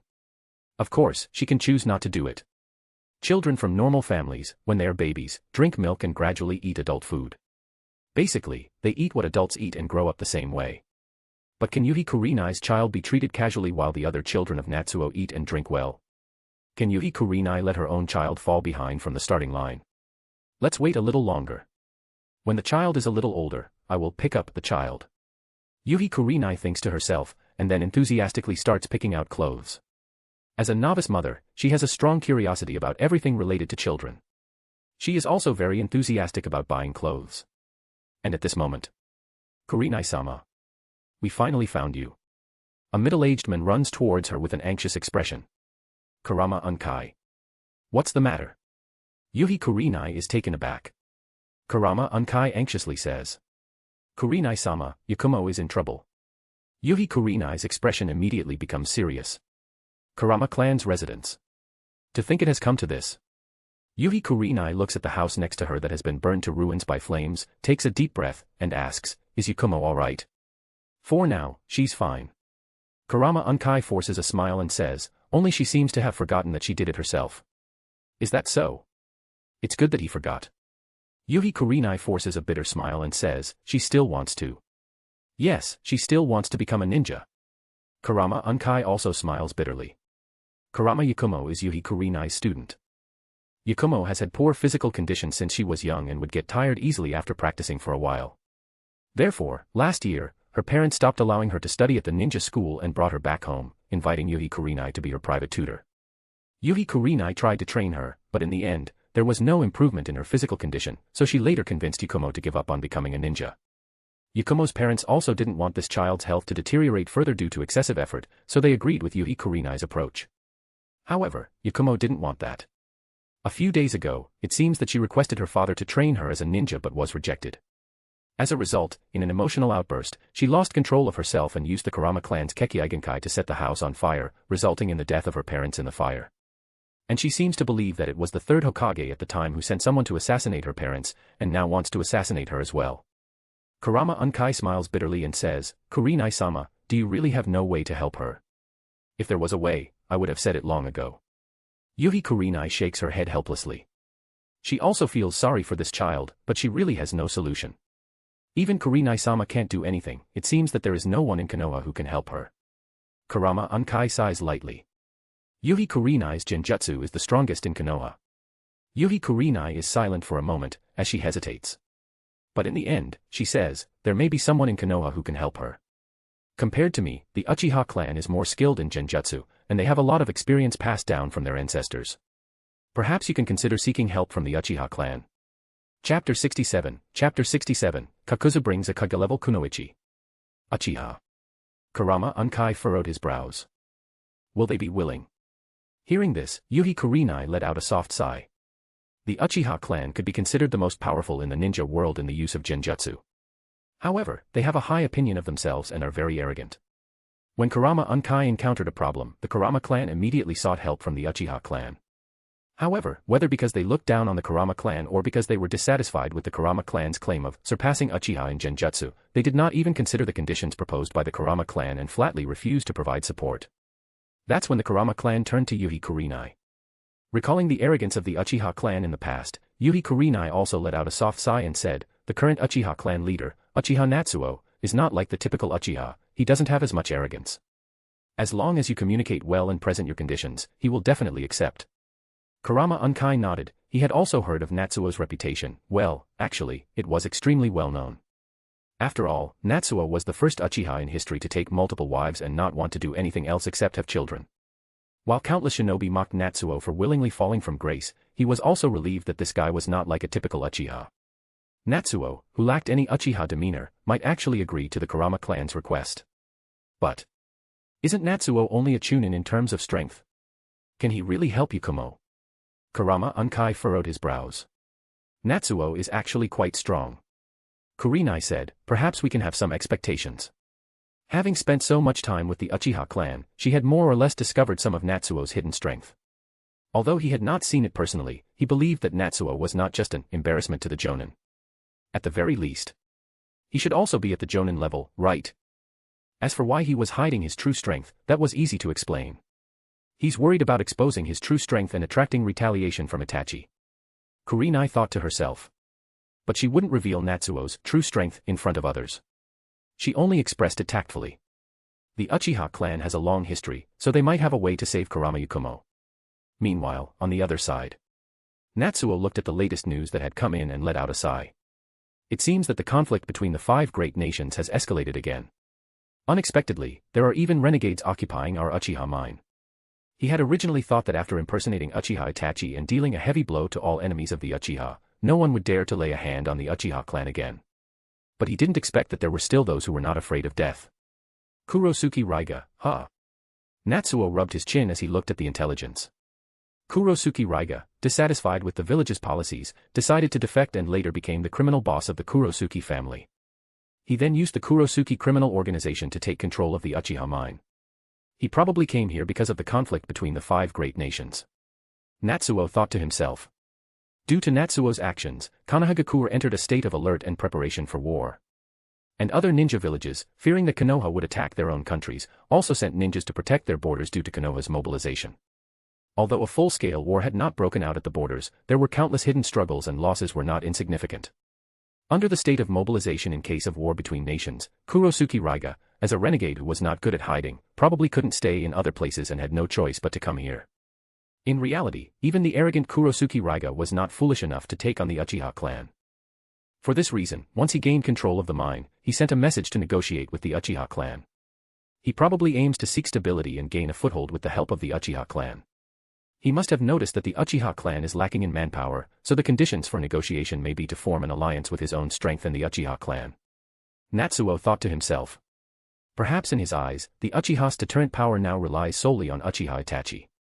The Uchiha itself is severely lacking in combat power, but they can use their business empire to help him conceal his whereabouts and resist pressure from other countries. On the other hand, he has considerable combat power and can provide protection to the Uchiha clan. An alliance between the two would be mutually beneficial. Who do you think you are to make demands on the Uchiha clan? Natsuo shook his head. Not everyone among the 7 ninja swordsmen of the mist is at the level of a Kage. Natsuo doesn't even need to personally take action to deal with him. Kakuzu, I have a task for you. Take care of this person. Natsuo pointed at Raiga. The reward is an S-rank mission. I understand. Kakuzu nodded. Coincidentally, I also have something to attend to. The organization has sent a message, and I will be recalled soon. We may not be able to continue with your mission for the time being. Natsuo nodded to indicate his understanding. In the ever-changing world of the ninja world, war could break out at any moment. Akatsuki, as a mercenary group, it was only natural for them to gather their forces and complete the contracted war missions. Although the compensation that Natsuo offered was quite high, but compared to large-scale war missions, it was only average. Natsuo didn't mind. His main purpose in hiring Akatsuki was to get through the initial weak period. And now that he had grown up, he didn't care if they protected him or not. Well, let's consider this our final cooperation. Natsuo said with a smile. During the following time, Natsuo spent most of his time working hard on his wives. Occasionally, he would also go and see Sasuke's training. It had to be said that as Avenger, Sasuke had a fearless attitude towards training. As long as he doesn't die, he will train to the death. With this belief, Sasuke ignored the many wounds on his body. Some of these wounds had not yet healed and were torn open again. Many of the injuries were quite serious. But Sasuke didn't seem to notice. In his mind, wounds that don't cause death are just scratches. Even though Natsuo reminded him several times to rest, he would agree on the surface and then immediately start training. But there was one person who left Sasuke at a loss. Sasuke. We've come to find you. Naruto laughed heartily. Humph. Sasuke snorted coldly, maintaining his aloof posture and continuing his training. He gave a cold response, causing the people behind Naruto to sigh. Shikamaru, sigh, what a bother. Kiba, so why did we come all the way here, Naruto? Choji, to eat potato chips. Sakura, Naruto. Stop bothering Sasuke. He's working hard on his training, why are you disturbing him? Sasuke, are you thirsty? Do you want some water? I brought some refreshing lemon tea for you. Naruto casually ignored everyone's reactions, including Sasuke's. He squatted on the ground with great enthusiasm. It's snowing today, Sasuke. Let's play snowball fight. Boring. Sasuke coldly snorted and proudly said, Naruto, I'm not a child anymore. This kind of game is more suitable for you guys. Ignoring Sasuke, Naruto picked up a snowball and threw it at Sasuke. 3 minutes later. Naruto. If you have the guts, don't run. Sasuke chased after Naruto, who was running ahead, shouting, take this, Uchiha snowball jutsu. Whoosh. Whoosh. Whoosh. Several snowballs, with a spiraling force, flew towards Naruto's back like shurikens, hitting him hard. Bang. Bang. Bang. You coward, Sasuke. Can't you handle it? Stop talking nonsense. Today, I'll make you realize the power of the Uchiha clan. Indeed, you two are a perfect match, just like Ashura and Indra. Not far away, Natsuo calmly took a sip of tea while watching the children play. A few days later, Kakuzu's mission was completed. The mere Raiga was no match for this old and still strong grandpa. However, what Natsuo never expected was that Kakuzu, the old grandpa, actually brought him a valuable gift. Natsuo, I remember you paid a high price for a Kaga-level female ninja, right? A rare bright smile appeared on Kakuzu's old face as he pointed to a slender figure tied up with black threads. I encountered this person when I killed Raiga. She seems to be a Kunoichi from the Kirigakure, trying to take the lightning blades. Although her strength is not particularly strong, she can barely be considered a Kaga-level Kunoichi. Natsuo, how much are you willing to pay? Kakuzu's eyes sparkled. Natsuo fell silent for a moment, squatted down, and carefully looked at the resentful face of the Kunoichi who is staring at him. Well, Kakuzu was right. This person can indeed be considered a Kaga-level. Ringo Emuri, I'll have to offer a good price for you. Chapter 68, Defeat me and I'll bear your child. Ringo Emuri, a Kunoichi from Kirigakure and one of the members of the future generation of the 7 ninja swordsmen of the mist, the next user of the lightning blades after Raiga. Of course, now that Raiga has just died, the lightning blades have fallen into Kakuzu's hands. Even Ringo Emuri, who was responsible for chasing after Raiga, has also fallen into Kakuzu's hands. She really is a Kaga-level female ninja. I almost forgot that there was someone like her, sighed Natsuo. Natsuo had actually considered asking Kakuzu for help in capturing a few Kaga-level Kunoichi, but Kaga-level individuals were rare to begin with, and the number of female ninjas was even fewer. The remaining Kaga-level Kunoichi were either Jinchuriki or village leaders. Aside from Konan, Kakuzu had no idea of any other Kaga-level Kunoichi, or rather, Kaga-level rank is not something that is easily made public. Kage refers to the position of the leader of the 5 major ninja villages. And Kaga-level actually refers to individuals who are on the same level as them. Unlike normal rankings like Special Jonin, and Elite Jonin, which are determined by the village, the Kaga-level shinobi of a village are difficult to determine. Kakuzu also encountered this Kunoichi in the process of capturing Raiga. Ringo Emuri pursued and fought Raiga for the lightning blades, revealing her own strength. Normally, when the opponent is strong and the mission objective does not require a confrontation, ninjas would generally avoid unnecessary battles. But Ringo Emuri was a Kunoichi after all. Kakuzu immediately remembered the mission that Natsuo had issued back then, a mission that he couldn't complete. Without hesitation, he launched an attack and captured her at all costs. To capture her, I sacrificed 3 hearts. Kakuzu proudly said. With such strength, even if she's not Kaga level, the difference is not significant. Considering her age, I think it's completely appropriate to classify her as Kaga level. Kakuzu was a veteran Kaga level ninja, and he was considered a formidable opponent among Kaga level ninjas. By wasting 3 hearts, Ringo Amuri had truly approached Kaga level. Or perhaps a different title, Semi-Kage. Of course, no problem. Natsuo nodded without hesitation. You can rest assured that the reward will definitely satisfy you. Initially, Natsuo had set the price for a Kaga level at 300 million ryo, plus ninjutsu. But after several subsequent increases in compensation, plus the fact that Kakuzu doesn't need ninjutsu, Natsuo directly set the compensation at 2 billion ryo. However, Natsuo expressed that this number is too large, and it will take time to allocate the funds. It will take at least a week to process, but at the latest, within half a month, the funds will be transferred to your account. Upon hearing this, Kakuzu's old eyes lit up brightly. I'll give this guy to you, and this thing, she seems to want it, so I'll give it to you too. Kakuzu suddenly became extremely generous, and even through his mask, you could tell he was laughing. As he spoke, he handed the 2 swords over to Natsuo. One of the mystical swords of the 7 swordsmen of the mist, Kiba. Then, Kakuzu, as if going crazy, his body trembled slightly, his steps were strange, and he rushed out the door. At the same time, he kept muttering. 2 billion. 2 billion. In fact, Ringo Amuri's strength is slightly inferior to a normal Kaga level, so the price can be suppressed. But Natsuo didn't show any behavior of bargaining, isn't it just to fully mobilize Kakuzu's subjective initiative? Come on, Kakuzu.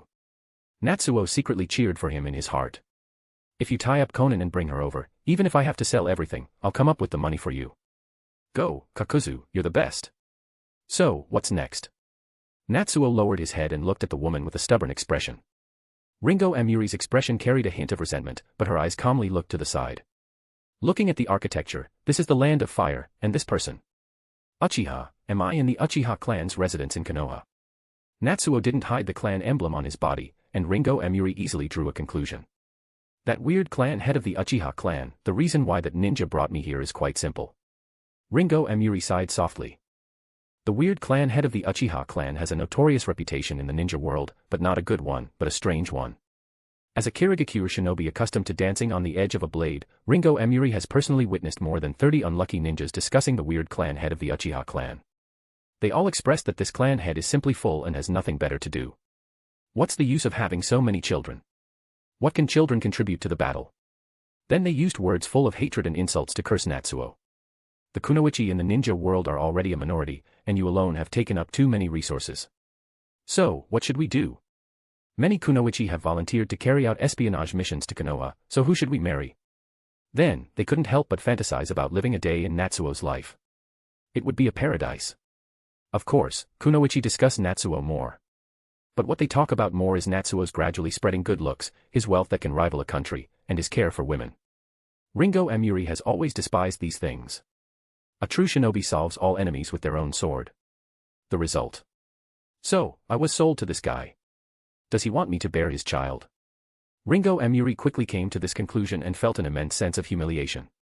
Kirigakure values strength the most. You, a mere jonin, dare to lay a hand on me.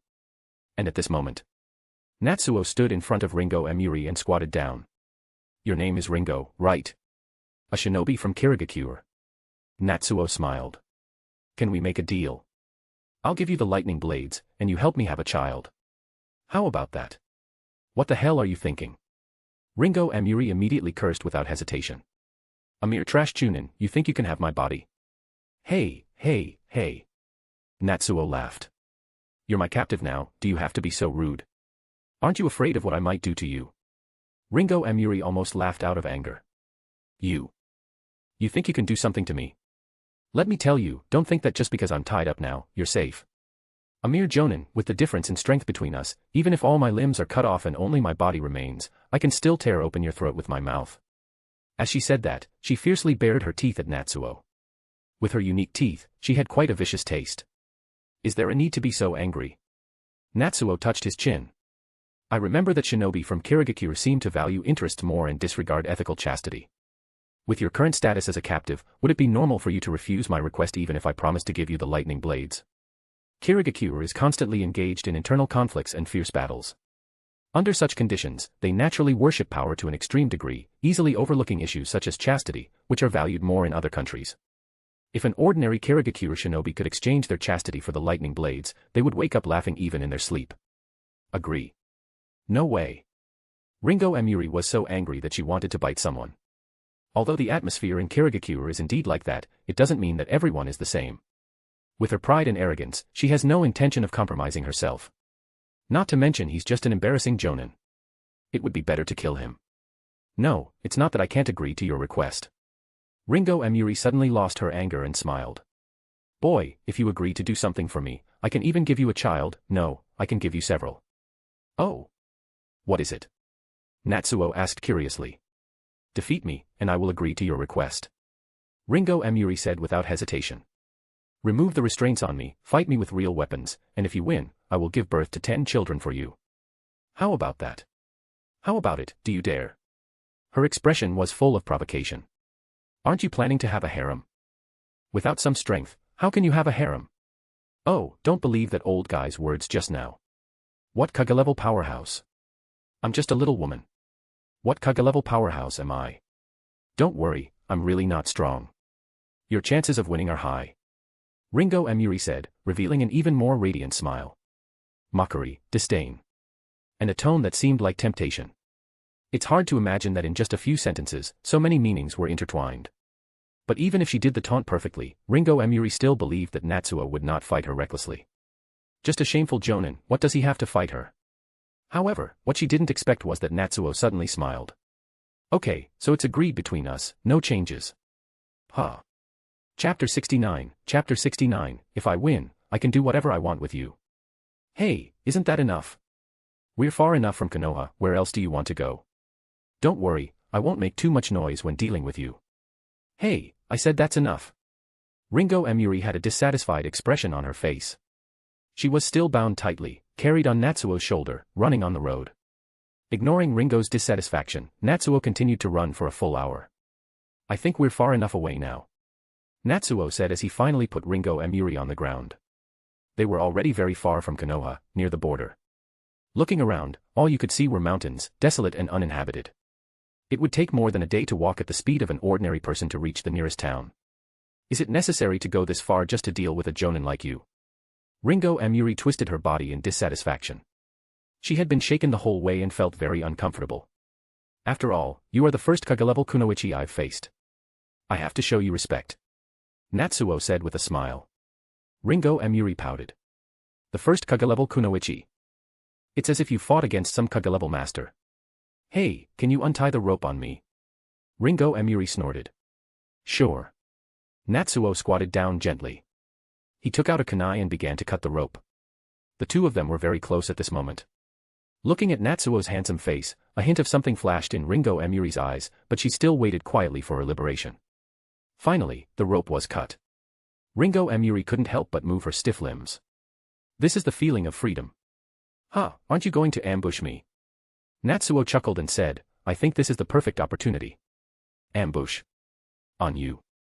Ringo Emuri listened and couldn't help but laugh. Her lips curled up, laughing very loudly, almost doubling over with laughter. Hey, kid. Ringo Emuri glanced at Natsuo and said, has lust driven you mad, destroying your reason? At least I'm a Kage level, not like you, a shame for the jonin. Do I need to ambush you to defeat you? Natsuo, I think it's still necessary. As a shinobi, ambushing is not shameful. Ambushing is not shameful, but as a dignified Kaga-level expert, ambushing a jonin like you is quite embarrassing. Ringo Emuri snorted and moved her hands and feet, saying, forget it, why am I wasting time with you?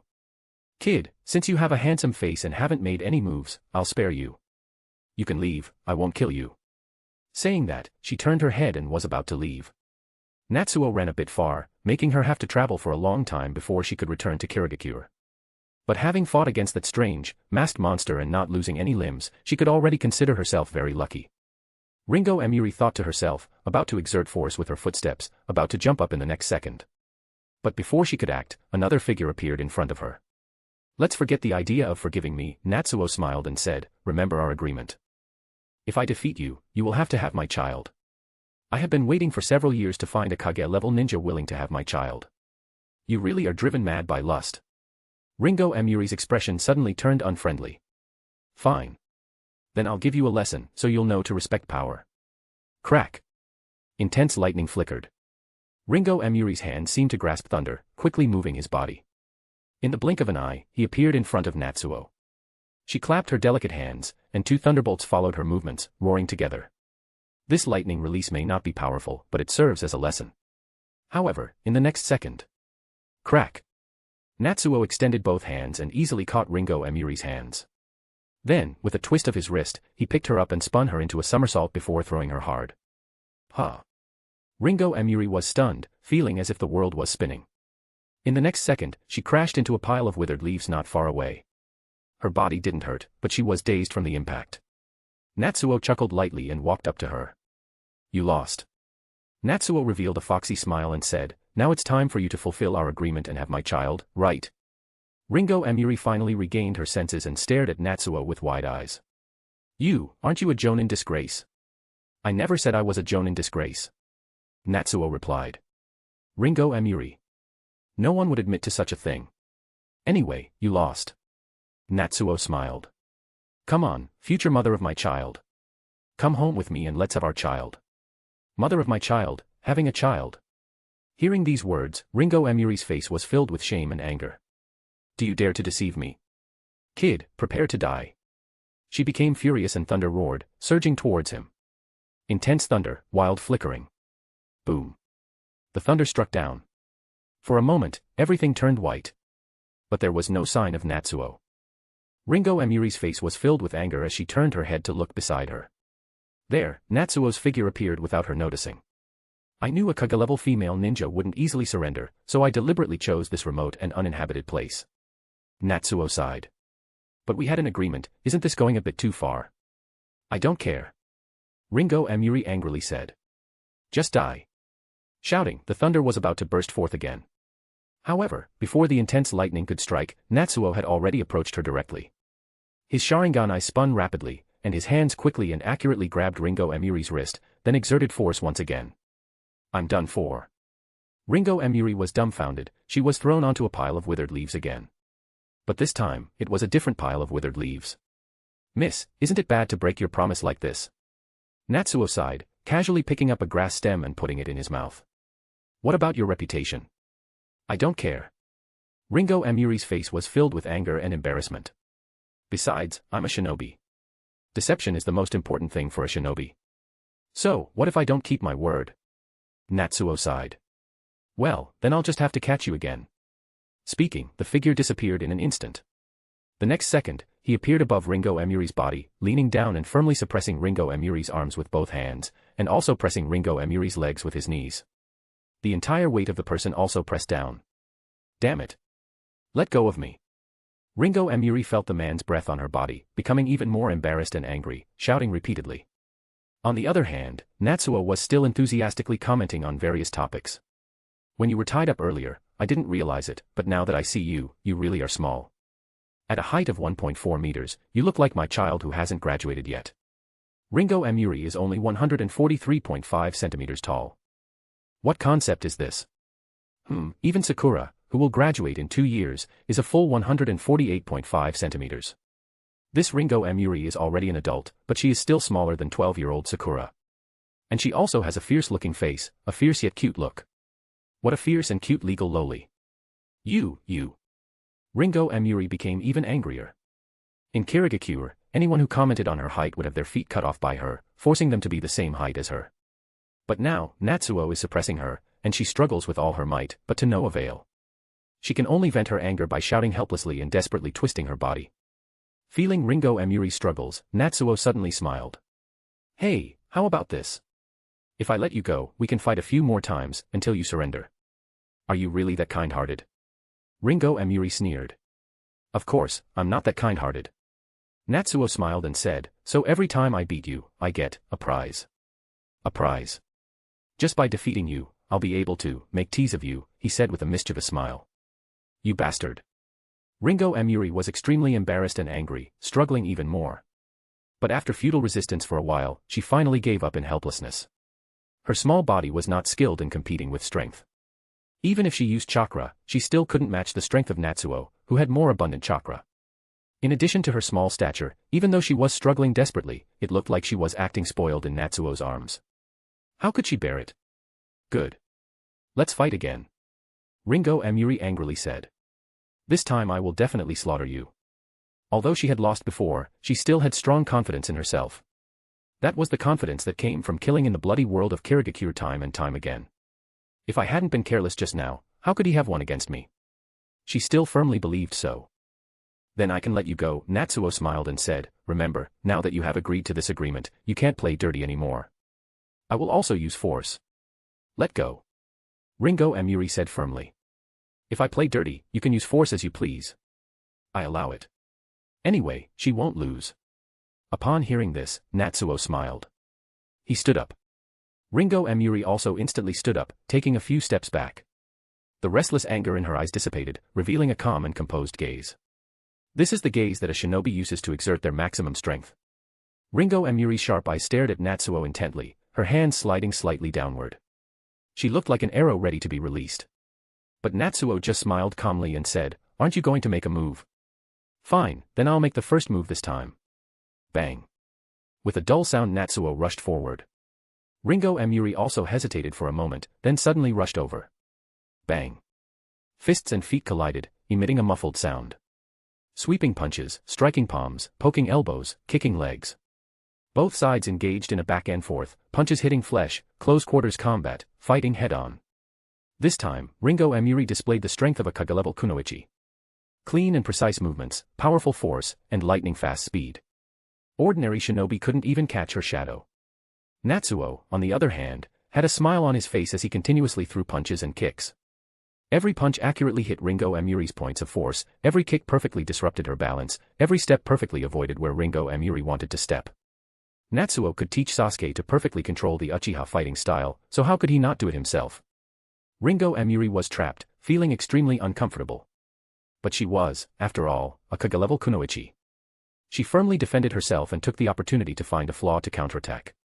However, they only exchanged a few moves. Suddenly, Ringo Emuri's expression changed slightly, and her movements showed a momentary pause.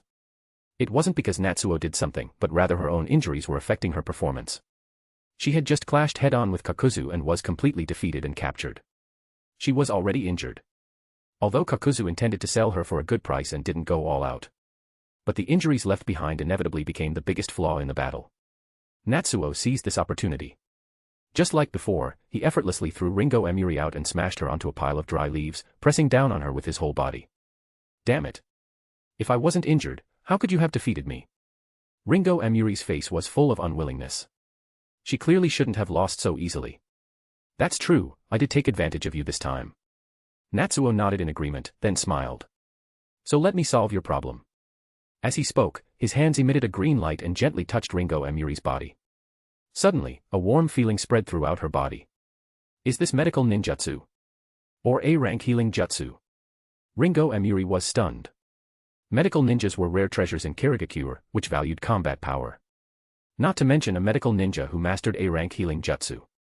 The effect of A-rank healing jutsu was very strong. Before long, Natsuo withdrew his hands and stood up. Ringo Emuri was completely healed. She stared blankly at her body, no longer feeling any pain. And all of this was thanks to that man. Being defeated 3 times in a row by this man, and having him personally heal her wounds. A complex feeling arose in her heart. Thank you. Natsuo, wait. Why are you taking off your clothes? Ringo Emuri looked at Natsuo, who had taken off his shirt, revealing a body full of masculinity, and her eyes widened. Did you forget? Natsuo smirked. We made a deal earlier. If I won, I would. He. Ringo Emuri. Chapter 70, Ringo Emuri surrenders. Ringo Emuri, with her long reddish hair tied up in 2 large pigtails. Her white skin illuminated by the sunlight. She wore a cloth around her head, tied on both sides, which gave her a mysterious air. Natsuo stared into her eyes with an intense look. A subtle smile played on his lips as he advanced towards Ringo Emuri's face. The cold expression on her face did not prevent his from feeling the fire that burned inside her. Ringo Emuri. Natsuo whispered in a low, commanding voice, his warm breath brushing against her ear. You can't escape what you promised. She struggled desperately, trying to resist, but Natsuo gently pinned her down, his hand firm on her waist. Passion and desire burned in Natsuo's eyes, and he leaned in to kiss her with overwhelming intensity. Her lips merged in a passionate and dominant kiss, in which Natsuo took control of her, exploring every corner of her mouth with authority. Ringo Emuri fought with apparent strength, but his eyes betrayed surrender to the passion that burned between them. Her bodies intertwined, and he brought her even closer to him, her hands running over the delicacy of her skin as if they were the notes of a forbidden melody. The cloth around her head slipped, revealing her reddish hair that flowed like the fire of passion that consumed them. With each kiss and each caress, Ringo Emuri's facade crumbled, and his submission to Natsuo became more and more evident. In the end, she was still conquered by Natsuo. "I'm going to kill you." Ringo Emuri gritted her teeth in anger after recovering. If it weren't for Natsuo pinning her down again, she would have already rushed forward. This was the first time she felt so humiliated, even more so because of how her body reacted to the situation. She swore to avenge this grudge. Natsuo innocently shrugged his shoulders. "Hey, we had an agreement beforehand, and you even allowed me to use force. Can we talk it out?" he suggested. Natsuo was not the kind of man who took advantage of others. Although he had many wives, none of them were forced by him. If he had not noticed that Ringo Emuri was not resisting him as much as he seemed, he would not have continued. But since the other party allowed him to use force, Natsuo was not the kind of person to let such an opportunity slip by. Ringo Emuri's face was filled with anger and embarrassment as she recalled the encounter just now. She wished she could bite this despicable man to death. Her teeth made a grinding sound. "I'm going to kill you. Kill you." Clearly, she was not a reasonable woman. "Whatever." Natsuo shrugged. "But I can continue to let you go, as long as we stick to our agreement." Ringo Emuri struggled angrily. But in the end, she was powerless. After a battle, she was also feeling a bit weak, her limbs sore. She struggled in every way possible, but there was no way out. "Let me go. I can promise you," Ringo Emuri finally said in anger and embarrassment. "But you have to heal all the wounds on my body first." She believed that if she were in her prime, she would never lose to Natsuo so easily. As long as she had the chance, she would definitely kill him. Natsuo was puzzled. "Didn't I treat you already? I'm talking about the places where you made me bleed just now." "Natsuo. Are you sure you want treatment? If this wound heals, you will have to experience it again later," Natsuo kindly said. He was then glared at by Ringo Emuri. "You don't need to worry about it." Natsuo shrugged and began the treatment. As a ninja who spared no expense to hire the chief instructor of Konoha Hospital, learning medical ninjutsu and cellular knowledge, Natsuo's medical ninjutsu was not top-notch, but it was not bad either. However, with so many wives, no one would ask him to treat this injury. However, the fierce and cute young lady of Kirigakure seems to not care much about this injury, she only cares if it will affect her combat power. Well, treating this type of wound is probably a valuable experience as well. Although it was the first time encountering this injury, Natsuo still managed to heal it. Just after Ringo Emuri finished her treatment, she decisively took action. Natsuo activated his 3 Tomo Sharingan and fought her head-on. Ringo Emuri's movements were even more fierce than before. Because the injury had healed, her movements were large and intense, and every attack aimed at vital points. However, it only took a little effort, and soon Natsuo regained control of the situation. Not long after, Ringo Emuri saw that her taijutsu was gradually being suppressed, so she took the initiative to use lightning release, and intense lightning flickered. Natsuo silently took out wind release. His wind release was not particularly strong, but he had received rewards from several children for his wind release, including powerful nature transformation ninjutsu. Although it couldn't compare to his most frequently used Mangekyo Sharingan. But wind release has a strong restraining effect on lightning release. Furthermore, he now has huge chakra reserves and generously infused chakra into the wind release, shattering the lightning release. Ringo Emuri finally ended up losing. Damn it. If I had the thunder blades. Ringo Emuri gritted her teeth. This time, her purpose in infiltrating the land of fire and assassinating Raiga was to obtain the thunder blades. Otherwise, why would any village bother to deal with Raiga with so much effort in this tense atmosphere due to a possible war? Even if Raiga was an embarrassment to the 7 ninja swordsmen of the mist, he was still part of that group. However, Natsuo smiled when he heard this. "It seems like you're still not convinced. In that case, I'll give you another chance. This time, I'll give you the thunder blades. The rules remain the same. I will fight until you are convinced. And of course, don't forget, now that you've lost to me, you owe me one." Saying this, he slowly pressed down his body. Ringo Emuri gritted her teeth, her voice escaping through the gaps in her teeth. Fine. Only when Ringo Emuri held the thunder blades did she truly possess Kaga-level combat power. Before this, she was not considered a strong individual even among the Jonin. However, once she possessed the thunder blades, she firmly believed that she would not lose to anyone. For revenge, I will endure this humiliation. Ringo Emuri's eyes were filled with shame, anger, and resentment. Perhaps to obtain the lightning blades faster and seek revenge against Natsuo, she unexpectedly took the initiative to attack with clumsy movements. I will definitely kill you. After a while, Ringo Emuri, holding the thunder blades, attacked crazily. She had a crazy expression, as if seeking revenge. After all, even though wind release restrains lightning release, Natsuo's level of wind release is definitely not a match for her lightning release enhanced by the thunder blades.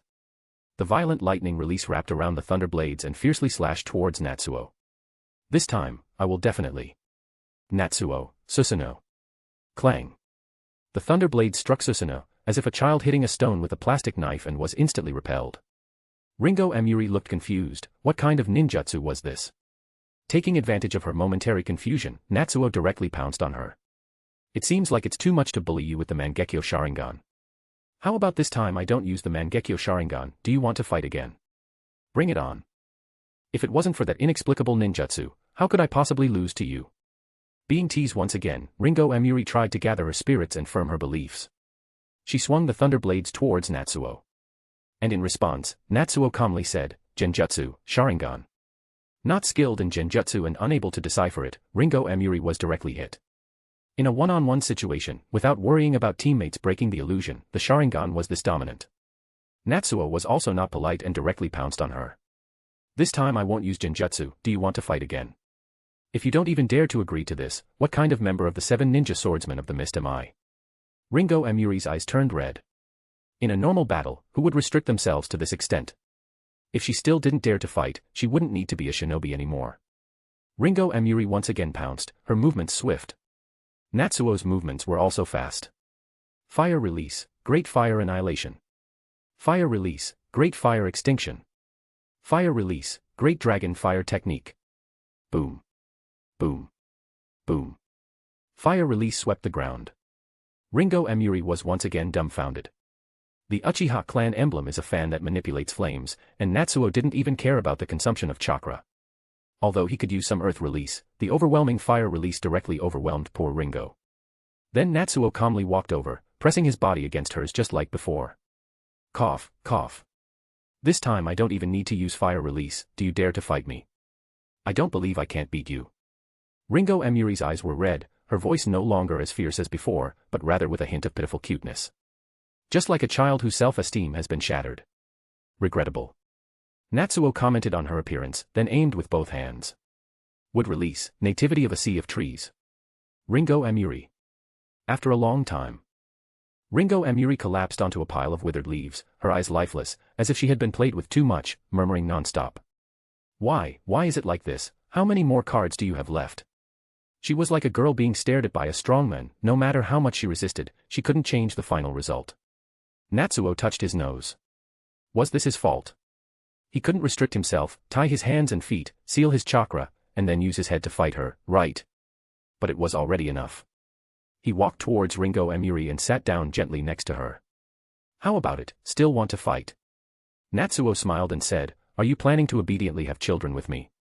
What do you want to do to me? Can I even resist? Ringo Emuri laughed bitterly, self-mockingly. Its Mangekyo Sharingan again, would release again, and that exaggerated chakra. This is the power that a shameful jonin should have. The entire ninja world looks down on this guy. Don't say that I've never liked forcing girls. Natsuo smiled. Even between you and me, didn't you agree to it? Upon hearing this, Ringo Emuri's face turned red with anger. Yes, I did agree to it. But I never expected you to be this strong. If you help me have a child, I'll give you the thunder blades. Natsuo smiled. Actually, I originally planned to trade the thunder blades with you, but you insisted on being difficult. I was originally going to give you the thunder blades for giving birth, but now if you don't give birth to 3, don't even think about leaving the Uchiha clan. So, are you willing? What if I'm not willing? After all, I can't resist you. Ringo Emuri turned her head away. Since I'm a defeated subordinate, naturally the winner can say whatever they want. Seeing this, Natsuo finally showed a happy smile. This guy finally surrendered. He slowly pressed down on her body. Ringo Emuri's body stiffened, but she didn't resist. Kagalv Kunoichi, indeed difficult to handle. After all the struggle, she finally surrendered by lifting her legs. But the sense of accomplishment is indeed fulfilling. Chapter 71, Team Up at the Club. Before long, another wife joined the Uchiha clan. Although this Kagalv Kunoichi's agreement with Natsuo was only to bear 3 children, Natsuo still treated her as a wife. After all, she was a Kagalv Kunoichi. In Natsuo's harem she is the first Kagalv Kunoichi. Natsuo, who rarely revealed most of her strength, repeatedly defeated Ringo Emiri. He completely crushed her in every shinobi aspect. Although he still had the techniques of the Mangekyo Sharingan and other secret techniques and had not used the Susanoo to its full power. But if this news were to be exposed, it would definitely shock the ninja world. Of course, he wasn't worried about Ringo Emiri doing anything impulsive. The agreement between Natsuo and Ringo Emiri was to simply have 3 children and give her the Thunder Blades, which was considered generous. Until these 3 children were born, Ringo Emiri had to obediently stay at the Uchiha clan's residence and would find it difficult to act irrationally. And after bearing 3 children, it takes 10 months to carry a child. Considering the time for nurturing and preparing for the next child, it would take at least a year to give birth to another child, and then another 2 months for the body to recover enough to conceive again. And this is the fastest speed. In reality, it's not so easy for a woman to get pregnant, right? According to Natsuo's experience, even if he relentlessly attacked the Kunoichi during their dangerous periods, it would generally take 2 months of effort to barely get them pregnant. So, 3 children would take about 4 years. And 4 years later, even according to the Naruto series timeline, it would be close to the end. What would Natsuo be afraid of at that moment? With his current rate of becoming stronger, he might not even be defeated if the entire ninja world attacked him together. Natsuo brought Ringo Emiri to the house and began his crazy attack. After finally subduing a Kagalv Kunoichi, wouldn't it be a waste if he didn't work hard to have a child? For a while, Natsuo almost stayed in Ringo Emiri's room day and night. Even during non-dangerous times, he worked hard, hoping to make her pregnant as quickly as possible. A child born to a Kage-level mother, how amazing would that be? Along with the growth of his own potential, Natsuo was sure that it would bring him a big surprise. So, he worked like crazy. A month and a half later, Ringo Emiri successfully became pregnant. At the same time, Yui Kurinai, who had resisted so much before but now had become accustomed to the Uchiha clan's life, also became pregnant. Her pregnancy was actually an accident, although the child had already been born, and Yui Kurinai was becoming more and more accustomed to the life of the Uchiha clan. But the few remaining traces of pride in her heart still held on to her bottom line of not becoming Natsuo's wife. But the bottom line is something that can be broken after all. After getting used to the hugs and caresses, the actions became a little more inappropriate between them and she gradually accepted all of that. After that, whatever was done became more and more normal. As a result, after an accidental moment of passion, Yui Kurinai gradually let go, and then an accident happened. At the same time. During this time, in addition to Natsuo's ordinary wives, the jonin sent by Orochimaru also began to give birth. Offspring +1, the comprehensive potential evaluation is 101, you gain chakra +8, magnet release, hidden magnetism technique. Offspring +1, the comprehensive potential evaluation is 103, you gain chakra +8, storm release, great raptor technique. Offspring +1, the comprehensive potential evaluation is 106, you gain chakra +8. Impressive, as expected of a jonin. In addition, Natsuo, who is constantly getting stronger, actually received a score of over 100. Natsuo's body is constantly getting stronger at a visible speed. As for those jutsu as rewards that can only be used with a specific Kekkei Genkai, Natsuo doesn't really give it much thought anymore. Among the Kekkei Genkai, apart from a few major clans like Uzumaki, Hyuga, Uchiha, Senju, there aren't many that are particularly powerful. Or rather, it's not that these bloodlines aren't strong enough, but for Natsuo now, he doesn't really think highly of them anymore. Magnet release, storm release, no matter how much he accumulates, it's only at the level of a Kage. For Natsuo now, they are useful, but not as useful as the chakra and mental power rewards. At most, they can be considered as enriching his own means. Perhaps in the future, he can use these unique Kekkei Genkai to go to other ninja villages and establish an identity. But that's about it. Continue to work hard, keep it up. Natsuo cheers himself on, I can do it. Then he turns and walks into the chambers of his wives, starting a new round of efforts for the revival of the Uchiha clan.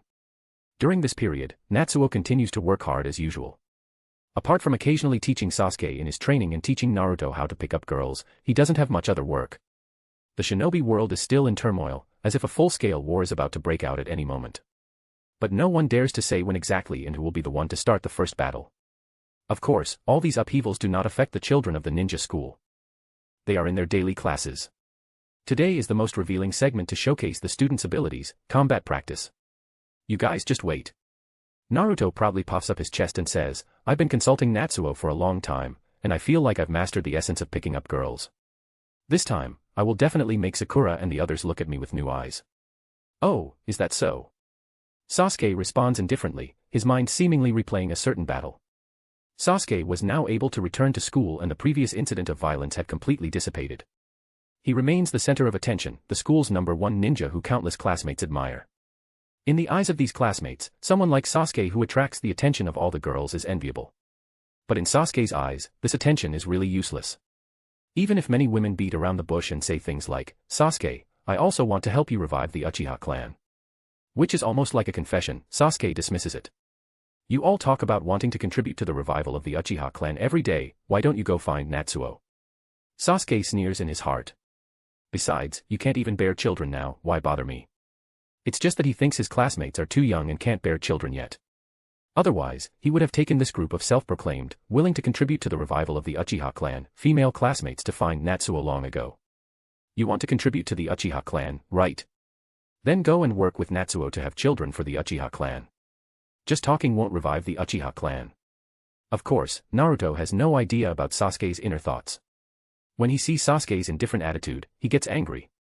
Sasuke, do you think I'm insignificant? Do you think I can't be handsome? I'll tell you, this time I specifically learned the essence from Natsuo. Soon, I'll be popular, and you, Sasuke, can only envy and hate me with your saliva. Sasuke. I envy the hell out of it. I even want to push the women who surround me every day to Natsuo. Do you think I would be envious? And at this moment, Iruka finally calls the names. Now, the next match. Sasuke vs Naruto. It's finally my turn. Naruto shows excitement on his face. He jumps up suddenly, walks towards the center of the training field and adopts a cold and indifferent expression. Sasuke, on the other hand, walks slowly, advancing in the opposite direction of Naruto, with his hands in his pockets, as if to say, I am Uchiha Sasuke, I don't know what it feels like to have a worthy opponent. Suddenly, many girls screamed. Ah! Sasuke is so handsome. So cool, is this the young master of the Uchiha clan? I really want to help him revive the Uchiha clan. Are you trying to help Sasuke revive the Uchiha clan? You just want to take advantage of him, you scum. A series of screams made Naruto's mouth twitch. Looking at Sasuke, he also felt a bit envious. It's okay. Naruto encouraged himself. Yesterday, I shamelessly pestered Natsuo and asked him to help me come up with a cool line. This time, there will be no problem. Compared to Natsuo, Sasuke is nothing. He's just my. Naruto thought to himself. Naruto took a deep breath and regained his composure. Sasuke, come at me, he beckoned dismissively. Considering you're Natsuo's younger brother, I'll give you 3 moves. After 3 moves, then I'll make my move. The girls nearby were indignant. Naruto, how dare you let Sasuke have 3 moves? Sasuke, beat him up.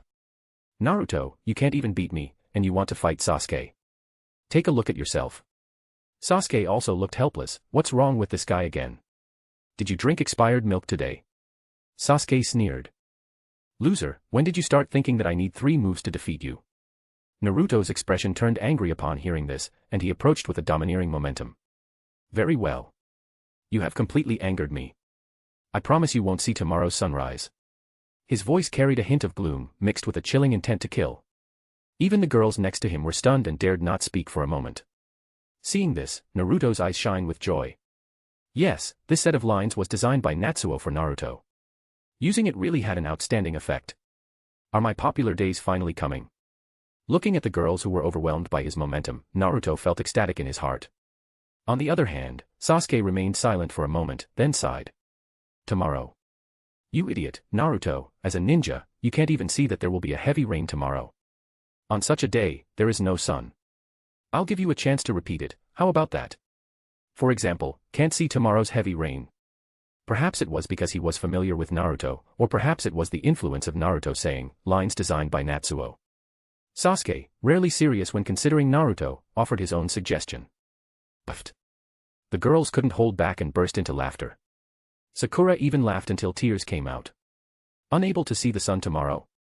Well, because it will rain tomorrow. Damn it. Naruto. What should I do now? Natsuo, what should we do about this question that is beyond the scope? Damn it, Sasuke, it's all your fault. Naruto finally became angry and rushed forward. In the end, Naruto was suppressed by Sasuke. Although compared to his version from the same period in the Naruto series, Naruto has received some guidance from Natsuo during his free time when Natsuo was teaching Sasuke. The wealthy Natsuo occasionally treats them, the students, to meals, providing them with sufficient nutrition. Compared to his other version, Naruto's strength could be said to have changed greatly. But Sasuke's changes are even greater. Not only does Natsuo occasionally guide Sasuke's training, but even Natsuo's wives occasionally give Sasuke some advice. After all, Sasuke is their younger brother-in-law. Although he is full of arrogance, Natsuo's wives still take care of him. And the weakest of Natsuo's wives, Yukino, has now learned many ninjutsu from the Uchiha clan's ninja library and has the combat power of a chunin. Among them, strong individuals like Kurenai and Anko even have the strength of a jonin, so teaching Sasuke is naturally effortless. Sasuke's progress is much greater than his version in the Naruto series. Damn it, how did I fail again? Why is my luck so bad?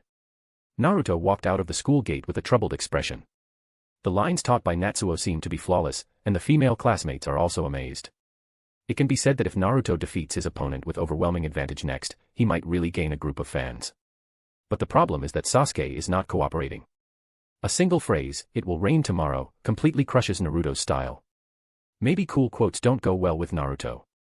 The plan was clearly perfect, but in the end, it failed. Never mind, I'll go home and train properly. One day, I will defeat you, arrogant Sasuke. Naruto thought as he walked towards his home.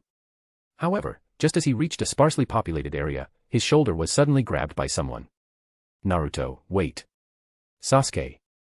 Naruto was stunned, then immediately showed an expression of, "So this is your level, isn't this the wrong way to your house, you useless Sasuke?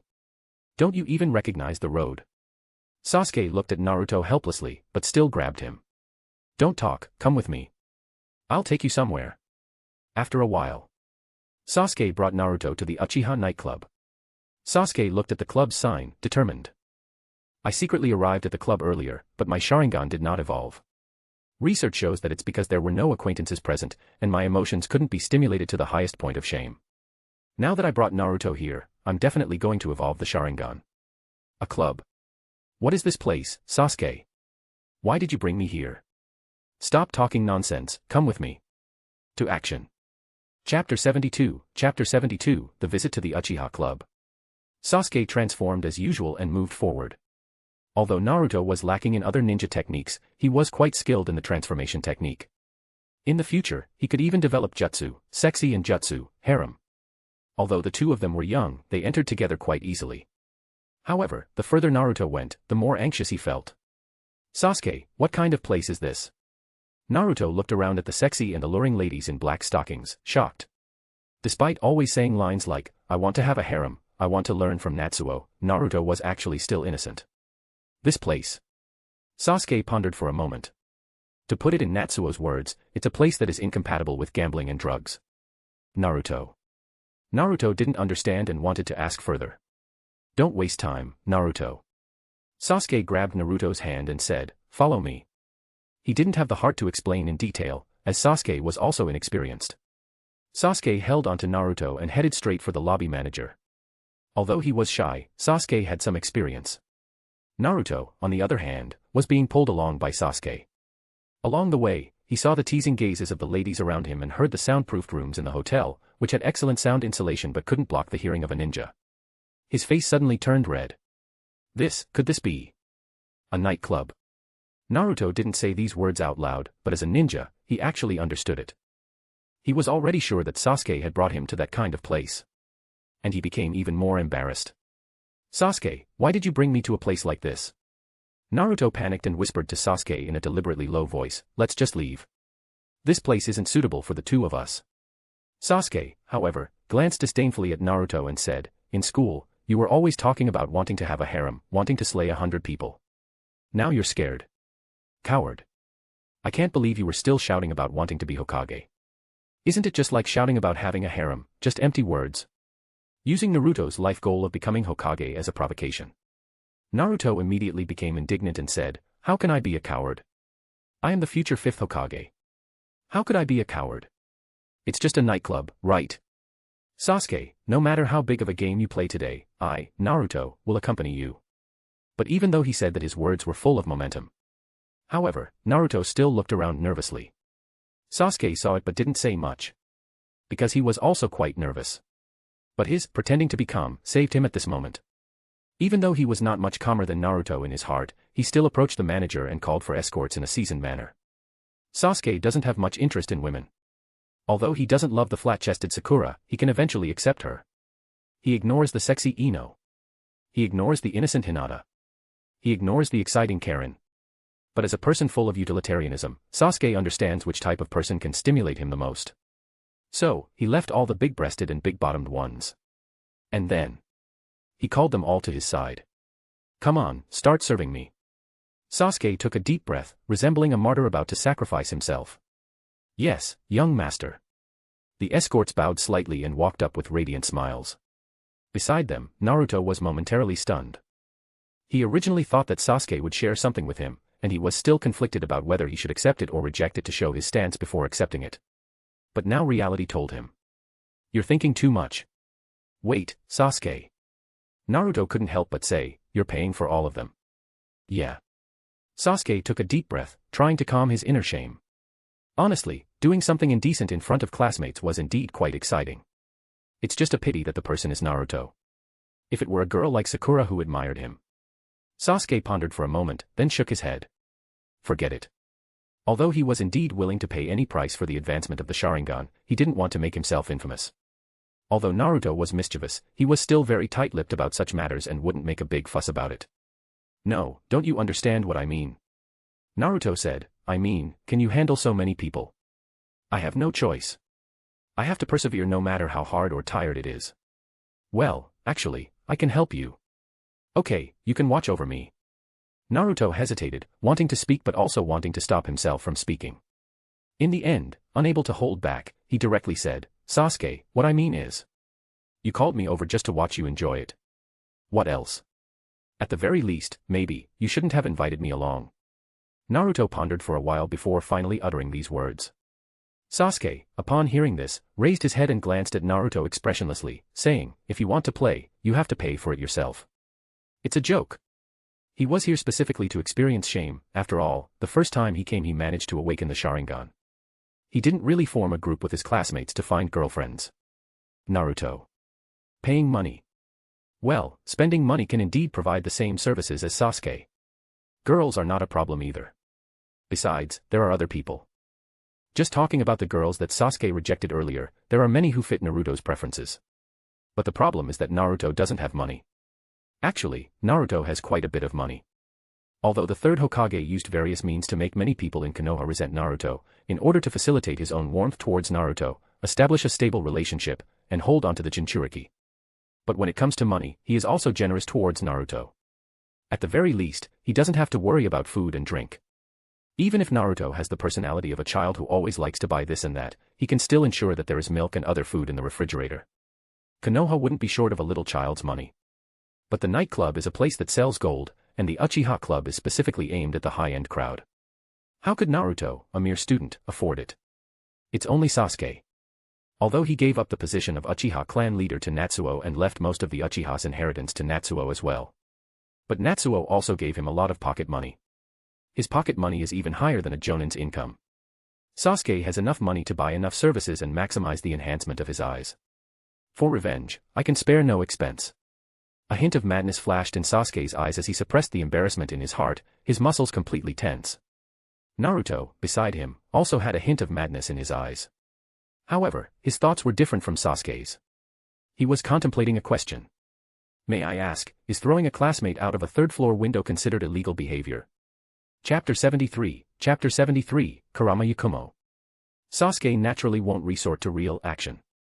After all, if he really did it, what if he ended up getting used to it? The emotions she might experience on future occasions would decrease considerably. But even just by observing, after experiencing so much stimulation. Although Sasuke didn't directly promote his Sharingan, he felt as if he had made great progress in his mind. A warm current flowed through his mind, but due to issues like lack of follow-up, it ultimately only lightly brushed past. Could this be a precursor to the promotion of the Sharingan? Sasuke suddenly became excited. Although I failed this time, if I put in more effort next time, I might be able to promote the Sharingan again. The feeling of shame can truly stimulate the progress of the Sharingan. Sasuke successfully proved this point. Of course, he believed that the main reason for his failure to promote this time was Naruto. Although Naruto initially glared at Sasuke with gritted teeth for a long time, he soon couldn't help but want to leave. Since I don't have any money, I can't do anything. Is staying here just for the sake of looking into the distance? Sasuke made a decision and made countless promises. Like buying you potato chips, buying you manga, buying you ice cream, grilled meat skewers. But it only kept Naruto stable for a while, and in the end, he couldn't bear it and chose to leave, even if it meant not having these things. Sasuke sighed helplessly and could only follow along and leave. Next time I'll bring Naruto along. I should be able to promote the Sharingan. Sasuke thought to himself. Of course, he also took care of Naruto's mood as the tool, and after leaving the club, he headed straight to the commercial street, buying all sorts of delicious food and stuffing Naruto's arms full. Sasuke believed that with this premise in place, he should be able to bring Naruto along next time. And then he would definitely be able to promote the Sharingan. But Naruto was thinking something else. I need to save money. Naruto secretly encouraged himself. Next time, I absolutely can't just stand by Sasuke's side. I also want to experience it. The feeling of just being able to watch from the sidelines was too pitiful, it was simply something a man couldn't accept. As for now. Eat. Eat more. Eating enough, I can skip dinner when I get home tonight and save a meal's worth of money. Naruto took a big bite of meat skewer and felt very satisfied. Sasuke looked at Naruto's happy expression and also felt satisfied. The camaraderie between classmates quickly warmed up. Meanwhile, the Uchiha residence welcomed a unique guest. Hello, I'm from the Kurama clan. I've come to visit. Kurama Unkai, accompanied by Kurama Yakumo, dressed in formal kimono, with a respectful attitude. He finally came. There's no other way. The problem that even Konoha's strongest Genjutsu ninja, Yuhi Kurinai, can't solve can only be resolved by the Uchiha clan. Kurama Unkai, welcome. The Uchiha clan greets the esteemed guest. Natsuo also spoke with formalities and welcomed him in. Or rather, this is the only job Natsuo has besides having children and maintaining the Uchiha clan's business empire. Building good relationships with other clan leaders, that's the chief's job. He brought the two Kurama clan members to the reception room. After a few cups of tea, Kurama Unkai didn't hide anything and directly explained his request. I hope you can help Yakumo. Kurama Unkai lowered his head and said in a deep voice. This is the only hope for our Kurama clan. The Uchiha clan has a long history and rich heritage. You are the only way for me to solve my niece's problem. Please. As he said that, he bowed down directly. Yakumo. Let me assess the situation first. Natsuo pondered for a moment and spoke. Saying that, he walked to Yakumo's side and confidently observed this unique girl. Kurama Yakumo was very beautiful. Perhaps because she hadn't been outside for a long time, her skin was extremely fair, almost pale, which formed a sharp contrast with her reddish-brown hair. Placed among the beautiful wives of the Uchiha harem, her appearance is top-notch. Natsuo pinched her hand, pressed her muscles, and activated his Sharingan, carefully staring into her eyes. A very powerful mental power. Natsuo withdrew his hand. Even without taking action, I can feel a faint pressure.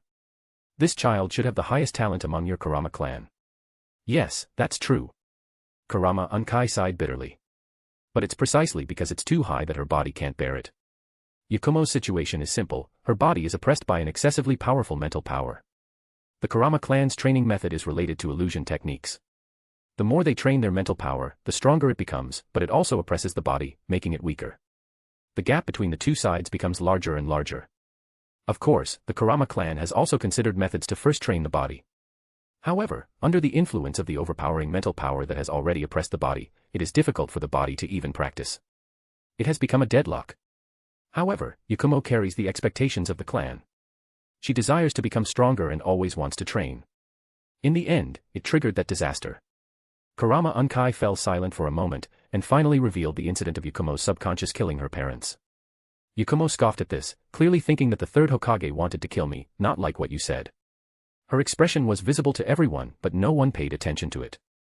After all, people with mental illness always claim that they are not mentally ill, which is an unsolvable problem. In essence, it is the problem of her excessively strong mental power and the inability to train her body. We can consider finding a way to seal off Yakumo's mental power. Natsuo thought for a moment and said, I also don't have a way to quickly strengthen her body, so while I seal her mental power, I will train her body until it is strong enough to withstand her own mental power. This should be the best solution. The third Hokage also said the same, but Kurama Unkai paused. There is no one in Konoha who can complete this task. He and the third Hokage initially relied on Yuhi Kurinai to solve this problem. but she ultimately failed as well. Faced with the formidable mental power of Kurama Yakumo and the monster deep within her heart, she was completely powerless. Is that so? Then I have no other options. Natsuo calmly said. But considering the relationship between our two clans, I can allow Yakumo to go to the Uchiha clan's library to study literature on mental power. Perhaps it will be helpful to her. The relationship between the two clans. What kind of relationship do the two clans have? With Natsuo's strength, the problems that Yuhi Kurenai cannot solve may not be unsolvable for him. But why bother? To solve Yakumo's problem, it requires a stronger mental power than Yakumo's in order to suppress his subconscious. This requires exposing Natsuo's strength. Although as Natsuo becomes stronger, he cares less and less about hiding himself. But the Kurama clan is not important enough for him to expose himself just to help them. Allowing Yakumo to go to the Uchiha clan library to consult literature is already giving them enough respect. Anyway, even if I help, Kurama Yakumo won't marry me. Natsuo thought indifferently. Then, it is better to wait for when I expose my strength, and at that time I will see if I will save her. Kurama Yakumo is the most talented bloodline of the Kurama clan and will not marry just anyone. Not to mention that Kurama Yakumo is still young, not yet of legal age, and not suitable for marriage. Of course, he also doesn't want to see such a lovely girl looking sickly. So, helping to solve this problem in the future is the way to go. Anyway, this time won't be too long. According to the original timeline of the Naruto series, the Fourth Great Shinobi War will end 7 years later. And judging by the tension between the great nations, war could break out at any moment, which would reduce the waiting time even further. By then, Yakumo will surely still be safe and sound, so there's no problem in waiting.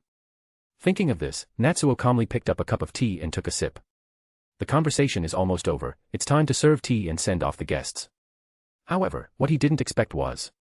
After a moment of silence, Kurama Unkai suddenly gritted his teeth and spoke up. Uchiha Natsuo, if I allow Kurama Yakumo to marry you, will you do everything in your power to help her solve this problem? Puffed. Natsuo sprayed out a mouthful of tea. He looked at the determined Kurama Unkai, then glanced at the slightly lowered and somewhat shy Kurama Yakumo. What? Marry me. Marry this underage girl. Chapter 74, Kurama Yakumo moves to the Uchiha clan. Natsuo's reaction was intense, causing him to spit out the tea he was drinking. Are you sure you want to do this? Kurama Unkai. It doesn't seem quite appropriate, right? Kurama Unkai let out a sigh. He actually didn't want to marry off Kurama Yakumo so early.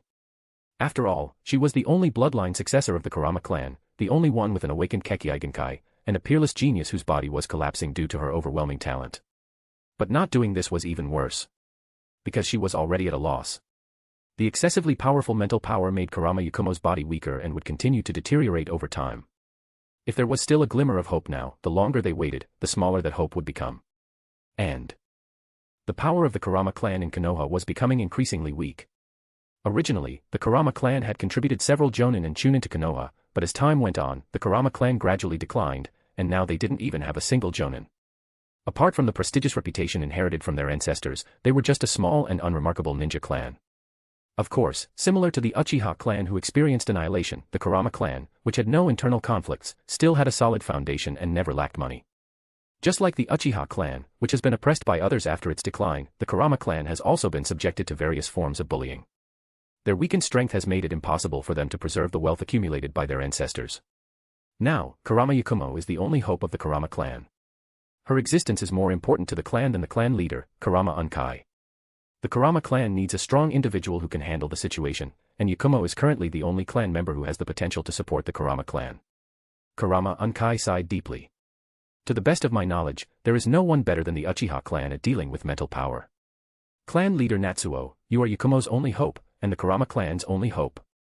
Then, she described the current situation of the Kurama clan and made an effort to express her sincerity. Natsuo nodded slightly. The Kurama clan has a low presence in Konoha, and he doesn't know much about them. But precisely because of their low presence, it proves the truthfulness of Kurama Unkai's words. Even Yakumo's obsession with training, and even the fact that her parents forbade her from training, leading to the eruption of her inner demons and the death of her parents, is probably influenced by the current situation of the Kurama clan. As the only awakened bloodline in the present, the Kurama clan has placed too many expectations on her. These expectations have overwhelmed her and created her inner demons. For your Kurama clan, this is like shaking their foundations. Natsuo sighed softly. No kunoichi with an awakened Kekkei Genkai has the right to choose her own marriage in a shinobi clan. Kunoichis from families with Kekkei Genkai usually only marry within their own clan, and it is rare for them to marry outside. For example, in the Naruto series, in the future Yamanaka Ino would marry Sai, but it was Sai who joined the Yamanaka clan, instead of Ino forming a new family with Sai. For the Kurama clan, it would be a huge loss for one of their members to marry outside the clan. Well, we have to solve the problem on her body. Kurama Unkai sighed bitterly. If this continues, Yakumo may not live past 20. As long as you can solve the problem on Yakumo's body, the Kurama clan will have no objections. Of course, Yakumo's situation is special. She is allowed to marry you, but we hope that she can still carry the name of the Kurama clan and complete missions for Konoha. Kurama Unkai said in a deep voice. We hope that the first male child she gives birth to will be raised by the Kurama clan. And unless the Uchiha clan's Sharingan awakens, we hope that child will belong to the Kurama clan. Yakumo's talent is too high. According to bloodline theory, her child will definitely inherit a considerable amount of talent. The rise of the Kurama clan is within reach. Of course, all of this is on the condition that Natsuo can solve the problem on Yakumo's body, but Kurama Unkai doesn't think it's a big issue. Although Uchiha Itachi has a notorious reputation, he definitely has some kind of connection with the Uchiha clan. Kurama Unkai thought to himself, maybe he regretted wiping out the Uchiha clan and still hopes to return to the Uchiha clan. Even though Uchiha Itachi committed the act of wiping out the clan, can you see any signs of a clan annihilator in his subsequent assistance to the Uchiha clan? There are rumors that he personally told Daimyo, everything related to the Uchiha clan belongs to me. If you harm the Uchiha clan, you harm my interests. This information has been circulating among the major clans for a long time and cannot be faked. Perhaps Uchiha Itachi has a close connection with Natsuo in secret. Natsuo may not be able to heal Yakumo, but Uchiha Itachi might be able to. If the chances of healing were not extremely high, Kurama Unkai would not have directly approached with the intention of marrying off Yakumo. This marriage, which involves the most talented individuals within the clan, cannot be decided by the clan head alone. It must have gone through high-level discussions within the clan. Natsuo certainly didn't think of this at first, but under Kurama Unkai's repeated hints, he quickly understood. So, you came for Uchiha Itachi? Natsuo said helplessly. But it doesn't really matter, the difference is not significant. Yakumo, what do you think? Natsuo turned his head and asked. Do you want to marry me? Yakumo's fair face blushed with shyness, but her words were resolute. As long as you can heal my body and allow me to practice normally, I am willing to do it. In her eyes, there was a firm determination. I want to become a shinobi, this is my dream. Moreover, this is also for the clan. She and Natsuo met for the first time today, and there were no feelings between them. Although she was very satisfied with Natsuo's appearance, it was too exaggerated to say that she liked him and wanted to marry him at first sight. But many times, people are not in control, especially shinobi clan. They all have the responsibility to give everything for the clan. Like Natsuo, who works hard to take wives, and find excellent partners at all costs, and works hard to provide for the family every night and soothe the emotions of each wife during the day. Why is he working so hard? Isn't this also for the revival of the clan? Who made Natsuo love the Uchiha clan so deeply? I understand. As a fellow clan member who also needs to go through fire and water for the clan, I understand your feelings and admire your dedication. Natsuo pondered for a moment. But your age? What's wrong with my age? Kurama Yakumo looked puzzled. According to Konoha's laws, I am already eligible for marriage. Kurama Unkai seems to have more thoughts and understanding than Yakumo. Are you saying that Yakumo is not at the optimal age for conception yet? But that shouldn't be a problem. Her body is weak, and she can't start getting pregnant right away. Natsuo opened his mouth. Well, according to Konoha's laws, Yakumo doesn't have any problems.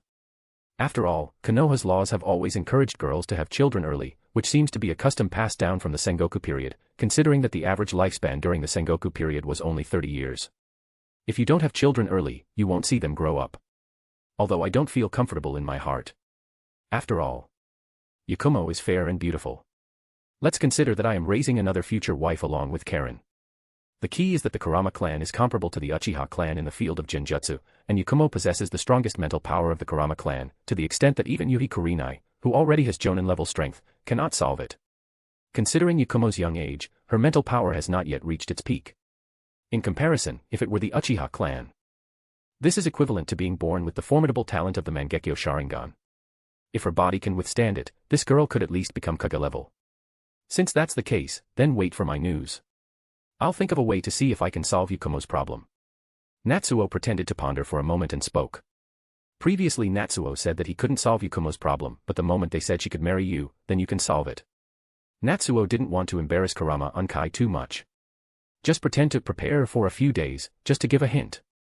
Kurama Unkai and Kurama Yakumo, however, thought that Natsuo intended to contact Uchiha Itachi and needed some time. So, Kurama Unkai pondered for a moment and said to Yakumo, "Yakumo, you should stay in the Uchiha clan for now, it will also be convenient for some inspections." "Yes, uncle." Yakumo also understood the deeper meaning in his uncle's words and nodded. From then on, Kurama Yakumo moved to the Uchiha clan. She worked diligently, helping Natsuo's wives take care of the children, and with a clumsy but hard-working attitude, she took the initiative to help with some household chores. Even though as a member of the Kurama clan, she had never done such things before. But she still tried her best to perform well. Every time she saw Natsuo, she held her head high, showing her most spirited appearance. At the same time, she clumsily imitated the appearance she saw in a movie somewhere, playing with her hair and posing to seduce Natsuo. Seeing this, Natsuo couldn't help but want to laugh. But Yakumo was still trying her best. Despite marrying into the Uchiha family, which she didn't know at all, she was filled with anticipation. She didn't care about the benefits of marrying into the Uchiha family at all. But the premise of marrying into the Uchiha clan is to solve her own physical problem. This means that once she marries into the Uchiha clan, she can start training. This has been her dream since she was young. So, in reality, she wants to marry Natsuo as quickly as possible. Natsuo has also started to put on a show these days, occasionally going to the Uchiha clan library to look up some information. Although it is a waste of time, it is worth it when you consider the potential benefits of having a wife with the potential to reach the Kage level. At the same time as reading, he can also take the opportunity to do his own experiments when no one is around. With Natsuo's increasing medical knowledge, his experiments have gradually made new progress. A potion derived from Yugo's cells that can enhance a person's physical strength has been made. Once used, while exchanging for power, the ultimate result is a significant reduction in lifespan, and it may even die in the explosion of power. This is obviously not what Natsuo wants. He just casually sells these semi-finished potions on the black market in exchange for experimental funds. After all, he spent quite a bit of money on Ringo Emiri, a Kagalv Kunoichi. In order to encourage Kakuzu's enthusiasm, this money must not be owed. This has led to some financial constraints in the Uchiha clan recently. I have to continue researching. Natsuo looked at the various reagents in the bottles and jars, feeling excited. It's not far from being able to research a potion that is suitable for all my wives. Chapter 75, my brother is just a little weak. While Kurama Yakumo tried to gain Natsuo's goodwill, she received praise from Natsuo's wives after a series of efforts. Who wouldn't like a cute, beautiful, good-looking, and obedient little girl? Only Sasuke had an extremely negative feeling towards Yakumo. Not only did he not give a good face to Yakumo, his future sister-in-law who was actively trying to please him, but he also coldly snorted at her. "Brother Natsuo, why did you choose her?" Sasuke was very dissatisfied. "She's giving birth to children for the Kurama clan. Isn't it delaying our time for the resurgence of the Uchiha clan?" Actually, I think the possibility of our children awakening the Sharingan is very high," Natsuo hesitated to say. "Then there is no need to risk it. Our population is scarce, and time is pressing. You should take advantage of every moment to focus on the resurgence of the Uchiha clan. Why bet on her? What if her first male child really does not awaken the bloodline Uchiha? That would be a waste of time." Sasuke argued. Sasuke had a negative perception of Yakumo mainly because the first male child she gives birth to will be sent to the Kurama clan. Although the Kurama clan will return the child if he awakens the Sharingan, but why take that risk? Isn't it better to directly find someone else to give birth to a child? Natsuo didn't mention the fact that Kurama Yakumo has Kage-level potential. He was just casually comforting Sasuke, saying that he should believe in the Uchiha bloodline, and that any child born will definitely awaken the Sharingan. In fact, Natsuo doesn't care if the boy awakens the Sharingan or not. The system only cares if the child is Natsuo's. If he is Natsuo's son, even if he is just born and his name is changed and given to another shinobi clan, Natsuo will still receive the corresponding rewards. Based on this characteristic, when the system first appeared and Natsuo hadn't returned to Konoha yet, when he inherited the Uchiha heritage, he even almost considered joining another ninja village. "Please treat me as a stallion, gentlemen.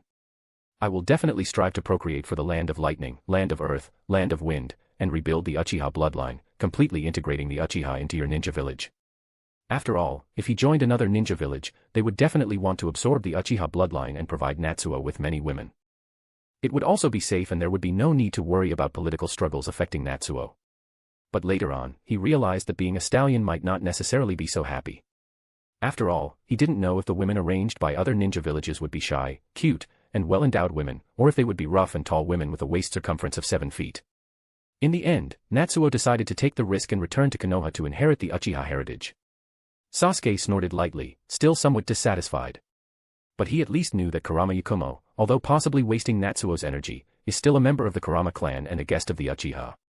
He did not have any worse actions towards Kurama Yakumo. He just picked up his ninja tools bag and walked away. Brother Natsuo, today Sister Emiri said that she wants to teach me swordsmanship, so I'm leaving first. Natsuo watched Sasuke's figure, lightly laughed and shook his head. Sasuke is indeed the reincarnation of Indra, the eldest son of the Sage of Six Paths, and naturally possesses unique charm. Don't be fooled by his cold appearance, he is actually quite likable. Natsuo's wives are quite concerned about Sasuke, after all, he is their only younger brother-in-law. If they are lucky, if Sasuke mentions Natsuo a few more times, the probability of sharing the same room today will increase a lot. After all, the Uchiha clan is now scarce, even if there are many wives who are pregnant, they are unable to share the favor. Of course, Ringo Emiri is not like that. Her teaching Sasuke is more of a product of boredom. Now, thanks to Natsuo's efforts, Ringo Emiri has successfully become pregnant. And pregnant women should not engage in excessive physical activity. However, as a shinobi of Kirigakure, Ringo Emiri has long been accustomed to a world full of danger, to killing, and to the constant sense of urgency that one must strive or die. She has been unable to fully embrace the peaceful life of a pregnant woman. It's not just Ringo Emiri, in fact, when female spies from other countries arrive in the Uchiha clan, similar situations occur. Ringo Emiri is a typical example of Kirigakure Kunoichi. She herself cannot engage in intense physical activity, but she simply cannot sit still and always wants to do something. After a few boring moments, she eventually sets her sights on Sasuke. She begins teaching Sasuke ninja training, guiding his practice, with a particular emphasis on swordsmanship. My swordsmanship is among the best in the entire ninja world, proudly declares Ringo Emiri. As one of the members of the 7 ninja swordsmen of the mist, she has been practicing swordsmanship since she was young, so she has the confidence to say such things. And coincidentally, Sasuke himself also possesses lightning attribute chakra, which complements her attribute very well. Sasuke himself is also very interested in swordsmanship. In the future, he will obtain the sword of Kusanagi from Orochimaru and make it his weapon. The master and disciple immediately agreed and began training. After all, Ringo Emiri has Kage-level strength, so even though she cannot engage in intense activities due to pregnancy, teaching a small Sasuke is not a problem.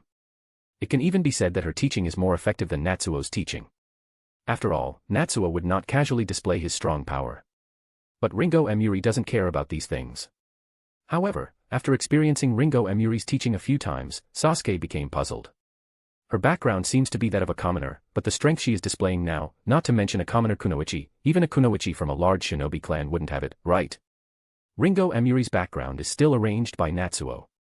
It is difficult to obtain the identity of a shinobi, but it is very easy to obtain the identity of a commoner. The management of Konoha is relatively negligent. Sasuke knows that some shinobi will pretend to be commoners to gather intelligence in Konoha village. After mentioning a few words discreetly in front of Natsuo, Sasuke received Natsuo's response of, "I know, it's okay, you can rest assured to accept her guidance," and he felt a little relieved. However, soon he began to worry about something else. Sister Emiri, she is so strong, she won't look down on brother Natsuo, right? Sasuke frowned, feeling worried. There's no way around it, the shinobi world is a fight for the survival of the fittest, and the weak are naturally subject to ridicule. And brother Natsuo is the head of a clan. So, during training breaks, Sasuke tried hard to promote Natsuo's excellence to Ringo Emiri. Brother Natsuo is a good person. He sacrificed his own glory as a ninja for the good of the Uchiha clan. His talent is average, although his strength is a bit weak, but he is willing to work hard. If it weren't for the Uchiha clan holding him back, he would definitely be a qualified jonin. The core idea is just one sentence. Although Natsuo's strength may be weaker than yours now, he can make money and care for others. Please don't look down on him. Ringo Emiri was speechless. She recalled the scene of Natsuo showing off and beating her in the empty and uninhabited forest. You dare call this weak? Yes, I won't belittle him. Ringo Emiri responded perfunctorily. Or at least I won't until I can beat him. She told herself in her mind. He can earn money, support his family. Ringo Emiri continued saying. While in his mind she said to herself, it's better that he focus all of his energy on making money, instead of continuing to get stronger. I'll kill him once I get stronger. He's a good person. Indeed, a good person. I want to become a good person too in the future. Once I can defeat you, I will definitely learn from you and beat you in various ways. Although Ringo Emiri had a very superficial attitude when answering, but Sasuke was still young after all, and she managed to calm Sasuke's worries.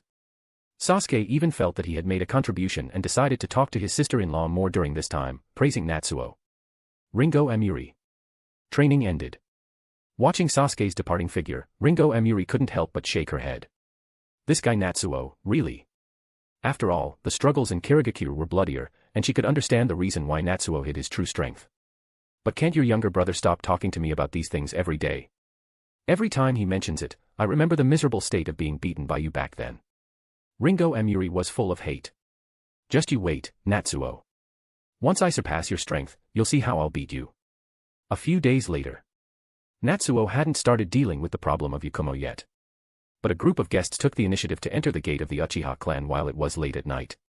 Long time no see, Lord Natsuo. Yakushi Kabuto revealed his elegant face and pushed his glasses. He put on a businesslike fake smile. This time, I brought a gift from Lord Orochimaru. As he spoke, he waved his hand. Several graceful kunoichi stood obediently to the side, all of them medical ninjas. Chapter 76, An Incurable Disease. Orochimaru and Natsuo had already agreed on the deal early on. But it's not easy to get Jonin-level kunoichi. Who can train Jonin-level kunoichi in large numbers? Although Orochimaru is skilled in training shinobi, he cannot easily produce excellent Jonin-level kunoichi. Now, after nearly a year, Orochimaru has finally gathered a new batch of products for the trade and immediately sent them over. I've been waiting for so long, and you finally came. Natsuo shrugged. He glanced at the 5 kunoichi brought by Yakushi Kabuto. They exuded a calm aura, standing on the side, subtly positioning themselves closer to the shadows. Obviously, they were accustomed to the daily battles of shinobis. Even subconsciously, they chose positions that were convenient for them to dodge. Each of them had a smile as bright as flowers, revealing their white teeth. Their attire was also extremely enticing, beyond what ordinary people would dare to wear on the streets. This truly showcased the level of the products. Natsuo-sama, you can inspect the goods. Yakushi Kabuto said with a smile, as if selling merchandise. He continued, I can guarantee that these women are all pure, and they are willing to marry you. 2 of them possess Kekkei Genkai. Although not very strong, their strength is by no means weaker than the Jonin of the 5 great nations. The rest have also undergone qualified training and would be considered Jonin level in any small country's ninja village. All 5 of them have received a certain level of education. We have hired a professional madam to provide specialized education, ensuring your satisfaction in every aspect. Yakushi Kabuto spoke calmly, as if casually promoting human trafficking. Especially the last sentence, it was particularly tempting. And each of the kunoichi stood obediently on the side. Even though they heard Yakushi Kabuto's words, their expressions did not change in the slightest. They even had the same expectant smile on their faces as before. It was evident that they were completely willing. Orochimaru truly lives up to his reputation. Natsuo exclaimed. No one can match his brainwashing skills. Of course, Natsuo wouldn't be involved in these matters. He simply went around asking the women one by one if they were willing, and then personally fought with them on the training ground to confirm their willingness and their actual Jonin-level strength. After that, he started talking business with Yakushi Kabuto. I'll take them all. Natsuo said without hesitation. The price had already been negotiated with Orochimaru, and Natsuo had no intention of changing his mind. However, the price for 5 jonin was not cheap. Orochimaru, like Kakuzu, only wanted money and not ninjutsu, so extra money was needed. The Uchiha clan had a large business, but recently there had been too many expenses and cash flow were slightly insufficient. Natsuo said he would transfer the money to Orochimaru within 2 months, and Yakushi Kabuto accepted this. Like Kakuzu, Yakushi Kabuto also understood that this amount of money was too large and withdrawing such a large amount of liquid funds at once would be detrimental to a company. Being able to balance the books within 2 months was already quite an impressive ability. With the size of the Uchiha clan, it shouldn't be easy. Did the Uchiha clan do anything recently to increase their capital?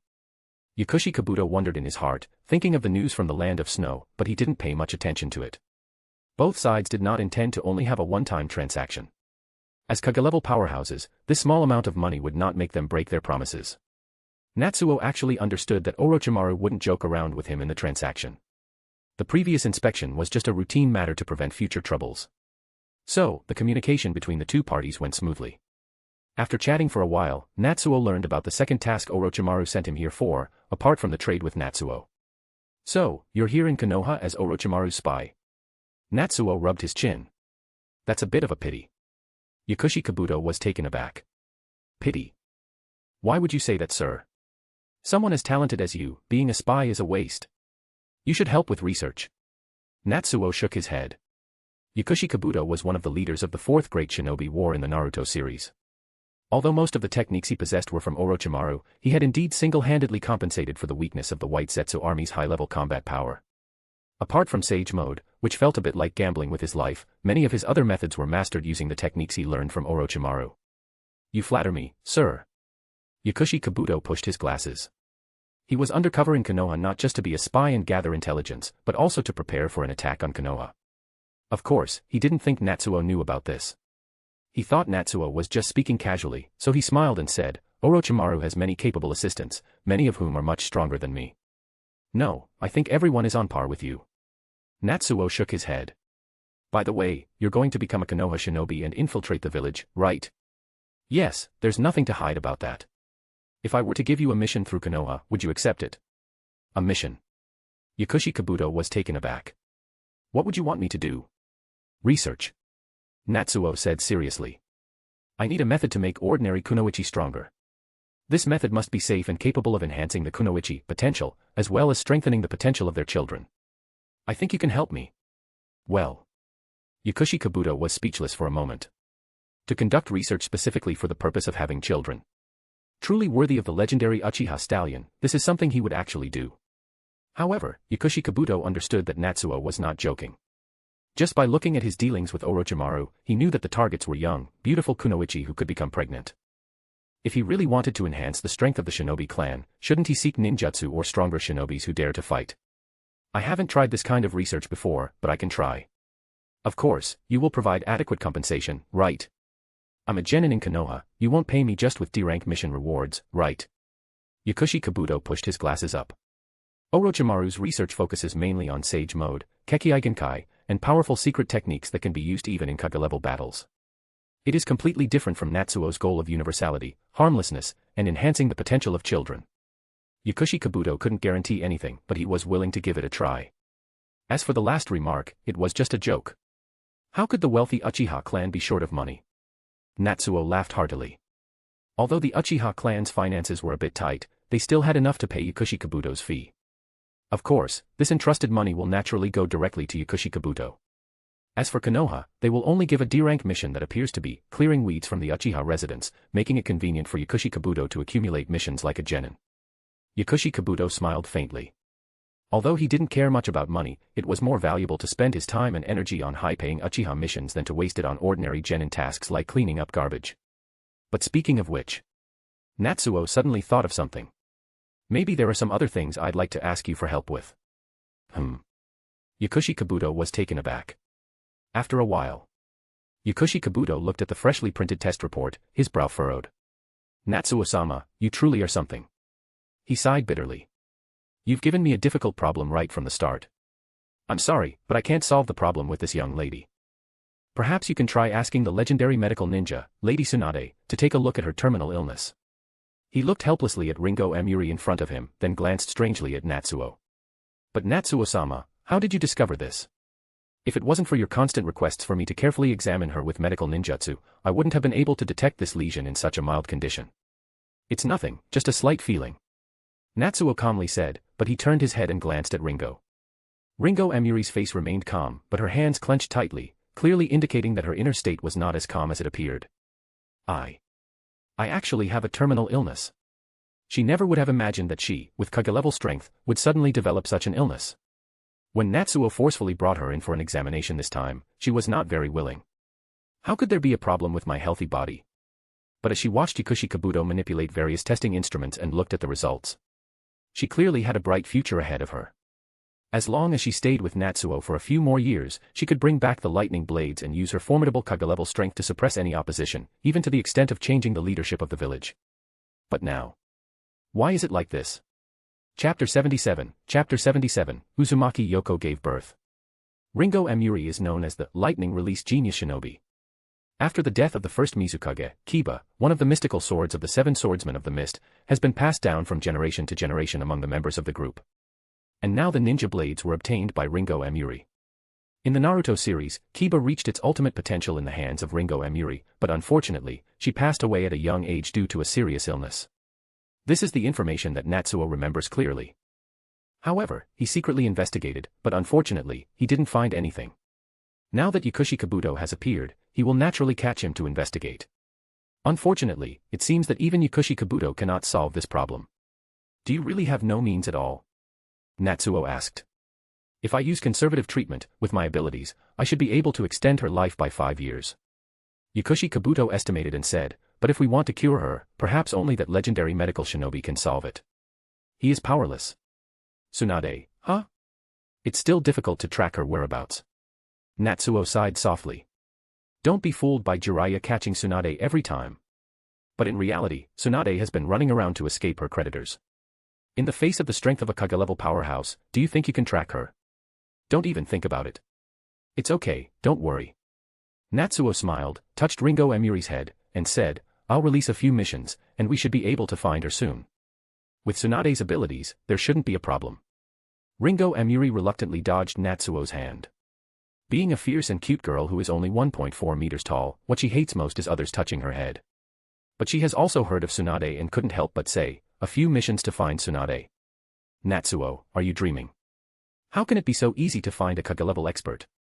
Let's not even mention the Kage level, even Raiga, who wielded the lightning blades and is only considered an elite jonin. If it weren't for complete martial law in the shinobi world this time, she wouldn't even have been able to find his location. Finding Tsunade is not that easy. It should still be possible.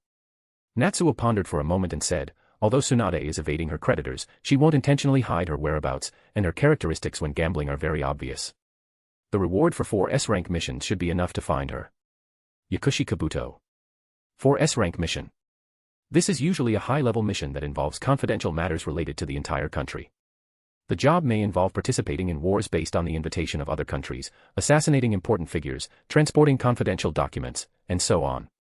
To be more specific, the missions that the Konoha shinobi risk their lives for in exchange for intelligence are often only A-rank missions. A mission to find someone, or rather, someone who wouldn't even harm a Konoha shinobi, and you want to classify it as an S-rank mission. Do you have so much money that you don't know where to spend it? The impact on Ringo Emuri is even more apparent. When she was looking for Raiga, she also issued a tracking mission for the Kirigakure shinobi. The total cost: 1 A rank and 1 B rank. And for this mission, several Kirigakure shinobi died by Raiga's blade. Yakushi Kabuto sighed. No wonder you are an Uchiha, you really have money. This is not a trivial matter, it concerns the safety of my wife. Natsuo said with a smile. Money is something that is used in situations like this, isn't it? Not only does it concern the safety of his wife, but also the child inside Ringo Emuri's body. Upon hearing this, Ringo fell into a slight silence. Soon, Natsuo put the mission to find Tsunade on Konoha's mission board. He made it very clear that the purpose of finding Tsunade is for medical treatment. The wives of the Uchiha clan have encountered health problems, and they hope to receive help from the legendary medical shinobi. Mission level, S rank. The mission reward is 4 million Ryo, equivalent to 4 ordinary S-rank missions. If there is recent information about Tsunade, an A-rank reward will be given. This mission instantly caused a sensation in Konoha. In fact, Konoha is currently in a state of readiness, and missions are not scarce, including S-rank missions. But what kind of missions are Konoha's S-rank missions? Infiltrating enemy countries, destroying enemy weapons depots, attacking important enemy facilities, disguising and framing to disrupt the relationship between enemy countries and other countries. Which one of these doesn't require a shinobi to risk their life? Of course, Tsunade is not easy to find. As a Kage-level ninja, she can easily detect trackers and gather information.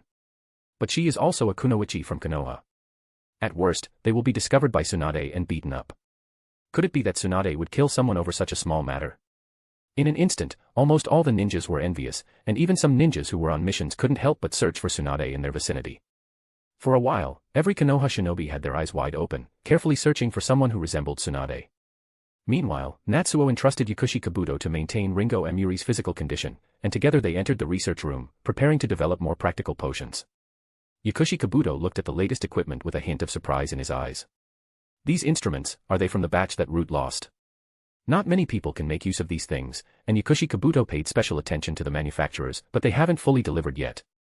So, it was Natsuo who attacked Root back then. Danzo spared no expense in investing in research.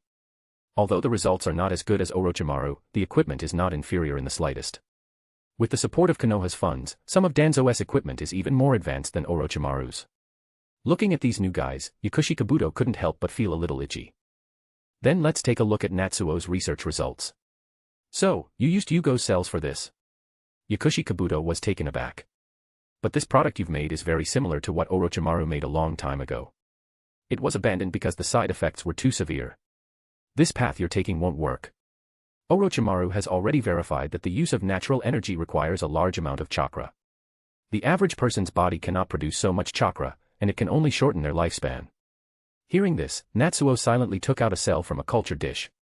What if we combine it with this? Hashirama's cells.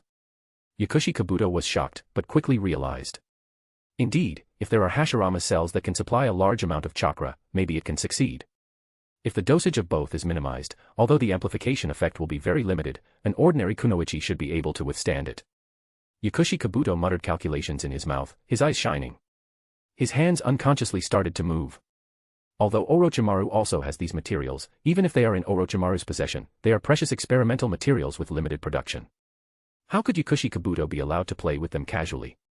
Natsuo silently followed behind, preparing to make a move. It must be said that Yakushi Kabuto is definitely a research genius who has been buried. Especially when it comes to conducting research based on others' work, he is extremely skilled.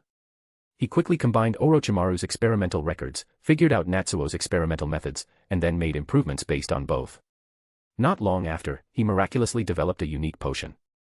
Well, although it's not what we wanted, it's still good for enhancing men's abilities. Yakushi Kabuto coughed. Perhaps it could be useful for you. Natsuo. So, I clearly wanted to develop a strengthening potion. But instead, you gave me a potion to make men stand up. Natsuo didn't need these things. Whether it was Uzumaki Yoko's physical healing or his own Mangekyo Sharingan, they were far more useful than this stuff. But since this medicine ended up being invented, we're going to sell Viagra. Minimize side effects, reduce the cost of the potion, and see if you can create something that an ordinary person can afford. Natsuo glanced at Yakushi Kabuto. When the product is ready, deliver it to the Uchiha clan. You'll get a 10% share of the profits. Yakushi Kabuto, yes, Lord Natsuo. Yakushi Kabuto not only served as a doctor to maintain Ringo Emuri's body, but also as a researcher to explore new things. At the same time, he could also become Natsuo's teacher in medical ninjutsu. This guy was also a genius medical ninja who almost mastered all of Konoha's medical ninjutsu. It can be said that in the entire shinobi world, besides Tsunade, his medical skills were the strongest. Oh, well.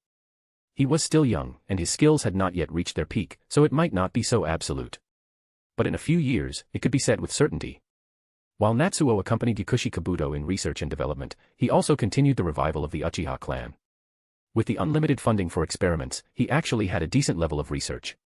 However, since he couldn't invest all his time like Yakushi Kabuto, it seemed that his efficiency and progress were immediately surpassed by Yakushi Kabuto. But Natsuo also had good achievements in the revival of the Uchiha clan. The Jonin of Konoha, who had recovered their bodies, started getting pregnant. And what is more important? Uzumaki Yoko gave birth. Offspring +1, the comprehensive potential evaluation is 170, you gain chakra +14, sage body. The next moment, Natsuo felt a wave of heat all over his body. Chapter 78, the power of the bloodline. The reward this time is actually so good. Natsuo was shocked. The concept of the sage body corresponds with the Rinnegan. The sage body plus eye of six paths is, in the ordinary sense, the sage of six paths who has abandoned the identity of the Ten Tails Jinchuriki. In the Naruto series, only the sage of six paths, Naruto in the six-path sage mode, Senju Hashirama, Ashura, and a few others possess this physique. The effect of this physique can be simply described as an immense and almost endless amount of chakra, as well as a restorative power that can quickly recover from any injury. In the later stages in the Naruto series, various powerful attacks from experts were unleashed, but with a clap of their hands and a shout, the map changed in various ways, yet there was no sign of chakra depletion, that is its function.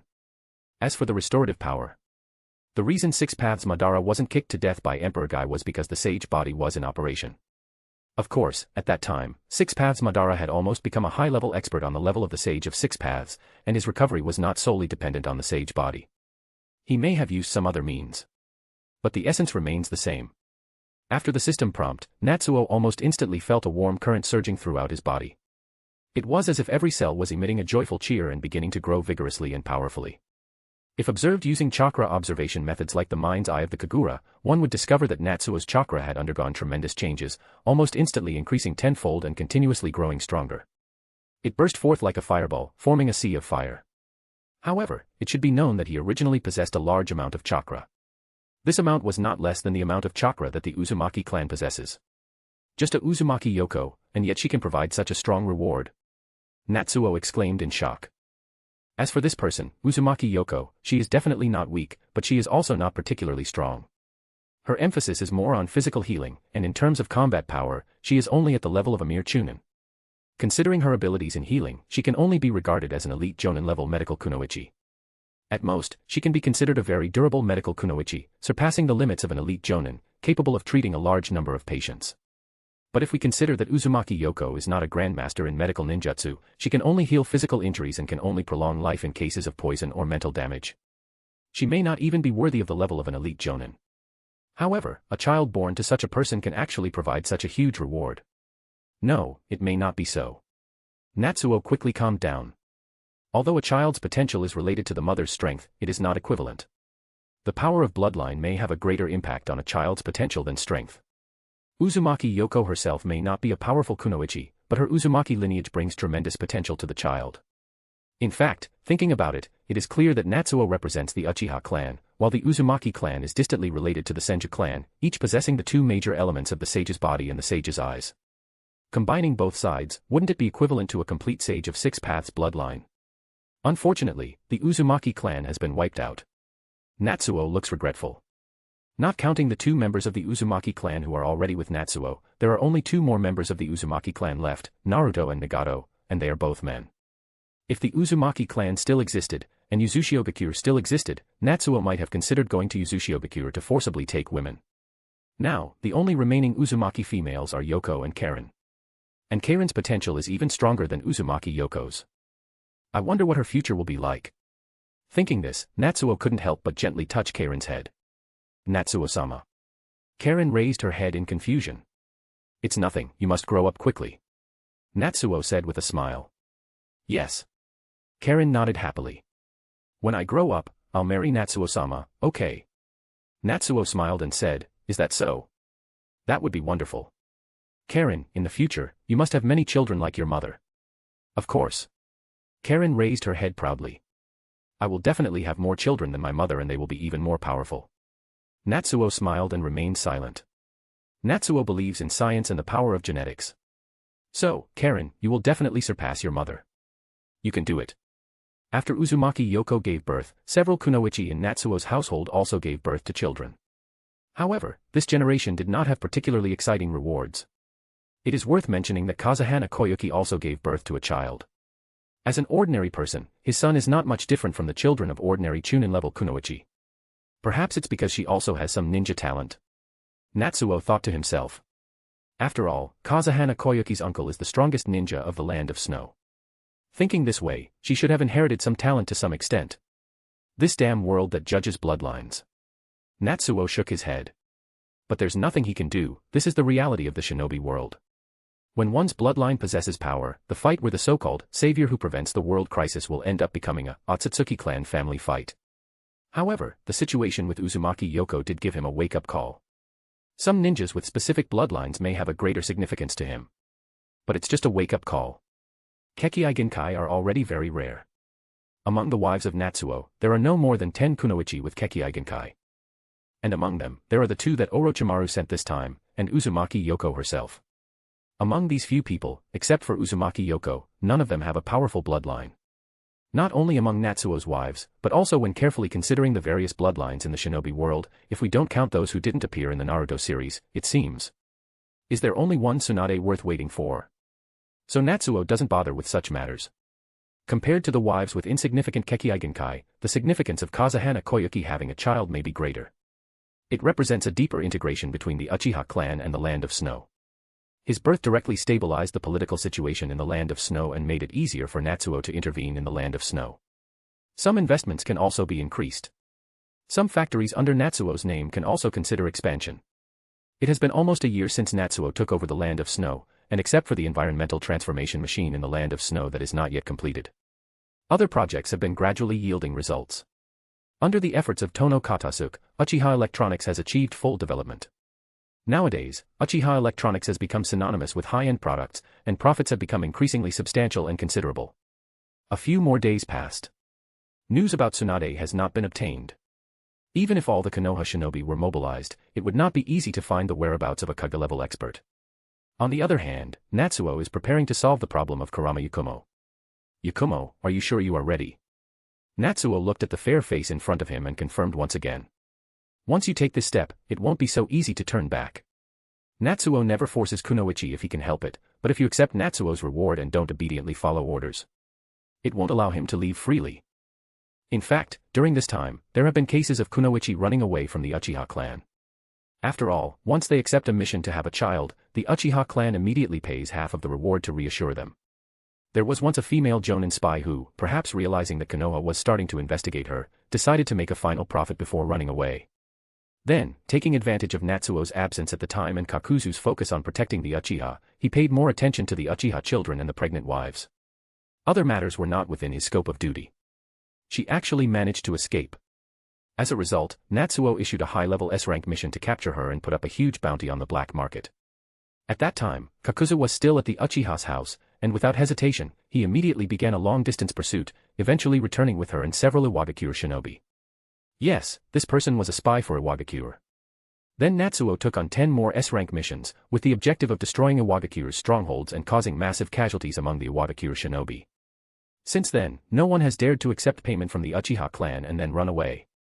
Yakumo, who secluded herself in her chamber, was unaware of this matter, but she did not have the intention to take advantage and escape. Lord Natsuo, I am ready. Yakumo took a deep breath. As long as you cure me, I will be a member of the Uchiha clan in life and a ghost of the Uchiha clan in death. Besides what we have agreed upon, I will not do anything else. After saying that, she deeply bowed her body and knocked her head on the ground. Please help me. All hopes of regaining the clan's former glory fell on her, but then the hopes were shattered. This feeling is too painful. Even if she died, she would want to die along the way to fulfill all the expectations they had for her. Not to mention getting married. I understand, let's begin. Natsuo sighed heavily. Upon hearing this, Yakumo immediately put on a solemn expression. But her eyes couldn't help but glance around.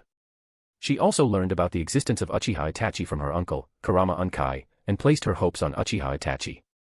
But where is Uchiha Itachi? Did he come in through the door behind Natsuo? Yakumo looked over with anticipation. Where are you looking?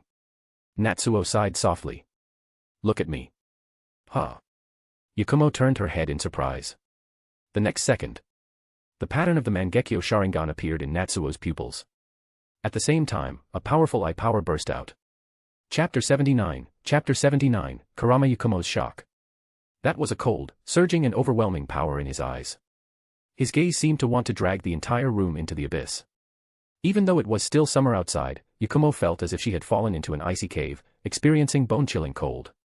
This is mental power. Are you kidding? Is Natsuo really this strong? Yakumo's face changed drastically. After all, he was her future husband, and she was quite familiar with Natsuo, in short, a shame for the Jonin.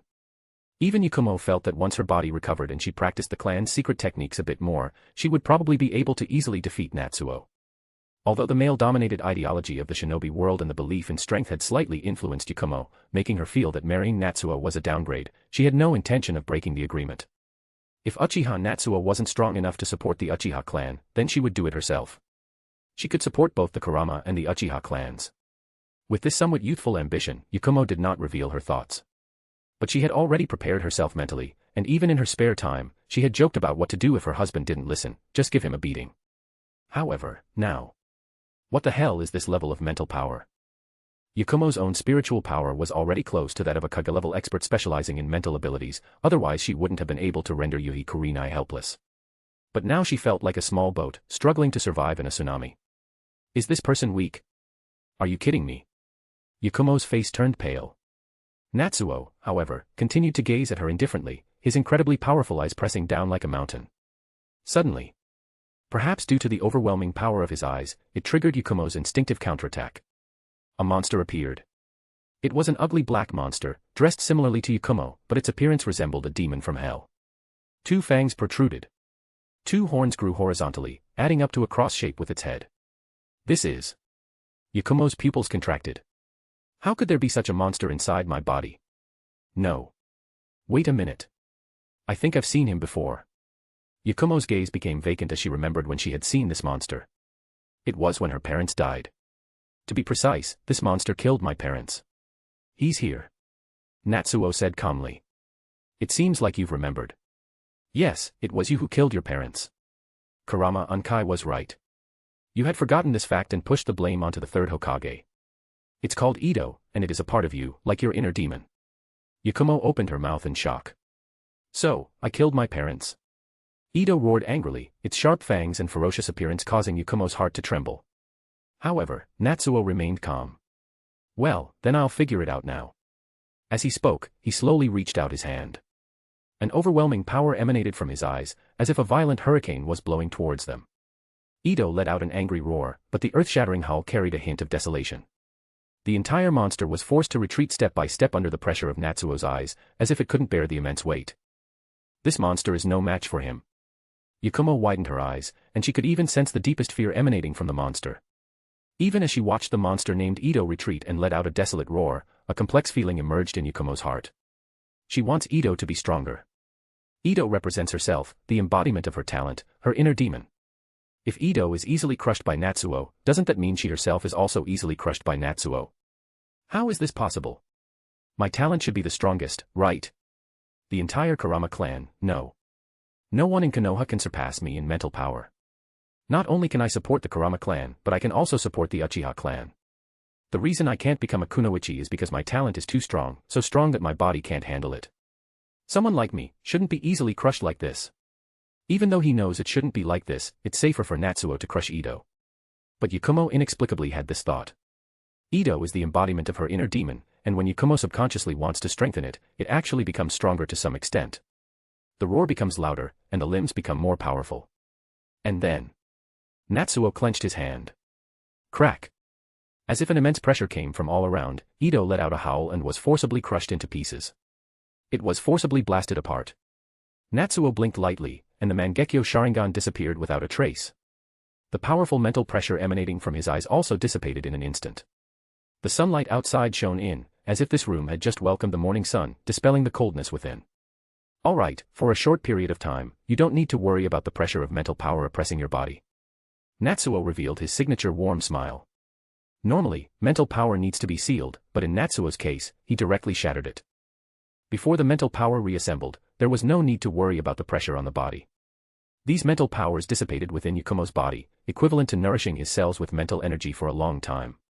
If there is any benefit, Natsuo doesn't know, but there could be unexpected gains. From now on, I will disperse your mental power every month until your body grows enough to bear your mental power. Natsuo smiled. All right, the treatment is over. This matter is our secret, don't tell anyone else, okay?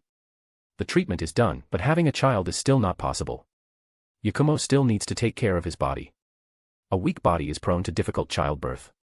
Anyway, she already lives in the Uchiha clan. For now, Natsuo is in no hurry. Oh. Yakumo replied dazedly, his eyes still lifeless. Clearly, she now felt an unprecedented sense of relaxation, as if she had unloaded some burden. She will no longer be out of breath after running a few steps and being unable to perform basic shinobi training. This was clearly the state she had longed for, the feeling she had dreamed of experiencing. But for some reason, he seemed to have forgotten the words, "You can start training," and even his own desire to train as a shinobi. All that came to mind was the image of Natsuo effortlessly crushing Ito. People often say that my talent in genjutsu is the strongest in Konoha, that I am the first person in the 1,000-year history of the Kurama clan to have such a strong talent. There is no shinobi in Konoha with stronger mental power than mine. But what is Natsuo anyway? This man is so terrifying. Kurama Yakumo was left stunned and as if her soul had abandoned her. After healing Yakumo, Natsuo put her aside. After all, he also saw Yakumo's absent-mindedness. It's probably because she suddenly learned the truth about her parents' death and found it hard to accept. Natsuo thought to himself, it's okay, time is the best medicine. Besides, this isn't her responsibility. Natsuo felt that he should give Yakumo some time. Time has proven to be the best remedy for everything. After a few days, Yakumo finally let go of the bitterness in her heart and started exercising regularly. The feeling of freedom in this exercise indeed fascinated her. But for some reason, every time she saw Natsuo, she would magically enter a blank expression, then turn her head as if unable to bear looking back. Is it because she sees my face and remembers her parents' situation? Natsuo could only seek help from a few psychologists at Konoha Hospital. And Kurama Unkai heard that Yukumo's health had improved, so she came to visit a few times, instantly overjoyed and said they could hold the wedding immediately.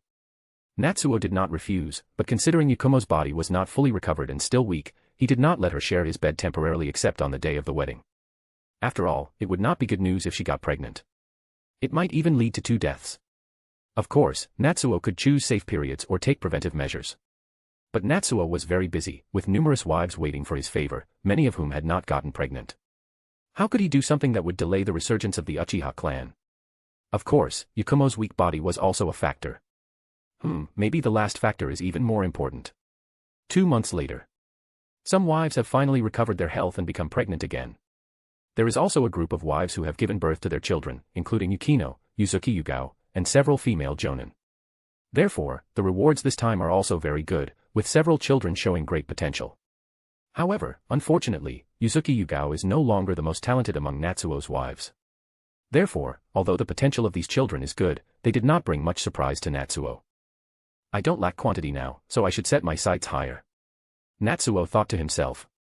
Since making a deal with Orochimaru to send him Jonin-level Kunoichi, Natsuo has also raised his requirements for his wives. Now he does not plan to accept Kunoichi without Kekkei Genkai, and those who do not possess it have to be of Jonin level to be accepted. Of course, the reward for the mission should also be increased. On the other hand, the long-awaited news has finally arrived. Have they finally found Tsunade's location? Then let's go out. Chapter 80, Shizen's Hard Life.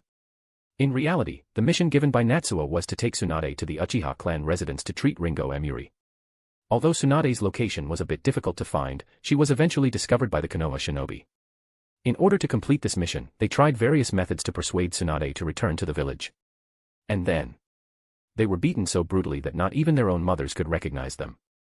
Tsunade didn't return to Konoha because she didn't want to see that place of sadness again. Did they think they could influence the decision of a Kagalv Kunoichi? How is that possible? Provoked, Tsunade directly threw a punch. No one died, after all, they were all colleagues from Konoha. But in the end, Shizen had to run over with a bitter smile to save them, otherwise there might be some lingering effects. The Konoha shinobi tried many times, and the third Hokage secretly supported Natsuo's mission. Although he didn't directly provide money, he gave a lot of subsidies and created many conveniences. After all, the ninja world is in turmoil now, and as a Kage-level force, he didn't want to let Tsunade wander outside freely. But if she didn't want to, who could force a Kage-level shinobi? In the end, all the missions failed, only the mission regarding Tsunade's location was completed by the shinobis. Natsuo looked at the incompetence of the Konoha shinobi and could only directly go to seek medical treatment with Ringo Emuri. Ninokoro Town. It is a small commercial town located at the intersection of several main roads, where merchants come and go to make money.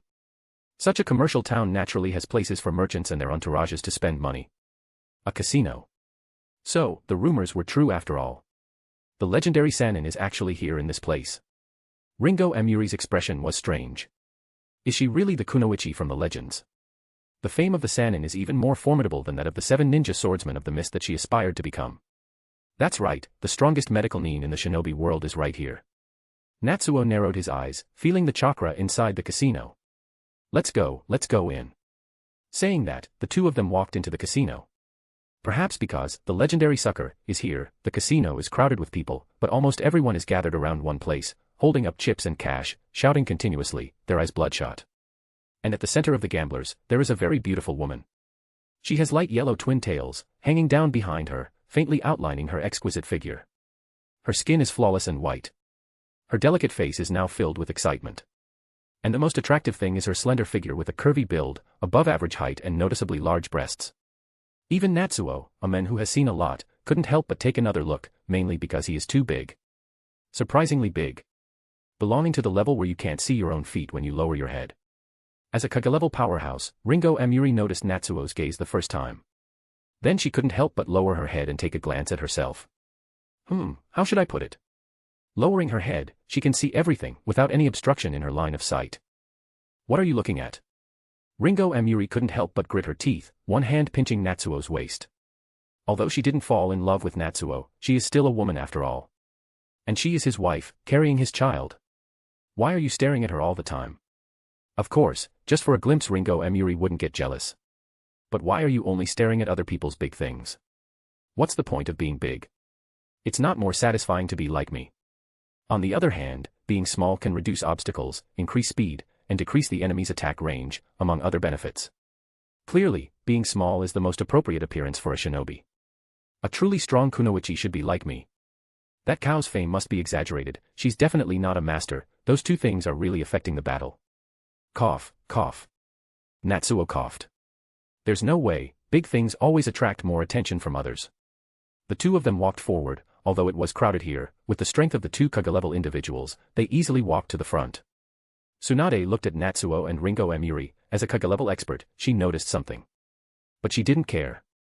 Come on, I'm going to bet big, hurry up. Tsunade was full of enthusiasm.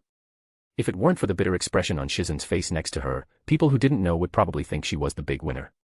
The next second after Tsunade spoke, numerous gamblers shouted without hesitation. I'll bet small. I'll bet small too. I've bet my entire net worth here. Miko, once I win this bet, we'll have enough money to get married. Great, my gambling debt has been cleared, everything left is profit. Clink. Click. Clink. Countless chips were piled up on the small table, quickly forming a small mountain. Natsuo smiled faintly and casually took out some chips, placing them on the table. Natsuo. Emiri frowned. In fact, this kind of gambling doesn't earn much money. With Tsunade, the legendary sucker, the house doesn't play with high stakes anymore. It's a direct mutual bet between the two sides. Otherwise, the house would lose everything. Although the gamblers were in high spirits and could indeed make some money, this money shouldn't matter to Natsuo. However, Natsuo didn't answer. He just smiled lightly. It's about to start, the dealer shouted. 1, 1, 4. The gamblers laughed loudly. Haha. We're making a fortune. No wonder she's the legendary sucker. This is heaven's way of making me rich. Damn it. Did I lose again?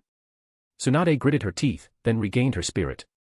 It's okay, I'll turn the tables in the next 10 rounds. Hurry up, hurry up. Emiri. So, is this guy really the strongest medical nin in the shinobi world? Well, if we describe Tsunade's current state with different adjectives, such as unaffected, firm belief, perseverance, maybe it does have some meaning. But she doesn't really look like a master. Shizen cried, woo-woo. The little pig in her arms kept whimpering, oink. And it went on for a few more rounds. The money in Tsunade's box is decreasing at a visible speed. After a few more rounds. Finally, it's all gone. Damn, there's no more money. Tsunade pouted. Alright, let's stop playing for today. Shizen, what about? Tsunade-sama, are you not going to play anymore? Natsuo suddenly spoke up after remaining silent until now. I understand, it's too small of a game, not very interesting. How about we bet big? As he said that, he lightly kicked the box at his feet. The poorly locked iron box immediately fell over, revealing stacks of banknotes. There was a lot of money. Countless gamblers' eyes lit up. Looking at these piles of money, it's probably worth $1 billion, right? Tsunade frowned. Kid, I don't have any money now. It's okay, I'll give you some. Natsuo smiled. Tsunade-sama seems to be in a hurry to leave, probably has something urgent, and I have disturbed Tsunade-sama now, delaying Tsunade-sama's time. I should make it up to you. Saying that, he moved his foot and handed the money box to Tsunade. The money here will be considered as compensation for Tsunade-sama playing with me. I just hope you can play with me for an hour, is that all right? Natsuo smiled, looking sincere. Tsunade's eyes lit up. Okay. She instinctively reached out her hand to stop him, but halfway through, she pulled it back. $1 billion for an hour of play. Looks like this wave is not a loss. Anyway, even if it's Tsunade-sama, it's impossible for her to lose $1 billion in just 1 hour, right? Shizen thought to herself, feeling delighted. It looks like I can have something good to eat today, and I can also pay off the debt to the innkeeper. 20 minutes later. Shizen and Emiri were dumbfounded. 20 minutes. 1 billion. How did you lose like this? Damn it. The money is gone just like that. Tsunade said, looking displeased. This 1 billion isn't much at all. Natsuo smiled faintly. Money is just a number. As long as you gamble big, you can even lose it all in one go. All right. Tsunade nonchalantly threw the empty money box towards Natsuo. Since the money is gone, I won't play anymore. However, Natsuo just smiled. Tsunade-sama, you're not playing anymore. But I've already paid for an hour of your time. I don't have any money. Tsunade squinted her eyes. If this guy tried to force her, she would immediately show him the strength of a Kaga-level powerhouse. Natsuo said, it's okay, I'll lend you. Give me 10,000, consider it the interest for borrowing 1 billion from me, but you have to give me the interest right now. Saying that, he stuffed all the money Tsunade had just lost into the money box and handed it over. Tsunade's eyes lit up upon hearing this. In that case, I can play a little longer. Shizen, get the money. She would consider herself lucky if she could borrow money normally. An interest of 10,000. Such a thing would never happen even in dreams. Besides, she still had 10,000 in small coins reserved for meals. Yes, Shizen had saved them. Tsunade-sama. Shizen suddenly panicked. If they lost this, they wouldn't be able to eat. Don't worry, Shizen. I'm definitely going to win this round. Amiri, who was beside them, said nothing. Shizen tried to stop it, but in the end, Tsunade still got the money. After all, there is a huge gap in strength between the two sides. And after all, it's only 10,000. Shizen tried to comfort herself. It's okay, we still have over 30,000 in our hands. We can still afford to eat and stay in a good hotel. 10 minutes later. Damn it, how come we're out of money again? This 1 billion is not enough. Okay, I will lend you another billion with an interest of 10,000. Shizen. Tsunade, think twice. Shizen panicked and desperately held onto the money bag. This is our last meal money. Don't worry. I'll get it all back. Tsunade confidently said, you have to believe in my abilities. I believe in your abilities too much, so I absolutely can't give it to you. However, that was useless. 5 minutes later. We're out of money again. I'll lend you, also with 10,000 of interest. Shizen looked desperate. Daimyo. Tsunade-sama. 1 hour later. Tsunade couldn't produce a single penny anymore. Even when Natsuo gradually lowered the interest to 1,000, 100, and even 1. She still couldn't come up with it. Truly drained to the last drop. TSK, such a rare opportunity. Tsunade bit her fingernail, her face filled with unwillingness. Such low interest rates, as long as I win the gamble, it will be a complete turnaround. Unfortunately, luck wasn't on my side, I didn't win a single time. Never mind, let's go since we don't have any money. Shizen, let's go. Shizen. Tsunade looked at Shizen, whose soul seemed to be floating beside her mouth, and shook her shoulder. Finally, the soul returned to its own body. Tsunade, Shizen, we should leave. Shizen's face was blank, it's gone. What's gone? Tsunade frowned. We should leave, I'm starting to get hungry. We don't have any money. Shizen's voice was ethereal, as if she had lost her spirit. Tsunade casually said, just to eat something, we must have some money, right? We don't have any, we really don't have a single penny left, you've lost all the money. Shizen burst into tears. Before this, there were times when Tsunade lost all her money as well. But at least they still had some spare change for meals, after all, just taking out 1 or 2 bills from the gambling capital would be enough. Tsunade wouldn't mind. Tsunade still respected ordinary people. Because despite being a powerful shinobi she never cheated, which many casino owners liked. And now. They were truly penniless. Woo. What are we going to do for dinner today?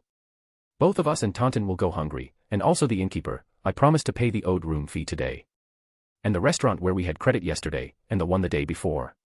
Shizen cried, sobbing loudly. Chapter 81, the Uchiha clan is inherently evil. Shizen burst into tears, unable to contain her sadness. Tsunade also realized what had happened and felt a bit embarrassed. Mainly because Natsuo is so generous, I've never seen such a small amount of interest on a loan before. It was also the first time she had seen it, so it was inevitable that she would get excited and borrow a few more times. Ahem. It's okay, even though the money is gone, we are shinobi, we can hunt for our own food. Tsunade said seriously. Shizen, I just wanted to train your wilderness survival skills. And at this moment. But don't forget the money you owe me.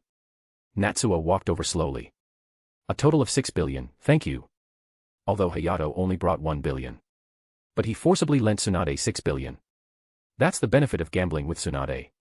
No wonder the Senju clan gradually disappeared.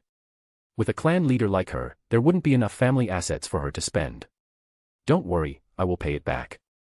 Tsunade waved her hand nonchalantly. You have to believe in my reputation as a Sannin.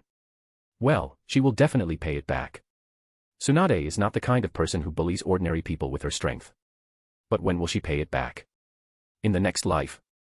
If you help me treat the young lady next to me, our debt will be cancelled, and I can treat you both to a big meal. Natsuo made his request. Oh. Treating an illness, sure, let me take a look. Tsunade didn't care and directly walked over to examine her. As the strongest medical nin in the shinobi world, she has seen thousands of patients, and they are all wealthy people. This is also her source of income, especially when she just cured a patient. It's the easiest time to borrow money from those wealthy people. So even though Tsunade has a reputation for not paying debts, many people still lend her money because of this. Of course, it is Shizun who actually takes action. Tsunade only does some examinations and judgments, at most giving a few instructions. Upon hearing this, Shizun's eyes filled with hope again. Yes, this person came specifically to lend money to Lady Tsunade, probably hoping that Lady Tsunade could treat a patient. Could it be that we can have a good meal? However, before Shizun could be happy for long, Tsunade's expression suddenly became serious. She had a solemn expression, chakra surged in her hands, and she began to carefully examine Ringo Amuri. After a long time, she finally sighed. Sorry, I can't cure her illness. Shizun, let's go. Saying that, she directly pulled Shizun away. Ringo Amuri stood there dumbfounded, then let out a bitter smile. The problem that even the strongest medical nin in the shinobi world cannot solve seems to be truly unsolvable. Such is fate. Amuri sighed deeply. After years of hard training to reach this level of strength, it will now only take him a few years to obtain Natsuo's lightning blades and become one of the 7 ninja swordsmen of the mist, which has been Amuri's dream since childhood. Unfortunately, is it all just a dream in the end? Don't worry. Natsuo suddenly spoke, squinting his eyes. There may still be a turning point in this situation. Meanwhile, on the other side, Tsunade directly grabbed Shizun and started wilderness survival training. Luckily, both of them are skilled kunoichi, so they easily caught 3 rabbits and started roasting them over the fire. These tastes awful. Shizun tearfully gnawed on the rabbit. They don't have money on them, and they can't even buy seasonings for roast meat, they can't even afford basic salt. How could it taste good under these circumstances? As long as we have something to eat, it's fine. Shinobi should be accustomed to endurance. I spent all my money on purpose, just to train your willpower. Tsunade casually made up an excuse and took a bite of the rabbit meat, then immediately spat it out. It's really disgusting. Shizun pursed her lips. She wouldn't believe a single word Tsunade said, not even a punctuation mark. Lady Tsunade, is this person's illness really that severe? Even you can't solve it. Shizun couldn't help but say, if we help them, with their wealth, we can definitely have a big feast tonight. Tsunade sighed softly. Yes, it is indeed unsolvable. It requires surgery. Even if you command and I perform the operation. Shizun was puzzled. Tsunade suffers from hemophobia and is unable to perform surgery. That's why when they encounter patients who need surgery during their travels, Shizun performs the operation while Tsunade only plans and conducts some examinations before the surgery. Shizun's medical skills are also not weak, and with Tsunade's guidance, they can almost solve all the patient's problems. This patient's condition is complicated and you will not be able to perform the surgery alone. Tsunade sighed. She has a terminal illness, there is a problem with her hematopoietic tissue.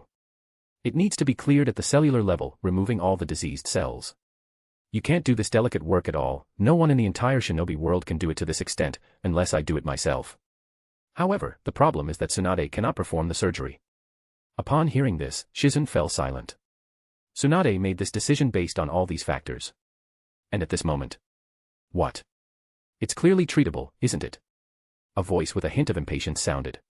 Ringo Amuri gritted her teeth, looking displeased. If you can solve the problem by using a knife, why don't you use it? Tsunade and Shizun were both startled, they were actually heard. The next second, Shizun's expression changed instantly. No. This person's strength is not right. She can actually hide from Lady Tsunade's perception. No. There's another person. Tsunade's voice was low, she suddenly turned her head, a hint of seriousness flashed in her eyes. Natsuo was right behind them. These two are both experts. Since when does the shinobi world have 2 new Kage-level powerhouses? I've never heard of your names. Tsunade sneered, but a hint of seriousness flashed in her eyes. Afflicted with hemophobia and carrying Shizun, if I had to fight them. We are just insignificant people, not as famous as the legendary Sannin. Natsuo chuckled and said, but since you have a solution and owe me money, I can only persistently pester you and ask you to cure my wife's illness. Tsunade narrowed her eyes and snorted coldly. There was no actual fight between the two sides, Tsunade simply rejected the request for treatment once again, and then left with Shizun. They didn't even eat the roasted rabbit, the scent of grilled meat wafted through the simple campsite. Damn it. Amuri cursed angrily. She clearly has the ability to heal me, and I'm willing to pay. Why won't she do it? Did she find out that I'm from Kirigakure? Natsuo, if it weren't for you stopping me, I would have seriously injured her little lackey and used her as a hostage to force her to treat me. What are you thinking? Amuri's heart was in turmoil, sometimes thinking she could be cured, sometimes thinking there was no hope, making her itch to give Tsunade a stab. But her Kaga-level self-control allowed her to restrain herself, and in the end, she listened to Natsuo and didn't take action. But she still couldn't understand. It's useless to do something like this. Natsuo smiled and said, but it's okay. With sincerity, even a stone can be moved. I believe that as long as you try your best to plead with her, she will eventually lend you a helping hand. What if she refuses? Ringo Amuri replied sarcastically. Then I'll have to do what an Uchiha should do. Natsuo said, suddenly laughing. By the way, do you know how Tsunade's grandfather, the second Hokage Senju Tobirama, evaluated our Uchiha clan? How did he evaluate them? Amuri asked curiously. He said that we Uchiha are a naturally evil clan. Tsunade and Shizun went far away. Perhaps they were worried that Natsuo and the other Kaga-level expert would follow them. They traveled day and night, shuttling through deep mountains and old forests for a long time, and finally arrived at a commercial town. Damn it, just because I ran into them, I haven't had a decent meal in days. Tsunade complained, patting her somewhat disheveled face. This time, I will definitely eat delicious food. And alcohol, I want to drink 3 bottles in a row. Yes, Lady Tsunade. Shizun said eagerly. I want to eat something delicious too. Previously, both of them had lost all their money gambling, but with their skills, they could easily make a fortune by casually enforcing the law or taking down some thugs. As long as Tsunade didn't gamble, they wouldn't go hungry. They had been running around in the mountains for 3 days, eating nothing but plain grilled meat without any seasoning. Now, both of them were craving normal food like regular people. So, they quickly entered a hotel and got a room. But as soon as they went down to the lobby after dropping off their luggage in their rooms, Tsunade and Shizun were stunned. Because the originally quiet hotel lobby had now turned into a gambling scene. The sound of dice rolling was incessant. Gamblers were shouting loudly. At the same time, a very familiar person appeared in front of them. Natsuo smiled and asked, Lady Tsunade, long time no see. How about it, want to play a game? As he spoke, he shook the dice cup in his hand. Tsunade subconsciously salivated. Come to think of it, she hadn't gambled in 3 days. Should she play a game first? Shizun, seeing Tsunade's expression, had a drastic change in her face. Lady Tsunade. Be rational. We don't have much money left, we can't afford to play. This money is only enough for food and accommodation. Don't you want to sleep on a soft bed and eat normal food like regular people? How can this little money satisfy your desires? Shizun looked anxious and tightly held Tsunade's hand. Tsunade, upon hearing this, gradually lost interest. With so little money, it really wasn't that exciting to play. Natsuo said, it's okay, if you're short on money, I can lend you some. The interest is only 10,000. Shizun looked at Tsunade's changing expression and a look of despair gradually appeared on her face. Amuri looked at Natsuo, then at the excited Tsunade and the despairing Shizun, and sighed in her heart. The second Hokage was right. The Uchiha clan is inherently evil. Chapter 82, You've squeezed me dry. After a series of intense gambling, Tsunade ended up losing all the money she had on her, not a single cent left. Shizun, who was standing next to him, had completely lost the sparkle in her eyes. In the past, when Tsunade lost money, it was always large sums, several million or several 100,000. Naturally, she could leave behind a few thousand or a few hundred for daily expenses like food and accommodation. After all, it wouldn't make much of a difference with such a small amount of money. However, this demon. He actually accepted such a small interest rate. And he only asked for the interest, completely disregarding the borrowed money. As a result, she and Tsunade were left penniless. To make matters worse, Natsuo had a gentle smile on his face as he reminded the innkeeper that they had no money at all.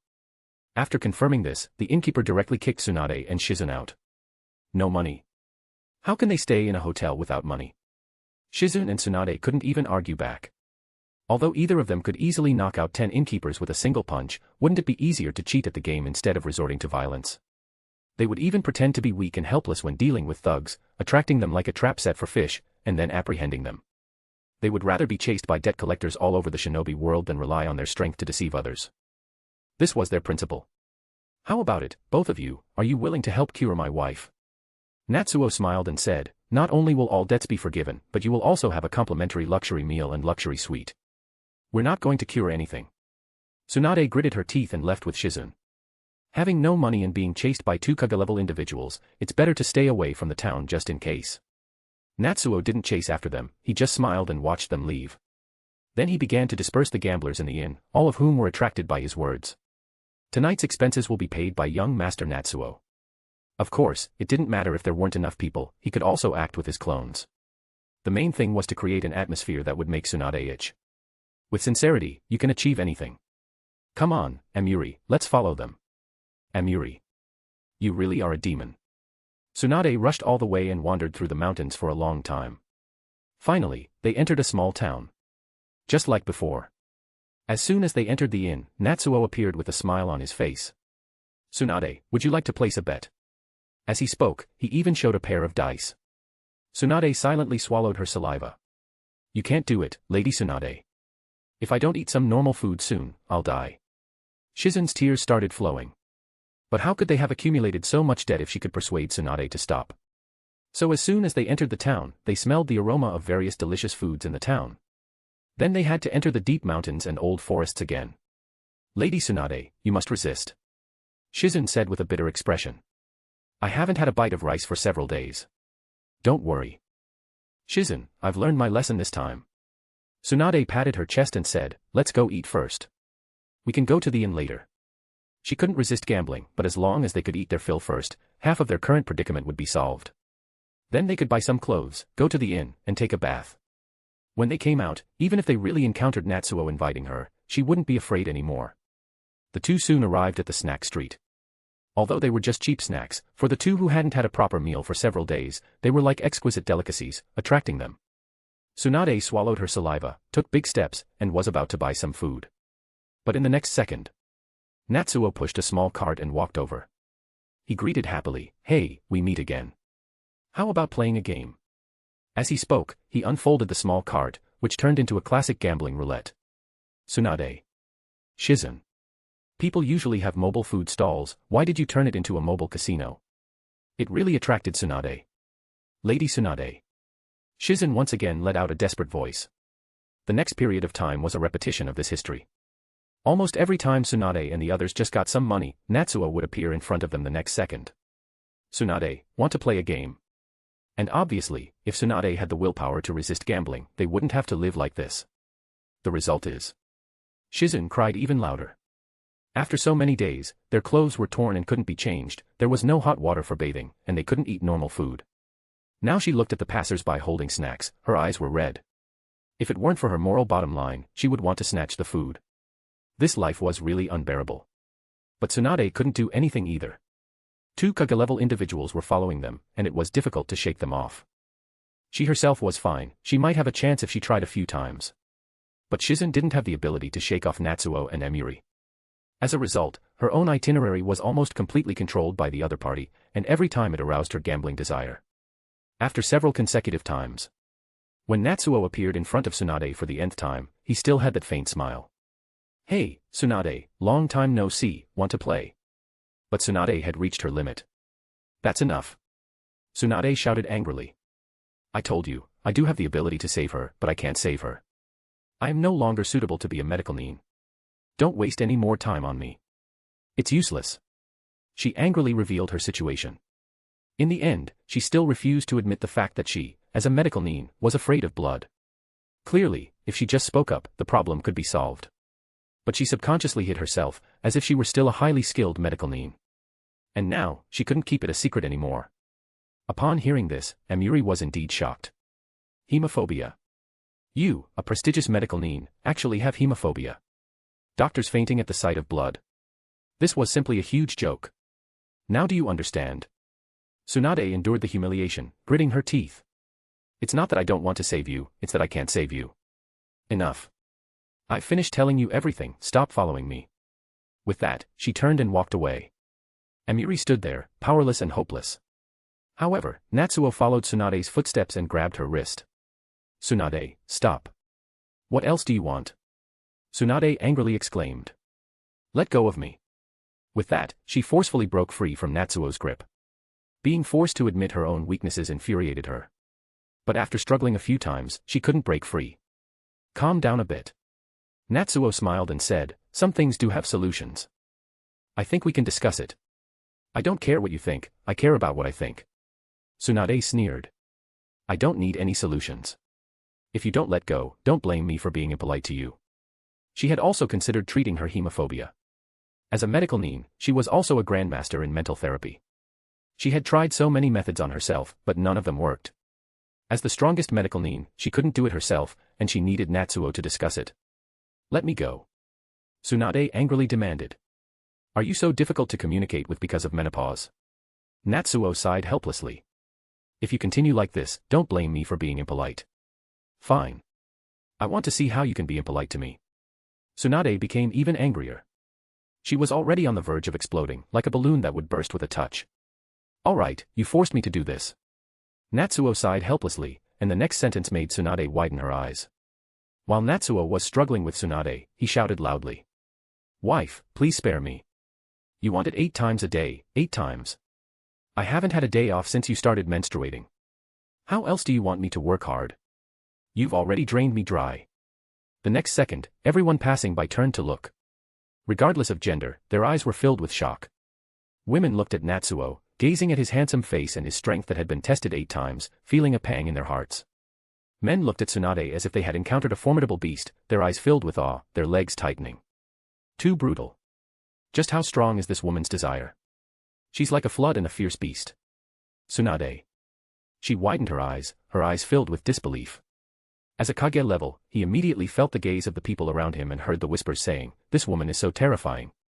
Although she was not young, she was still unmarried. How could she bear such scrutiny? Tsunade instantly panicked and quickly said, no.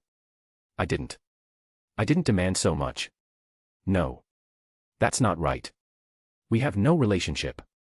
We're not even married. Don't look at me like that. She shouted twice, but the people's looks remained the same. This made Tsunade feel both embarrassed and angry, her face turning red. Unable to defend herself, she looked at Natsuo and directly attacked in anger. Kid, go to hell. Natsuo reached out and blocked Tsunade's punch. Bam. A muffled sound, and the ground beneath their feet trembled, showing the strength of Tsunade's attack. But Natsuo just smiled lightly, grabbed Tsunade's fist firmly with his palm. Stop making a scene, wife, listen to me. Natsuo smiled and said, I have a way to cure your hemophobia, at least it won't delay this treatment. A way? What kind of way can you have? Tsunade angrily said, even with countless methods I've thought of, I couldn't achieve it. What solution can you come up with? It's simple. Natsuo smiled and said, I'll use illusion to cover your vision, blocking the sight of blood, so you won't see it, and then you'll be fine. Tsunade couldn't help but laugh in anger and disdainfully said, Hey, kid, do you know who I am?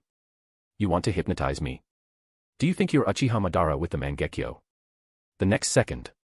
Tsunade stopped speaking, her pupils suddenly contracted. Because Natsuo's pupils changed into a pinwheel-like shape. Mangekyo Sharingan. Chapter 83, Drug Natsuo. Mangekyo Sharingan. This is definitely the Mangekyo Sharingan. Tsunade's pupils contracted.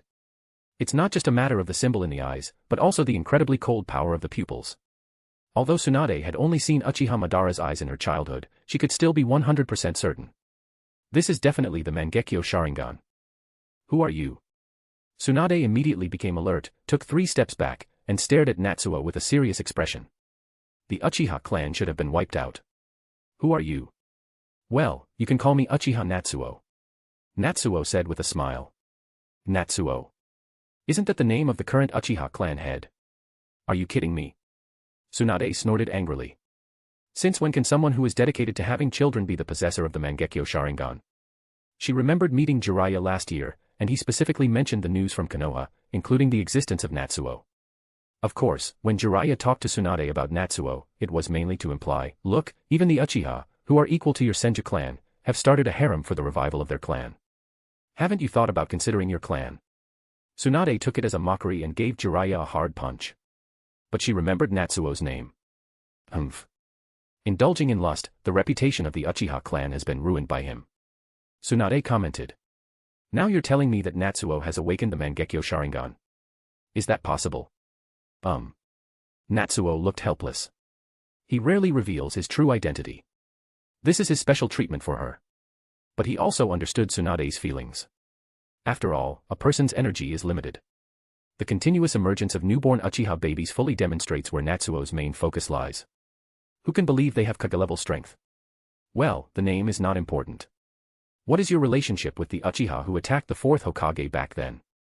Tsunade's face was serious, her fist clenched tightly. Based on your answer, I don't mind getting physical. The Kaga-level killing intent surged like waves, layer upon layer. Natsuo just smiled and said, hey, think about your age. How old was I back then? How could I have any relationship with him when I was only 11? We are both Uchiha, that's all. Sasuke had just been born when the Nine Tails attacked. That was 10 years ago. Natsuo was only 11 at that time. It's hard to see any connection between him and that incident. Tsunade also thought of this and frowned. Although the Nine Tails attack had nothing to do with Natsuo, it didn't mean that this person claiming to be Natsuo was on Konoha's side. But that's not a problem. Tsunade is just a doctor, and the people she treats are not limited to Konoha alone. Last year, Reikage asked her to help their own ninja, and it was Shizune who went. Tsunade can save even shinobi from the hostile Kimogakure in peacetime, let alone Natsuo, who may not even be an enemy. Let's go back. Tsunade slowly calmed down the killing intent in her heart. If you have the Mangekyo Sharingan, maybe we can really give it a try.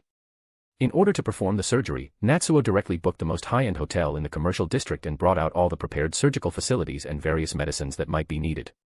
These are the things he packed in a storage scroll, just for this moment. You've prepared quite a lot. Tsunade looked at it with a strange expression. These things are not cheap. Could this guy really be the Uchiha clan leader? When they leave, I can consider investigating. It's better to be prepared. Natsuo smiled. So, how can I help next? Just filter out the blood for me. Tsunade said, flipping her ponytail. As long as you filter out all the blood, I can handle the rest myself. Just to ensure it doesn't affect me, there must not be a single flaw, do you understand? If the genjutsu is unstable, it would be fine if only Tsunade sees through the flaw, but I'm afraid it would affect Tsunade's diagnosis and make her think that something is wrong with Ringo Emiri, leading to incorrect actions. That would be troublesome. That's also why Tsunade directly requested the Mangekyo Sharingan before. Only Mangekyo-level genjutsu can closely follow reality without leaving any traces. You have the Mangekyo Sharingan, so as long as I don't deliberately dispel the genjutsu, you should be able to do this. But maintaining the genjutsu throughout the entire surgery with the Mangekyo Sharingan activated consumes a lot of chakra. Can you do it? Tsunade looked at Natsuo. Don't worry. Natsuo smiled faintly. I guarantee there won't be any problems. Whether it's chakra or visual prowess, he's not lacking. Especially since he just obtained the sage body, even if he uses powerful techniques to his heart's content, he won't be depleted. And although his visual prowess isn't as exaggerated. But as more and more children come, Natsuo faintly feels that his mental power is undergoing peculiar changes. If his perception isn't wrong, it should be that his eyes are about to level up again. Moreover, the sage body has a considerable alleviating effect on the Mangekyo Sharingan. Both of these are not a problem. Then get ready, I'll finish the surgery as soon as possible. Tsunade sighed lightly. The surgery begins. Tsunade's eyes flickered as she picked up the surgical knife. She, who originally had the appearance of a weary older sister, seemed to have pressed some kind of switch and immediately entered a state of complete concentration. And Natsuo also didn't hesitate to activate the Mangekyo Sharingan. Genjutsu, Mangekyo Sharingan.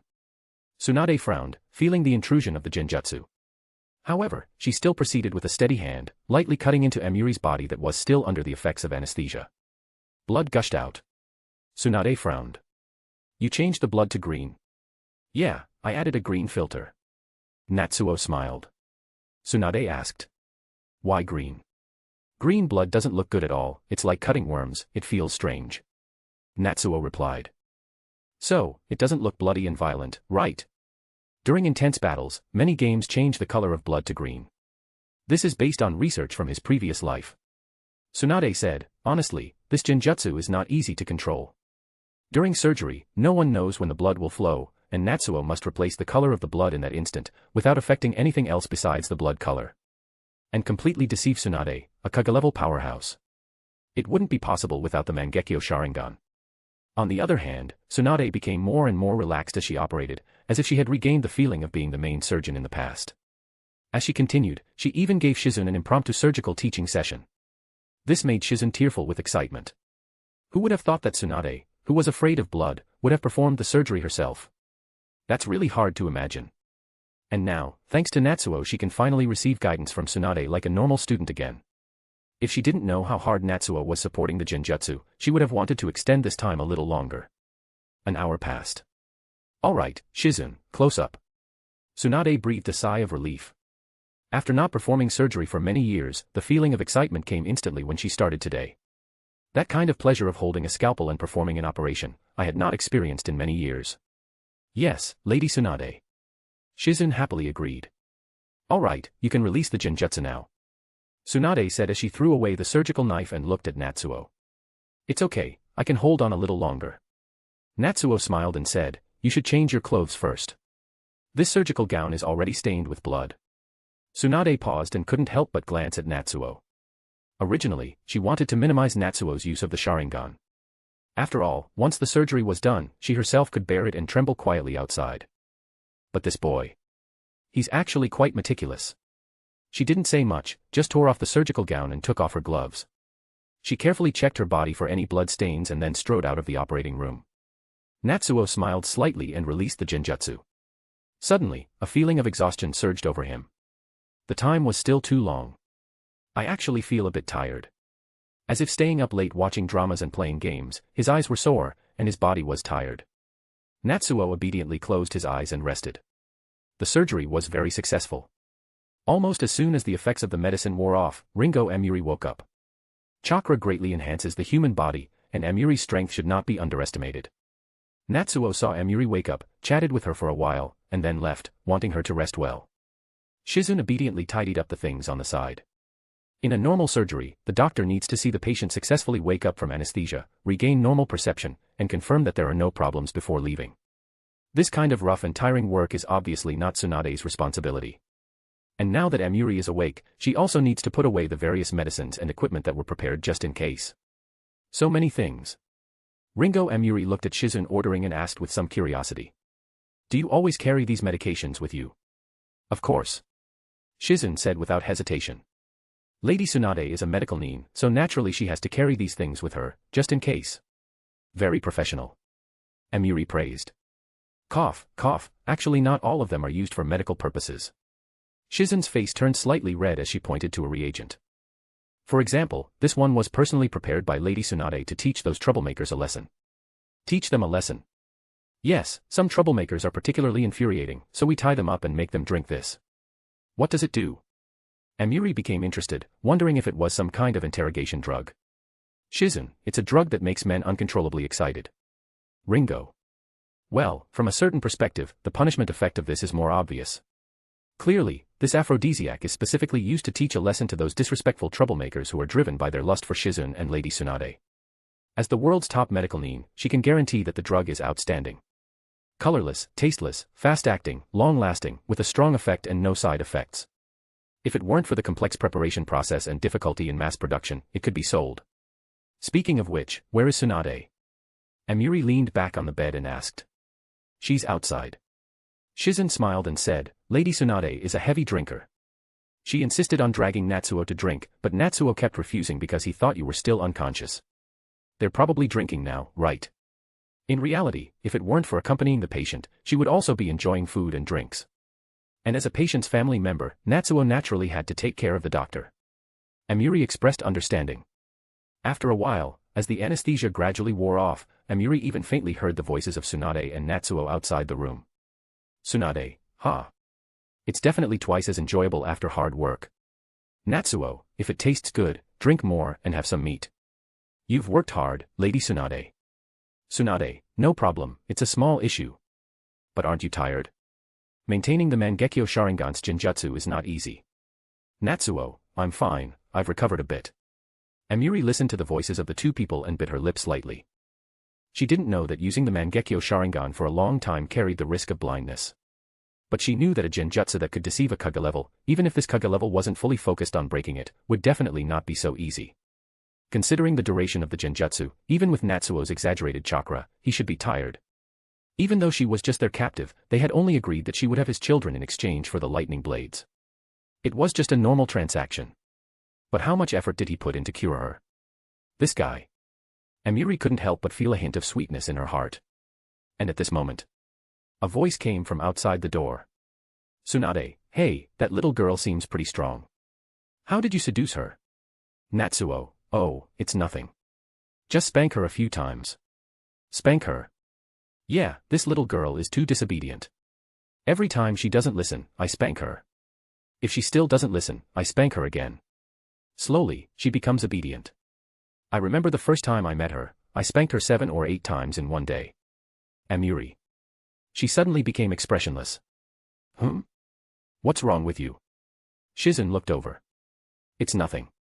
Amiri paused and said, you go eat, aren't you hungry too? Yeah, I am hungry. Then I'll go. Shizen said excitedly and ran out.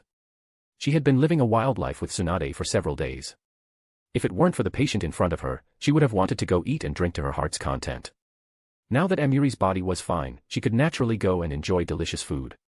In order to thank them, Natsuo prepared a table full of delicious food. After waiting for a while, Amiri slowly got up. After a normal surgery, one should rest, but she is not an ordinary person. Although she felt a bit weak and lacked strength, her normal activities were not affected. She walked to Shizen's bag and silently took out the drug that Shizen had introduced earlier. Then she walked out of the room's door. Oh, you're here. Tsunade glanced at Amiri and said with a hint of alcohol, you're a patient, you should rest properly. Well, I just came to thank you and I'll go back soon. Amiri smiled slightly, with an extremely obedient smile. Here, I'll toast you. As she said that, she poured a glass of wine for Tsunade and prepared another one for herself. Without waiting for Tsunade to respond, she directly drank the wine. Wait, you just had surgery, can you drink? Natsuo curiously asked. The physical fitness of a ninja cannot be compared to that of a normal person in the previous life, but after a serious illness, shouldn't it be unsuitable to drink? But the next second, Amiri directly handed the glass to Natsuo. The wine was finished. You're right, so you drink this glass for me.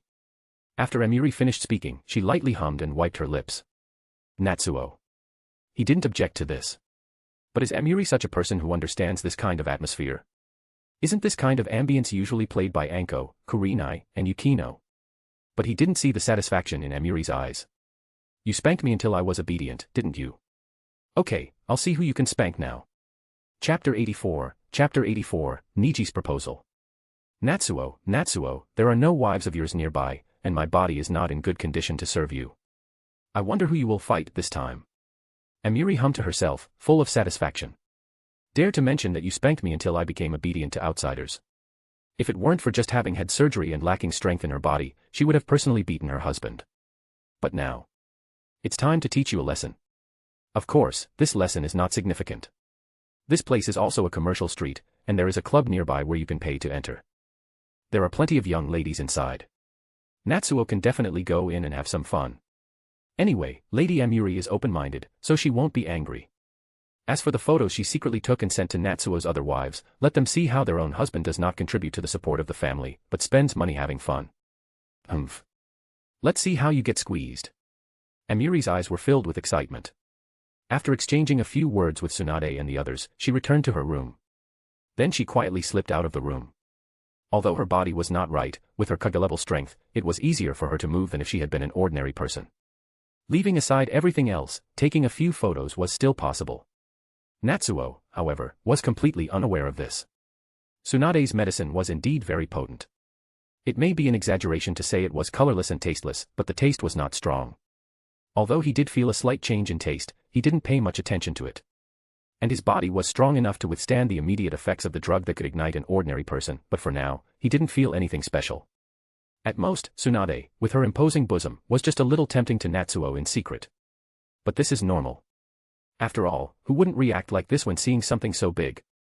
However, after accompanying Tsunade for a while and drinking, Natsuo finally felt that something was wrong. Something's not right, have I been drugged? He suddenly woke up and immediately thought of Amiri's strange movements and that scent. Wow, are you trying to drug me big time? Natsuo was speechless. This girl, isn't he afraid of playing with fire and getting burned? You just had surgery, what if I couldn't control myself? Although the probability is very low, what if? She truly is a woman from Kirigakure, so fearless. Natsuo felt dry in the mouth.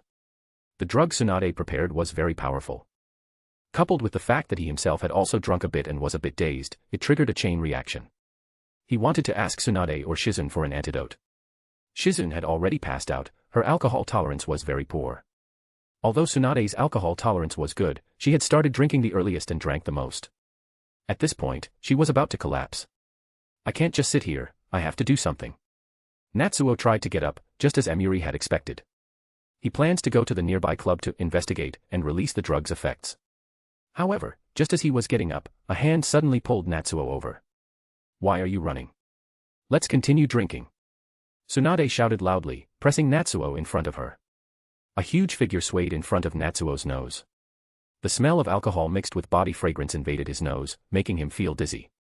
Tsunade's exquisite face seemed to act as a catalyst, enhancing the already potent effects of the drug even more. Natsuo tried hard to get up, but Tsunade held him back. His weak body swayed and fell directly onto Tsunade. He made one last effort, which was to close the room to prevent anyone from seeing. Then he reluctantly bowed to reality. "Emiri, you did a great job."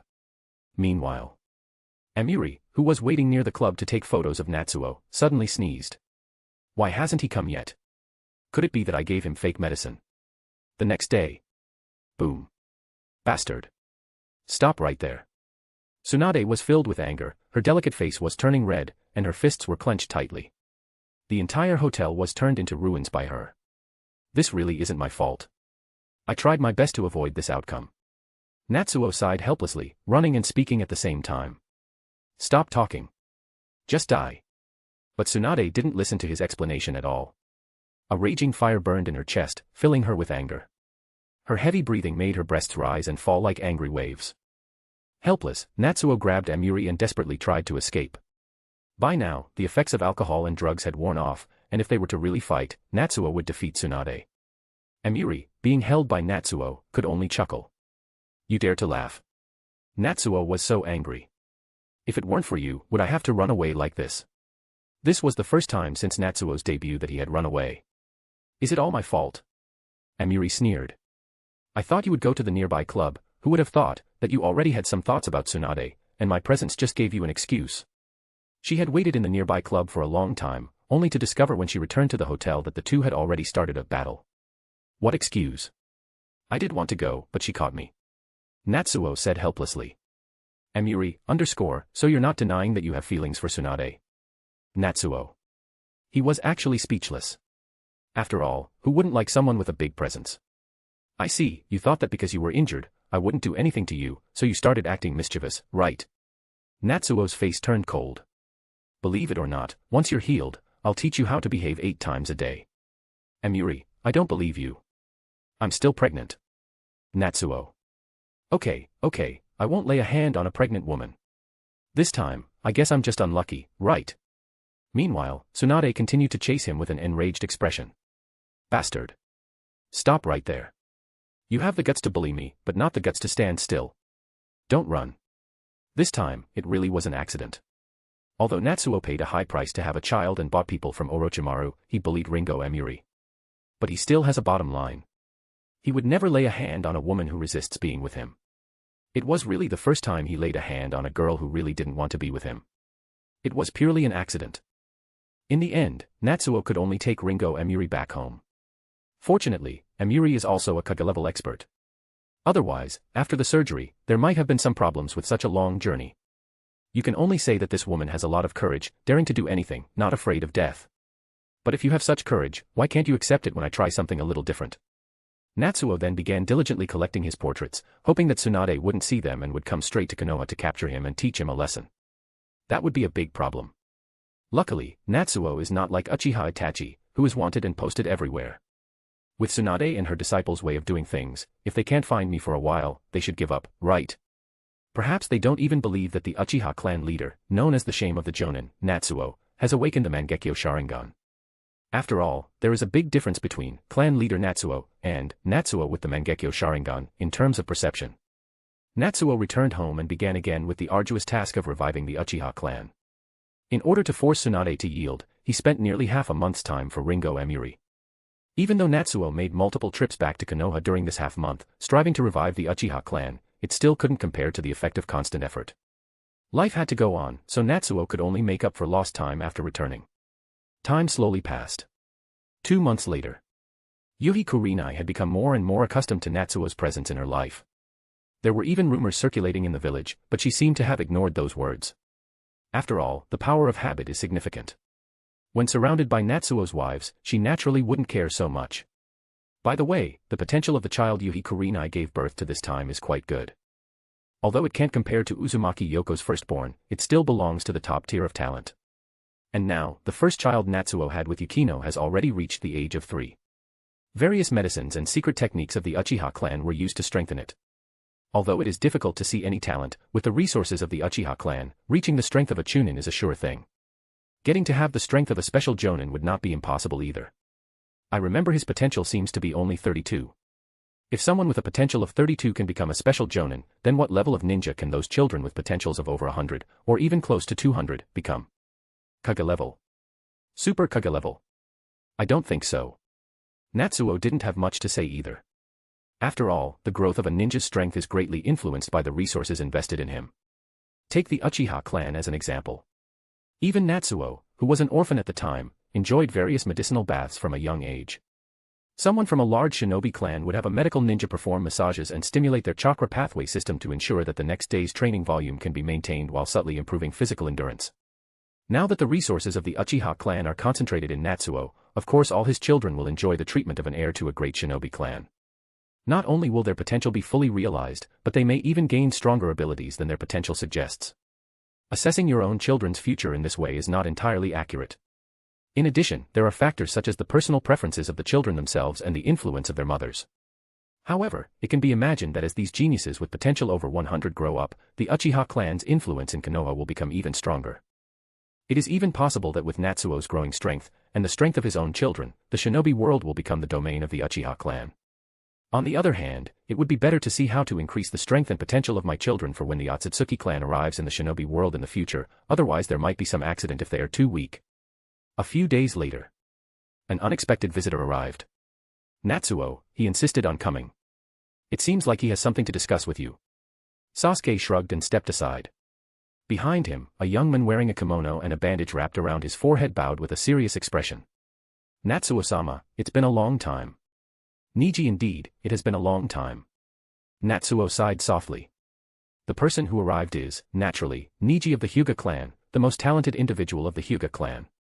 Initially, before the death of Niji's father, Natsuo intentionally went over to chat with Niji in order to find allies for the Uchiha. After Hyuga Hisashi's death, the two conversed a few more times, mainly with the goal of revealing that the third Hokage forced Hyuga Hayashi to kill his brother.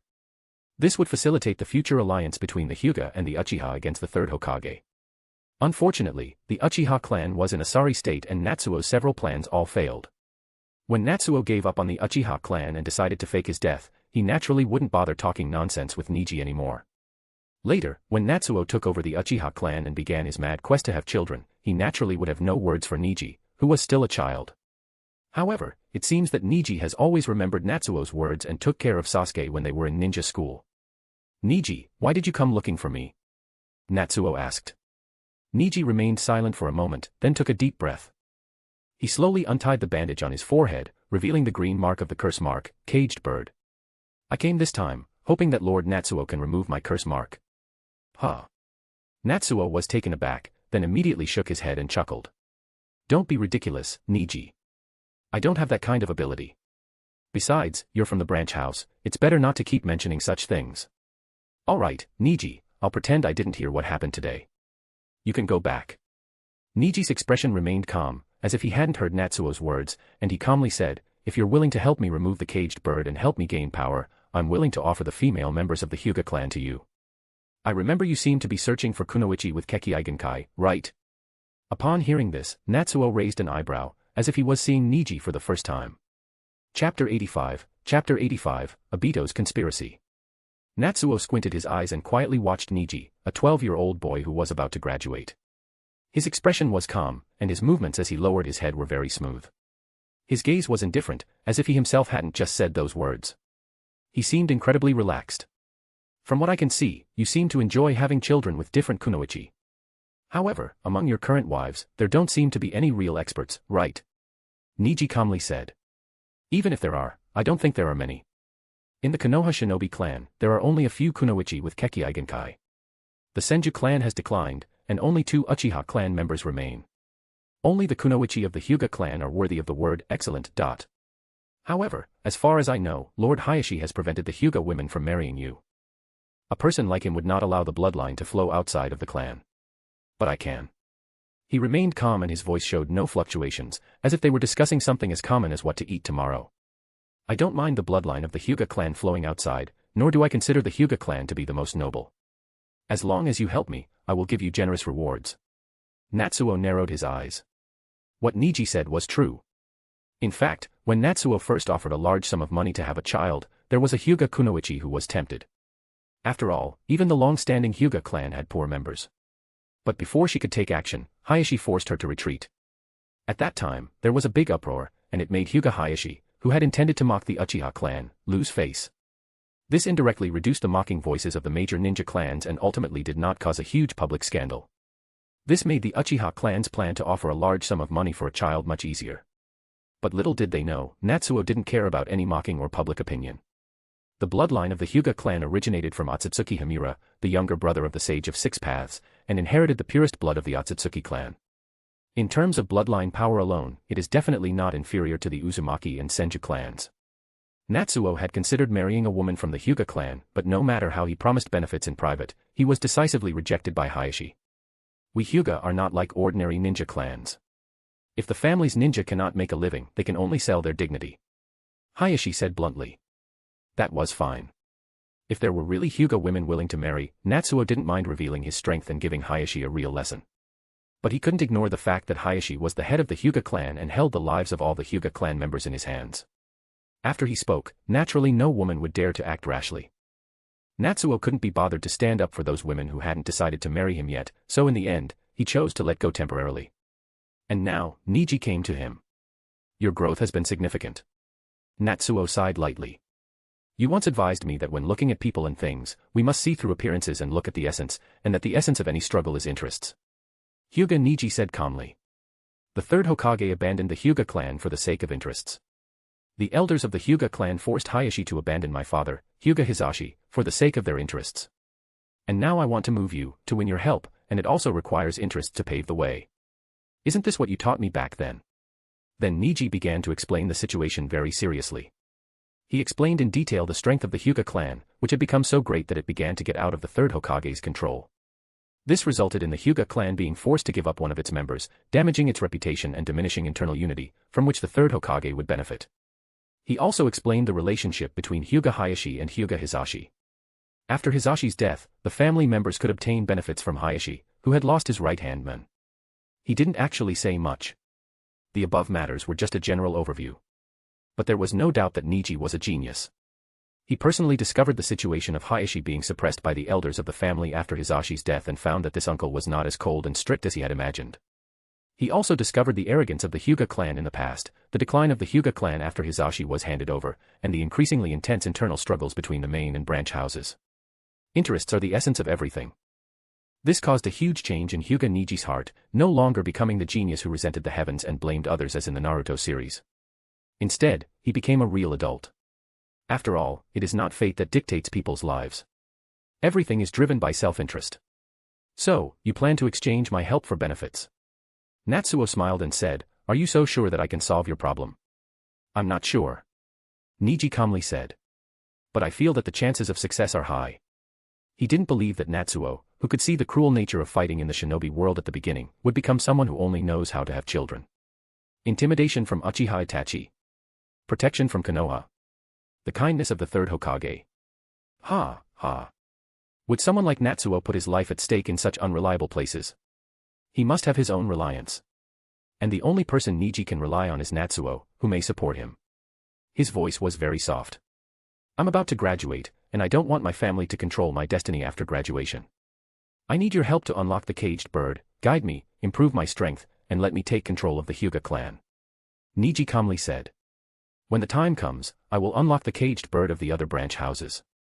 For this, I promise that when I take control of the Hyuga clan, I will urge the female members of the Hyuga clan to marry you and fulfill your long-cherished wish to have children.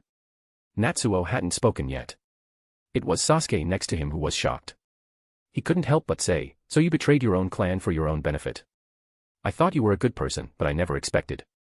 Although there are benefits for the branch house, aren't most of the benefits for you? This is completely betraying the clan and seeking personal gain. However, Niji looked at Sasuke and said, No, my actions are beneficial to the clan. The clan includes many people. If you only look at the main branch, in fact the clan is losing.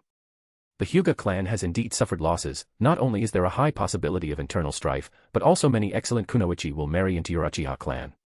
But you have overlooked the fact that in the eyes of the main family, the Hyuga branch house is no different from servants.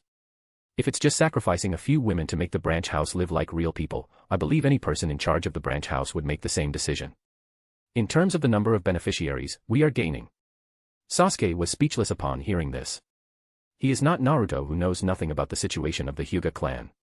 Sasuke even remembered something his father and brother Itachi mentioned when they talked about the Hyuga clan. It was during the war with the Wakagure. One member of the Hyuga main family and 17 members of the branch house went into battle. Skipping the details of the battle, when they returned to the camp, 13 members of the branch house had died. And the only member of the main family who went into battle, not to mention injuries, didn't even have a speck of dust on him. What does this mean? Even young Sasuke could see it clearly. You really believe in Natsuo? Natsuo isn't that strong. Sasuke muttered a few words and fell silent. It's not that I believe he can do it, but he's the only one I can trust. In Konoha, I can't find a second trustworthy person. Neji calmly said. Besides, what I need to sacrifice is in the future. There's little I can do in the early stages. Of course, that doesn't mean I can't do anything now. Saying that, he looked at Natsuo. I remember you seem to have a different opinion of Miss Hinata. If you're willing, I can show my sincerity first. Of course, Neji can't create a situation like the one Kushina experienced, putting her in a life-threatening crisis situation and giving Minato a chance to save her. But simply informing Hinata's location and subtly guiding a few senior classmates to bully Hinata, creating an opportunity for a hero to save her, is still possible. Natsuo squinted his eyes and had to admit that Neji had brought a very good entry point. Leaving Hinata aside for now, by the time she grows up to the adulthood, the Fourth Great Shinobi War will have already ended. But the other Hyuga women are still a more immediate option. Neji is also a genius. With only partial support from the Hyuga clan, he was able to advance to Jonin at the age of 15 and was not inferior to Hayashi before his death. His talent is not much worse than Kakashi's. If he also gains his own support, there may still be a chance. All right. Natsuo smiled. To be honest, I really can't stand the Hyuga clan. If you can turn the Hyuga clan upside down, it would be a good thing for me too. He didn't need to confirm Niji's determination repeatedly. After seeing Niji's calm expression, anyone would understand that he had long since made up his mind. Then let's start with the caged bird. Without solving it, you won't be of any use. Sasuke finally left. Before leaving, he glanced deeply at Natsuo, as if sensing something. But he didn't say anything. Neji, on the other hand, stayed behind. Natsuo personally took action to investigate the situation of the caged bird. Why is there natural energy mixed in this caged bird? Natsuo frowned. In other words, this caged bird is a sage technique. No wonder there hasn't been a rebel in the Hyuga branch house for so many years, because they simply can't unlock this thing. Even Natsuo found it very difficult and immediately called Yakushi Kabuto. The two of them started researching together. The curse marks of caged bird and Orochimaru are completely different forms, as if they originated from different theories, like chemistry and physics, with significant differences. But at a certain level, they also have commonalities. Perhaps we can continue researching the caged bird and develop a way to strengthen ordinary shinobi. Natsuo and Yakushi Kabuto exchanged a glance. Although they didn't say it explicitly, they tacitly agreed to use Neji as a guinea pig. Although Neji didn't see this, he was mentally prepared. Deciphering the caged bird would inevitably require someone to serve as research material. Naturally, it would start with him. During this time, the smoke of war between the major ninja nations grew thicker. Everyone suspected that Konoha would be the first to break the balance. However, it was different from what everyone imagined. Terumi Mei, who had recently become the Mizukage of Kirigakure, suddenly issued a warning to Konoha. She hoped that Konohagakure would return the lost lightning blades and the Kunoichi Ringo Emuri to the Kirigakure. Otherwise, Kirigakure would spare no effort to take action. When Natsuo and Ringo Emuri saw this notice, they were both stunned. How did this involve us? What does Terumi Mei mean? Is she deliberately looking for trouble? Natsuo looked confused. Terumi Mei is not that kind of person. Ringo Emuri pondered for a moment. Although she is someone who cares for her comrades, which is rare in Kirigakure, and our relationship is not bad. But she understands the importance of the bigger picture and shouldn't issue such provocations. However, Ringo Emuri hesitated. Her power in Kirigakure is not great, and she is restricted in many ways, such as by the elder mentor and the heads of the major clans. Perhaps some people are acting under her name. Or maybe she is being forced to do so. Terumi Mei is one of the few Kage with limited authority. Since the beginning of her tenure as Mizukage, there were many clan leaders within Kirigakure who nominally followed the village's orders, but who are similar to local feudal lords. That is, the respected Elder Genma and Terumi Mei share the same goals, and together they can suppress the disharmony within Kirigakure. Otherwise, the Land of Water might have erupted into chaos long ago. Is your relationship with her good? Asked Natsuo. Very good, or rather, I am her supporter.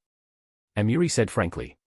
She also helped me gather information about the lightning blades, but she would never disregard the overall situation because of our personal relationship. I think someone must have falsely transmitted her orders. After all, I am not by her side, and there must be a group of people who do not accept her authority, including high-ranking members of Kirigakure. She is a staunch supporter of Terumi Mei. Even Terumi Mei's ascension to the position of Mizukage owes something to Amiri's contributions. I see. Natsuo stroked his chin. I will contact my former confidants. Amiri thought for a moment and stood up. I can't go back to the village right now, but at least I can prove that I'm still alive and that I haven't been captured. Don't worry, I won't reveal my relationship with the Uchiha clan. Originally, she didn't plan to say anything. After all, she didn't expect any Umbu to come and rescue her. That would be suicide. Let's just pretend she's dead for now. After all, once she fulfills her promise with Natsuo, she can return to the village. But now it's clear that she can't continue to be a dead person. She needs to take action. Natsuo didn't really care if Amiri leaked information. He stroked his chin and said, this matter may not have much to do with you. After all, you have been pregnant for several months. Kirigakure may just be looking for an excuse to extort the third Hokage. After all, the third Hokage compromises easily. He wouldn't dare to start another shinobi world war. I know, but I still want to report my safety and let them rest assured. Amiri nodded and said, otherwise, if the war breaks out, I will be seen as a criminal of the village. Natsuo nodded. Amiri went to write a letter. As a Kage-level expert, she naturally had her own subordinates in Kirigakure. The communication channels were still intact. Just what she didn't expect was the Land of Water. An underground base. It was all a mistake. A man wearing a swirl-shaped mask sighed lightly. I thought she was already dead. We even started spreading the news, but then we heard that she's still alive. And now she sends this kind of letter. Beside him, a strange creature looked at him and said, I'm sorry, Obito. I just received news that Ringo Amiri was seen with an unknown person, suspected of having the Sharingan, along with Tsunade. She was missing for so long I thought she was dead. What should we do now? Do you want me to take care of it? No need. Obito snorted. Isn't the solution simple enough? As he spoke, he took the letter written by Amiri and placed it on the candle flame. The flame ignited and quickly turned the letter into ashes. As long as the war starts, there won't be any problems. Yes, this incident in Kirigakure was caused by Obito's intervention. White Zetsu beside him looked at Obito's expression and sighed slightly. The Land of Water, your luck is really bad. After all, it was Uchiha Madara who used you to kill Nohara Rin back then, right? If Obito didn't kill Kirigakure, would he still be Obito? Have you found any trace of that Uchiha clan member? Obito squinted his eyes. Is it a surviving Uchiha or one of Danzo's men? Perhaps it's someone arranged by Uchiha Fugaku early on. After all, he's the head of a large clan, so it's normal to leave a branch member outside to preserve the bloodline. White Zetsu calmly said, do you want me to find him? Yes, go find him. Obito said without hesitation. And once you find him, kill him. Chapter 86, Tsunade is not feeling well today. The Land of Water, Kirigakure. A graceful and mature woman, exuding a strong aura, looked at the people in front of her, her body filled with killing intent. So, you're saying that Kirigakure has already made diplomatic contact with Konohagakure, and now both Kirigakure and Konohagakure are arguing about it, and I, as the Mizukage, am the last person to know. Do you think that if this kind of news spreads, I won't become the joke of the entire shinobi world? Tell me, who came up with this joke? Terumi Mei was filled with anger. Yes, this time Kirigakure's strong diplomacy was actually done without the consent of the Mizukage herself. It was purely done by the people below, using her name to notify Konohagakure. Why don't they just take away my position as Mizukage as well? Terumi Mei's face was full of anger, and the seductive look on her face disappeared, replaced by a strong killing intent. What a joke. The essence of a shinobi village is a military organization that requires ninjas to obey orders from their superiors no matter what happens. And now, as the Mizukage, she can't even control national diplomacy. No one in front of her dared to bear her anger, they could only bow their heads silently. Mizukage-sama, now is not the time to get angry. Ao took a deep breath. This is definitely not something our people did. As for those separatist guys, they might not be able to do it either. I actually think it might be the work of certain individuals. Terumi Mei's anger subsided slightly, her pupils narrowing. The men who manipulated the fourth Mizukage. She didn't say these words out loud, but everyone understood. Even though there was severe internal strife within Kirigakure, even if they were political enemies, they would never casually resort to diplomatic aggression. Moreover, they might not even have the capability to do so. Only the men who had secretly manipulated the fourth Mizukage for who knows how many years the opportunity and strength would have to forcefully push for conflict between Konoha and Kirigakure. Of course, Terumi Mei was well aware of this issue. The real reason she was angry was, even if he can push for this, why haven't our people discovered it? Terumi Mei's face was filled with anger. That's the real problem. Having enemies was normal, political enemies causing trouble was also normal, and even powerful genjutsu ninjas causing trouble was normal. But how could a major ninja village like ours not be able to correct this? Whether it's through early detection or prevention, it could prevent the country from descending into chaos. However, Kirigakure lacked this ability, or rather, Kirigakure that had been embroiled in internal strife for a long time had gradually lost its ability to self-correct. We need to rebuild our ability to self-correct and strike against those who have been allowed to run rampant in this incident. Yes. Mizukage-sama. Everyone responded in unison, their faces showing determination. This time, Kirigakure had truly lost its prestige. To the extent that they were utterly ashamed. Mizukage-sama, regarding the negotiations with Konoha. Ao hesitated and spoke. Terumi Mei pursed her lips and sighed helplessly. What else can we do? The entire shinobi world now knows that our village has lodged diplomatic accusations against Konoha. Can we really say, sorry, it was a mistake by a temporary worker, and take back what we've said? We can only accept the consequences. Terumi Mei's face was filled with helplessness and anger. But there was nothing they could do. The five great nations were not small countries, they valued their reputation. Iwagakure had lost a Jinchuriki, and the suspect, Akatsuki, had blatantly left behind evidence. But Tsuchika Jinoki did not hesitate to suppress the news. Because he couldn't afford to let everyone know that his tailed beast had been taken away. The Land of Earth couldn't afford to admit it either. Similar situations had occurred in Kirigakure before, when their fourth Mizukage was manipulated by Obito, causing countless internal conflicts among the shinobi of Kirigakure.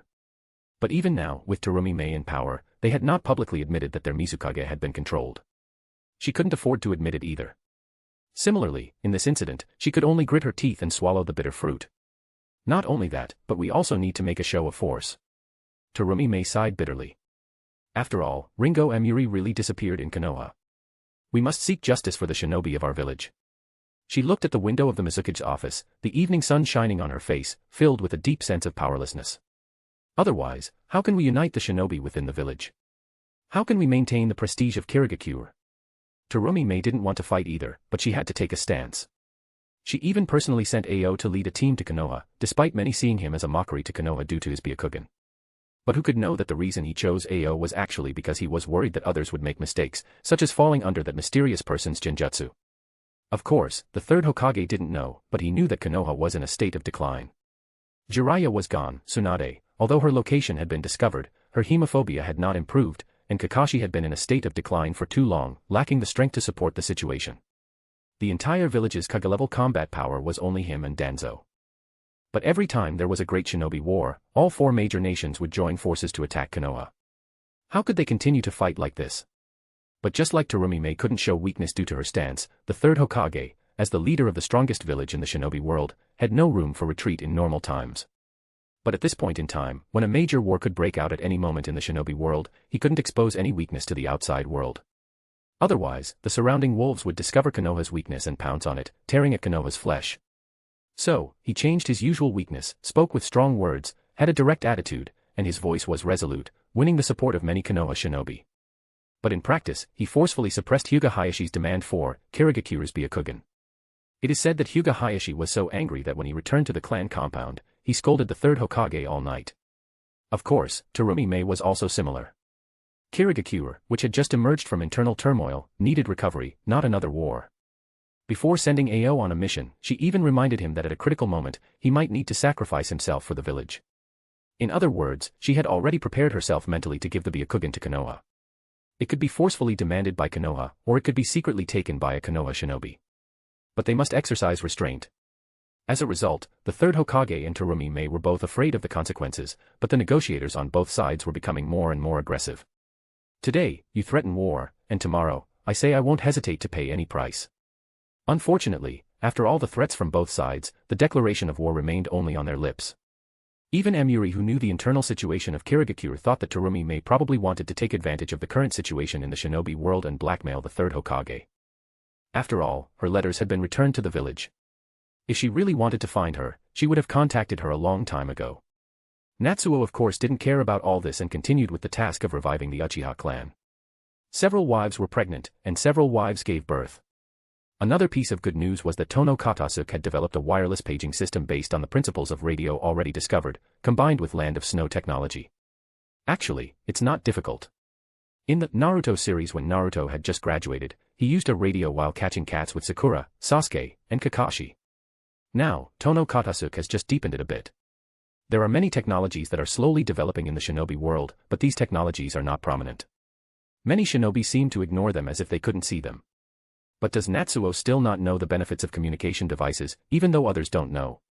He immediately ordered the Uchiha Chamber of Commerce to start building communication base stations and asked Tono Katasuke to continue the research, hoping to further develop the wireless telephone. Anyone knows how profitable the communication business is. This can create wealth for my Uchiha business empire. Natsuo exclaimed. Money is power. Natsuo believes that if he directly throws 1 trillion to Kakuzu, even if he has to risk his life, he can clean up and send Conan over. On the other hand, Lady Tsunade, we found the appearance of Uchiha Natsuo, and it's exactly the same as the one we saw. Shizen took out 2 portraits and looked up. I think the Natsuo we saw might be the current Uchiha clan leader, Natsuo. But speaking of which, Lady Tsunade, why did you suddenly want to find Natsuo? Are you short of money and want to borrow from him? Tsunade. Although she and Shizen were both drunk, can a Kage level and an ordinary ninja sober up at the same speed? She rushed out to chase and kill Natsuo, and Shizen hasn't woken up yet. And after waking up, she couldn't possibly tell Shizen about the situation. She can only say that she wants to borrow money from him. Well, after borrowing money, she can kill Natsuo. Not only will it ease her anger, but she won't have to pay the money back. After understanding that she only wanted to borrow money, Shizen's spirits lifted, and she became motivated.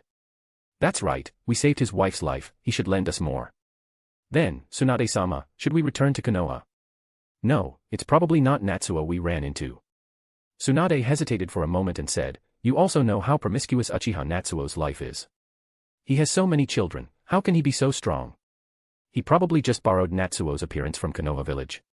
Hoping to confuse us. Shizen nodded in agreement. Children don't lie, and as a medical nin, Shizen also understood how much effort it takes to conceive a child. With so many children, how could there be time for training? So, he definitely can't be that strong. Then, Tsunade-sama, where should we look for clues? Shizen frowned. Both of them are Kage level, so if they run away, we won't be able to find their trace in a short time. Natsuo and Emuri were able to follow Tsunade because Shizen, this weakling, was holding her back.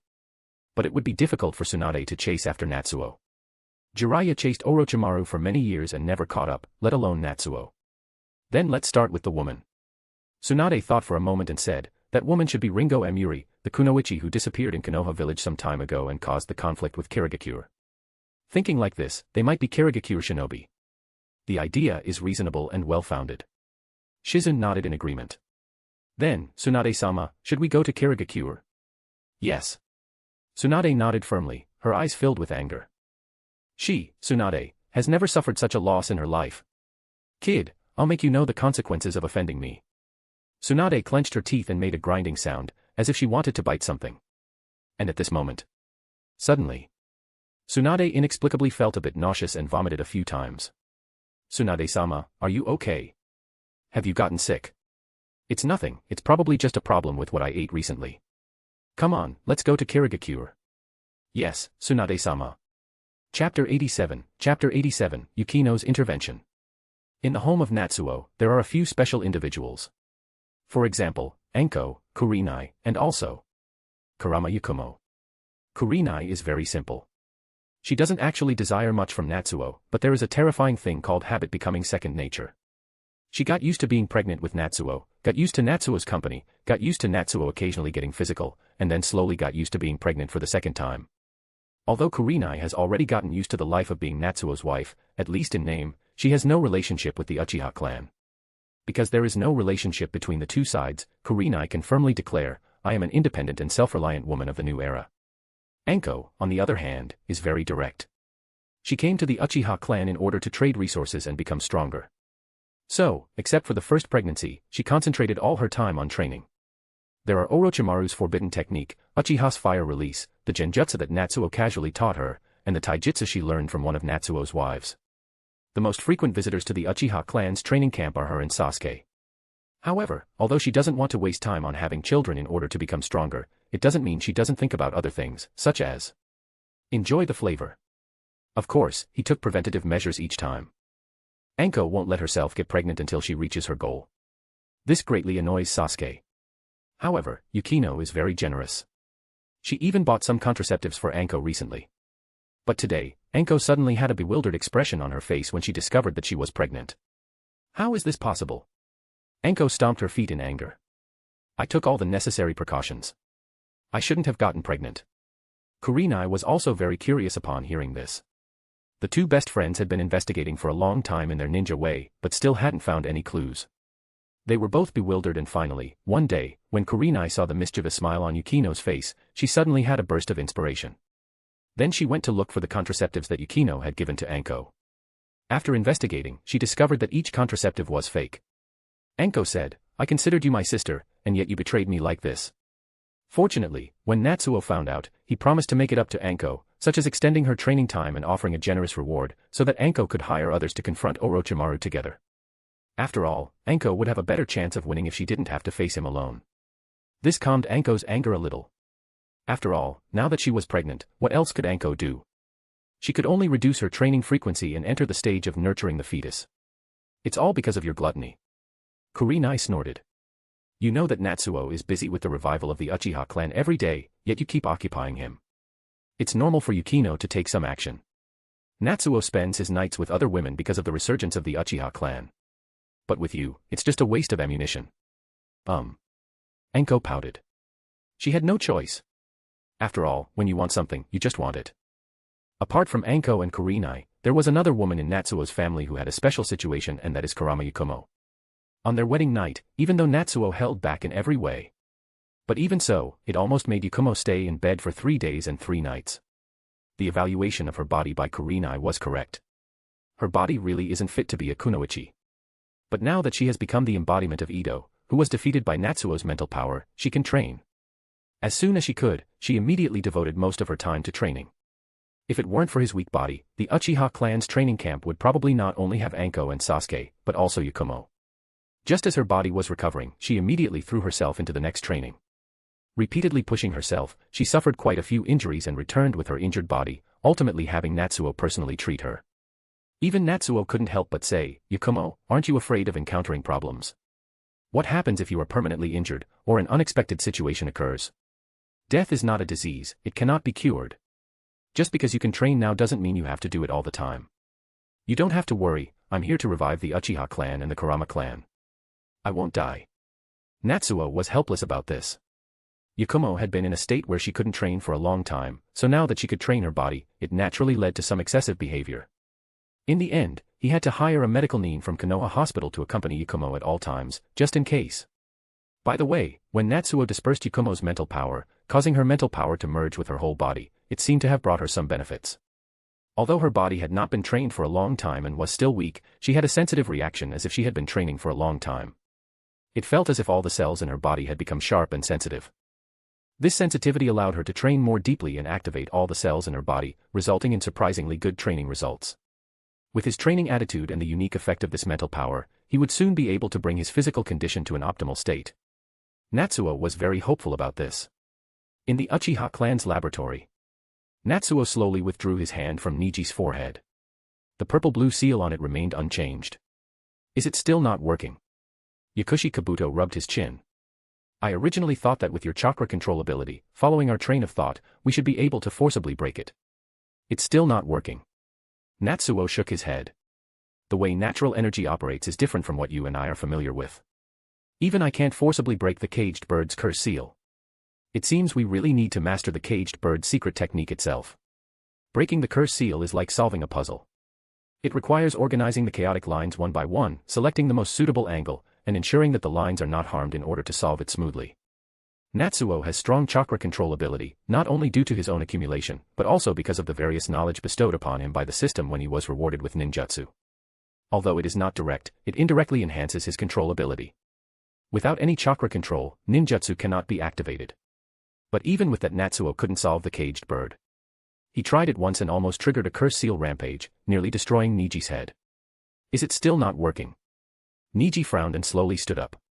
But the caged bird is a secret technique of the main family.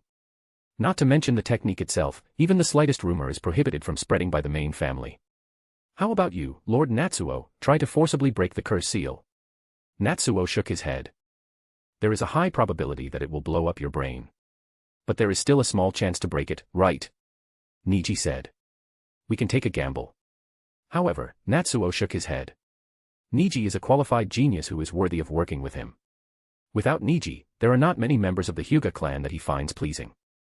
Oh, Hinata is somewhat pleasing, but obviously the pure-hearted Hinata is not suitable for Niji's work. Yakushi Kabuto looked at the conversation between the two. In fact, he knew another method. To use members of other Hyuga branch houses as test subjects, sacrificing lives to gradually master the structure of the caged bird and break it in one fell swoop. This is also Orochimaru's most commonly used method. But this method may be acceptable to Niji, but it is not appropriate at the moment. The shinobi world is filled with smoke of gunpowder, and all countries are tense. If at this time, a large-scale death occurs in the Hyuga branch house, the third Hokage will have to take action, at any cost, to investigate, even if he is unwilling. Whether it will trigger a great shinobi war is not the point for now, but it is impossible to keep the news hidden. Even if Natsuo personally takes action to ensure that the information is not exposed, when there are too many cases, analyzing them alone can reveal the truth. That is why he did not speak up. So, there is only one last method left. Natsuo sighed softly. It seems I have to go to Ryuchi Cave. Chapter 88, Visiting the Ryuchi Cave. Ryuchi Cave is a place of inheritance that is renowned alongside Mount Myaboku and the Shikatsu Forest. It is a training ground where Sage Mode can be achieved. Sage Mode is the utilization of natural energy. There are many techniques that use natural energy in Ryuchi Cave. Maybe you can find a technique similar to Caged Bird and understand its structure. Yakushi Kabuto pushed up his glasses and spoke. However, it is a pity that not even Orochimaru-sama has mastered Sage Mode. If you plan to go, Natsuo-sama, remember to prepare yourself mentally beforehand. Understood. Natsuo nodded. But it's about time I go and take a look. Among the three sacred places, the one Natsuo wanted to visit the most was Ryuchi Cave, not Mount Myaboku or the Shikatsu Forest. As for the reason. Niji, you should rest well for now. Natsuo smiled. When I come back, maybe I can help you solve the problem on your body. Niji slightly bowed upon hearing this. I will make sure to repay you in the future, Natsuo-sama. It will definitely satisfy you.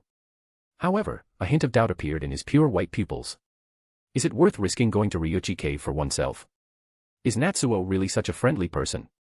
On the other hand, Yakushi Kabuto narrowed his eyes when he saw this. Then, as if he had thought of something, his expression changed. No, it's not possible. But maybe it's not impossible. How could this be? He wouldn't really be thinking. Hiss. Yakushi Kabuto took a sharp breath and looked at Natsuo's figure with awe. Entering Ryuchi Cave is quite simple. Ryuchi Cave exists between reality and illusion, but the entrance is known to many. However, apart from those who visit with sincerity, it is impossible for anyone to enter Ryuchi Cave. Of course, Natsuo doesn't need to worry about that. Anko possesses the Ryuchi Cave summoning scroll inherited from Orochimaru. Natsuo just needs to sign his name on it and let the reverse summoning of the snake summon him over. Although curious about why Natsuo suddenly became interested in the Ryuchi Cave, Anko still gave a series of instructions and took out the summoning scroll. Learning the summoning jutsu was simple, and Natsuo quickly entered a clearing that resembled a forest of bones. Oh! Isn't this the test of the three great snake princesses? Natsuo looked around. But it doesn't matter, I'll just take my time. The Ryuchi Cave is named Cave, but in reality, it is naturally built underground. It is mainly composed of a giant cave that was built by someone unknown, occasionally with some unknown tree roots falling from the sky. There is a strong smell of snakes in the surroundings, and occasionally some small snakes crawl by his feet. They prey on mice, tear apart lizards, and with countless snakes crawling, it is like a paradise for snakes. As Natsuo continued walking, suddenly a dense and extremely thick fog appeared. After walking for a while, a huge castle appeared in front of him. with brightly lit lanterns, a plaque in the center engraved with the words, Ryuchi Cave, with old-style windows and wooden pillars. It seems that I have arrived. Natsuo raised his head and looked at the castle before walking inside. Just pushed open the door. A woman with colorful ribbons, dignified and elegant, appeared in front of him. She was a beautiful woman, with long brown-green hair, wearing a golden crown on her head. Her skin was slightly pale, and she was dressed in a classical white kimono, resembling a shrine maiden, exquisite and elegant. Even though she was wearing a kimono that didn't accentuate her figure, her delicate and well-proportioned body was still quite eye-catching. So, you are the new contract holder. Her voice was gentle and kind. Welcome to Ryuchi Cave. I am Tagurihime. You must be tired. Would you like to take a rest? This is the place where Ryuchi Cave entertains guests. As a contract holder, you should also have something to eat. We can talk slowly about anything you need. Is that so? Natsuo smiled. I came here this time to witness the magic of Ryuchi Cave. Can Miss Tagurihime help me with that? Of course, Ryuchi Cave is here to serve contract holders. It's only natural. Tagurihime smiled faintly. Come, Mr. Contract Holder, have something to eat first. What do you need? I will arrange it for you. Arrangements are fine, but there's no need to eat. Natsuo sighed lightly and calmly said, You seem to be very confident in performing genjutsu in front of an Uchiha. Don't you think you are too confident? He revealed the windmill pattern in his eyes and stared coldly at his surroundings. Yes, including the castle, everything is an illusion. This naturally includes the food that Tagurihime has been inviting Natsuo to eat. He. It seems that someone from that family is here. It looks like these little tricks are useless. Tagurihime smiled faintly. The next second, the huge castle turned into an illusion. The food gradually decayed and eventually turned into flying ashes. The brightly lit castle disappeared, revealing a barren land full of bones. All of this was created by her. The illusionary technique of transformation. This is Tagurihime's unique illusionary technique, which can transform an empty land into a castle of Ryuchi Cave, with plenty of food inside. This is used to entice people who come to train. As long as they eat the transformed food, she will devour her opponent's chakra. This is also the test that Ryuchi Cave imposes on outsiders. But even if you eat it, I won't do anything. Tagurihime chuckled. After all, unlike those who are being tested, you are the contract holder of Ryuchi Cave. Unfortunately, the Uchiha clan doesn't seem to be very interesting. Having said that, Uchiha clan member, what are you here for? Tagurihime giggled, floating in the air. If it's something small, I can help you. It seems that Tagurihime completely ignored Natsuo's previous words. Natsuo sighed softly. I have two purposes for coming here. First, I want to witness the techniques of Ryuchi Cave, preferably with some documents or something for me to study. Oh, you want techniques? Tagurihime chuckled lightly, flying in front of Natsuo, lips slightly pursed, with a hint of regret. So, you are also a test taker. Unfortunately, you passed my test, so I can't devour your chakra. Tagurihime sighed lightly. If you want techniques, continue forward. There is someone waiting for you ahead. If you pass the tests of the three of us consecutively, you can learn the techniques. What is your second purpose? I hope it is something more interesting than techniques. Natsuo smiled faintly. My second purpose is also simple. I heard that the three elders of Ryuchi Cave are all very beautiful. I want to know what conditions it takes for you to bear my child. Upon hearing this, Tagurihime's expression froze. She landed on the ground, facing Natsuo, her beautiful eyes calm and cold, looking at him. What did you just say? I didn't understand you. Can you say it again? Natsuo's smile remained. Of course, I want you to have my child. Tagurihime's expression changed drastically. Her originally beautiful face suddenly lengthened, with some snake scale-like marks appearing under her eyes, revealing a long forked tongue and fierce snake teeth in his mouth. Kid, if you pass my test, according to the rules, I should let you go. But do you know that disrespecting me like this requires you to pay with your life? Do you dare say it again? Her voice was extremely cold, like the eternal ice that never melts, and waves of killing intent burst out from her. Natsuo continued to smile, even sizing up Tagurihime. In the end, he shook his head gently. Can you change back? You don't look as good as before. I maybe can't function this way. I still prefer your previous gentle and lovely appearance. Can you please restore it? Yes, Natsuo came to Ryuchi Cave not just for Niji. He wouldn't risk entering Ryuchi Cave for a man. The real reason was that when he thought of Ryuchi Cave, Natsuo suddenly remembered that there seemed to be more than just shinobis as strong women in this world. Ryuchi Cave also had 3 unique women. Are they snakes? Hee. Natsuo will demonstrate the greatness of the Uchiha clan. The Uchiha bloodline will run in all species.